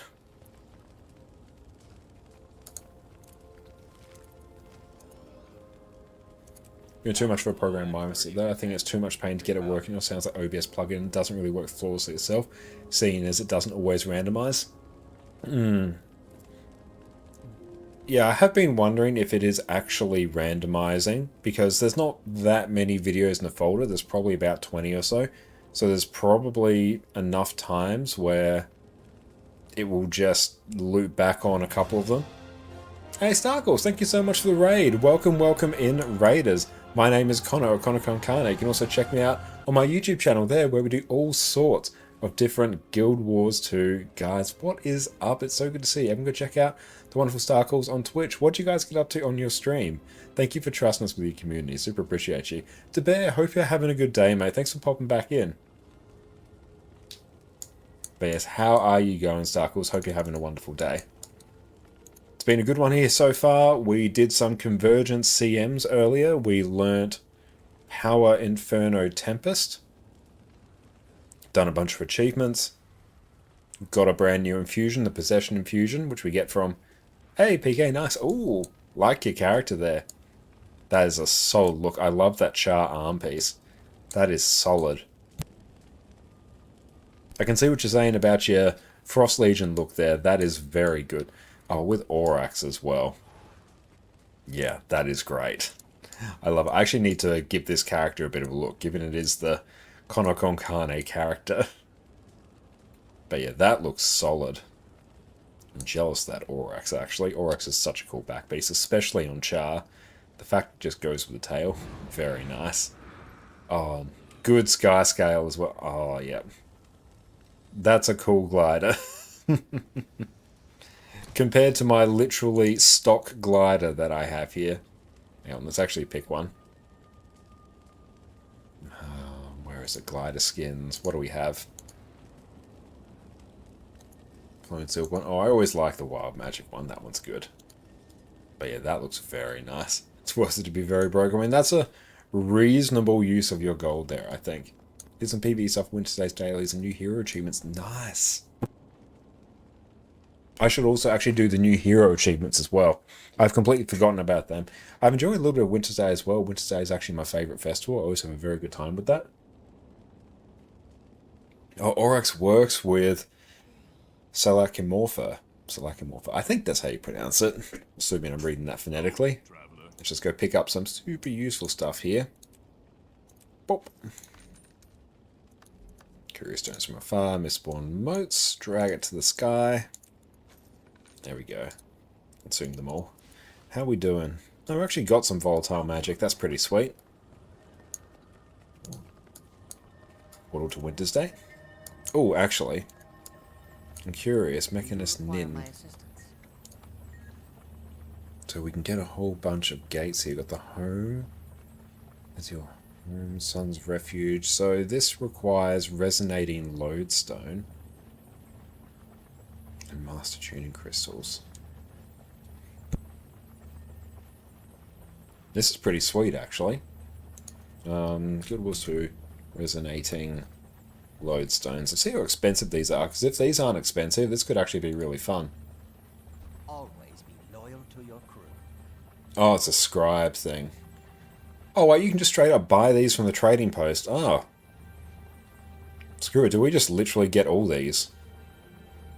1, 2, 3, 4, 5, 6, 7, 8, 9, 45. Why have I not done this?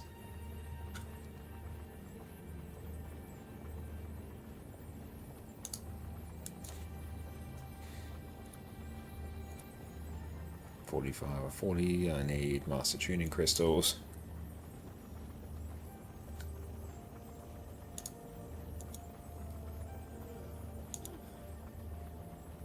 Oh, and Addie says hello, Starkles. Your dog moves around so much it's impossible to have a cam on her. Addie sometimes, she cycles between sleeping right there on the couch, which we specifically got for her. $100 Facebook Marketplace find. We're very happy about it. She'll either sleep there, she'll be in her bed, which is on the floor next to her, or she'll be in the other room with Jess. She sort of just cycles between us.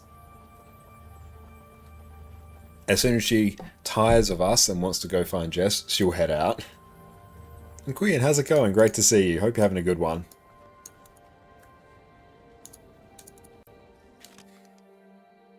I've never actually upgraded the Eye of the North portal. Let's do it. It costs like nothing. It's like 6 gold and we can get all these different places. What are we working on today? It's been a wide variety of things. Most recent thing we've been... I was a trading person. I thought, oh, is that? The most recent thing is doing the Shipwreck Strand Masteries, because we're starting to work towards the Legendary Aqua Breather. What we did yesterday, we did some World vs. World, got a gift of battle, made a Frostfang, sold a Frostfang, so that's why we have 2,000 gold on us at the moment. But yeah, the selling of Frostfang was really to make it so we could craft the Legendary Aqua Breather. So, need to do Mastery points, do Mastery achievements to get Aqua Breather. Enjoy your drops, respect. Is there an Eye of the North portal tome? Oh no, there is. I feel like that would be a good one, just to get, because I always need to go there, and it's annoying to go through the Gobbler.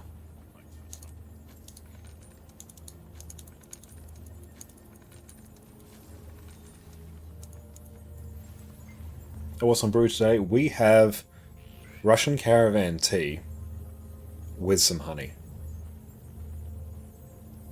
Didn't you actually aqua for me? You did, Panther. You absolutely did. To go somewhere else. Oh, raid training. I can go to my home. Cool. Headed to a capital city. Cool. So, don't think there's a training post in mind because I haven't added it in yet. Oh, it's Silent tea, Russian tea, imports them since they can't grow up. Okay, it's just called Russian Caravan in Australia.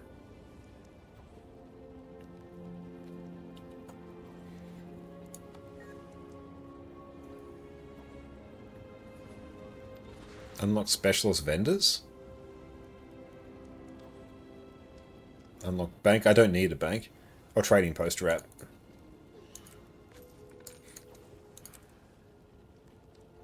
See, now we have a... now we've got a trading post. It still sells for 2k. Thought the price of legendaries would drop after they added them. It depends on which ones, you know, been in the legendary starter kit and how many times. Because, yeah, Frostfang is still pretty damn expensive. I actually was able to sell... I instant sold this for 1,800, so I caught this at a pretty good time. And yeah, it's the smoky tea. I prefer a French Earl Grey, but I couldn't find loose leaf tea for French Earl Grey that wasn't insanely expensive, or the T2 stuff in Australia, which tastes nice, tastes really nice, but super expensive. And Poet, thank you for the follow. Yeah, because you still need clovers in map comp. Yeah, they're not... The price has gone down. The price for Sunrise and Twilight has gone down quite a lot, especially Sunrise. It's tough to prosper nowadays, but we try. No, just do that. That's Chili Trader. A T2 has tea called Morning Bread. It's Assam Cannon mixture. It's divine. Oh, I should try that. I do want to try more loose leaf teas. Because another fun thing that happened while Jess and I were away in the UK, we picked up a virus. Not sure if it was COVID because of the impact it had on Jess's smell. It might have actually been COVID. But what it basically happened was it damaged her olfactory nerve. And coffee is one of Jess's favourite smells, as is chocolate. And once she got that and a smell came back, coffee smelled like rotten eggs and sewage. It tasted okay to her, but the smell to her was absolutely awful, and she was like, obviously really upset about that. So normally we'd be drinking coffee, but as soon as, you know, that happened, we're like, okay, we're on tea now. The sense of smell's improving though. Doing a bunch of olfactory training to try and bring it back, which has been helping.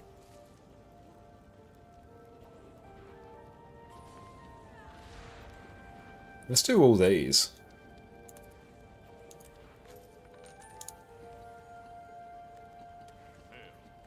Elegant tailor's tools. Jeweler's tools. Huntsman's tools. Artificer's tools.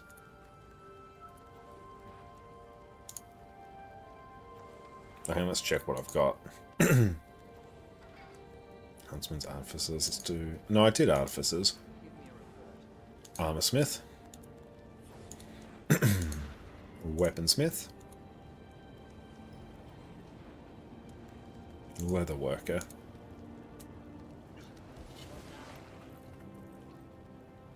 The bank isn't worth it either north, the stations have bank access. That's very true. If I ever did it, it would only be purely for the completion side of it. Because again, I've also got the permanent bank access, so every bank merchant is kind of a waste.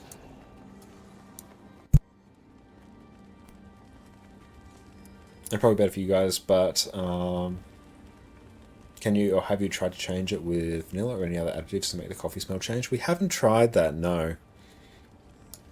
But yeah, her sense of smell is getting better. What she's been doing, the olfactory training, is basically you smell, it's like 4 distinct smells. There's a citrus smell, a floral smell, cloves, and there's another one, I can't quite remember what it is. But basically smelling those, like smelling them for a solid amount of time each day, like 20 seconds on each, it helps train your nose to be like, okay, this is what these smells are like, and helps sort of retrain your olfactory nerve, and that has really helped.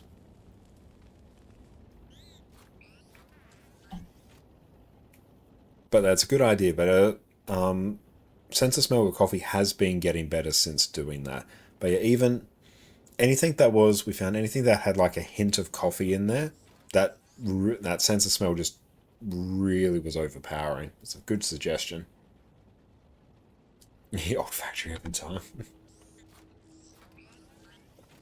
In Fizby, you've done Twilight as your first skin, which is the skin you want to use. Sunrise, Eternity, useless to you looks-wise. Should you still work for Sunrise, you can also make Eternity in that case and sell it instead of crafting anything else.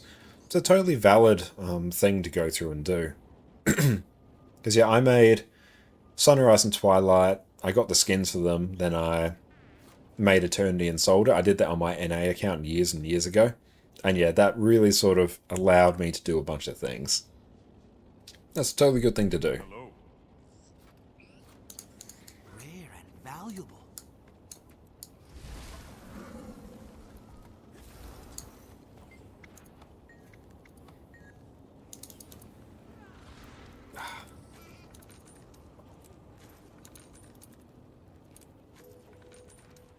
Ambrosial, okay.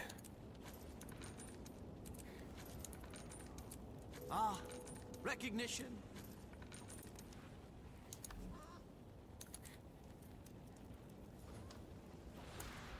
Ambrosial. It's cost nothing. Charged up. But right now we're just going on a little side quest to fully upgrade our Eye of the North. Just cause. Just cause it's an interesting concept.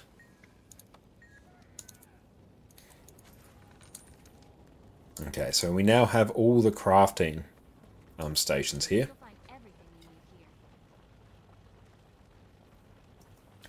The next thing I am contemplating doing is literally for 1 AP. It's just getting the bank access. We don't need it. We have the permanent bank access. Me doing that for 1 AP would be stupid. But it would also be very me.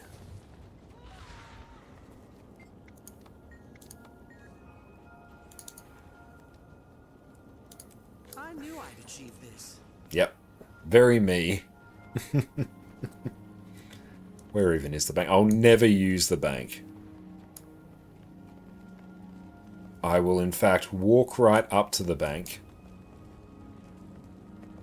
look right at them, then pull open my permanent bank access and use that instead. Nice. But hey, that's done, and now our Either North is much more upgrades. That's cool.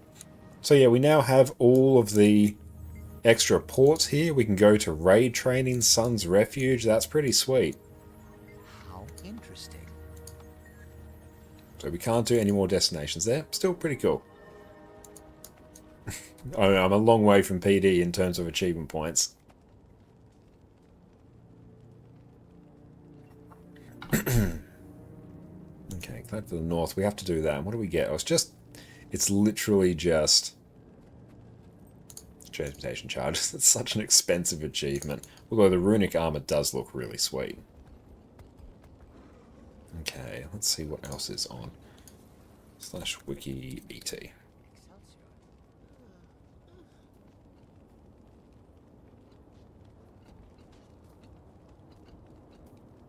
Aether Blade Assault. Yeah, it's not expensive. You get lucky for the exchange items. I mean, that's what I've been doing. Every one of those I've got, I've just got the exchange items. And plus, I think you can buy them as well for Eternal Ice. Not Eternal Ice, Blue Prophet Shards. Yeah, you can. And that's actually not that many, so they're not that cheap. Well, they're not that expensive. There's a better way of saying that. Druid, thank you for the follow. I appreciate you. It's worth coming back to Guild Wars 2. Would you find enough players to do old content maps? Absolutely you would. That's a complete non-issue. Guild Wars 2's population is still insanely high. So I 100% recommend that you do. Are these characters from Guild Wars 1?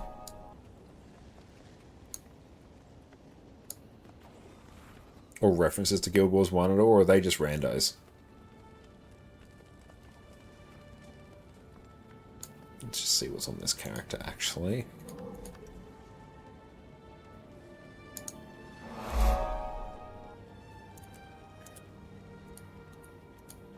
I should actually give this character a look. I really haven't done it. I'm logging to Guild Wars 1, see if you recognize any names. That's a good point. I really do need to. Yeah, not from Guild Wars 1, it's 250 years past. Yeah, I didn't think they were like directly from Guild Wars 1, but I was just wondering if there was like name references or something. Mini Bangar Runebringer. A mini. A mini, they say. I don't get that.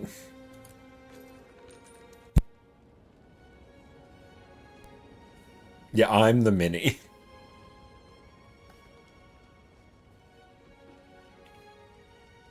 Bootleg VIP pass. Awards a title. Probably does not grant backstage access. That's cool. Okay, let's take a look actually. Even if there's a raid going on quickly. Have I done raids this week on this account? I think I did.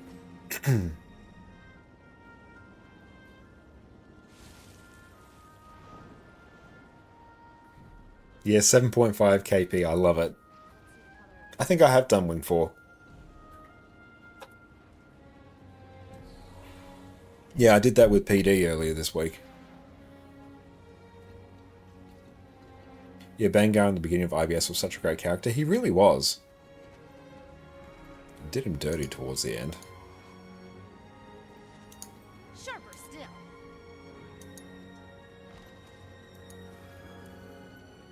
Guile or Delve Meta? Hello. Let's go back and do our archivos. Kill many plague rats.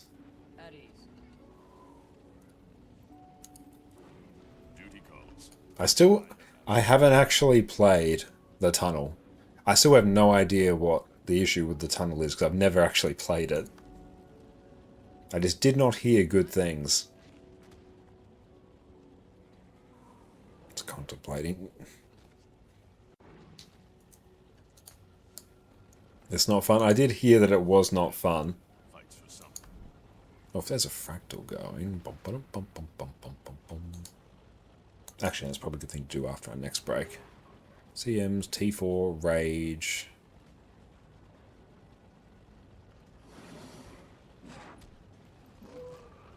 Oh, today you finally played the tunnel story for the first time. You don't like it at all. That's fair. Now let's do some more achievos. Let's chip our way towards those. Let's head over to this tune.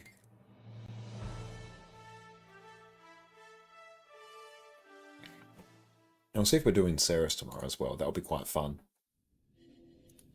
Okay. Sylvain, don't care too much about that. Where are we at? Where are we going? Complete all underwater events. Okay, so we have to do that. I'll think of the hydrate. Everyone get on a mortar and open fire! But because nobody likes the tunnel, it's quite profitable. Okay. So I guess literally here I just do events. Okay, let's do that.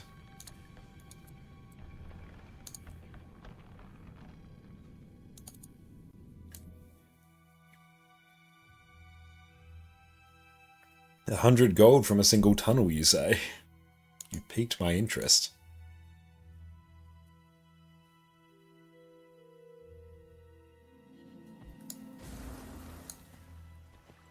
I really should... Actually, I'm kind of interested in seeing what we can do for power conduit and open world. Because I feel like it really just needs some quickness access.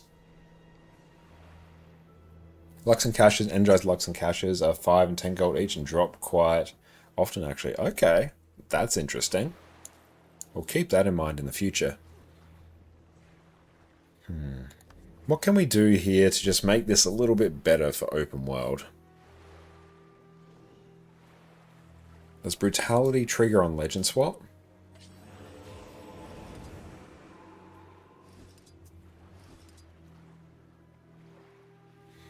I don't think it does. How about not running conduit? Yeah, that defeats the point of me trying to make a good open world power conduit build. You see my dilemma.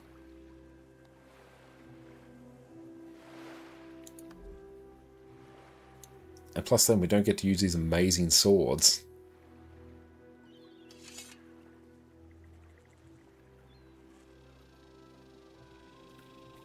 Any other good ways to get quickness? No, honestly. Vindicator will just straight up be better. Is what we can do. Let's actually swap to Vindy. Yeah, Vindicator will be good times, good vibes. And we can run... Customize, we can run Pirate Queen. I mean, Power Herald, you two can provide quickness and run those swords. I mean, that is very true. But then I'm also running Power Herald and I hit like a noodle. Oh yeah, no, here what I can do. We can do Celerity. And Stamina. And then I'll probably be very confused later why my DPS is so low because I haven't changed it.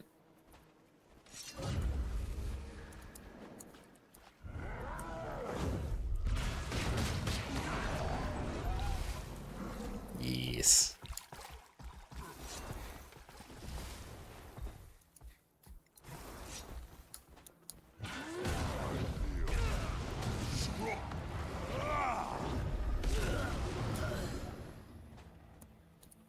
Yep, that's already much better. Okay.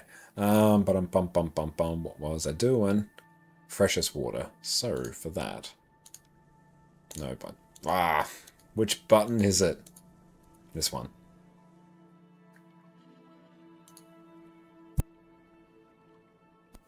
Okay. Do we have the freshest water?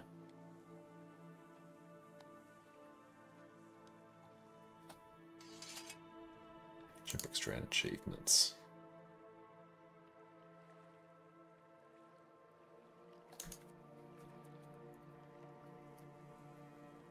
Freshest water. Crystal clear water.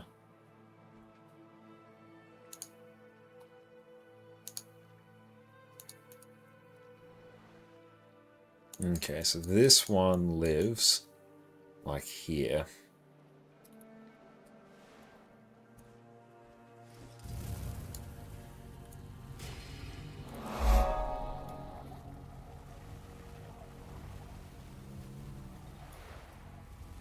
Now I must remember to swap those sigils back and the runes, or else what will happen is I'll get on the golem and then I'll spend like 20 minutes being like, why am I only hitting 33k on power conduit when I know this should easily be able to hit 40?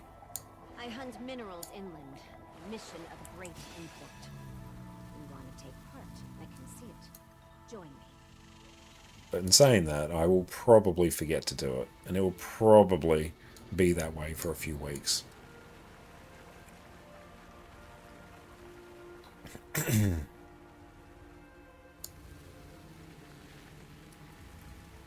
And down here? Maybes?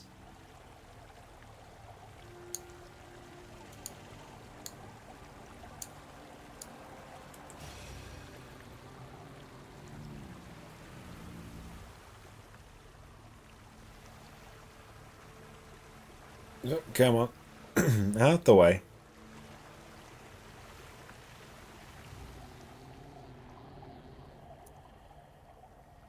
Crystal clear water. That's how it's done. Achievement.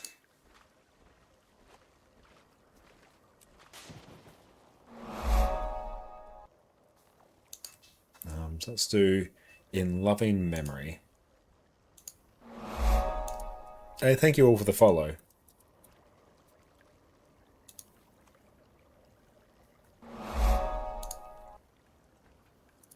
Okay, so this one, this is in Twisting Hollows. That was located just north of the grave.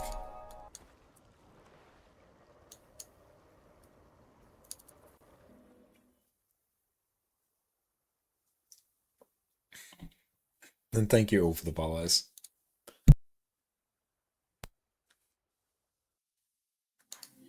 Okay, where are we off to now? We are off to this direction.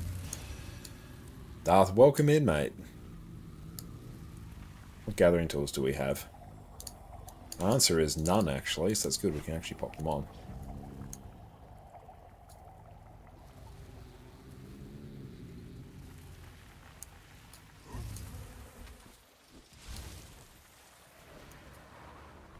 I really should actually give this character a coherent look. Rather than just the default child with Super Saiyan hair. Even though I do find it very amusing.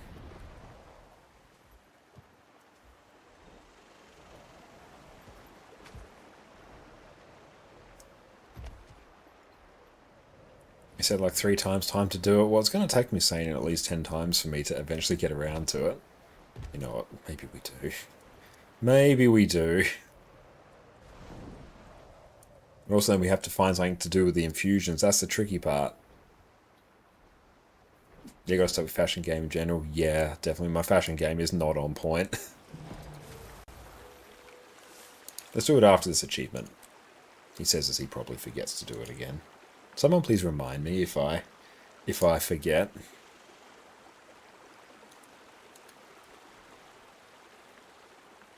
And disable randomized dies, yeah.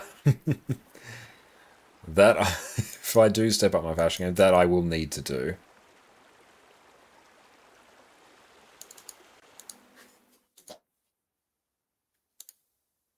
It's also, yeah, it's also why I just go, I'll just randomize dice so I find something that works, because I'll only get to enjoy it for like 20 minutes anyway.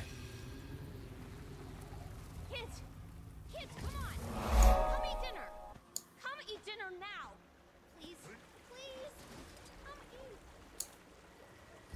eat. Sarah, how's it going?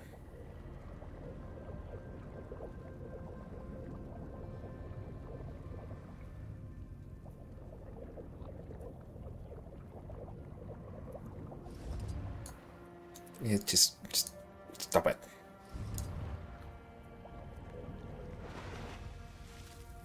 Oh, cool. Done another grotto. Pretty good. Thanks, Bobby. I'm going very, very well. Having an absolutely wonderful time playing some Guild Wars with my favourite people. So honestly, what is not to love? Kind of reminds you of Prince Vegeta. I mean, yeah, I'm a huge Dragon Ball Z enjoyer, so particularly any reference to Vegeta I am here for. Favourite Dragon Ball Z character as well.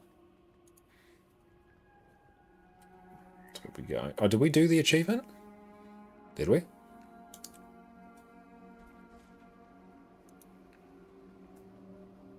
I think I did. Oh, in loving memory, that's it.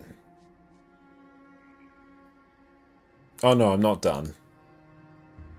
A warrior's grave. Okay. Bah! I just made that full screen. I did not mean to.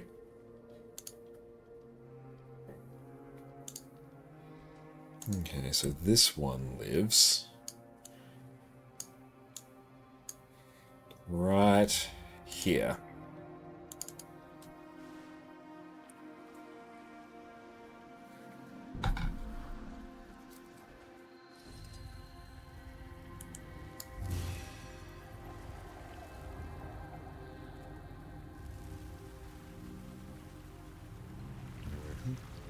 Oh, I do want to get that char arm piece. I know to get your character purple with infusions on where to put it in. The making my character purple with infusions, that is the arcane flow infusion. And you just put that in any infusion slot and it will do it.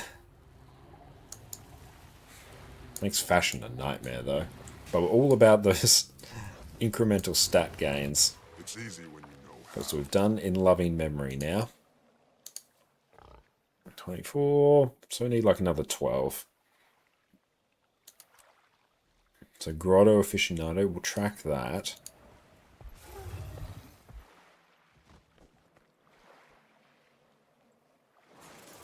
Yeah, it doesn't matter, it can just be in any slot. Examine 30 tide pools and shipwreck strand. Yeah, we'll do that. We'll do the rat one.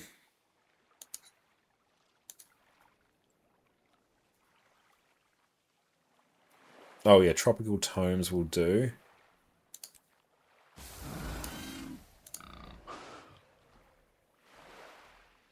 Tip packs. Oh, do I have to literally send this mad lad 50 gold? Oh, fine. Gold's just a made-up construct. Is this a bad idea? Potentially. Are we going to do it? Yes.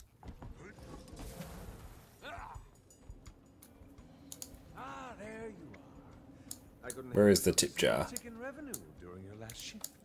Any chance you'd grace Pubkinock with your talents a second time? That's where... Ah, here we go. I'm no stranger to putting around. I need to do don't need this, but it's so easy. But these Castorans are bad up. If you were stranded on the deadly and strange magical islands, you'd be stressed too. Dharma, we are stranded on a deadly magical island. Right. I need a drink. Ouch. But it's done. And now it can't hurt me anymore. We faced our pain. Now it can't do anything to us.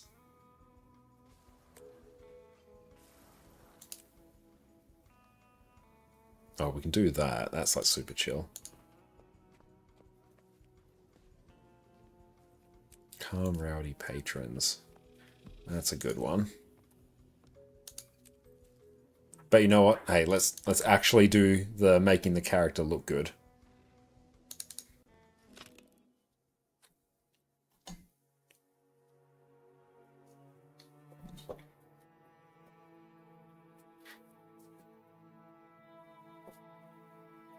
And it's also, let's try and suss out our infusion game.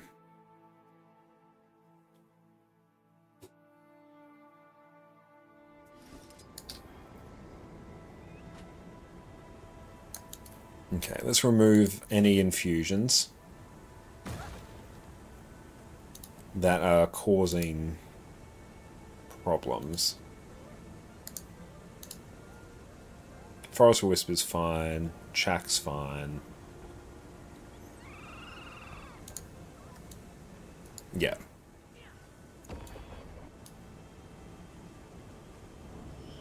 Stop it.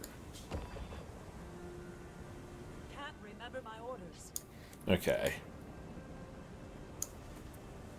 Now we're going to want something that goes... Oh, we're going for the Revenant look. Oh, the mist armor is super nice for Revenant. Here. Do we have a total makeover kit? We do.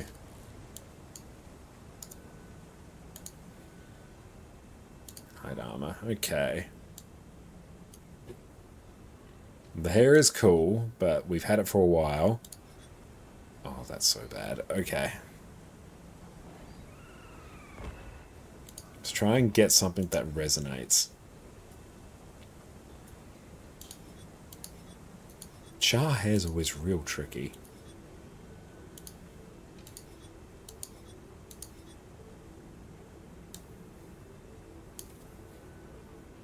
CJ, welcome in. Oh, that's very kind of you. Long question incoming. Unfortunately, game laptop 2 years given you problems the last 2 days. Went to sleep mode screen going black while playing Guild Wars 2. Send it back while you still have warranty, but might end up having to buy a new gaming PC. If so, you'll splurge a bit extra because this one doesn't run Guild Wars 2 very good. Always run casual limit and quality at low because low FPS. Is there any spec you should keep in mind to play Guild Wars 2 with great scenes and high FPS? CPU or GPU more important for Guild Wars 2? For Guild Wars 2, it's always your CPU. If you can, I would go desktop because just in general, I don't think buying a gaming laptop is fantastic because you almost always end up with really shitty battery life, in which case it basically becomes a desktop that you can move around a bit because you can't be too far away from a charger, and the charger bricks are usually monstrous to carry around, so you're trading the portability. You're trading the portability just to actually have reasonable power. And I think, like, historically there has been issues with build quality in gaming laptops in general, so if you can, and if it makes sense for you, I'd probably go a desktop because you're going to get something that's much more powerful and capable for Guild Wars 2. But if a laptop is a requirement for your day-to-day life or your situation, if you don't have space for a desktop, that supersedes it. Because, yeah, I've definitely been in situations where a gaming laptop was much more appropriate. The main thing for Guild Wars 2, it doesn't really care about the graphics card you throw at it. You could, I don't know, put sticks and wires and a potato and it would be fine. Okay. You could stick some wires and potato and it will be totally fine. But what you should be looking for, if you have the choice, is grabbing a AMD X3D CPU. Those CPUs are absolutely fantastic for Guild Wars 2 because of the V-cache in there. So those ones you actually get quite a significant performance spike. So if you can build yourself a desktop with an AMD X3D CPU, that's going to be really, really good. And make sure whenever you get your RAM, you get yourself some reasonable high-speed RAM, go into your BIOS and set the XMP profile. And repeat that, please. AMD X3D. I'll show you. Depends on where you are in the world as to where you'll buy them. Display.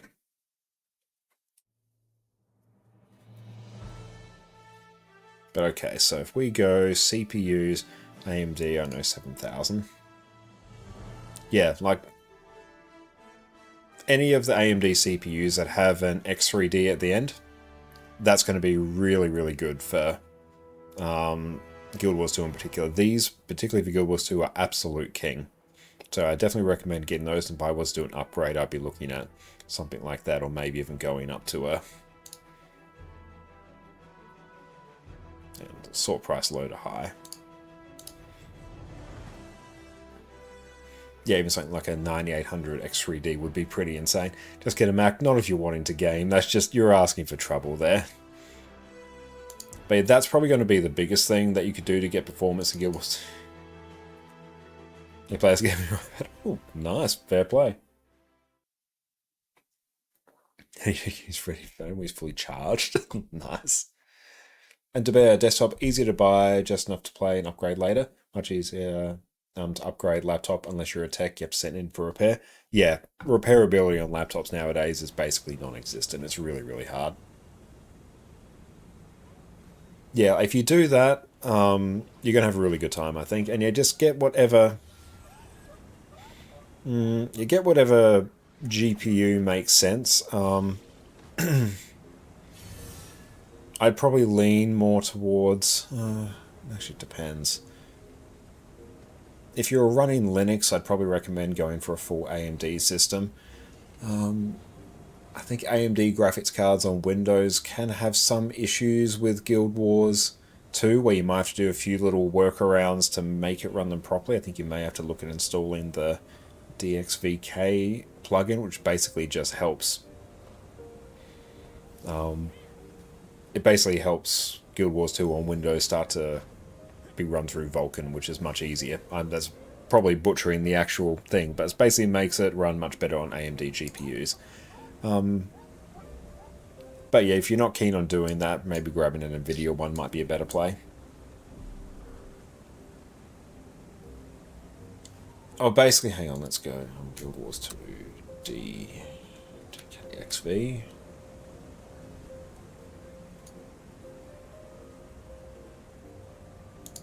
Hang on. It's this particular thing. There's a lot more information than what I can accurately relay, but it's basically just tips on how to improve performance and reduce stuttering in Guild Wars 2 on Windows if you have an AMD GPU. That. Iron Bison, welcome in, mate. Yes, $22.99 per console. Yeah, we'll send you the... Listen. But no, yeah, Guild Wars 2 is 100% much more of a CPU-bound game, especially on Windows.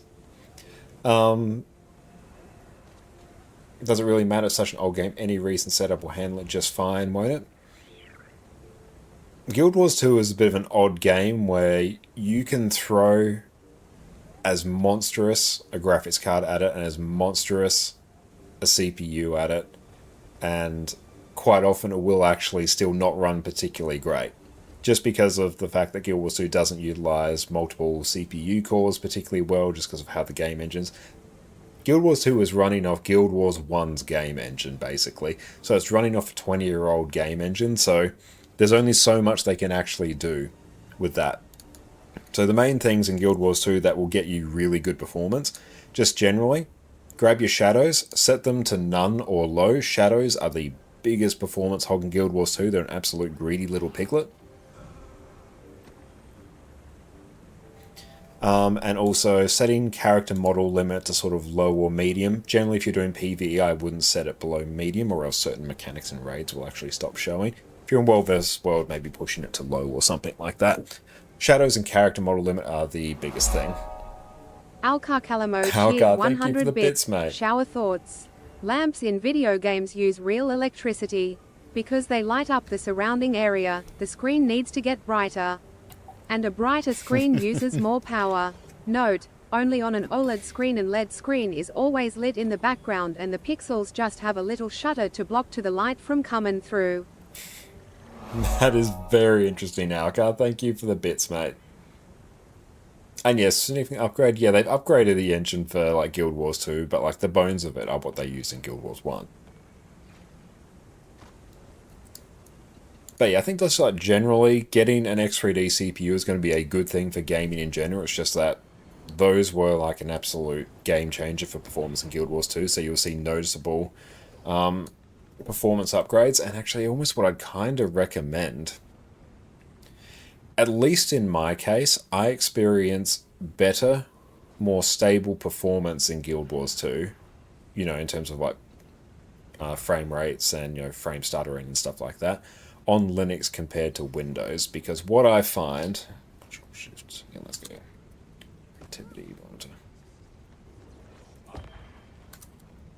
Why is that not bringing it as a system monitor? Oh, it's because the activity monitor's Mac. What I'd usually find on Windows is Guild Wars 2 would be, with everything I have set up, not when I'm streaming, I'll be sitting at like 90% CPU usage, and I've got a 5600X, an AMD CPU. I'd regularly be sitting at like 90% CPU usage, and graphics card will be sitting down around like 30 or 40. Whereas on Linux, because you run Guild Wars 2 through a compatibility layer, it translates a lot of what the CPU was doing so that the GPU actually does it instead. So I see much higher GPU utilization on Linux and much lower CPU utilization, which is a better split for what you'd want for gaming. And don't quote me too much on the mechanics behind it. I don't fully understand it, but I see a much better sort of ratio of CPU and GPU usage for Guild Wars 2 on Linux than what I do on Windows. So what you could honestly do is you could get 2 SSDs, install Windows on one if you need it for some specific thing, and Linux on another, which is what I do. And then, yeah, I have like Windows if I need it for some Windows thing, which I really don't need it for nowadays. It's a little bit of a comfort blanket of being like, oh, it's there if I need, but I always feel sad if I have to go into it. But yeah, my experience running Guild Wars 2 on Linux has been honestly significantly better. An AMD X3D chip crushes that Intel 7 Guild Wars 2. Yeah, the X3D chips from AMD are just an absolute godsend.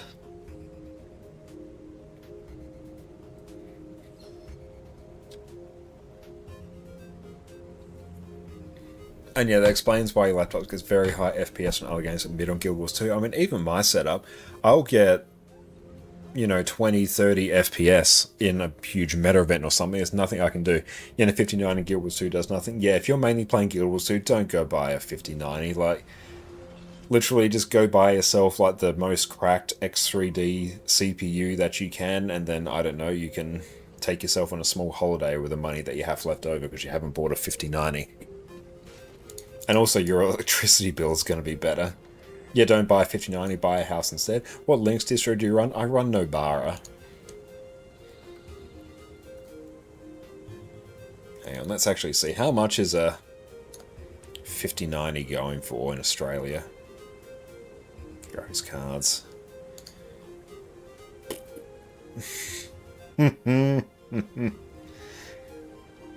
Some bullshit right there. 5k. Just no. That's no. Whereas honestly, what I'd probably end up doing if I was like to actually pitching, I'd go for like a AMD 9070. Like this is still like $1,000 is a lot of money, but a very important thing to remember about $1,000 is that it is not $5,000, and that's like top of line AMD GPU right there. But even for Guild Wars 2, even what I had an Nvidia card before that's running in Jess's PC right now. That was a 4060 Ti. That's like you're actually at reasonable prices there. Like something like that, a 4060 Ti would be totally fine for Guild Wars 2. Again, Guild Wars 2 doesn't care about your GPU. You just need something that kind of works. But you factor in what kind of resolution you're running as well. Are you running 1080p? Are you running 4K? Are you running 1440p?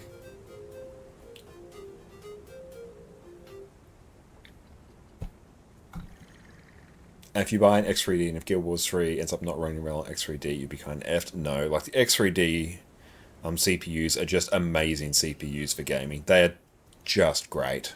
Like they're great for basically anything you could reliably use. They're basically the best value GPUs that you can get on the market nowadays. So it's just going to be a good choice. Okay, what was it? We're trying to do this and then the game crashed. Back we go. Okay. Let's find hair that's not Super Saiyan.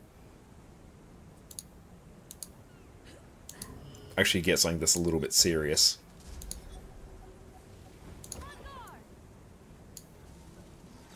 I got yourself the i9 1290K and you're happy? I mean, that's good if you're happy with it. That's great.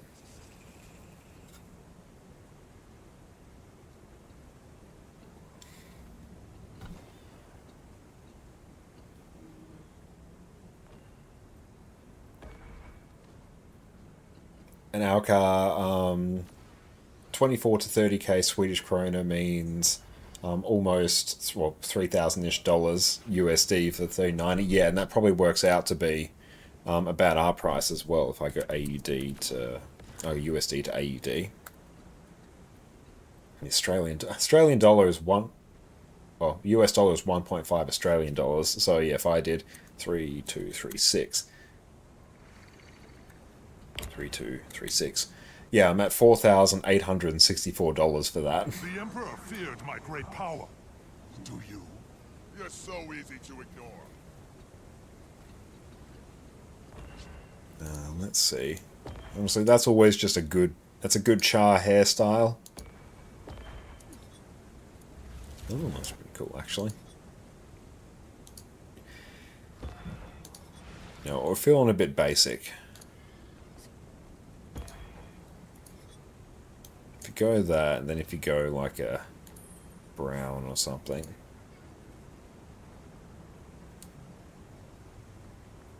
And Blank, you see the $5,000 price and wonder if it's even aimed at consumer level. They're aimed at people that have more money than they know what to do with. Like, whenever you're dealing with any computer parts in general,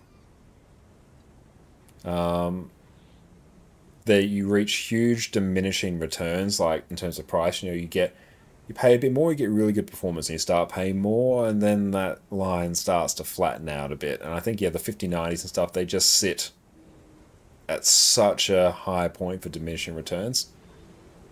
Mark's worst AMD, Nvidia, Intel user. Yeah, basically it's all priced at AI, and because Intel is just making absolute money hand over fist on the AI market, they just charge whatever they want. And I buy this and you say the only reason you own the Ultra 285K, or 285K and the 59 is because you bought a pre-built for 4K USD with 3-year warranty. I mean, yeah, buying a pre-built for those specs on that price is like good. 59 is a future-proof piece that you won't ever need to replace. Potentially, there's definitely value in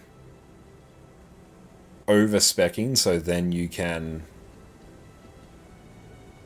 future-proof it. But even then, I still feel like it's still too much, even when you're considering future-proof. And it's a bit like buying a $200,000 car with the intention of like, oh, I won't ever need to buy one again. Like, that's still too much money for the car.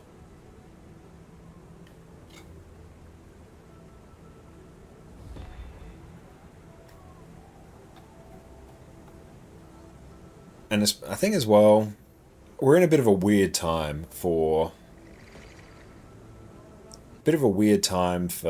just game development in general, where a lot of game developers, well, a lot might be doing a bit of heavy lifting, but definitely some game developers out there are just assuming that you have infinite money and you can get the single most powerful graphics card, and that's kind of what they'll design and optimize around. They won't optimize it for mid-tier systems, those that are running, you know, $2,000 rigs from a couple years ago or something like that. They're assuming that you've got the top-of-the-line gear, and that's what they're basing it around. I think the latest Borderlands game was like a huge thing with this. Whereas, yeah, I think a lot more interesting stuff in PC building comes from the mid-tier range, trying to find the best bang for your buck. That's where things get really, really interesting. Yeah, the Borderlands guy was unhinged. Yeah, I haven't played the latest Borderlands, but yeah, I heard what they were saying about it. I'm like, this is the most just tone death bullshit I've ever heard.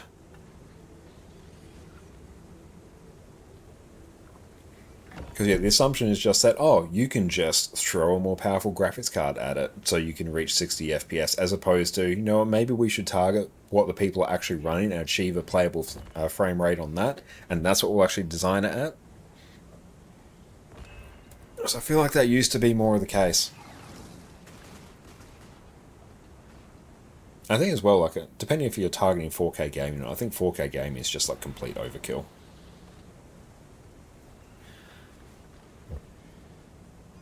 Yeah, people use 59 still had artifacting because they still had upscale still. Ouch. One thing about the 50 series means pre-builts with the 50 cards are actually good value. You found some pre-builts and Aftershock that come with the 5060 and they're only asking 1,200. I mean, that's actually a good price. And you recently got a PC with a 9800 X3D and a NVIDIA 5070 Ti. I mean, that sounds pretty solid. Did I just, like, close that? Damn. Oh, well, let's bring it back.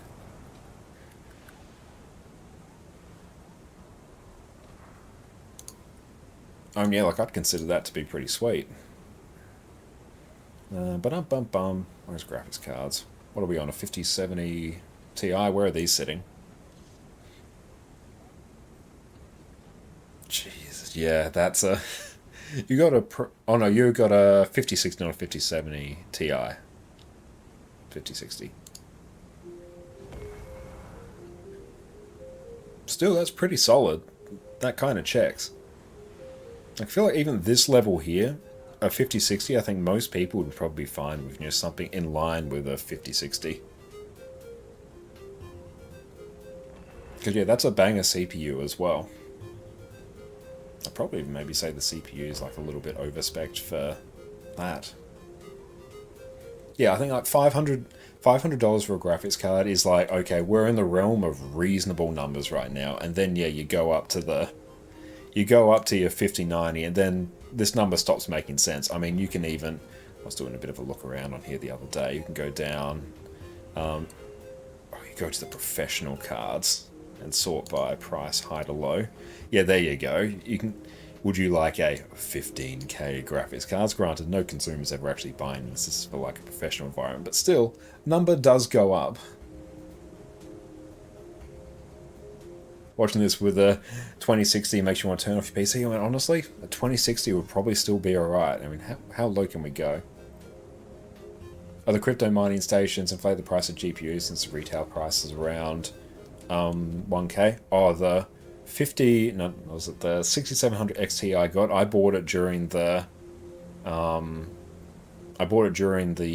crypto mining craze, and yeah, what I got was drastically overpriced at the time. I mean, yeah, I'm sitting here on a RX 6700 XT, and yeah, that was massively overpriced at the time that I bought it because that was at the crypto phase. Yeah, we moved from the crypto mining phase where it was like a brief window where things were reasonable, and then we hit the AI craze. I mean, even if you went even a 3060 now, I mean, I probably wouldn't buy a 3060 now. I'd probably just buy yourself a 40, that 4060 or something. Oh, you can barely even buy any of them. 4060 Ti then. There you go. You actually got some options there. They're like reasonable numbers. Oh, you had a 2060 up until a year ago. It's fine, but you really couldn't handle metas. Metas in Guild Wars 2 are always a tricky thing to deal with, honestly. Because Guild Wars 2 just requires like different hardware than other games. It actually requires a good CPU, and that was always the thing. For years, it was, if you were building a gaming PC, you'd basically get just the CPU that would do the job, because CPUs weren't hugely important for most games. It was the graphics card, but Guild Wars 2 is one that's so heavily driven by the CPU, oddly enough Civilization as well. You still play ESO and Guild Wars 2 with a 1060, granted with shit scenes, but something. I mean, if you're running that, that's great. I tried, I have in our living room a $60 PC I picked up from Facebook Marketplace, and I needed a graphics card in it, so I got a GT 710. It was literally just the cheapest graphics card I could get at the time. And yeah, it's got like one HDMI port. It's not even like, you know, doesn't even have like the body of a graphics card. It's just like a little PCB board in, you know, the PCIe slot. And yeah, I ran that. I tried to install Guild Wars 2 on that because this was when I was actually generating a ton of research notes. And what would actually happen is you run a ton of research notes and your game just slows down because, you know, you're generating tons of currency. The game kind of freaks out like that. So I'm like, oh, I've got a big idea. I'll install Guild Wars 2 on that, and then I'll just run it. And yeah, and I could only run like Guild Wars 2 in like 720p, and the worst settings, and even then I was sitting on like 5 FPS or something like that. I'm like, this is sketch. I should not be doing this. MMOs never require high-end GPUs, but if you're into more 4K game experience, that's a different story. Yeah, if you're dealing with 4K gaming, then you're going to need something that has a decent amount of VRAM. I mean, I did it, and then I promptly uninstalled it because I'm like, this is just a terrible idea. Okay, and let's actually decide on some stuff for this character.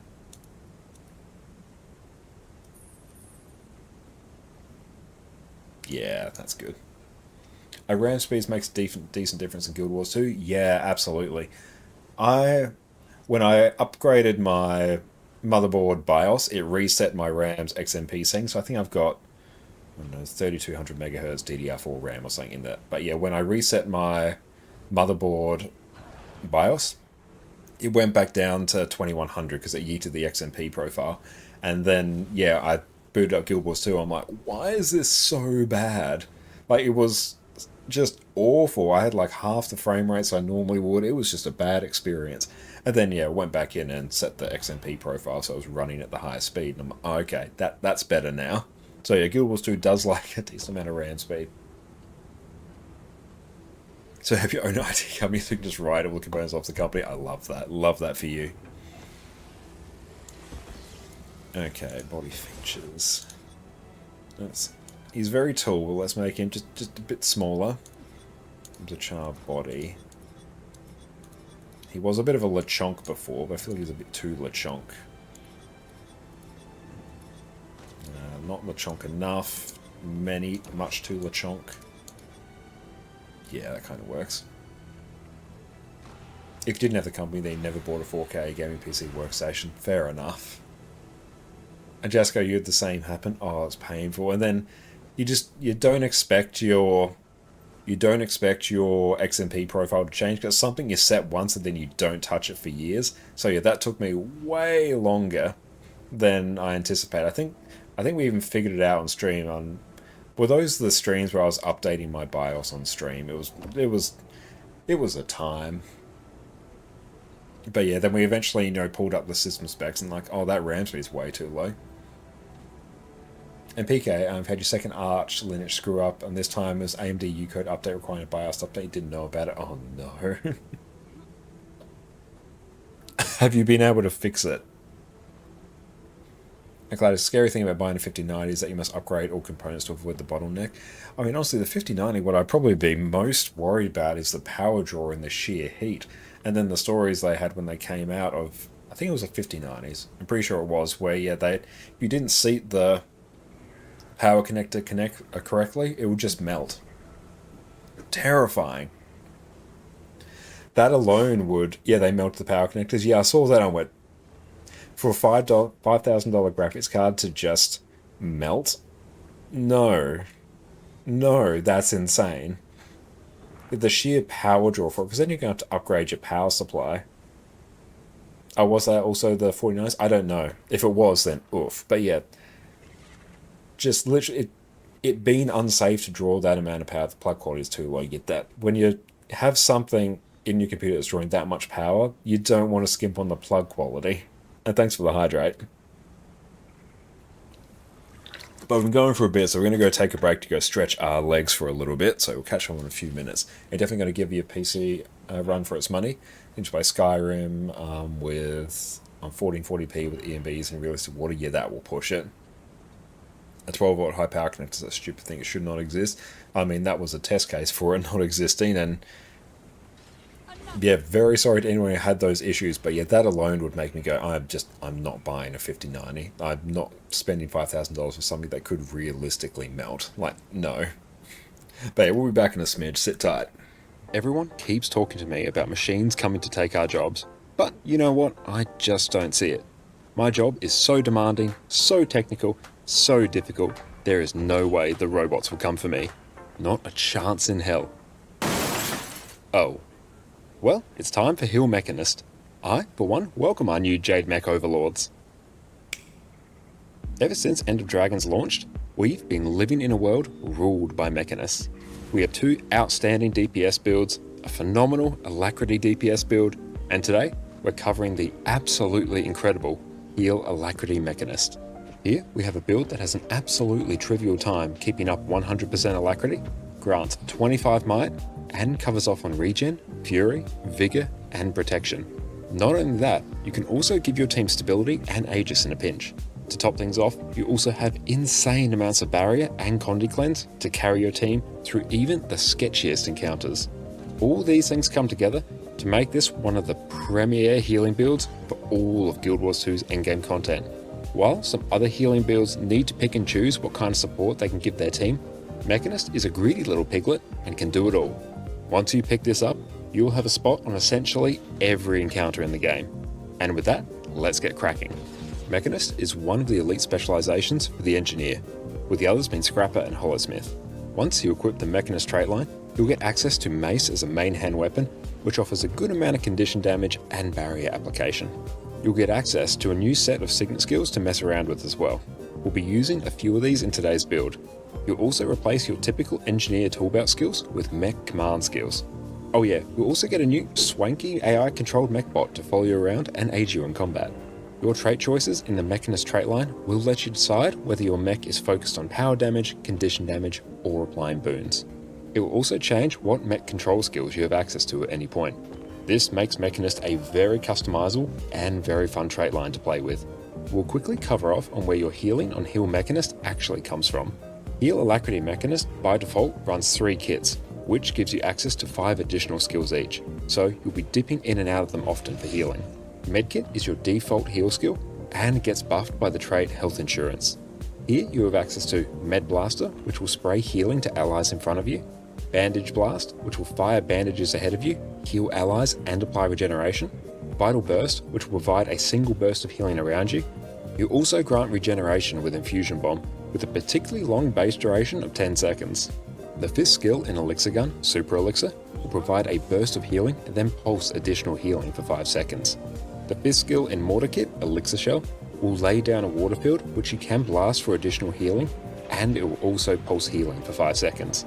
You'll also heal allies whenever you use a Mech Command skill due to the trait Soothing Detonation. With the trait Medical Dispersion Field, when you're in combat, you'll store up 33% of the healing you apply to yourself, and every 3 seconds you'll use that to heal nearby allies. You have access to 2 water fields on Cleansing Field in Medkit and Elixir Shell, which you can blast for some extra healing. On top of all this healing, you also apply a ton of barrier on Mechanist, which you can think of as a kind of preemptive healing. Alacrity is the most important boon you'll be providing with Heal Mechanist, and is made possible by a single trait, Channeling Conduits in the Mechanist line. This trait causes you to apply Alacrity to a target when you also grant that target barrier, which you will apply through several traits and skills. For a quick rundown of how you apply barrier, your Mace auto attack chain will apply barrier to allies around you. The trait Barrier Engine causes your mech to apply barrier to nearby allies automatically every 3 seconds. Your Mech Command skill, Barrier Burst, will apply 5 pulses of barrier and Alacrity. When you activate Barrier Signet, you'll again apply 5 pulses of Alacrity. On top of applying Alacrity through barrier, you'll also grant Alacrity via your Mech Command skill, Crisis Zone. All these ways in which you provide Alacrity mean you'll have an absolutely trivial time upkeeping 100% Alacrity. Before we jump into the build proper, we have a balance patch coming up at the end of June, so let's touch on the changes to Mechanist and how they impact this build. And we are back. Welcome back, everyone. I just had a thought, is there any elite spec that doesn't use that unlocked weapon?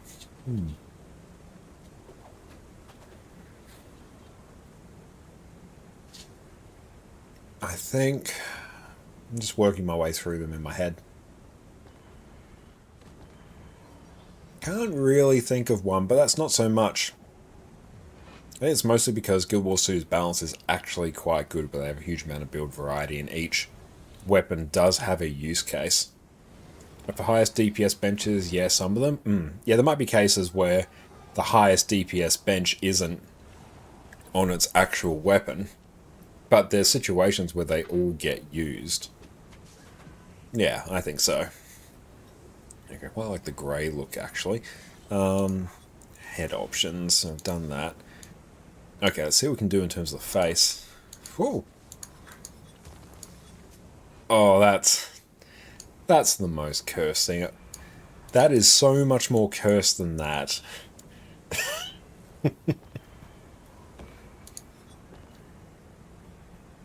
Like Ren doesn't use short bow, but can use not lose too much DPS. Yeah, that's actually probably a really good example of it. And that's also very unsettling. Unsettling. Unsettling. Less unsettling. Is the Bangar face model available? Oh, let's keep going until we can find it. We should be able to recognize it.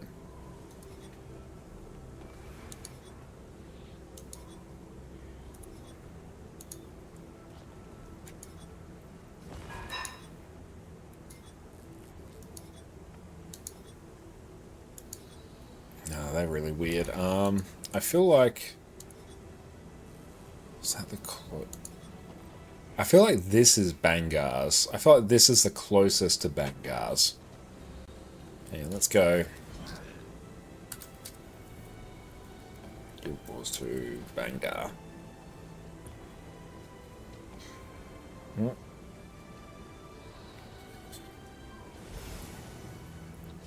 Got to the end of the tea. What I've actually got is a traveling French press. This is basically a French press. It's doubled as a mug. We got right to the end of it where all the tea leaves were. So I just had a mouthful of tea leaves. It's the hydrate. Good looking out.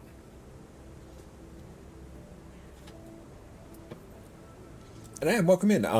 Yes, I do have Linux in my test. I'm playing Guild Wars 2 on Linux.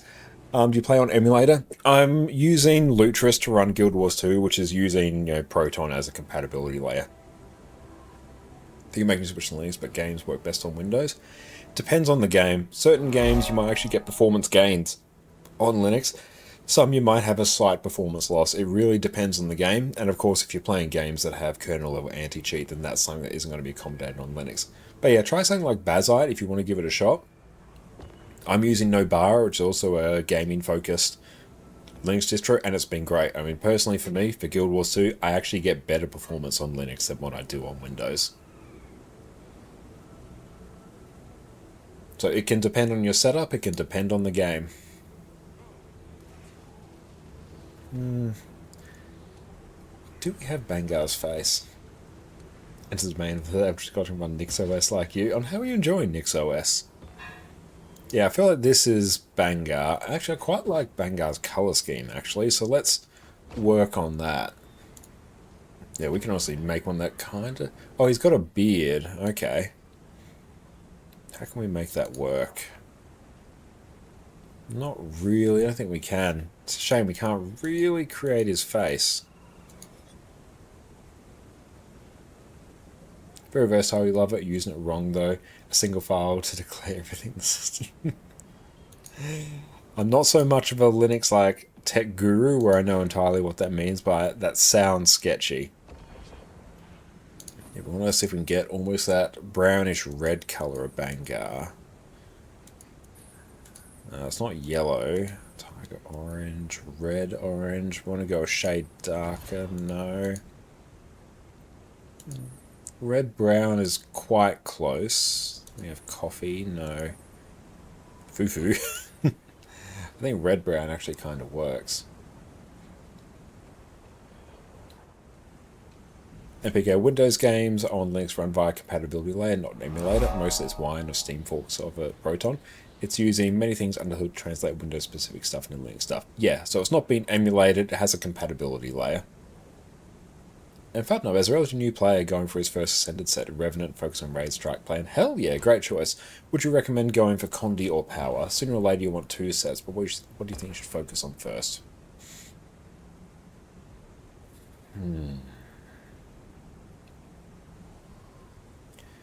Right now, Condi Revenant builds are stronger than Power builds.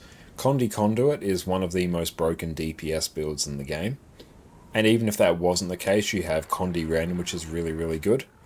And in terms of Herald, the Condi build is typically stronger than the Power build, although it has less access to stability. It's a much higher DPS benchmark.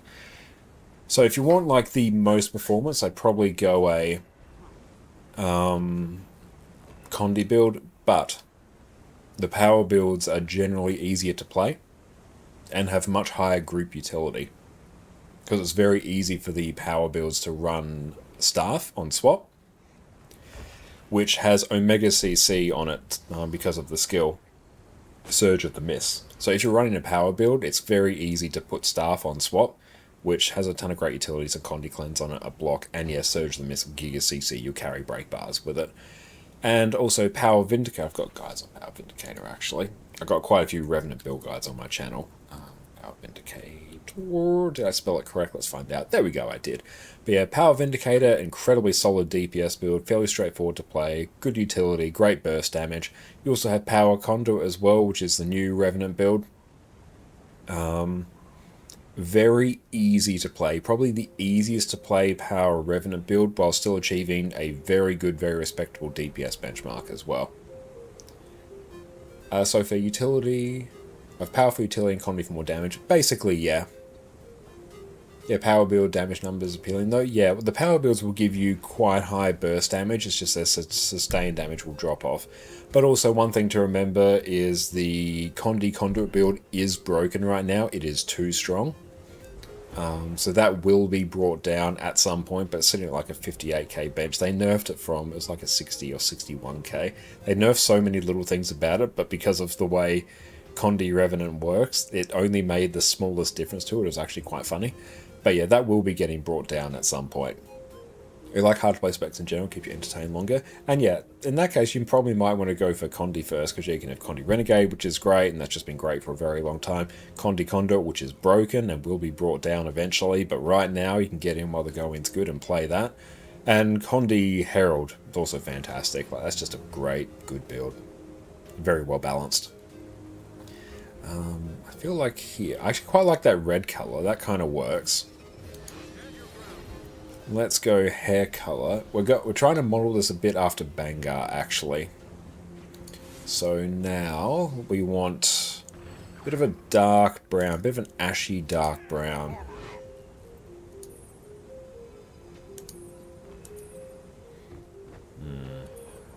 Dark Bobcat is almost it. Not fried. Not truffle. Not red brown. That one is actually super close. Coffee. Chocolate doesn't work. Burnt toast? Nah, I feel like it was... Oh, dark grey. Actually, I think dark grey is the one there. Any DPS builds for longbow? Tried looking at warrior stuff with thematic purposes. Don't really see it a lot. Gale Shot is the one that uses longbow the most right now.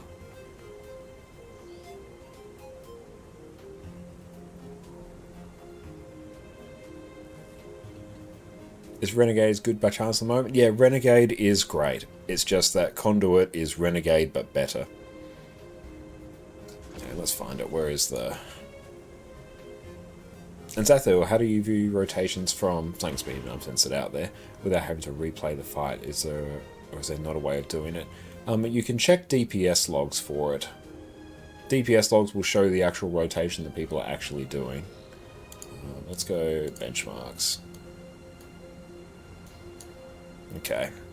So there you go. Condition Conduit. Oh, and you can't actually see it. There we go. Condition Conduit is sitting there on a 58.7k bench. And then let's Control F. Renegade. Yeah, Condition Renegade is sitting here on, well, average like a 43.6, peak of about 44.2. That's a good number. That's a good, very solid, very well balanced number for a build that has a very smooth, very fun looping rotation. It is good. It is just a good build.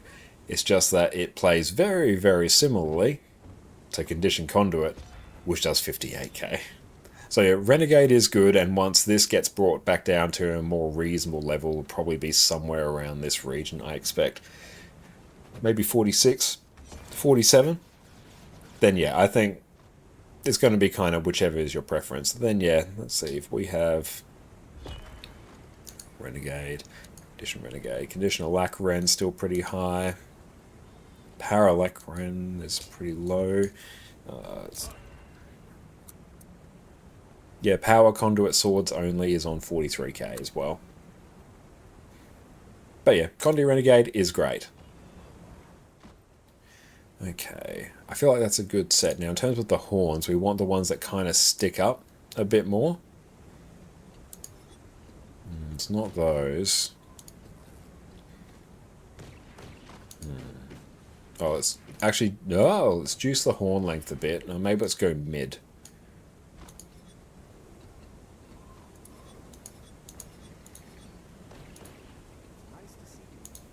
Okay, I want ones that kind of stick up but go like...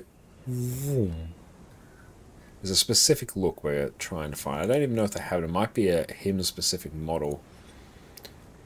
Those are the closest, and then yeah, if we bring those to about there, yeah, then I feel like we're in the realm of face details now. So in terms of eye colour, for Bangar, it's a bit more of a gold, not forged. Banana. It's got a bit more of a whitish hue to it. Oh, actually, Desolation kind of looks right. Okay. So the eye width, actually a bit more on the narrow side. Eye angle has a bit of a softer face. Eye squint, I think his eyes are actually a bit more open. Eye size, I think a bit on the smaller. Eyebrow placement, let's... around about there. They've updated starter hairs. Oh, have they? Brow angle. Yeah, it's just a bit more of a softer look in general. And thank you for the standing desk, mate. Sure, Addie's in her bed behind me. She's not right behind me, which is good. Yeah, we can't quite get Bangar. Here. Okay, so nose width at bridge. Yeah, round about there, nose tip width. Yeah, it's actually a bit narrower. Thanks for the hydrate.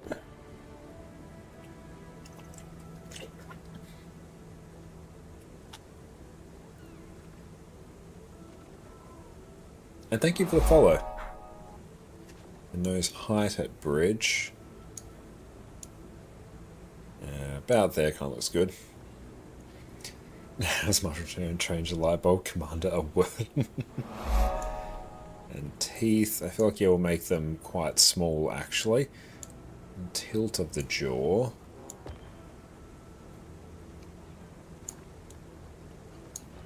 A bit of an underbite there actually. I don't know about there. Tilt of muzzle.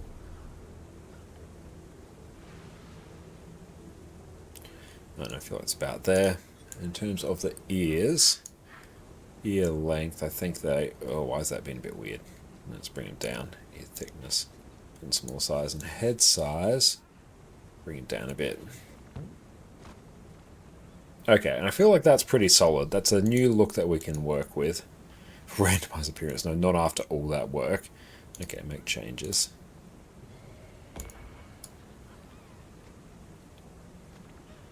So set to remind me to change your build back. Oh, thank you. That's a good reminder. I'll probably keep it on this just for the time being, so I'll do some more open world stuff in a bit. And we'll deal with the dyes in a bit, because I don't particularly want to remove the thing just yet. But let's go till we get that black and a red look.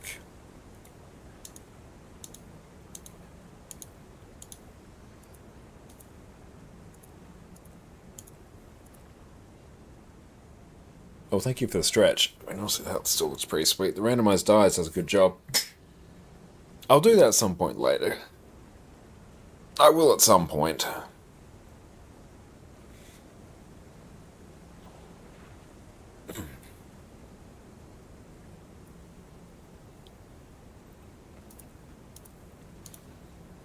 Oh, almost. Those need to be inverted. Oh, thanks for the hydro. I'll do that in just a moment. Once we find... Flame Magic Cup asks Primus, are we criminals? The Primus answered, we arson. Good one.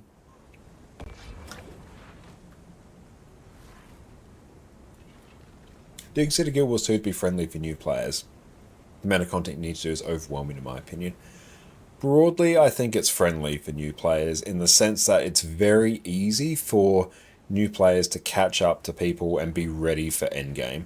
You can, once you reach level 80, you can have an endgame ready build and even just buy everything you need on trading posts within a couple of hours.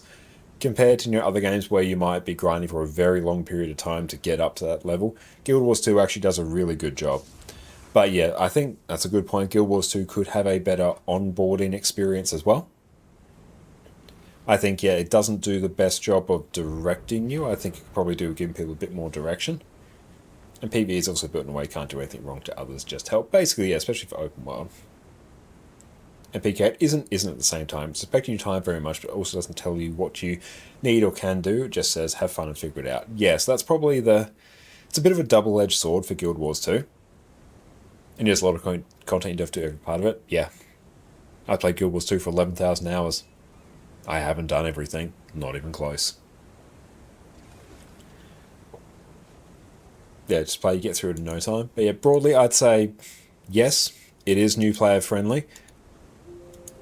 Oh, damn, that was almost the one.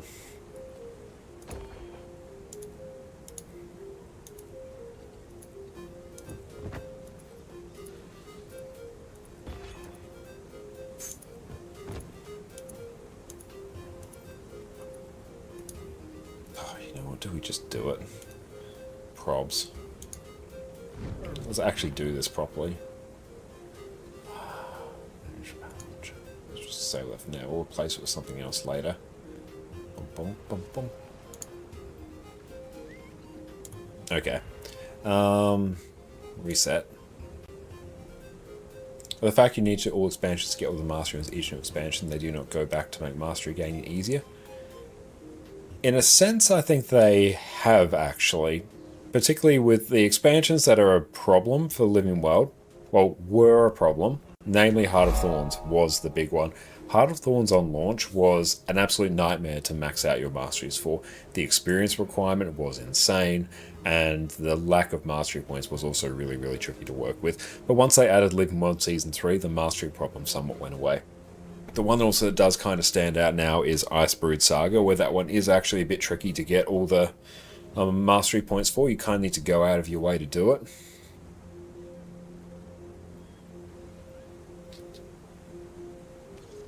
But it's also the fact that you don't need that many masteries. Like, the ones I'd consider critical will be advanced logistics, so you get auto loot. If you do fractals, you're going to want the fractal stuff. You don't need to do legendary crafting if you're not going to craft legendaries. Honestly, new player, you don't need to touch this for a very long time. Heart of Thorns, you'll want gliding. You might want a few in these. Like, adrenal mushrooms are nice, but you don't really need it. A lot of stuff in here you don't necessarily need. Path of Fire, I consider like all the mount mastery is good because they all feed on each other. Like when you max out a mastery line, that means all your other mounts get a bonus. These are actually all kind of important, but Path of Fire is a pretty chill one in terms of masteries. Icebrood Saga, you don't need that much here. I'd recommend getting, like, I think it's at least Resilience Tier 3 in each of these, because I think that means then you can get max rewards from doing the Icebrood Saga strike missions. And I'd probably grab, like, I mean, even here you don't really need that much. Like, I'd probably just get the Electromagnetic Pulse if you kind of need it. Then End of Dragons. Jade Bot is one that I'd consider critical. Don't necessarily need Turtle. If you're not fishing, you don't need skiffs. If you're not fishing, you don't need fishing. I'm not even sure if I've actually fished on this account yet. Secrets of the Obscure. Yeah, grab yourself your Skyscale Masteries, Janthir, your Warclaw ones. But yeah, there's only a few there that I'd be like, oh, I need this. And other ones I'm like, I'm just getting them because I want to max them out.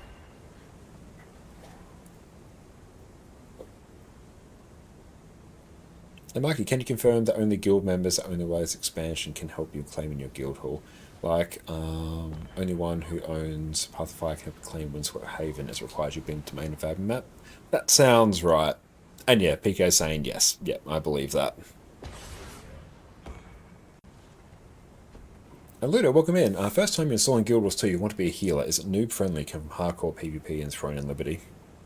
Yes, overall I'd say it's noob friendly. I'd probably say Guild Wars 2 PvP will have a very, especially if you focus on PvP, it will have a very steep learning curve to get in, because Guild Wars 2 can be a bit hard to see what's going on with a number of visual effects, so you can sort of just get bombarded by visual effects and you won't really know what's happened. That will take some time to grow accustomed to, but you will get it with time. But the fact that Guild Wars 2, you can just complete the tutorial mission, instantly enter PvP, and you'll be max level, and you can just equip a PvP build, get the stuff you need for that, and you can be up and going in like no time at all. Yeah, you can get into PvP real quickly. Okay, so let's actually change this. And dies. Okay, so let's just go sort by hue. And your masteries are just a one-time thing per account as well. You can just gradually chip at them over time. And there's only, like I said, there's only a few that I'm like, you really need to get these because your quality of life is drastically improved. Other ones are just a bit of a nice to have. And it is just account bound as well. Yeah, just get it. Abyss is always good. No, Abyss is actually a bit too... It's glossy black like. Actually quite like the glossy black.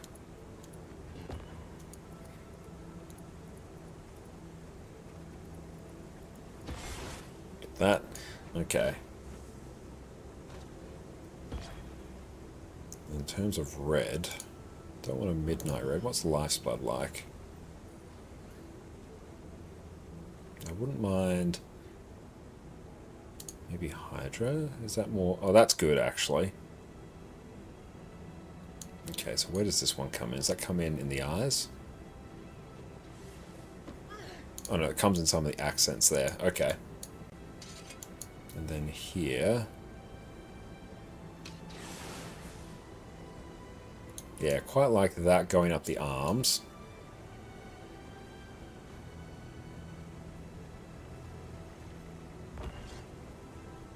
Yeah, accent in there. Accent there. No, that's not working. Not working for me. Hydra, and then throw that there. And then if we get a little bit of white for an accent, I'll think it's a hydrate.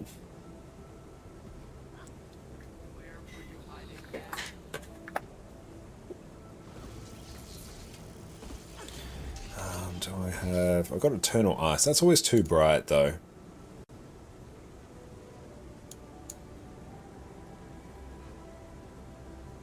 No, it's actually going to be a bit tricky to slot a white in there. It actually might be better for me to slot a lighter, like grey or something. No, it's not really doing it for me. Silver, lead... Ebony?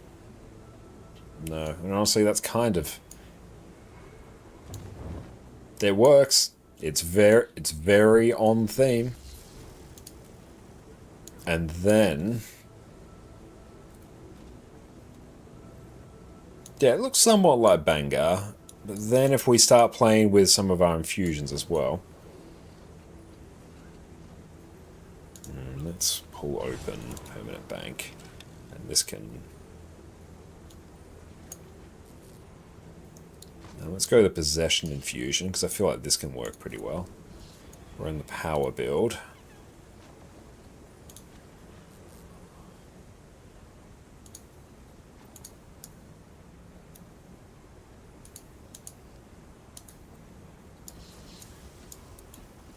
Everything's so blurry.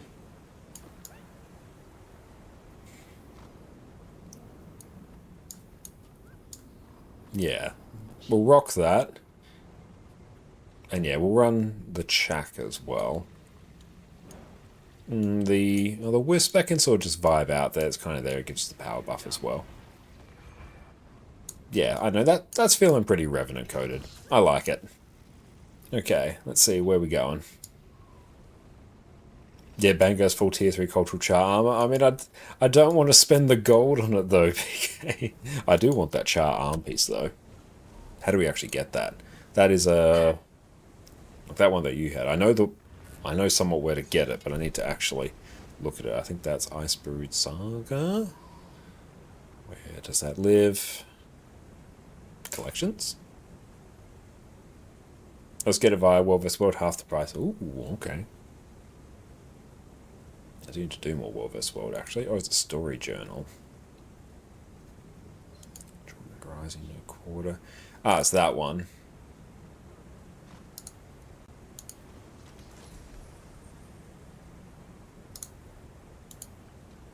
Yeah, that's the one. That's a good one. And I'm planning on making like a goal guide specifically for new players as well. That's all the next one that's on our list to make. If you've not yet mastered your fashion knowledge, I'm but a wee grasshopper in the hands of a master. But yeah, we got the possession infusion. We will use the possession infusion. Yeah, just all the hard work in fashion. Blood flame swords, which are my absolute favourite. And then we'll just throw infusions on it. Okay, let's go take a look now. Ponder the pools, tropical tomes.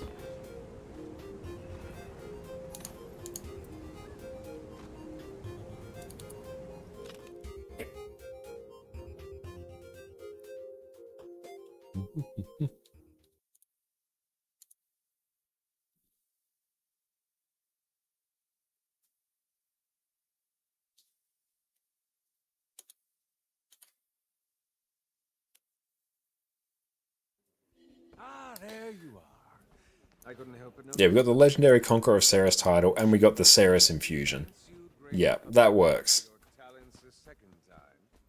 Okay, and we got Power of India. Let's do that. I need to actually root out traps and freebooters. It's probably an event that I need to do. Okay, let's do examine 30 tide pools. / wiki ponder the pools.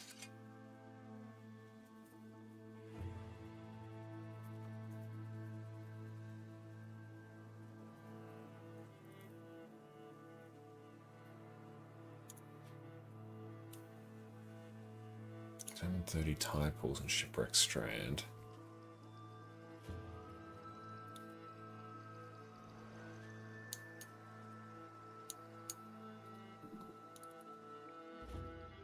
Found glimmering arches.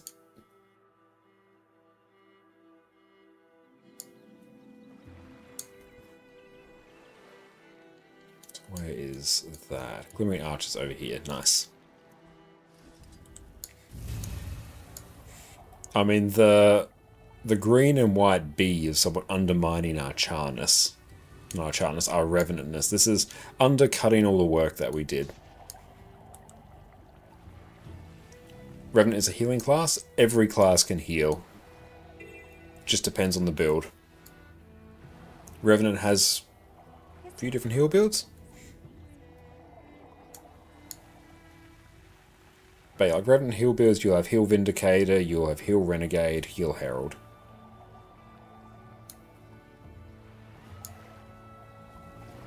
So Tide Pools. What class should be? Can one be a pure healer? Whichever one you want. Because every class literally can heal. So that's actually a very tricky question.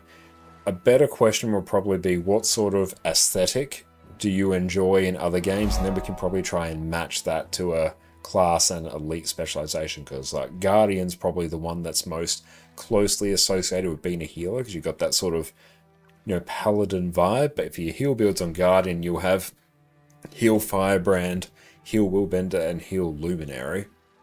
And like Heal Willbender probably doesn't fit the vibe of a typical healer because it functions a bit differently. Druid on Ranger was actually the very first healer in Guild Wars 2. You like AoE heals with wands, magic, stuff like that. In that case, you might like... Yeah, Druids are somewhat wandy actually with the staff. Mesmer is probably the one that fits that the best, or Elementalist. Because Elementalist heal builds, yeah, they'll actually use like staffs, and I don't think they actually use a scepter in it. But yeah, that's probably a very sort of healer-coded build. But Mesmer, particularly with Chronomancer, is just generally the best healer in the game. And they'll give you a huge amount of AoE heals, and yeah, stuff like that. But yeah, every single class can be a healer. On... yeah, Revenant, it's Heal Herald, it's Heal Renegade, Heal Vindicator. On Warrior, it's Heal Berserker, Heal Spellbreaker, Heal Paragon. On Guardian, it's Heal Willbender, Heal Firebrand, Heal Luminary. On Thief, it's Heal Spectre. On Necro, it's Heal Ritualist and Heal Scourge. On Engineer, it's Heal Scrapper, Heal Mechanist, and Heal Amalgam. On Ranger, you'll have Heal Untamed, you'll have Heal Druid. Mesmer, you'll have Heal Tempest, Heal Catalyst, and I don't know about Evoker. I feel like I probably missed something. But yeah, there's literally so many. What do you think about Paragon Heal? Paragon is a really, really good healer. Yeah, it's just about what flavor you want. So I'd probably pick the class that you enjoy the aesthetic of and then pick the build from there. Or pick the heal build from there. Because Guild Wars 2 functions very differently, where every class can fulfill every role, basically. You're having the same difficulty finding your main character. I mean, that is a totally valid thing. And you know what? It's okay to not necessarily have a main character. Oh, hang on. Because yeah, if I go to this account, just this account alone, I've got 25 different characters. Each of them does different things, and I bounce around between them at different points. It is so alt-friendly. And I like the saying of don't play your character, play your account. But my main is Revenant, and this is sort of my main character on this account. It's the one I spend most of my time on.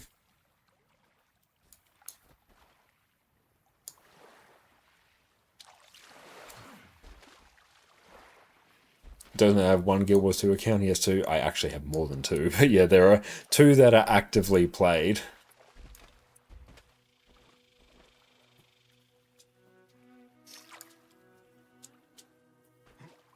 And there's a difference between heal and support too. Yeah, healers will typically always support, but not all supports will necessarily heal. So we'll look for more tide pools. Oh, can that actually just show me? Let's go Pathing Window.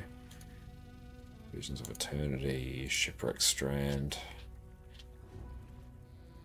Onto the pools. Yeah!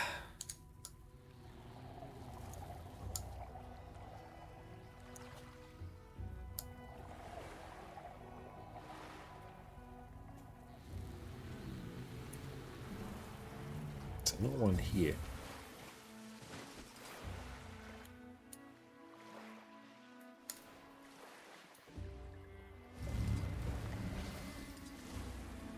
Why did I get attacked?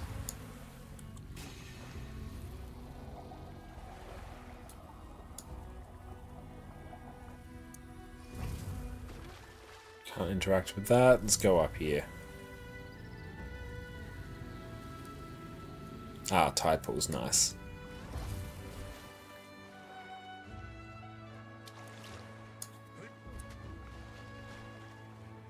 So tell me if this game is alt-friendly. Yes, it absolutely is.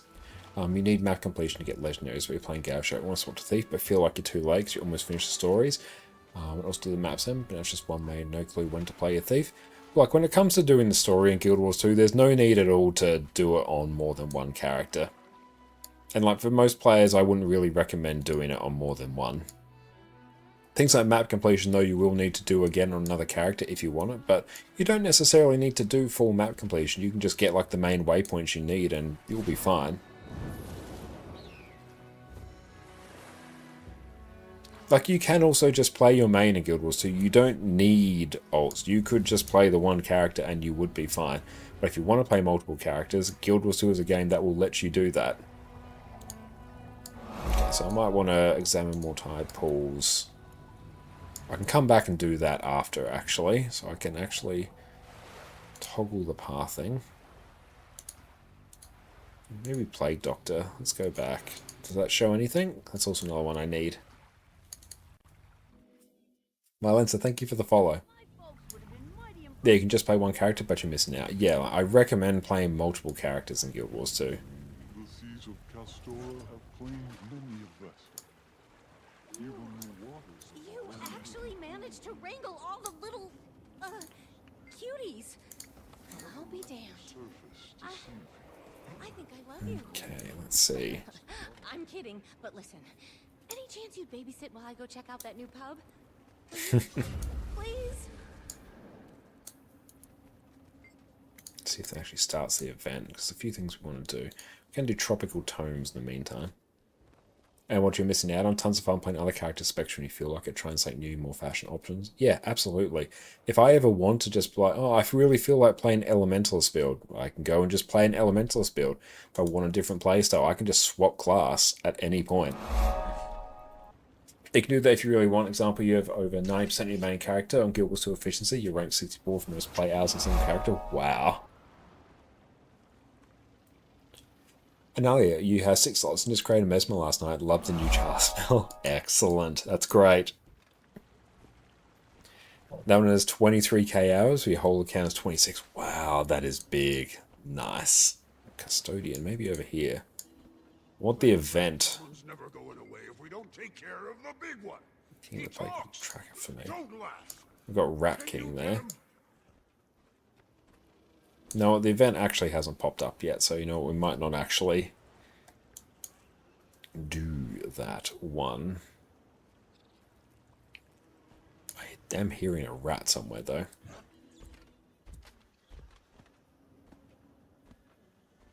Plague rat problems never going away if we don't take care of the big Maybe we have to do the big one. Don't laugh. Can you get And so let's try and find Plague something. Plague Doctor. Plague Rats. Event involvement. So we have to defeat the Rat King, I think. Okay, so let's actually get on the Celestial one. And let's go on Selly Vindicator.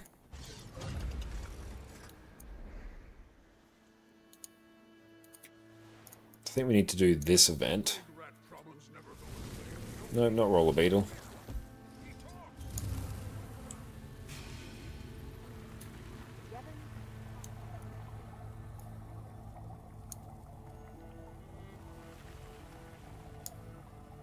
And welcome in, Kate and Wild. How's it going?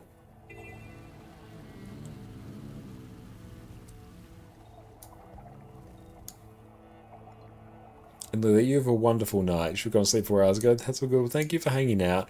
But yeah, you go rest up. Enjoy your sleep. Well deserved. Okay, we can go interact with more tide pools after. Hooray! Give us another achievement.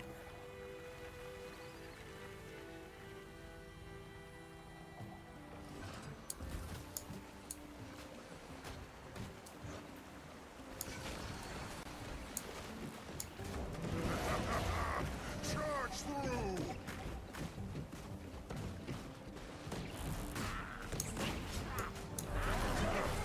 It's my turn.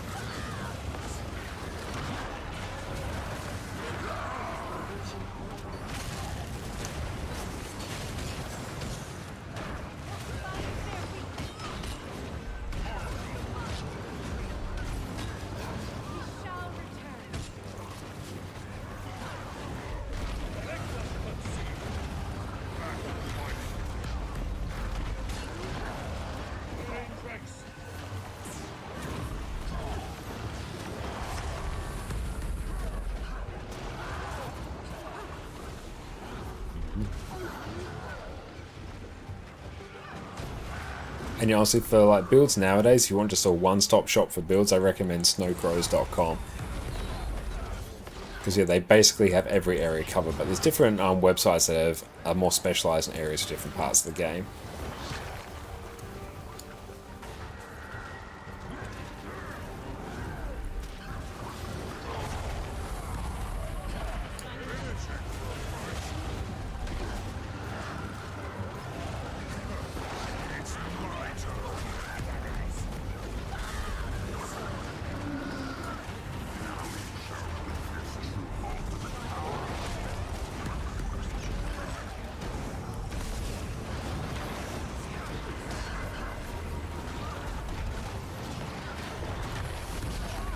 Honestly, for like basically almost all PvE, you can kind of just take a raid build and it will work, like even when solo. You may just need to make a few slight tweaks to it, but yeah, you can just take a raid build and it will be fine for most content.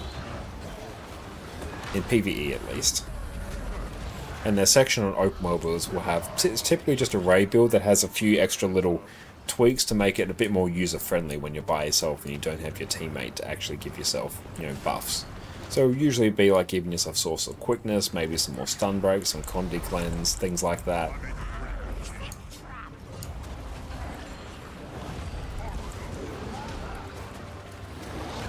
XD Arm again, thank you for the follow.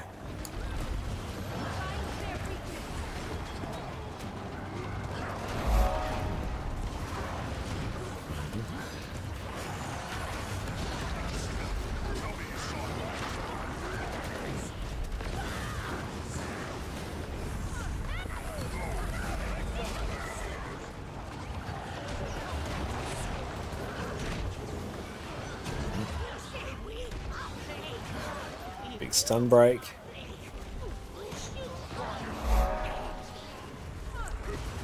Nice, of course we've done that event now. Hey, the Waypoint Inn, how's it going? Welcome, welcome in, Raiders. My name is Connor, or ConnorConCarne. You can also check out my YouTube channel where we have a whole bunch of different Guild Wars 2 guides. Waypoint Inn, how's it going? Everyone, make sure you go check out the Waypoint Inn over on the amazing Twitch channel. What's up, mate? What'd you guys get up to today?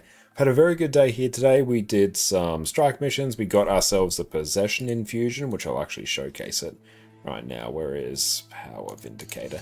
There we go. That's our brand new Possession Infusion there. Absolutely love it. So that was a long time in the making, so I'm very happy to have that now. And yeah, right now we're working on some achievements for Shipwreck Strangs. We'll eventually start working our way towards the legendary Aqua Breather, so this is a step in the road that we need to do. Did some CM Convergences as well, which was a very good time. Oh, you did some training raids on Wing 3. Oh, hell yeah. Love doing some raids as well. How did the raid trainings go? Oh, here, I might actually also... We're just here working on some achievos right now, so... What I'm going to do... Let's go interact with these pools. Love to... That's awesome. Yeah, raids overall, I'd say, are probably my favourite content in the entire game, so that sounds fantastic.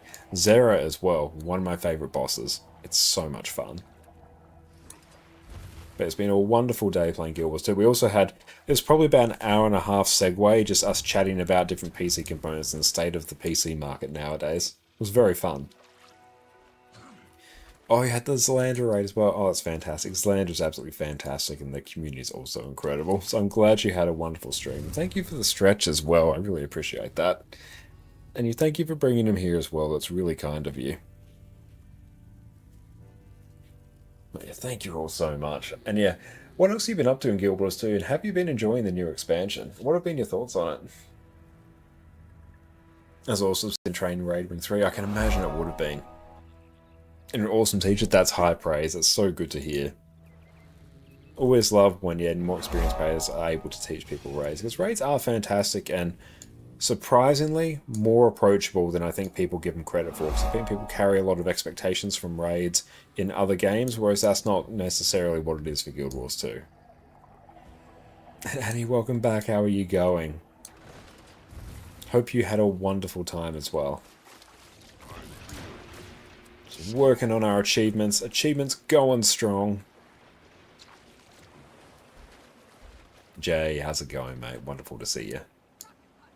We have to interact with many pools. Actually, I think it's just 30. So we've done like 22 now, so we're doing okay.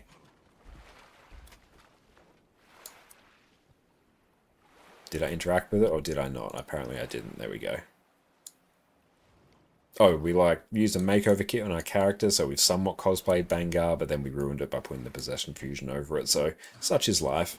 Oh, we also fully upgraded Eye of the North for just some reason, decided that'd be a fun thing to do, and it was. So we've now got all the port locations, we've got all the crafting stations in there, all the merchants. It's very fun now. Okay, so for this event... Kids, come on! Come eat dinner! Oh, thank you. Since children found, I want to do the rat event. You look strong. Free Hull Garden. Commanding. How far on the Wizard's Tome? Let's check. Actually.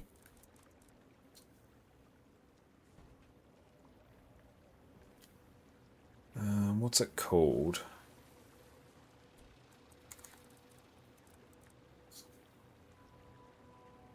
What's the collection called? Let me know if you know. Playgrass Exterminator. So when do we get this one? Threat to kill 100 plague rats. It takes place in Hull Garden. Where do we start said event?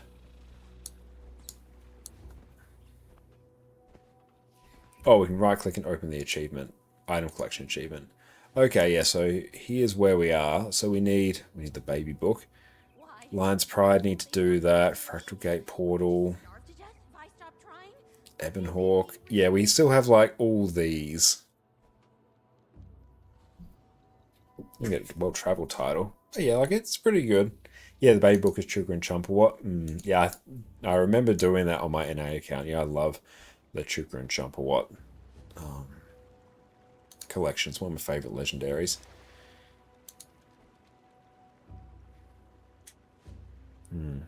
What would this one be called?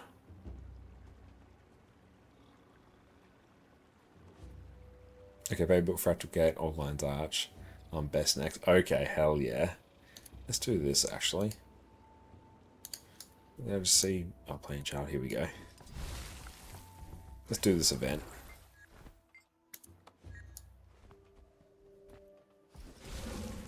Please, the children won't listen anymore. Peculiar arrival? What is that? Please, they need to eat. They need you. I need you. The seas of Castora have claimed many. Even the waters of our own little pool here are yours. Oh, these are actually showing the locations for some of these items. Okay.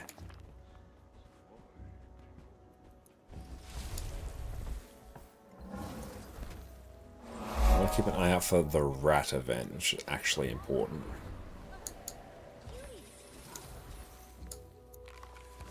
Done that now.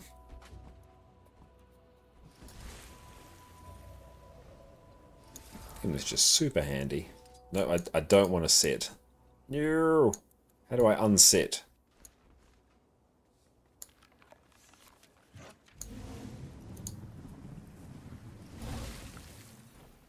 I guess we'll just keep an eye out for the rat event. Burma, thank you for the follow. If you ever need to just talk things out, swing by. Every few days, round dusk. Usually a bite to be had. Pineapple juice. Janthir, you mean to stand you? That would be the correct term for it, I guess. And Tropical Tome, so we have Transaction Record. Another one out this way.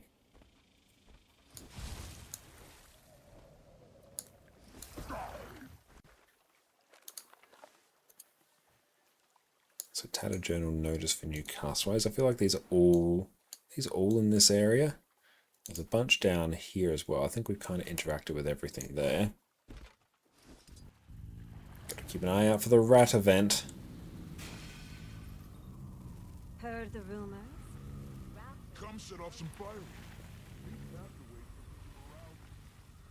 I heard them talk about something with rats. Keep an eye out because we must go deal with many rats. Tattered Journal. Nice. Transaction record. Let's deal with this.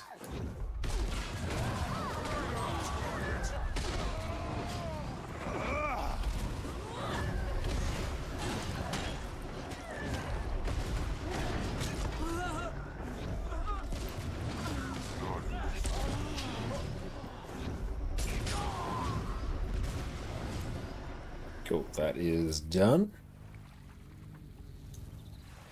There's probably one more up there.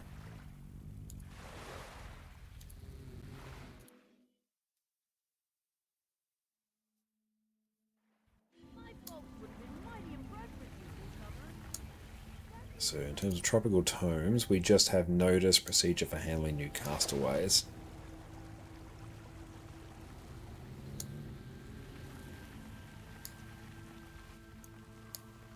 Oh, are we stuck? Nope. So I think it's out this way. And then when we're up here, we can also probably finish off our Pondering Pools achievement.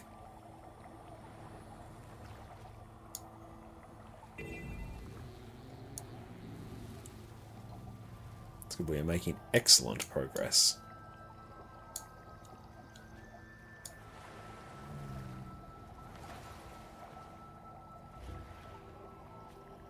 Oh, that's letter. Nope, it's not that one. Oh, it might be over here. Sujin, thank you for the follow.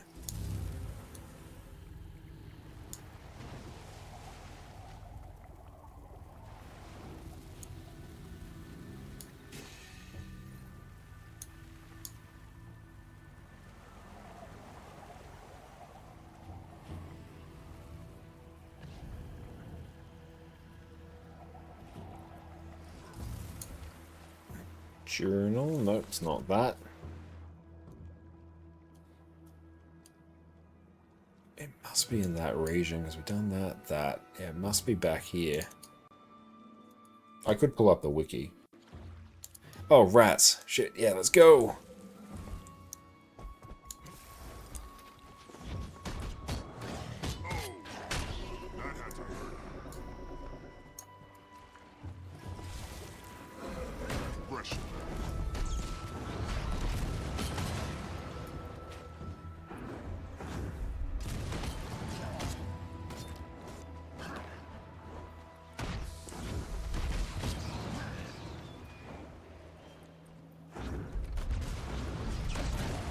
See how often this event pops up.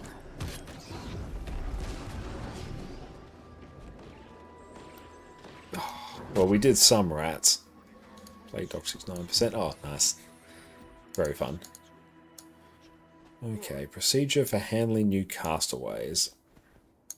Actually, we might even just check it. I got nothing against rodents, but these, they'll be the death of us. Got some kind of... So we are doing tropical tomes.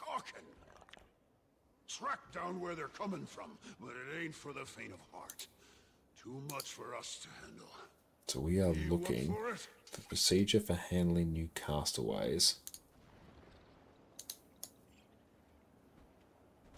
So this one...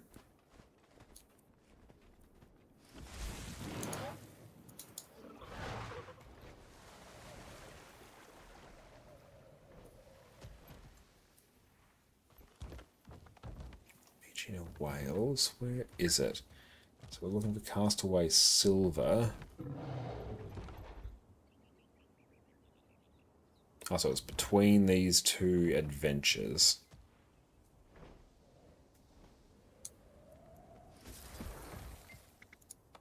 That's how there we go.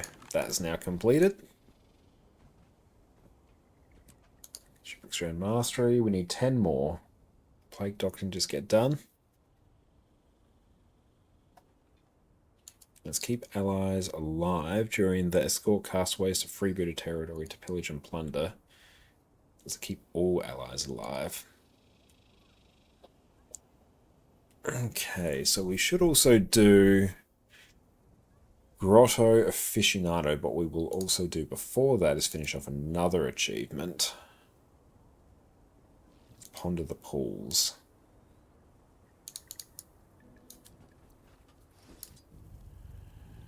Something's up with the freebooters. Getting bolder by the day. Castaway crew alive is very hard. Oh, is it? Ugh. Might have to put a command tag up and go on a healer build, I guess.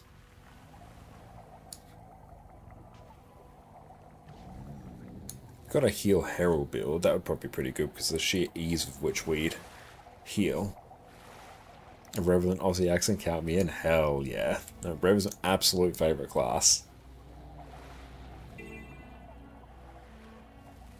Okay, let's just go find tide pools again, and we should, knock on wood, be able to finish this off. You main Rev? I do, yeah. Need to age spot the whole time, or just gets one shot by boss. Ew. How come so late at, I'm so pro at late night gaming? Because everyone here is giving us life. Adamiski, thank you so much for the sub, mate. I appreciate you.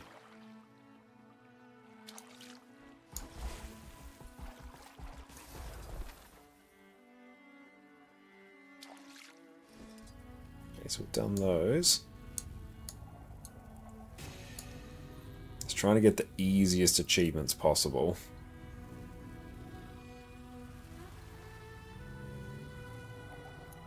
Nope, nothing there.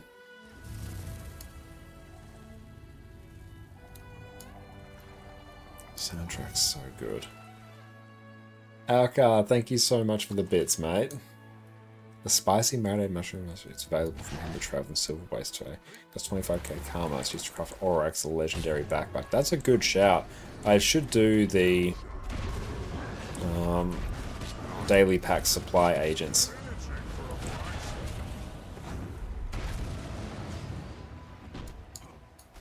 Yeah, I'll try and remember to go through and do them at some point.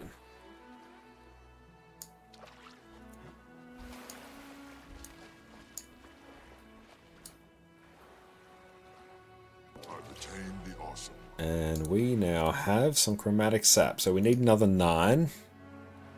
Plague Doctor will get done at some point. Grotto will done.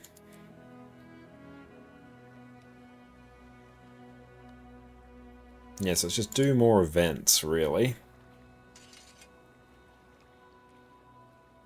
Let's have one of every food and then bar bouncer in a pinch. Complete all the crab-related events.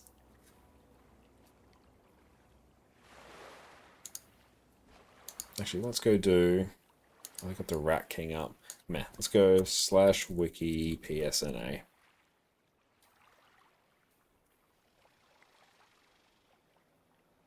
Okay.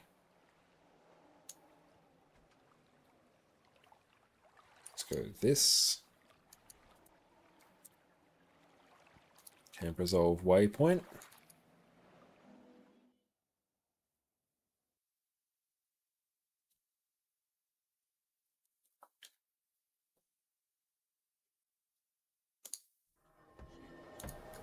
So Mahem, where do they live? They're over here. Oh, there's a Mystic Forge there. I didn't know there was a Mystic Forge in the Silver Waste. Yeah, spicy marinated mushroom. Let's pick that up.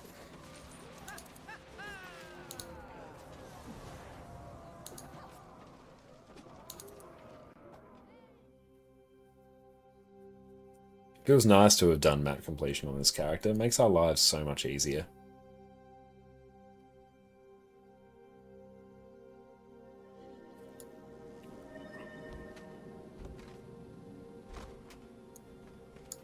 Merchant? No, what Nope. cannot be known.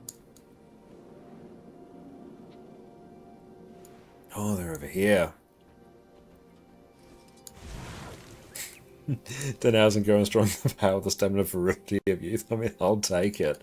It's a very high compliment there. I appreciate you.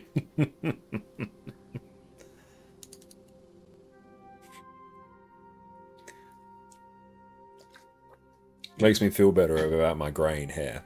Although, fortunately for me, it's just focused on my temples at the moment, so we can rock a good silver fox look. And then we got a few in our beard coming around our chin, so I think it's working for us. For now.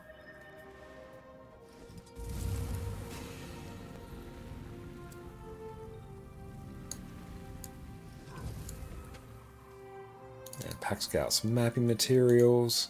Always good to get these each day if you can. It's actually one of the more efficient ways to convert karma into gold. You just save up a bunch of these scouts map materials, and when there's a map that has a good map reward, you go there and spam them all. You can keep an eye on the wiki and it'll tell you which ones are good.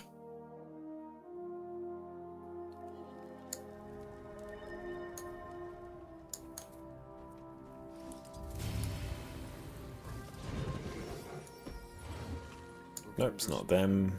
Yeah, they're going to be in the last place I look. Down here, yeah. It's been a while since I've done them.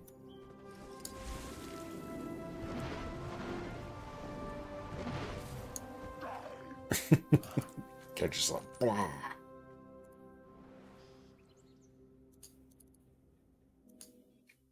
I love the Timberline Falls artwork. That character model there with the spear is super cool.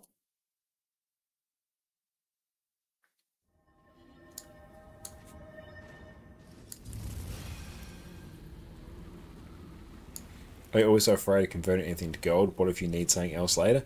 I mean, in that case, you just farm it up again. I think generally, the only things I'd be a bit hesitant about converting to gold is take a look at the currencies. If it's just a material, you can just farm the material up again or just get gold to buy the material back. You're you're not actually losing that much gold in the scheme of things if you sell basically all your materials to get gold to buy the thing that you want.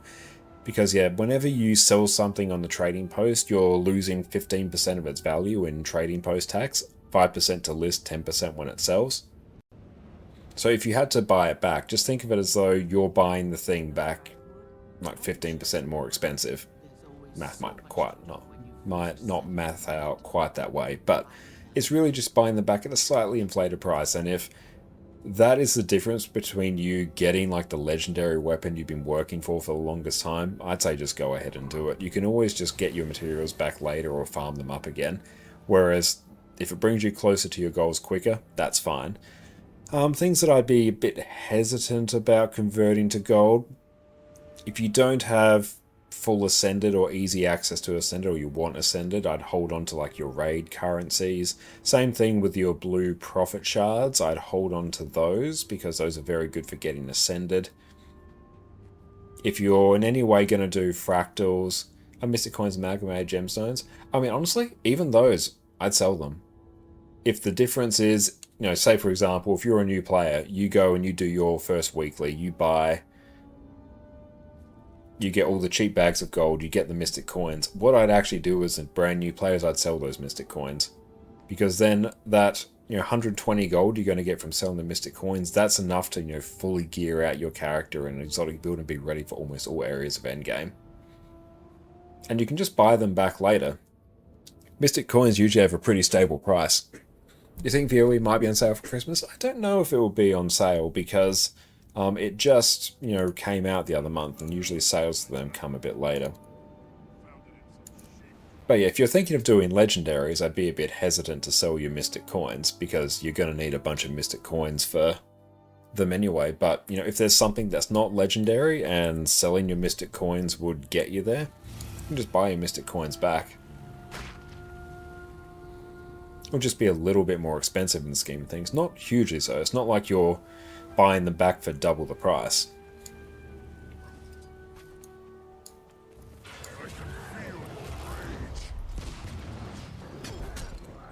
A great tip for exotic gear, the World vs. World exotics require maybe 10 gold a set with stats selectable pieces. Oh yeah, absolutely. World vs. World is insanely good for gearing new characters. 100% recommend you do that if you can. Especially for a new player, because you'll probably get badges of honor as part of some of your early achievement point chests, which will be enough to basically fully gear your character.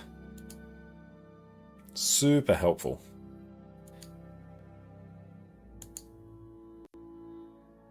Let's see if there's rats. I don't think there's rats yet.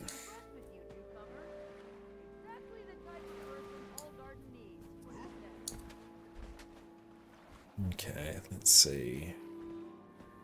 Grotto Aficionado. Is there a marker? There will be a marker for this. So let's actually check. Grotto Aficionado, what do we need? This can be shrunk down a bit. Where is it? There we go, that's better. Okay, so Grotto Aficionado. Don't need Starry Grotto, don't need Flotsam Monument, don't need Waterfall Rest, Chamber of Rising, Overgrown Channel, and the Orb Cavern. Cool, we just need the other things.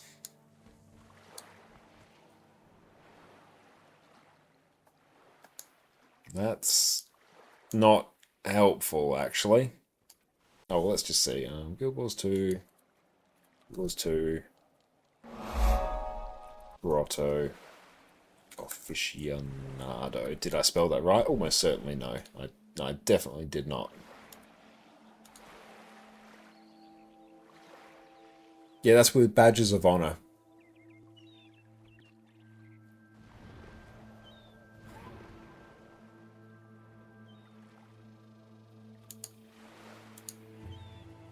Any old parking farm for each PJ, do you mean JP?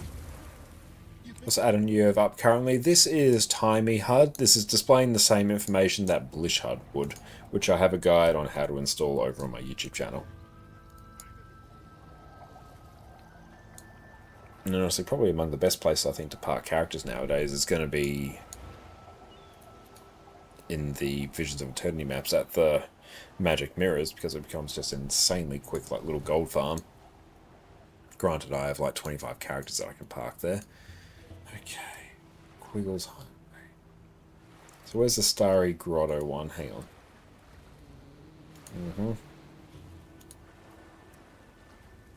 V.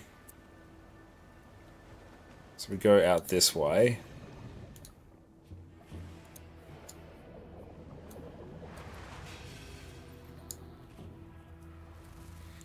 Then we've got to interact with Mr. Quiggles.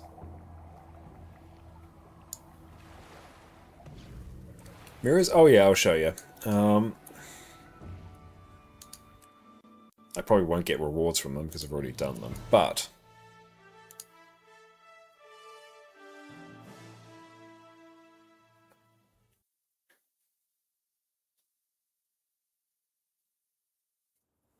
But there we go. So you've got these. Once you get some mastery points in the new expansion, you'll have these mirrors around the maps. The mirrors are in fixed locations, so you can park characters at them. You can interact with them. You get this little shoot a mini game, shoot the dark one there. And then, yeah, a chest will spawn. And then you'd interact with the chest and you'll get a bunch of unidentified gear. So basically what I've got here is mostly from me doing just one of these from just one of these like farms. I have characters parked at basically every one of them. I'm probably a little bit short on them now because I've moved characters. But yeah, it's a significant amount of gold for what's literally like a 10-second thing. I definitely recommend you level that mastery. Because yeah, it's so helpful. And yeah, that's even after the farm was nerfed. It used to be so much better.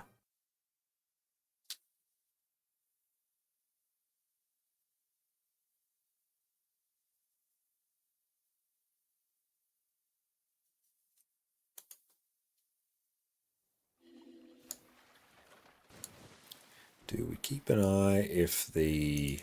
Oh, so I'm just going to keep an eye if this event's up. It's starting affecting the economy too much, I think. Yeah, it really did. It was too profitable. It was starting to tank the price of Ectos. So yeah, they nerfed it, and they were right to nerf it.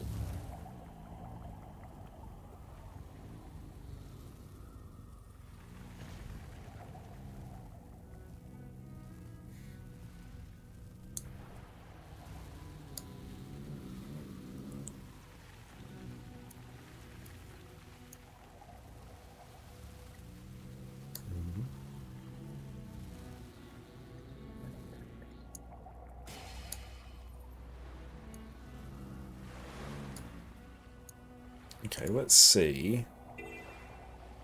This will actually show us where we need to go.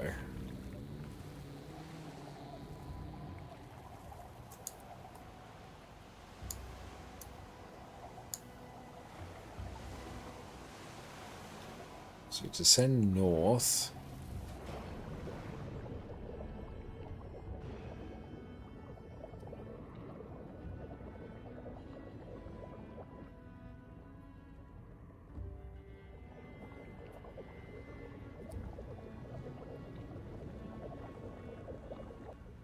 Do I have the as above, so below achievement? I think it's a hidden achievement.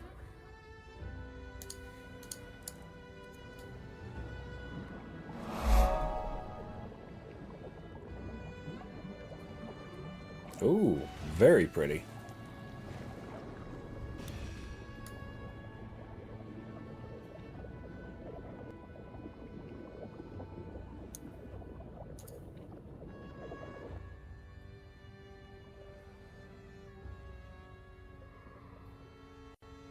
Do I have this?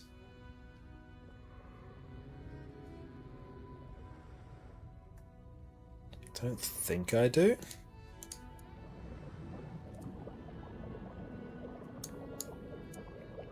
Nope, I did not.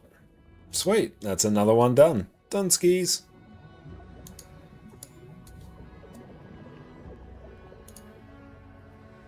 Okay, continue from Starry Grotto. Look for the northeast side pillar. Northeast is out. That way.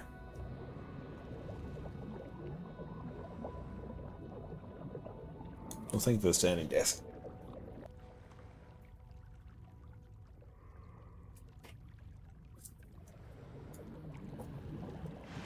Northeast side pillar. I think it's this.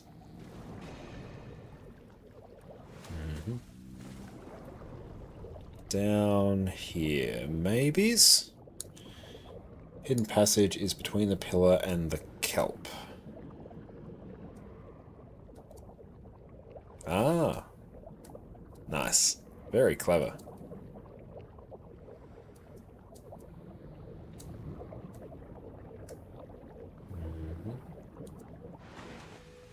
Oh, nice. And then we should find Mr. Quiggles in here.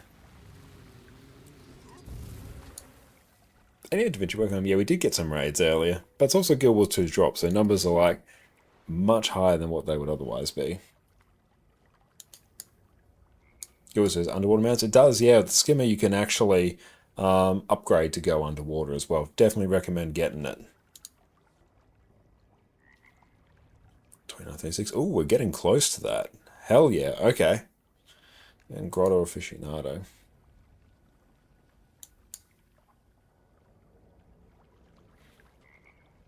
And you can just enable drops within your settings. You basically, it's just a checkbox, and whenever you're streaming a game that has drops, you'll just automatically do them.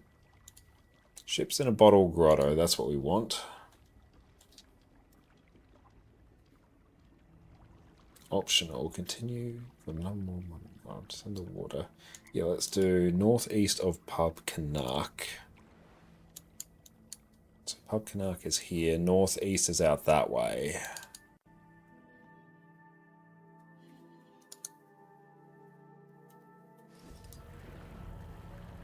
Go to create dashboard, view rewards, drops, toggle drops enabled, find active campaign of game you're playing, link your game. Yep, that's it. Oh good, it automatically does the drops enabled thing. I was wondering that because, yeah, I didn't go through and update my drops little tag, but it already did it, so that's good to know.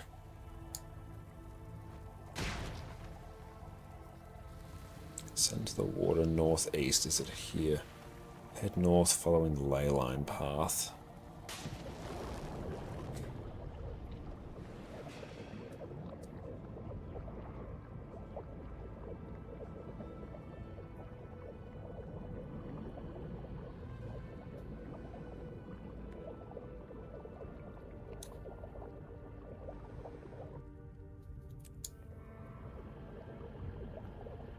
Ooh, splendid chest. Thank you for the hydrate.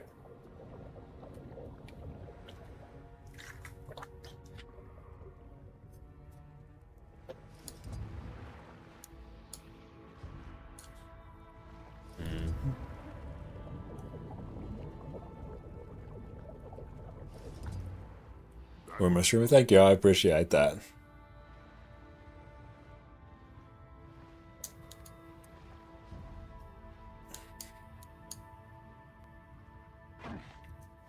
Oh, we got something here. Do I actually have underwater skills? No, I'm a Revenant. Of course I do. Usually because I always forget to put underwater skills on my builds. A number of times where I'm like, oh, actually, I got no utility skills. Okay, that is taken care of. So, Grotto Aficionado. It's Blooming Branch Grotto. Continue from number 6, Waterfall Grotto. So we've got to go to Azure Depths first. Paste that. Azure Depths. Click here.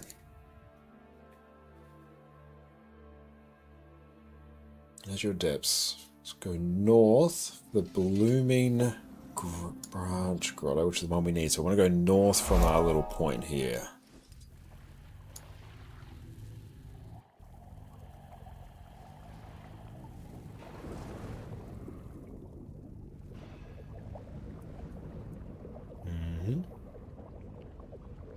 So, and do I have to go down south? I think so.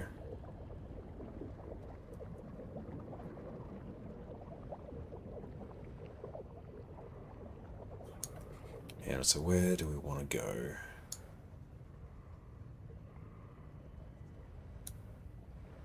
And let's change some of this pathing window toggle. So we want the Blooming Branch one. So this one should take us. We've got one out there. There's another one there. So to get here, go down here, then up that way. Okay. Starting to realize how this one works now, which is good.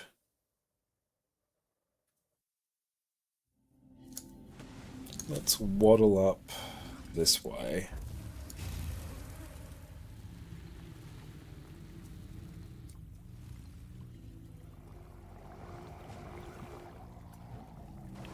Should probs do that event at some point. Okay, so I want to waddle up this way.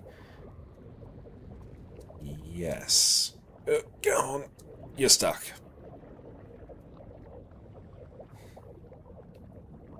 Love the underwater design of this map as well. Ooh, this way. Try not to get stuck in the ley line. Yes, there we go. Almost. I feel like we're almost there.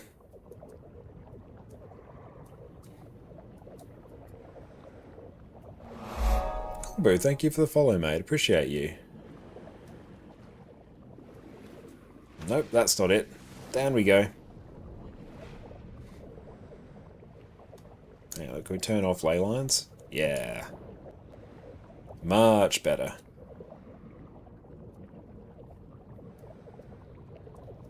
How do we get here? I send down the ley line to the northeast.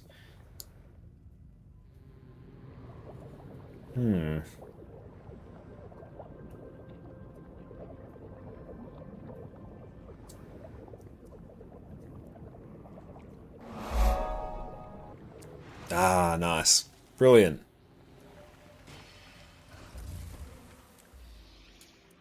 Okay.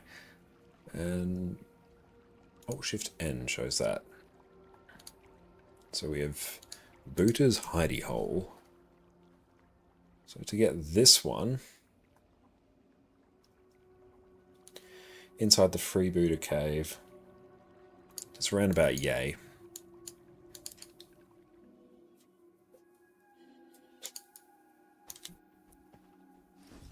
Oh, thank you for the stretch, mate.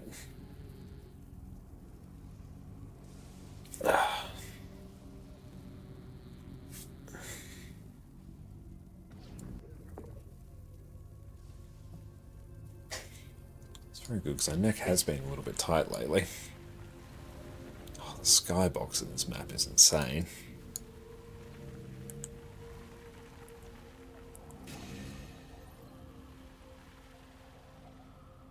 So this one we got to go into the cave, which I feel like is over here. Could be wrong. Let's find out together.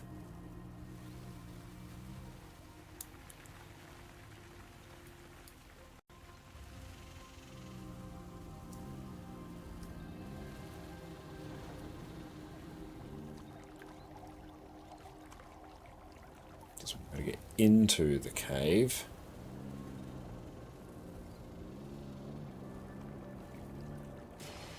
Yep, up we get. Come on.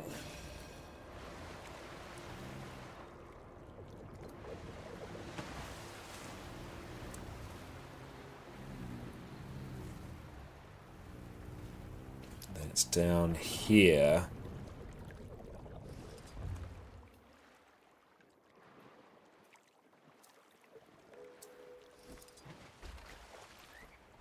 Cool, that one is now completed. Strand Mastery, 30 out of 36. Progress has been made. Attendant of the month? Not even a scratch.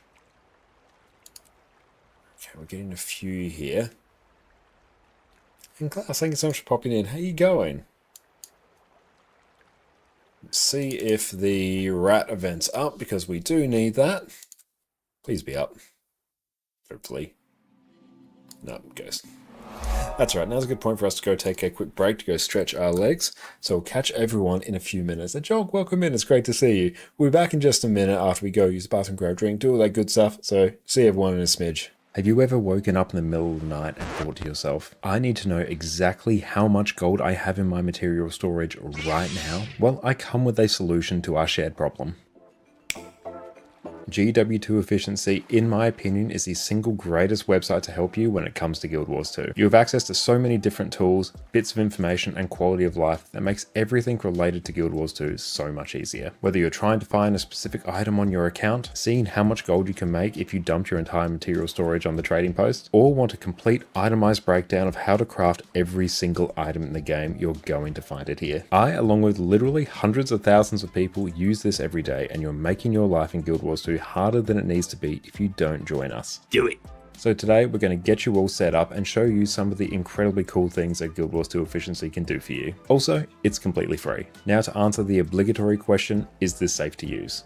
Yes. GW2 Efficiency simply reads information from your Guild Wars 2 API key that you can generate from your ArenaNet account page and lays everything out in a clean, easy to understand way. It doesn't interact with your game in any way, and the creators are even partnered with ArenaNet. So you are totally safe. Now for the setup. The first thing you need to do before you can start using GW2 Efficiency is creating an API key for your Guild Wars 2 account. Now I know this sounds daunting, but it's actually super simple to do. Your API key is simply a code you create which allows third-party websites and apps like Efficiency to read certain bits of information about your account. This doesn't allow anyone to change anything about your account, and it won't include anything private like your password, so we're all good there. The API keys section on Efficiency will walk you through how to create your API key, but let's work through it together. Click the link to go to the Guild Wars 2 API key management page. You can also find this by logging into your ArenaNet account and going to the Applications tab. Click here to create a new API key. Name it whatever you want. I'm going to name this one GW2 Efficiency because I'm filled to the brim with creativity. Check all the boxes to give your key all the permissions. This will make it so you can get the most value out of Efficiency. Create your key, copy your key, then paste your key back into Efficiency. Save it, and then we're done. Also, if you're an alt account goblin like me, you can add API keys for each account and swap between them with the drop down in the top right. Now we can get to the fun stuff. The account section is where you'll land whenever you check out Efficiency, and it's basically where you can find out almost anything about your account. There's so much information here at your fingertips, so I won't be able to cover it all today, but I'll go through what I think are the most important things for you to know and the stuff that I use it for all the time. Now the Overview tab will show you your account value, which might just shock you. Even if you feel like you're not earning that much gold, your account value will still be increasing faster than you think. If you scroll down, it will basically show you where all the gold is sitting at on your account, how much you have in your bank, material storage, and even on each individual character. One god tier feature here is the ability to search for any item across your account, which is super useful for me having over 50 characters on my multiple accounts. The Characters tab will tell you everything you need to know about your characters, how old they are, number of deaths, what crafting discipline they have, and a super nice feature is this little checkbox here, which will let you see if any of your characters have a birthday gift to collect. And if you're like me and have literally dozens of characters, this is an absolute lifesaver. For the farming tracker, you can turn it on to see just how much gold you're making as you play. And if you're diving into an hours-long farming session, make sure to check this out. The Bank tab will show you every single item in your bank as well as how much everything is worth. Super useful if you have a large bank and use it as a dumping ground for all of your odds and ends. The Material Storage tab is super helpful. It will show you every single thing in your material storage as well as exactly how much you can sell it for. You can even turn on this handy heat map so you can see at a glance where your most valuable materials are. I've mentioned this before, but if you're a new player in Guild Wars 2, the material storage is basically where all your wealth in Guild Wars 2 is going to end up. Every time you click deposit all in the inventory window, this is where everything ends up. And Guild Wars 2 more often than not doesn't reward you with raw gold, it will give you crafting materials and currencies. So here it all is for your viewing pleasure. Now the Wardrobe tab will show you all your unlocked skins and how much they're all worth. On a slightly terrifying note, you can also see how much gold you'd need to unlock every skin in the game. The Dyes tab is basically the same thing as the Wardrobe tab, but with, dyes. And the Legendary Armory, again, like the Wardrobe, you can see how many legendaries you have unlocked and just how many hundreds of thousands of gold you need to unlock every single legendary in the game.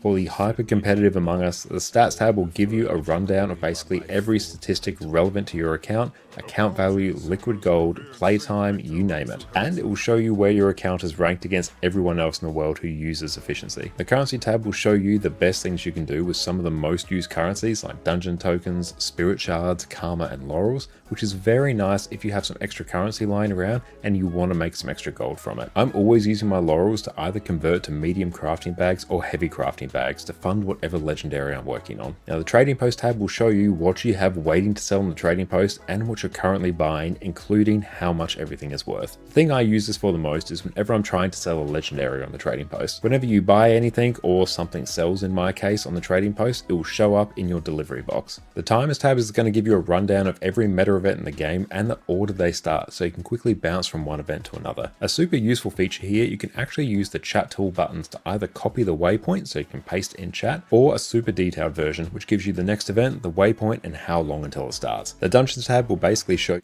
And we are back. Welcome back, everyone.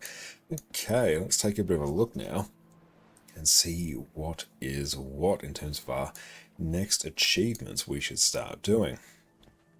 I really do want to get the Plague Doctor achievement done at some point because that would be super good. Let's see if there's any actual hidden achievements that we need to be dealing with here. Okay, so lesser known leadership strand. Are there any, how do we say which ones are hidden? No, paste your API key. Yeah, let's do that actually. That will be super helpful.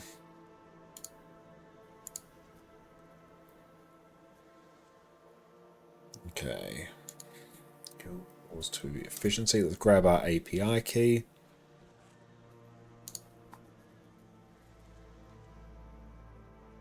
Which one is it? Let's grab that. Paste that in there. Apply. That should yeet things we already have. Okay, better. Yeah, praise our tools, the wiki and efficiency. Oh, the Guild Wars 2 wiki is just like the single greatest in-game wiki that I've ever seen. Rescue 30 skims from confinement. Complete underwater events. Ghosts need friends too, so let's do that. So only appear in the Castaway event in Hull Garden. Okay. That's super helpful though. So we'll keep an eye out for that. I feel like there's an event that will pop up sometime soon here. See, is there a... I think Rat King is done.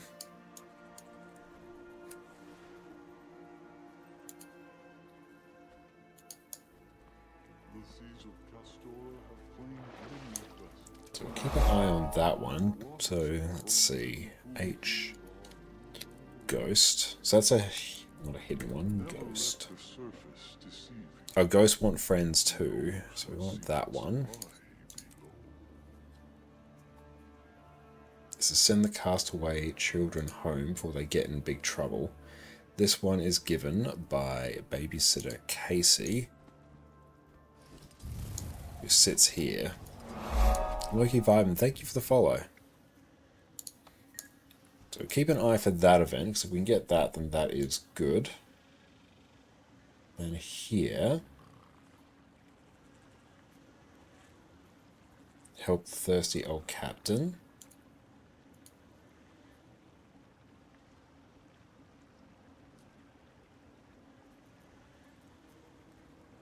Okay, cool. So this one I can do.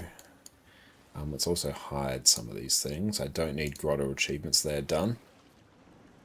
Also, we can turn on Ghost Need Friends too, so that will actually turn on the location for that. So we'll keep an eye for that. Oh, this will show all the hidden achievements as well. So help the thirsty old captain. This is at Pub Canuck. How long you stream? We'll go until we start feeling too tired to continue. Block, you've been enjoying the open world spear thief. Oh, awesome. I'm really glad to hear that. I love that build as well. It's so much fun. Okay. So we are looking for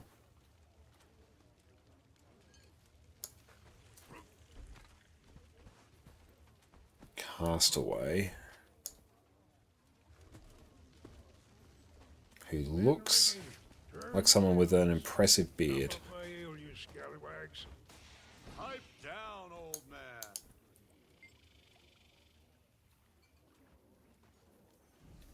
Okay. Let's go So we want this guy, a breezy ale.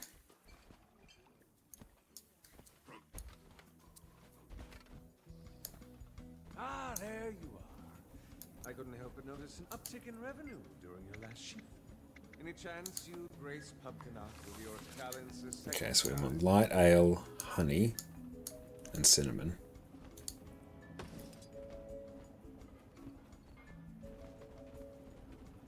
That's all for today. Pax and Dax both sing your praises, and they've worked the best. Or I'm no Gotcha. So where is the cinnamon? Oh, it's down this way.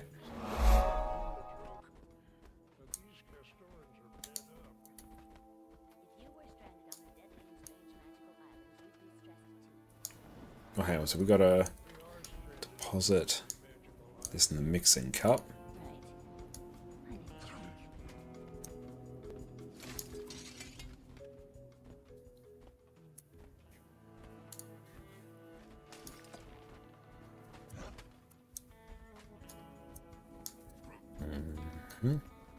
Into the mixing cup. And then for cinnamon there, we just need honey.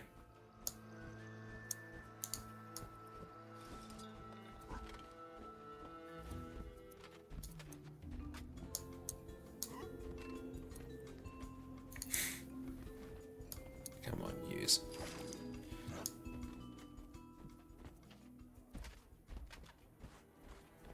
Oh, cool. Is this one right here?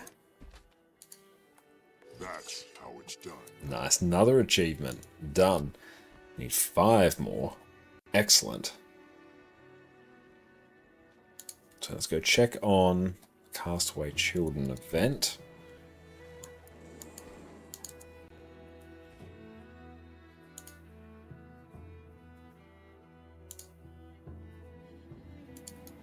Cool, so we've got the Castaway Children now.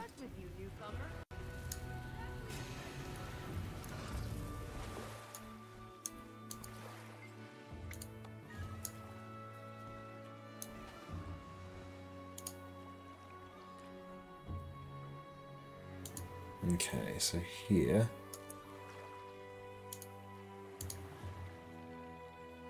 This one, might they be up the top here? Here we go, yeah. Another achievement.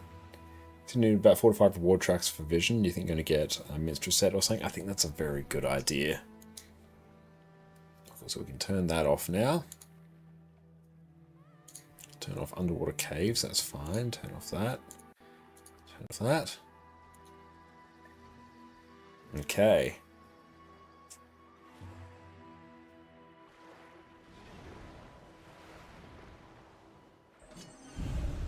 Let's get another event done. Never have too much treasure. Give us the rat event, please.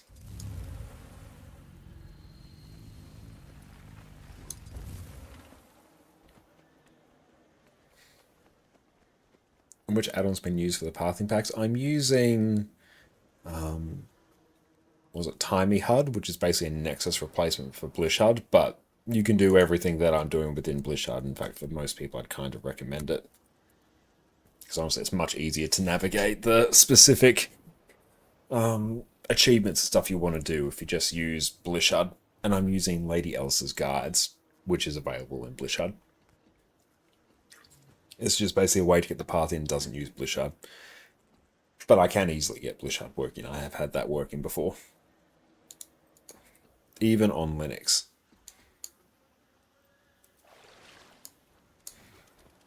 Okay.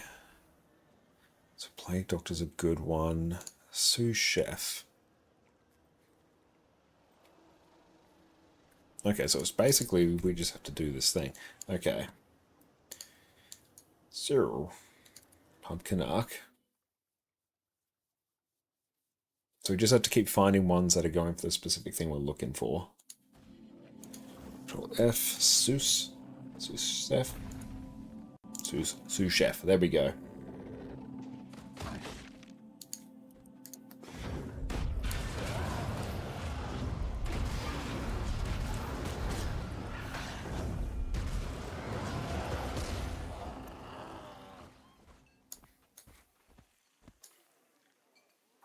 Okay. So we want hungry ones. Oh, will this do sous chef? Oh, we can do rowdy patrons.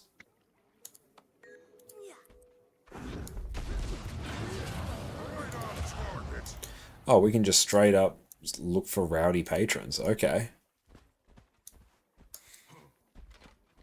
Just got to keep an eye out for them, I guess. Easy.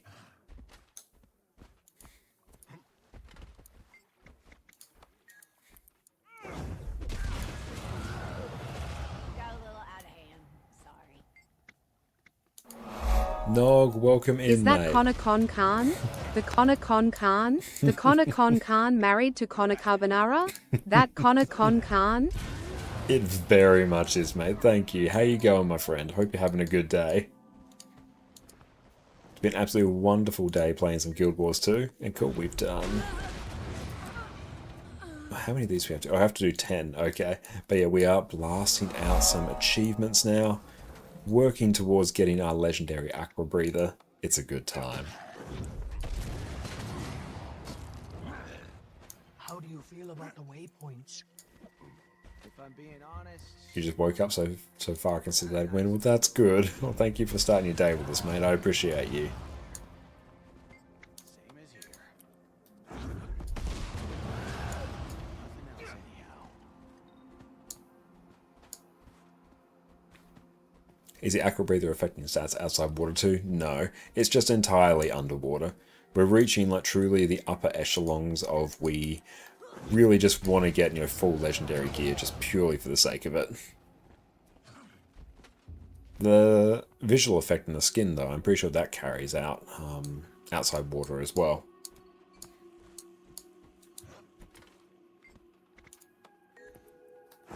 Draw bar bouncer's done. I'm just gonna do a quick looky-loo here, see if rat event's up. That's another achievement we need.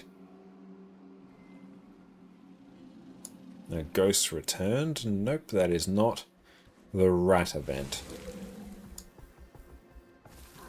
Yeah, the main use of slot most people forget about. It is, yeah, and that's entirely why we need a legendary in there.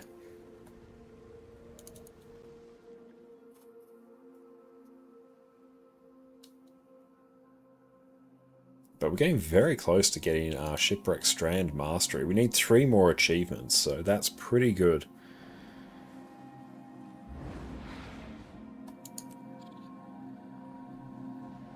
I'll keep the hunts comfortable and work on their Tans event.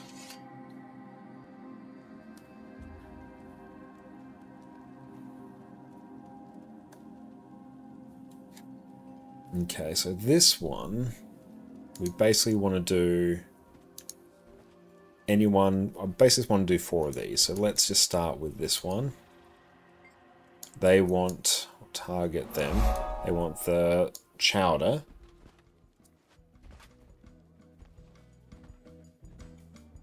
So cooking station. Chowder. So we want fish.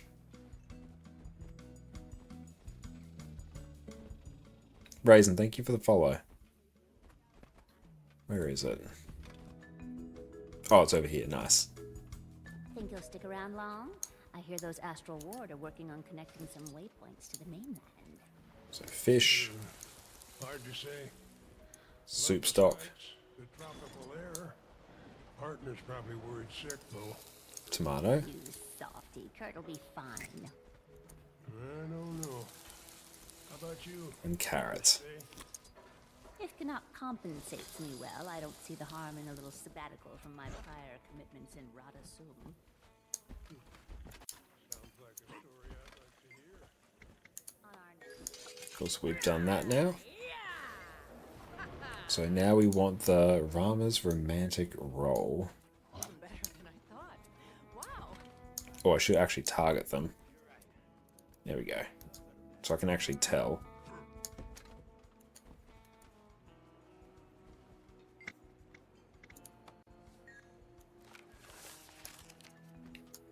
So we want fishes, rice,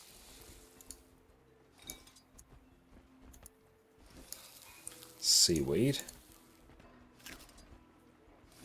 and crawfish.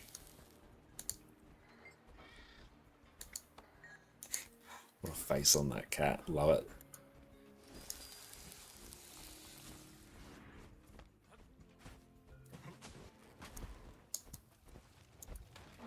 Lady Novocaine, thank you for the follow. Okay, so we've done that now. New Kaineng Ramen.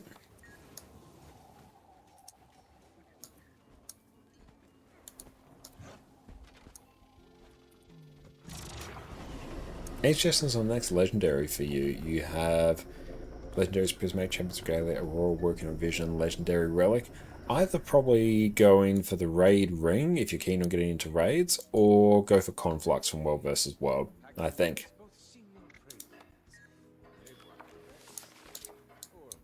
Getting like all the trinkets is insanely helpful, and also like the back piece, so back piece from whichever game mode you prefer.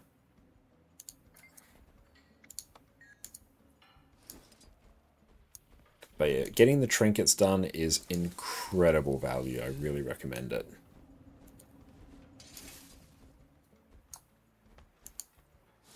And noodles.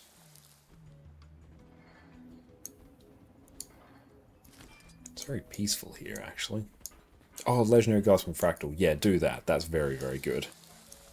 Definitely. That's just free real estate. Trinkets over full armor? Yeah, I definitely do trinkets first because you can use them on any character and any build.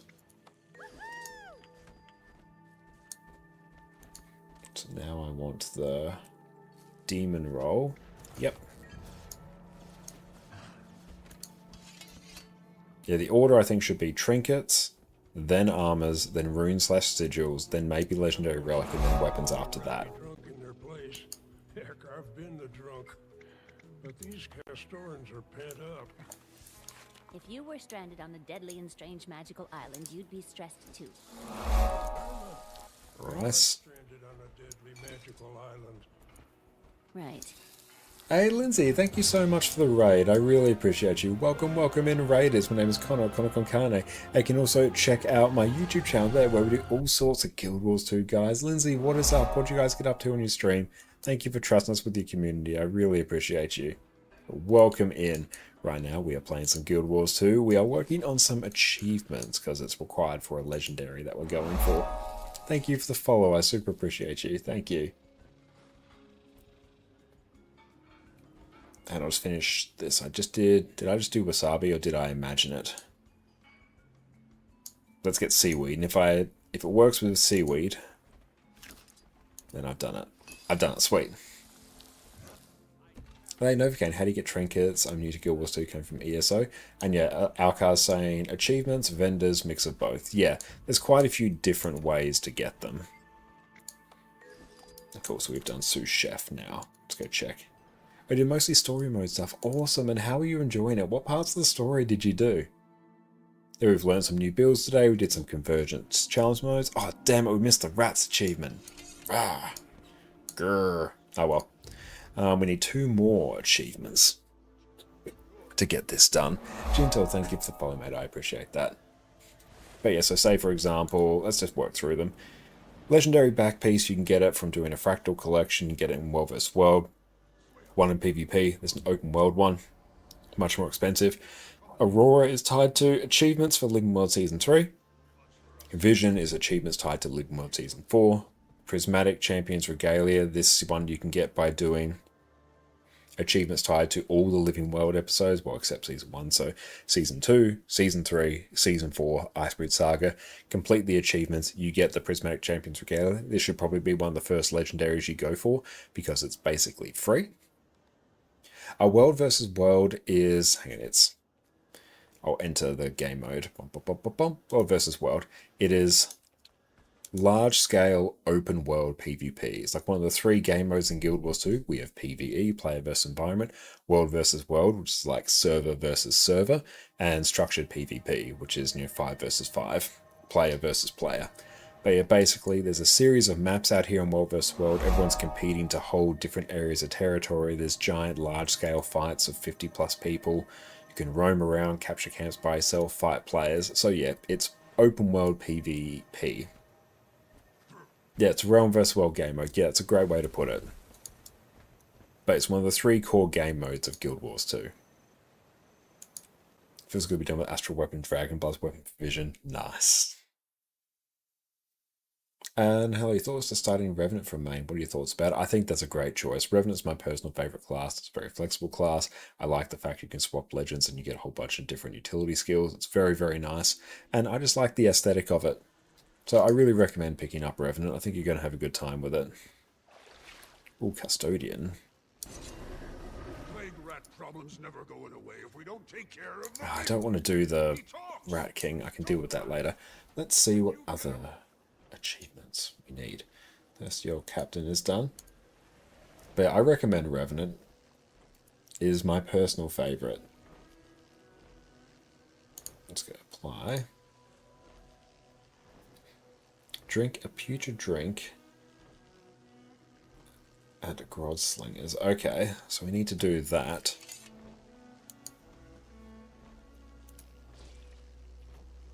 Do you have any recs for a new player? For a new player, what I'd really recommend doing, like make your character do all that. I'm just going to actually find where this thing is that I need. Grog Slingers right there. Perfect. Cool. I can waddle over here now. For a new player, I'd recommend do the personal story as it pops up for you every 10 levels, and while you're waiting to level, just go around, explore the world, do different things, complete heart quests, complete dynamic events, these little orange events that pop up. Should I do that event? No, I'm not too worried about it. Because yeah, they're going to, one, the story is going to introduce you to Guild Wars 2 in a much more controlled way. Story is very important for getting mastery points, which is one of the main sort of progression systems after level 80, which will enable you to unlock things like auto loot through the Pack Commander line and Advanced Logistics. You get gliding through Heart of Thorns. You'll get different mount masteries through Path of Fire. Mastery points are very important, and story is a huge way to get them. And quite often, like if you skip out on the story, you'll eventually reach a point where you don't have enough mastery points to unlock the mastery things you need, and you get very sad about it. So focusing on the story is very important.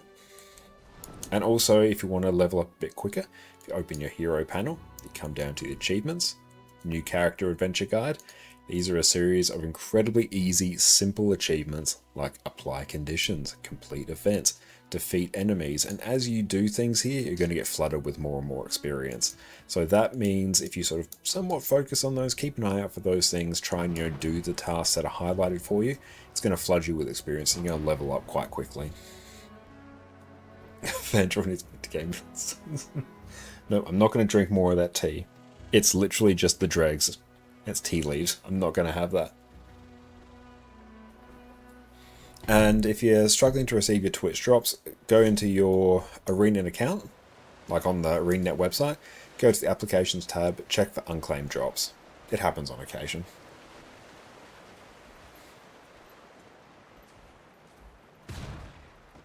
Refreshing.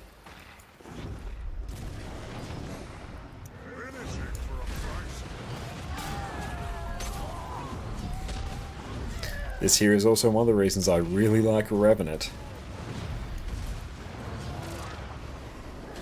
Vindicator is so much fun.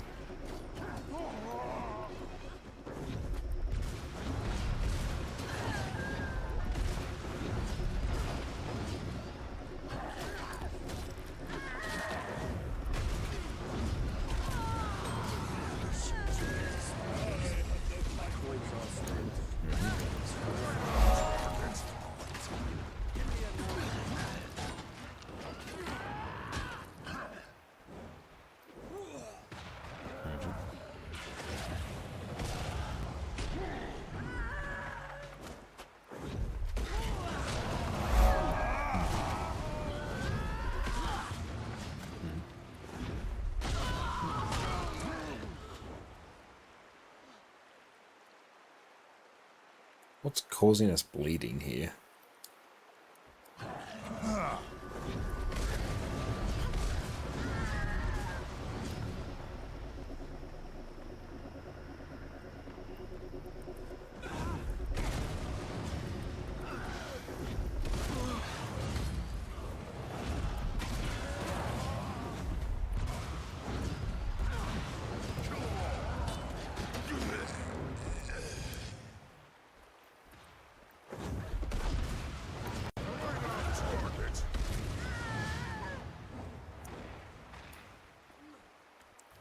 Try and get the res.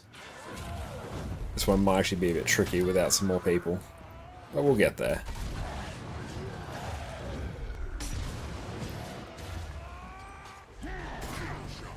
Oh yeah, /wiki. Yeah, you in the in-game chat you can type /wiki, and then anything you want to know, like you can do /wiki a particular item or a quest name, and it will open the Guild Wars 2 wiki for that item. The Guild Wars 2 wiki is like the best resource that you can possibly have as a new player.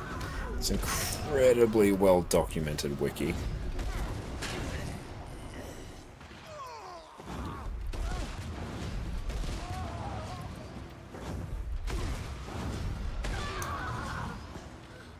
We can just get out of combat. There we go. Now we can res.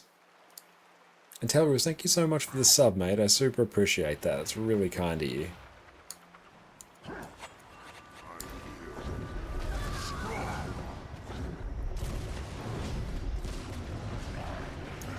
Actually, I'm just going to tag up here.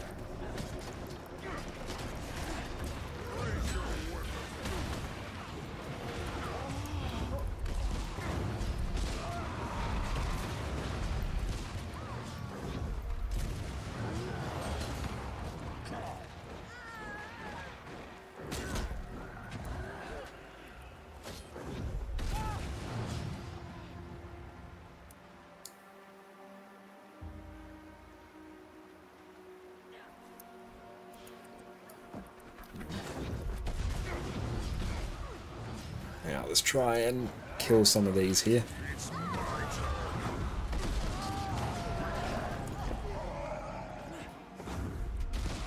Oh, this is like really hard to do.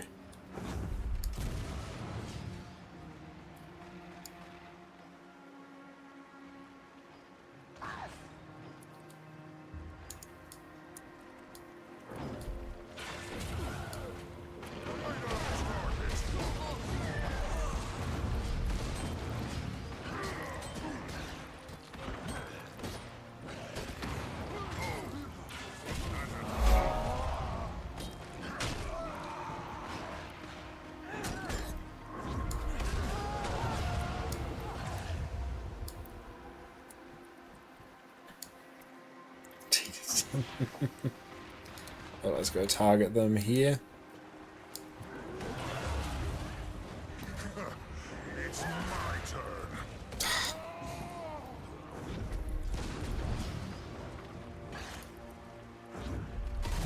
As soon as we get someone here.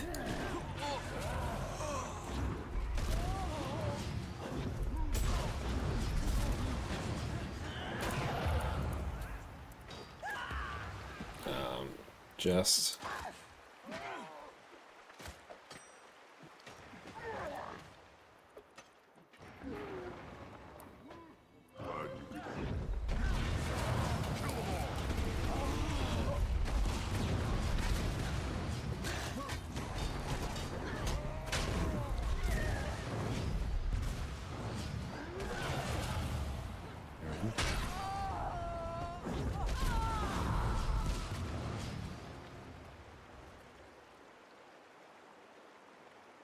Might take multiple weeks to hand out the bag. Oh, that's unfortunate.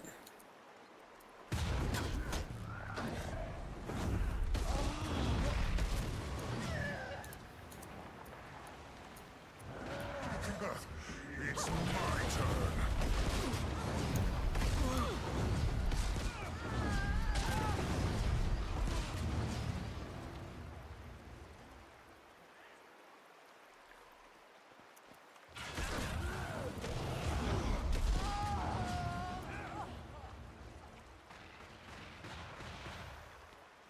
Just get the res.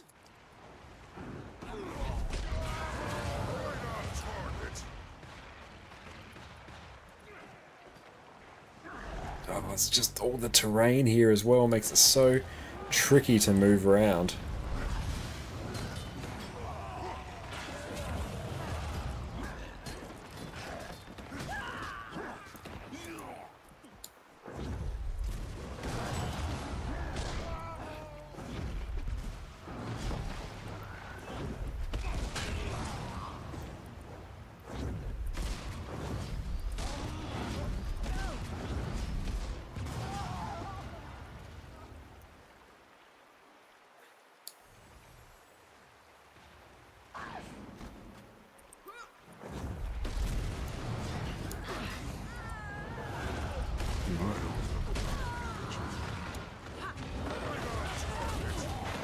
Yes, trying to protect this. Why are you doing this event? Because I want to interact, I presume, with the bar after to get an achievement, which I need to get the map mastery.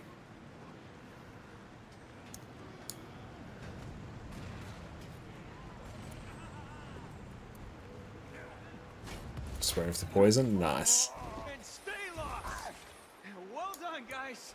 Now, Phew, that one was rough. I need to go settle my stomach.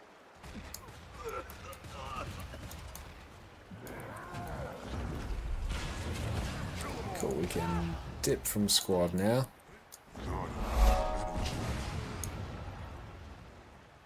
Now, let's see. Freebooter Raider. So how do we do this? Guild Wars 2, Brave Drinker. Brave Drinker hidden achievement. Let's see what Iron has to say.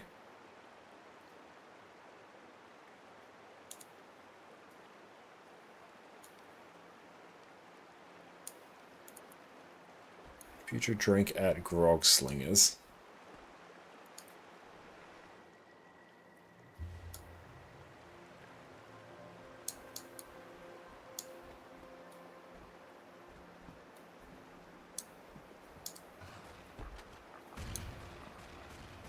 Future drink, here we go. That's how it's There it is. Shipwreck Strand Mastery now done. And we got the leggings box and the Survivor's Enchanted Compass. Sweet.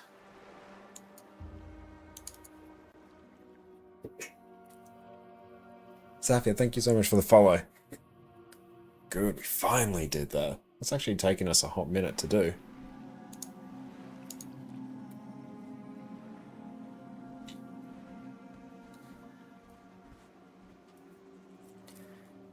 Oh, just got into Guild Wars now, so I had to pick what you want to main. So many choices. I mean, I feel your pain there.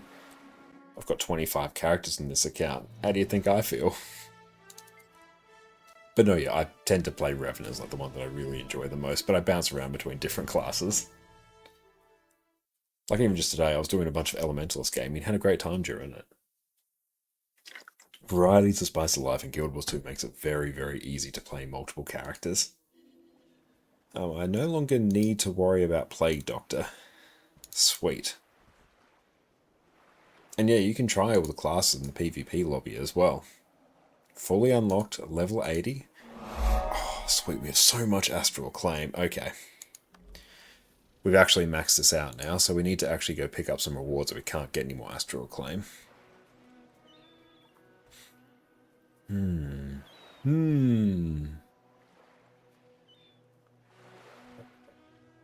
Oh, Enchanted Owl Griffin actually is pretty sweet. Weapons and armor don't matter. No, PvP has its own gearing system. I'll demonstrate that actually.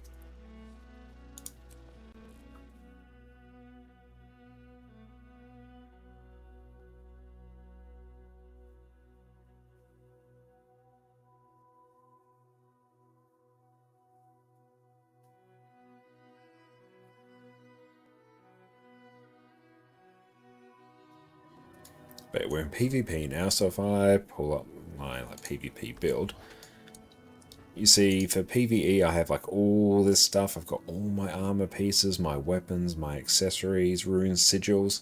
If I go on PvP, I have my amulet that I pick, which has all my stats. I just pick my relic from the list of relics. All my runes, I get them from there. Same thing with sigils and weapons, and that is just the PvP build. And if you want weapons, you can just come over to just a merchant over here, and literally just a couple silver, grab yourself a weapon and put it in. Your stats are entirely just governed by like your amulet. So yeah, your PvE gear does not matter. It's completely irrelevant.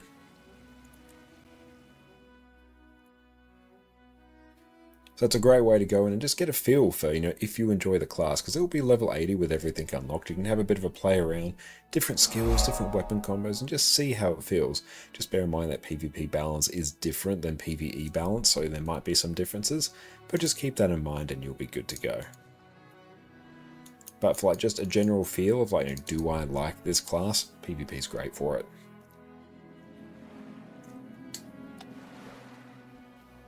Okay, so let's find Lavender.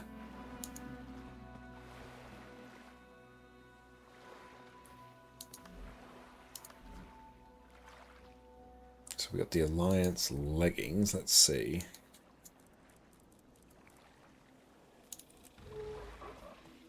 Starlight Mastery and complete the Shipwreck Strand Mastery. Let's get some heavy ones. Nice. What do we get when we unlock this? We get a mastery point. Happy days. Okay. Do we have all these skins? Don't have the gloves. I don't want to spend 150 gold on the gloves though. Can't choose between Revenant or Ranger? Make both. And play them both.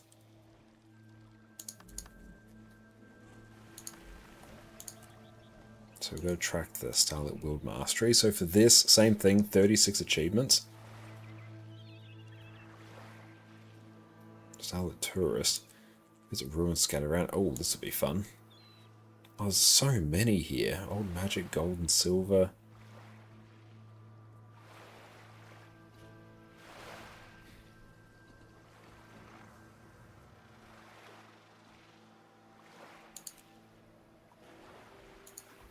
Nice. Okay, so let's go into this map.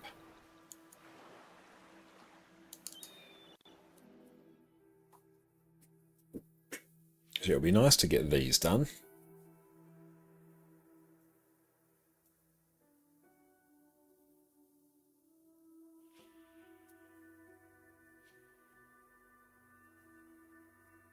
Any tips for you want to play again and start over? Like after 10 years or something. Wow, still a kid back then. Excuse your English, sometimes you're German. Honestly, your English is perfect. That is totally fine. In terms of like starting over again, I mean, you can always create a new account and, dive back in completely fresh or jump in on your existing account, whatever works best for you. Like if you got access to your existing account and if you have some characters on there, the birthday gifts you get will actually be really hype. So I actually scratch that. Use your existing account. The birthday gifts alone after that amount of time are going to be just insanely worthwhile for you. But yeah, honestly, just pick a class that you enjoy the aesthetic of. If you're into the dark, or, dark magic necromancer aesthetic, you might find in other games. Pick a necro. If you like the paladin design, go a guardian. If you like the rogue, go thief. Just kind of just pick a class that interests you, and then just go in and start working your way through the story and exploring the world. Oh, you're on your existing account, but you're lost with crafting. If you're just coming back, I wouldn't worry about 12 characters, 9 birthday gifts. Oh, good. Yeah, no, you're set. Don't worry about crafting. Crafting nowadays, like for the most part, is it's most relevant when you're dealing with things like legendary weapons. Like there are different things you can craft and different ways you can make gold with crafting, but especially if you're just coming back and getting used to the game, put crafting on the back burner. It's not going to be hugely impactful for you. Like there's so many ways where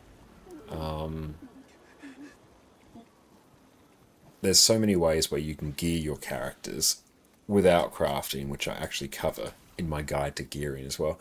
Oh, partially ascended gear, partially exotic. Great, no, that's awesome. Keep working your way towards full ascended and definitely check out the Wizard's Vault as well. Wizard's Vault basically replaces the old login reward system where you can get ascended armor chests there for 400 astral claim, and I've got so much here, I'm literally over the cap, but you get this really, really quickly. You can get weapons there. This fan channel, you guys are helpful. Thank you so much. That's really kind. And thank you to everyone in chat for helping out as well. I really appreciate it. But yeah, don't worry about crafting. Just put it on the back burner. It will make more sense down the track. You're already going to be flooded with information. Crafting isn't something you should be hugely worried about for now. Like, honestly, the main thing I use crafting for is if I need to craft something for a specific legendary, or if I just need to refine materials to literally just condense them together so they take up less space. But I could just sell them on the trading post and I wouldn't even need to touch crafting. Okay, so it's actually, I need to buy something here. Smooth Red, thank you so much for the sub. I appreciate that. That's really kind. Do I just go many golds and get like 40 gold? No, that's not it. I feel like I should go a cool mount skin or something. The Enchanted Griffin skin. There we go. Now, under mounts, now we can select the Griffin. And can I just... bump? That's for my account. Yes. And now we have a fancy Griffin. Dark Reed, Vengeful, and Jixon, thank you for the follow. And Smooth, thank you so much for the sub. I appreciate that. It's super kind of you. Thank you, my friend. I really appreciate you.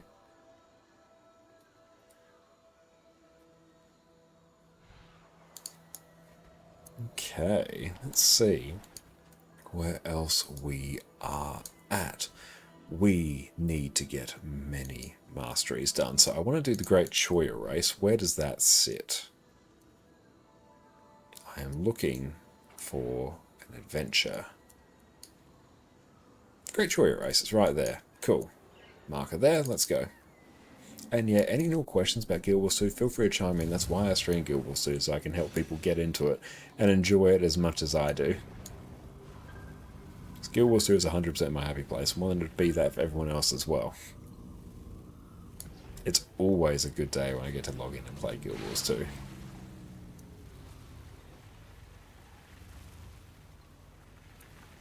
You've heard Wop armor is the best type of armor for gameplay. Is that true? I assume you mean the Celestial armor, because Wop is like the prefix of it. Celestial armor, I've got some on this set, is the set with all stats.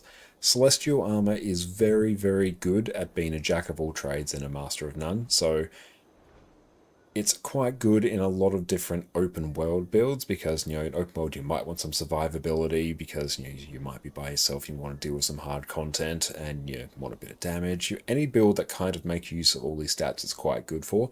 You'll find once you get to endgame PvE, being a jack of all trades is not ideal, especially when you get in groups. Groups are much more specialized. You'll have DPS players who do DPS. You'll have healers who will heal.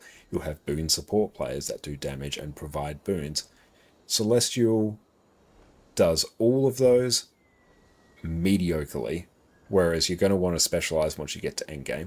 So it's very helpful to have a Celestial set, but it has a specific use. It's not the best stat set. It's the best stat set for very specific things, whereas, you know, Berserker's gear is the best gear for power DPS builds, Harriers, Minstrels, or Givers is the best gear for healer builds. Celestial is good for certain types of builds, it's not the best. It depends on what you're doing. You should get back into Guild Wars 2, you absolutely should. And excited to play this game again after all this time. You loved it when you were a kid. I mean, honestly, I think you're going to love it even more now, especially if you've been away for a really long time. Like, there's so much content to catch up on. The expansions are all fantastic.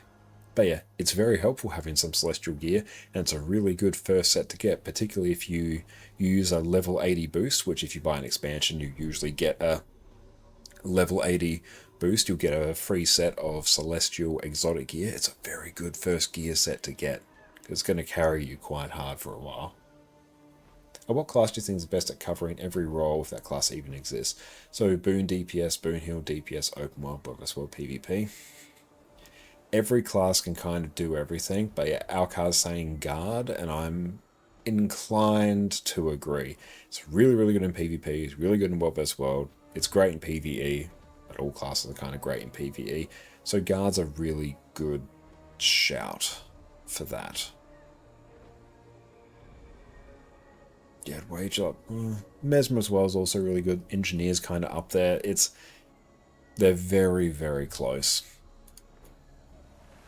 Yeah, like, the balance in Guild Wars 2 is actually really, really good. There's such a wide variety of builds that you can play. Like, if I just pull up only the PvE raid side of it, just to demonstrate, This is endgame PvE only builds that are optimized for raids.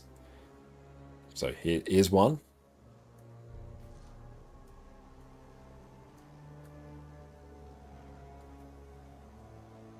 This is just raids. These are all builds that are heavily optimized, and you know, if you want to pick a build, any one of these would be a good choice for a specific role. Just to demonstrate just how many viable builds there are in Guild Wars 2, and then there are, you know, variants of these builds as well on top of it. There are so many builds in Guild Wars 2, it's absolutely wild. Thank you for the stretch. And I always find that about Guild Wars 2. Whenever people come to it, they're always like, this is the game that I should have started earlier. A Mesmer and NG after guard, I would say, yeah, I think that's pretty fair. What's the time? Oh, hey, it's 3 AM. Nice. Okay, let's see if we can do this achievement. So I don't need to see Shipwreck Strand anymore. I do want to see Starlit World. I need to turn everything off here, though. And Choya, what is this? The Great Choya Race close.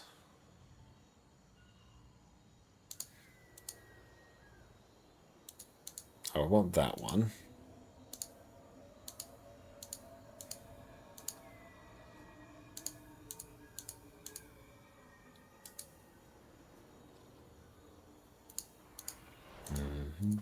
Turning off all these other random achievements I don't need. It's just a little bit fiddly here doing it on this add-on. There we go. Oh, almost. Here we go.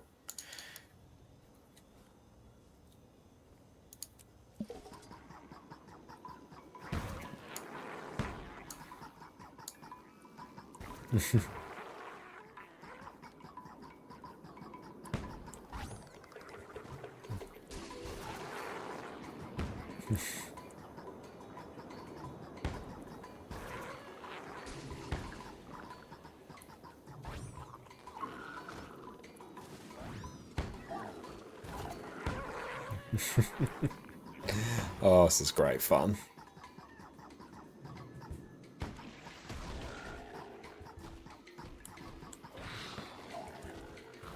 Hey, wait, Mike.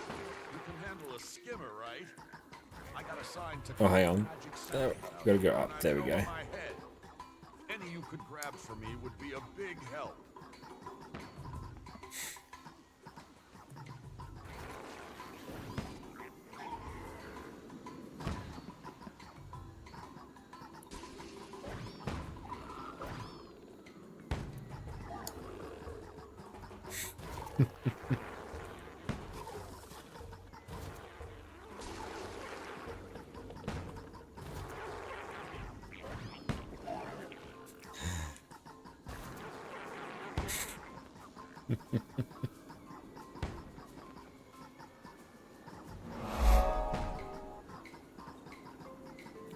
Bounce.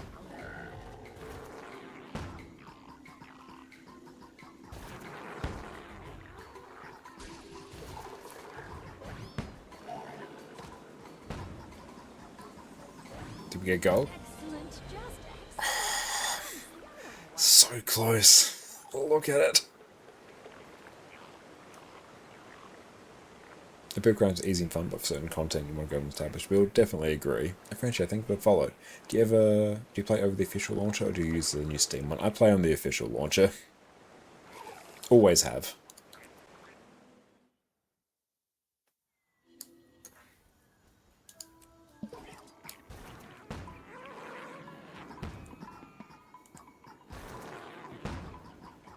Oh, thanks for the hydrate. We'll do it just after this.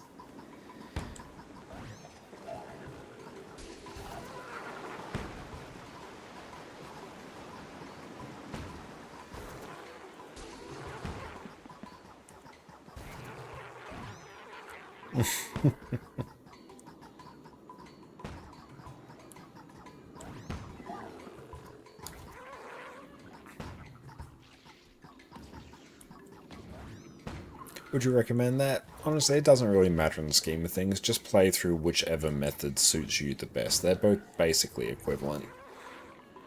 The only real difference, I think, becomes whether you can literally buy external like gem codes in store or something like that. The differences are so minor that it doesn't really matter. Or endurance recharge food. Oh, okay, I see you. I have some. Oh yeah, definitely enter the Guild Wars to Efficiency holiday calendar. Do I have... Yes.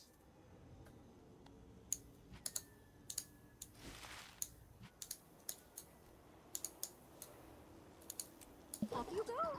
Quickly.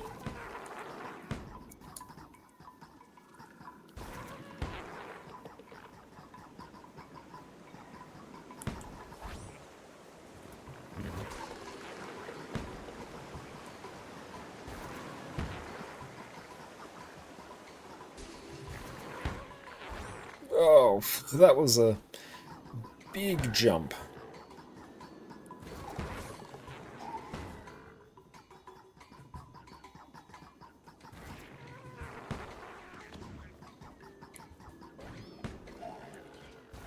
Hey, Wayfinder, you can handle a skimmer, right? I got assigned to collect magic samples out here, and I'm in over my head. Any you could grab for me would be a big help.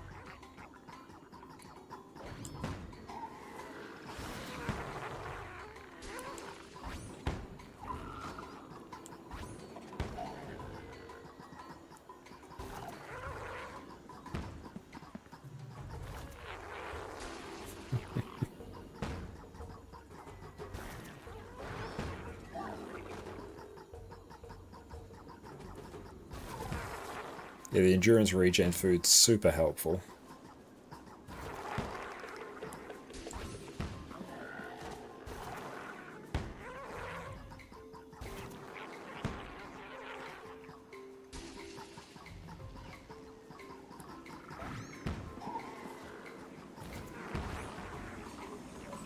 Clean.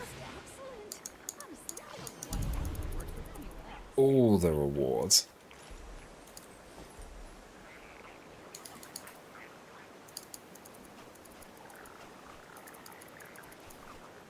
Cool, that is Dunsky's.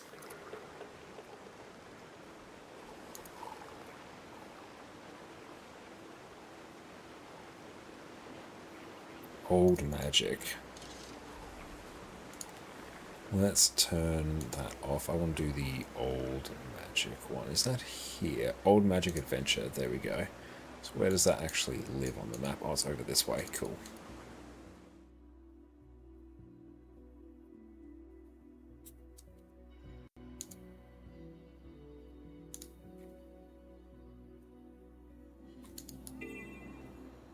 Okay, so that is Leyline Rider, which we've done. Oh, that adventure took us absolute ages. Okay, so where does the adventure start from? Down this way. Place a marker. Come on, there we go.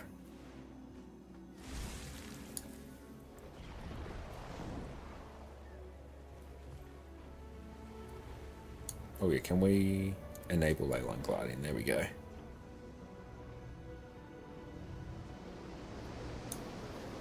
I'll swap over to Berserker and then Power Vindicator. Nice.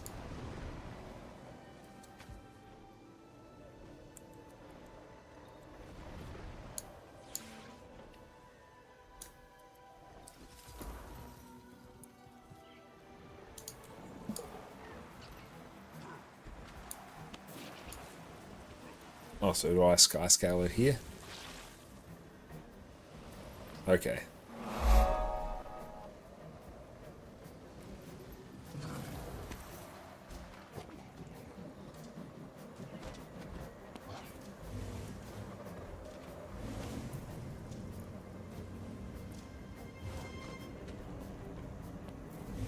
Ah.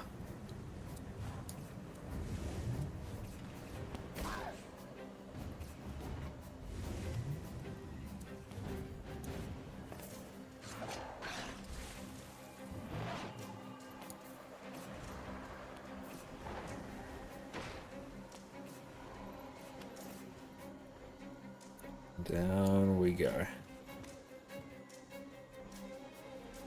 Oh, I didn't get that.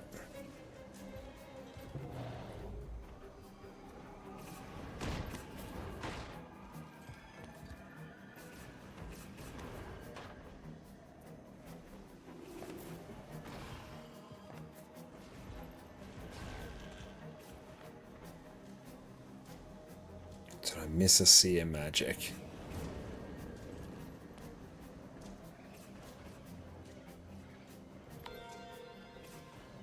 Five. Oh. Is that literally just gold?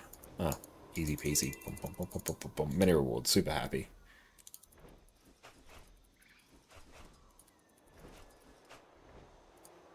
Easy.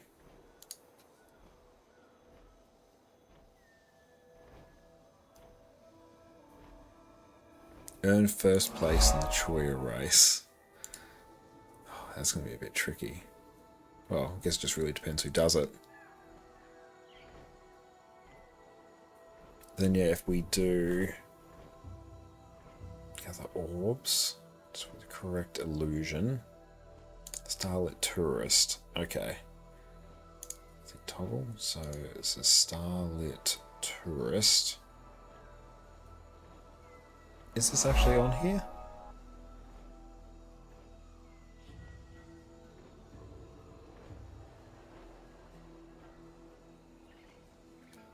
Doesn't appear, but I might even just turn on backdoor exhibit and see where that kind of goes.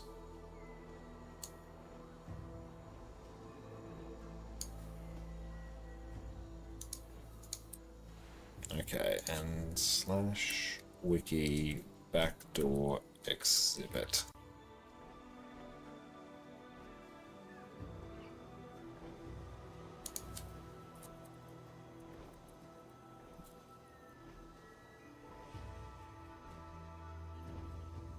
So this is a hidden achievement.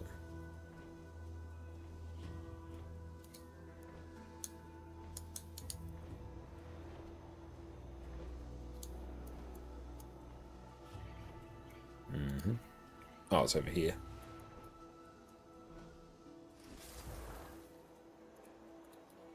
Oh, nice. What UI is that? That is Lady Ellis's achievement point guides. You can install them through Blishud. Oh, thanks for the hydrate. And I've got a guide on how to install Blishud over on my YouTube channel. Blishud. Nope, that's not it. Blishud, there we go. I've got a guide on how to install it there. But I'm using it through TimeyHUD, which is basically an alternative way of showing it through Nexus rather than Blishud.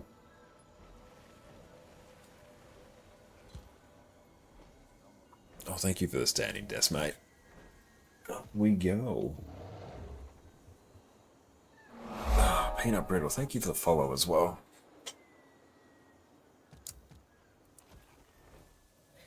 So I think here we literally just... Oh. Do I have the backdoor achievement? Oh, I do. Backdoor exploit. Sweet. That one is done.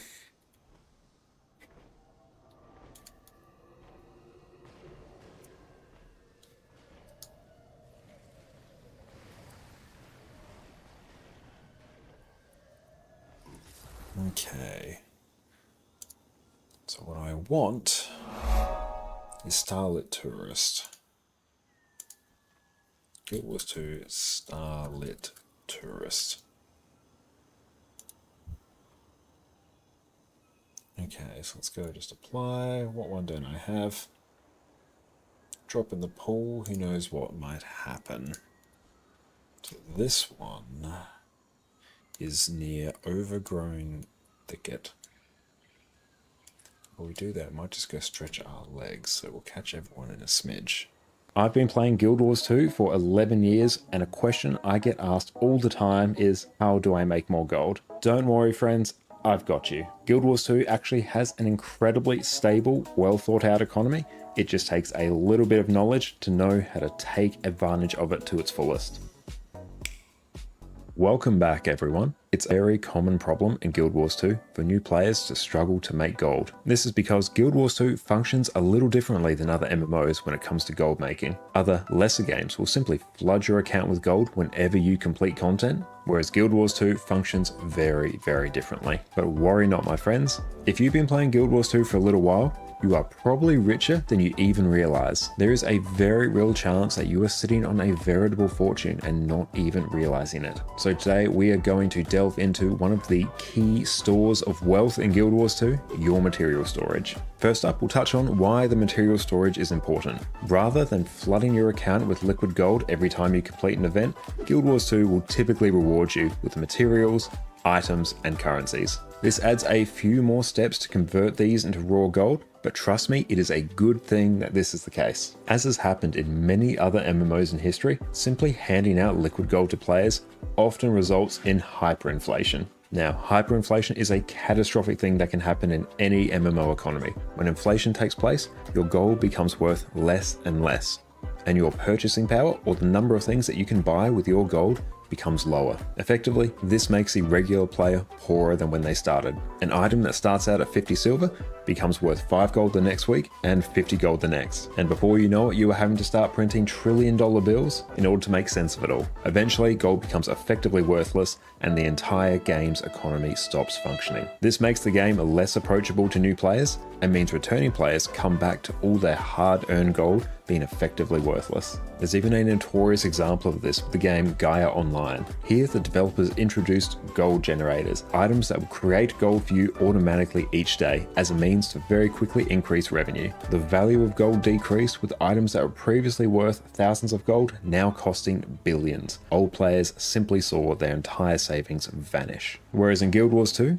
with the rewards being structured primarily around materials and currencies, we can step around this problem. By rewarding you with materials, you then have to go and list them on the trading post if you want to convert them to gold. And whenever you do this, you are going to incur a 5% listing fee whenever you list an item, and a 10% exchange fee when your item is eventually sold. This is one of the many ways that Guild Wars 2 rips gold out of the economy and counteracts the risk of hyperinflation taking place. In fact, Guild Wars 2 has one of the most stable in-game economies that I have ever seen. I've been playing Guild Wars 2 for 11 years now, and the gold that I have on my account is worth a similar amount to what it was worth shortly after the game's launch, at least compared to so many other games out there. And now to make the most gold with the items in your material storage. Now, this will sound very obvious for experienced players, but I run into this question all the time on my streams. Put it simply, sell what you don't need and keep what you do. You need to set aside the need to hoard every material you get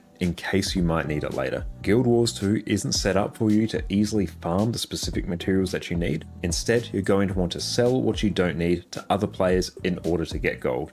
You will then use that gold to buy materials that you do need. And if you're worried about selling an item with the risk that you may need it later, I'm going to reassure you, do not worry about it. When the time comes around when you actually need that item again, there's a decent chance that you have farmed up multiple of what you need. And worst case, you can simply repeat the process and sell what you don't need and buy what you need again. Avoid the urge to hoard all of your materials. It is only going to make it take longer and longer for you to reach your goals. If you want to quickly see at a glance how much gold is in your material storage, I highly recommend linking your Guild Wars 2 account with Guild Wars 2 Efficiency. Here you can view exactly what is in your material storage at any point and see just how much they're going to sell for. Guild Wars 2 Efficiency is the single greatest website I can recommend if you're looking to increase your gold making in Guild Wars 2, so 100% recommend you do this. I've somewhat recently gone and purged my material storage to fund some extra legendaries, and here I'm still sitting on almost 900 gold worth of materials that I could liquidate right now if I needed. Now, beyond simply selling your materials directly to the trading post, there are ways where you can increase the gold you make from your material storage. Your next step is to use these materials to craft things that other players need and then sell them for a profit. There are so many different items you can craft, and the best ones change depending on what the economy is doing and what items are in demand. However, here are some of the key items that I've been doing recently,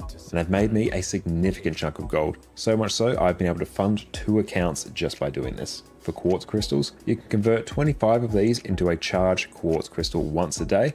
You can then use this to craft celestial weapons and armor, which sell for a very tidy sum on the trading post. You can also craft a piece of Skyscale food as well, which is a very consistent way to make some gold. I regularly use black diamonds that have dropped for me to craft Viper's weapons and armor, a very in-demand stat combination, has been for years and will be forevermore. Mithril, silk, and thick leather I use to craft ascended crafting materials, which I I then turn into other useful things. One of these being tier 10 Jadebot cores. These use up a lot of materials as well as research notes. But aside from the research note crafting, this is a very easy, consistent way to make some extra gold. I also craft jeweled damask patches, as these can also use up a lot of the Heart of Thorns currencies that you may have piling up. Personally, I've been maxed out on these materials for years, so having a sink for them is incredibly valuable. I'll often craft Cryptus motivations as well, as these are used to juice the rewards that you get from farming your rifts, which makes these rifts even more profitable and speeds up your progress towards open world legendary armor. These are just a selection of the items that I craft, and these will change over time. So always try and be on the lookout for things that you can craft in order to turn a profit.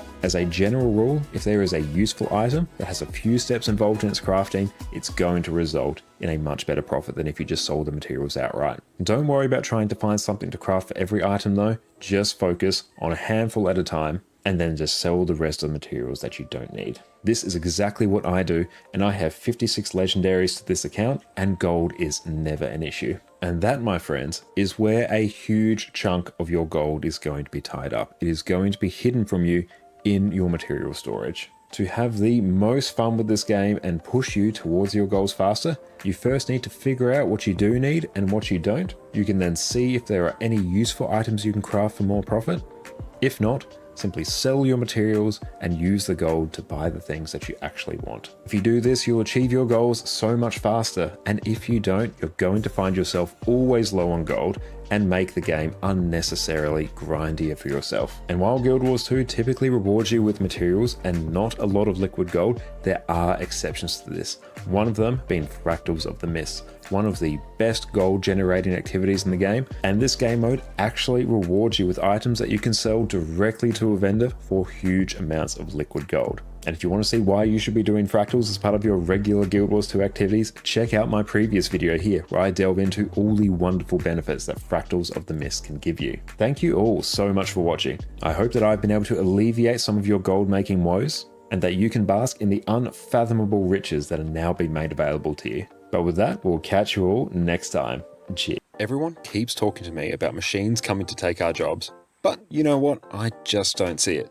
My job is so demanding, so technical, so difficult, there is no way the robot... And we are back. Welcome back, everyone. Okay, let's see where we need to go next. We are going to Overgrown Thicket right about there.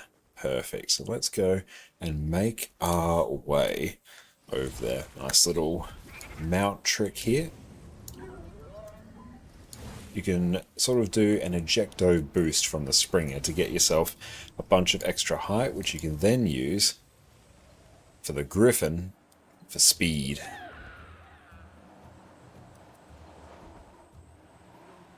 That's why the mount system in Guild Wars 2 is absolutely incredible.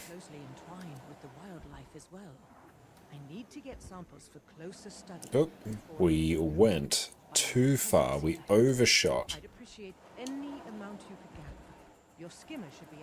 So this one,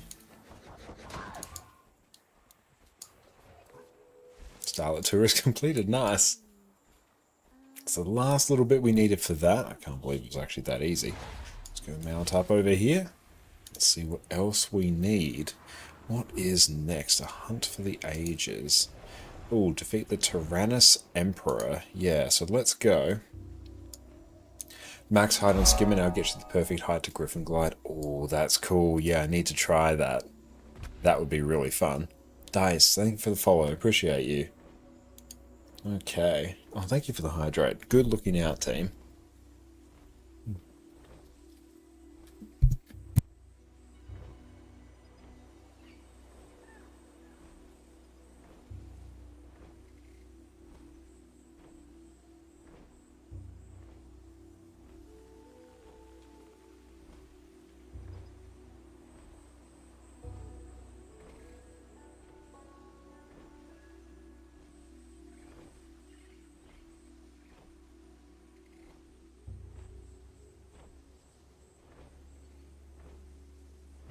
Okay, let's see. We want to do the Tyrannid Empress. It's the Starlit Willed achievement. I want the Mastery achievement. Starlit Willed Mastery. Here we go. Apply. Ancient Investigator. So I want the Tyrannus Emperor one. Hunt for the Ages.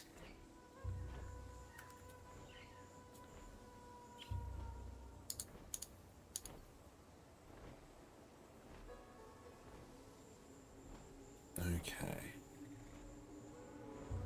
So from Hunter's Camp, we have to talk to an NPC.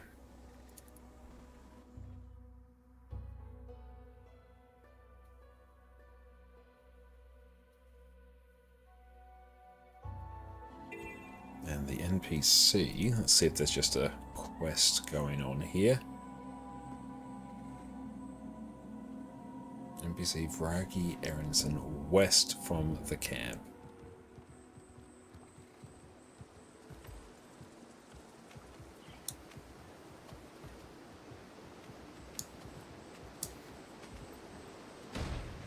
I might be over here.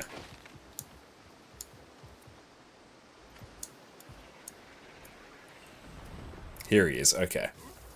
So we will rock, this will actually rock our Celestial set, and I will do Celestial Renegade. And then here, I've got Pirate Queen, Frailty and Strength. Yeah, let's do that. Oh, this is Conduit. Do I have to leave Indicator? Meh, we'll do Conduit, it's fine. You've come at the right time, friend. I'm on the trail of a great beast that's been rampaging through here. There's no greater thrill than hunting big game, and we'll be doing a service to the little creatures in the process. Okay, so let's see where we're going.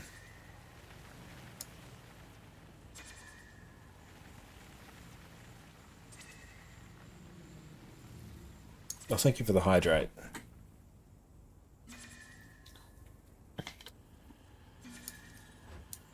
Big creature track. There, you see that? It's left us a trail.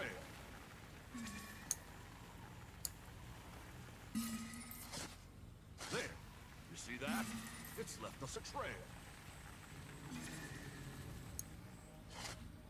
Tracks here. The hunt is on.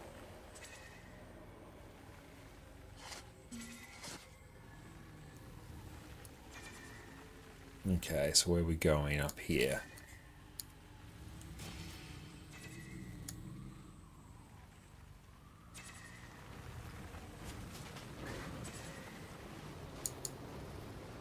Oh no, we've gone way too quick.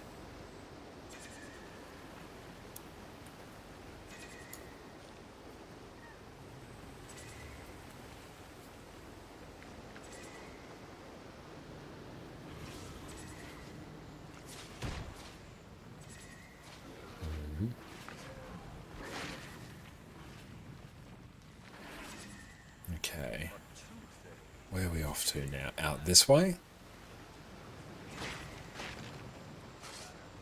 Tracks. An impressive beast from the looks of them. Hey Shane, thank you so much for the sub, man. I appreciate you. Joy, no more ads and your wonderful ad emos. I really appreciate you, mate. I've done the big tracks.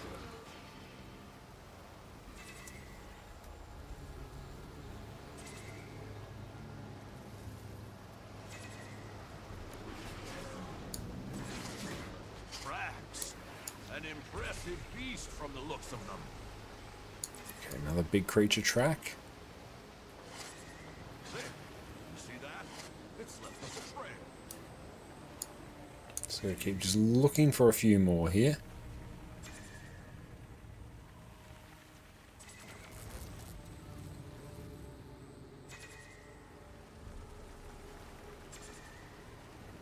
So 5 minutes.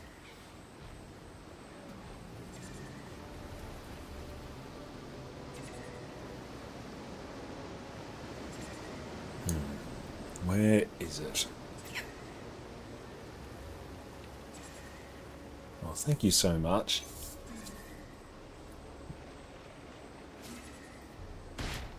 Thank you. Thank you, sweetie. Just absolutely amazing. Let's pour us a tea. Thank you. Another creature track. You see that? It's left us a trail. Almost there.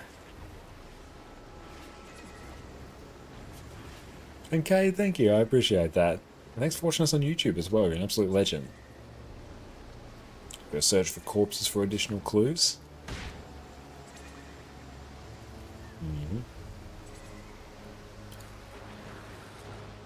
Okay, let's move on over here.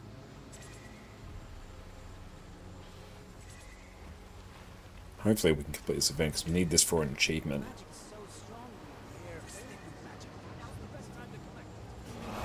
Oh, no. No. Not what we want there.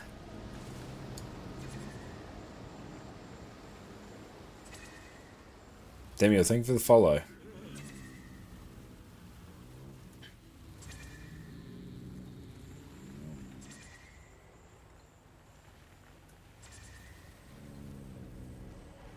And yeah, the Twitch drops definitely up the viewership for Guild Wars 2 like, as a whole. Maybe it's over this way. Yeah, I don't care if Skimmer's detected something. I need to find where this event is.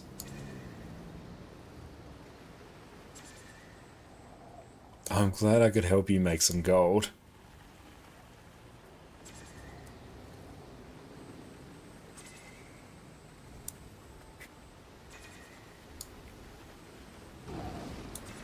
Oh, there's a clue. Nice.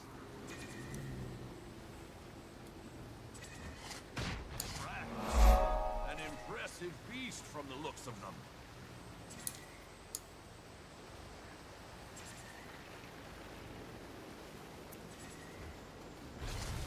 Tracks here. The hunt is all. Darkman, I appreciate the follow, mate. Tracks here. The hunt is all. Okay, we're almost there. Tracks here. The hunt is all. 3 of 3.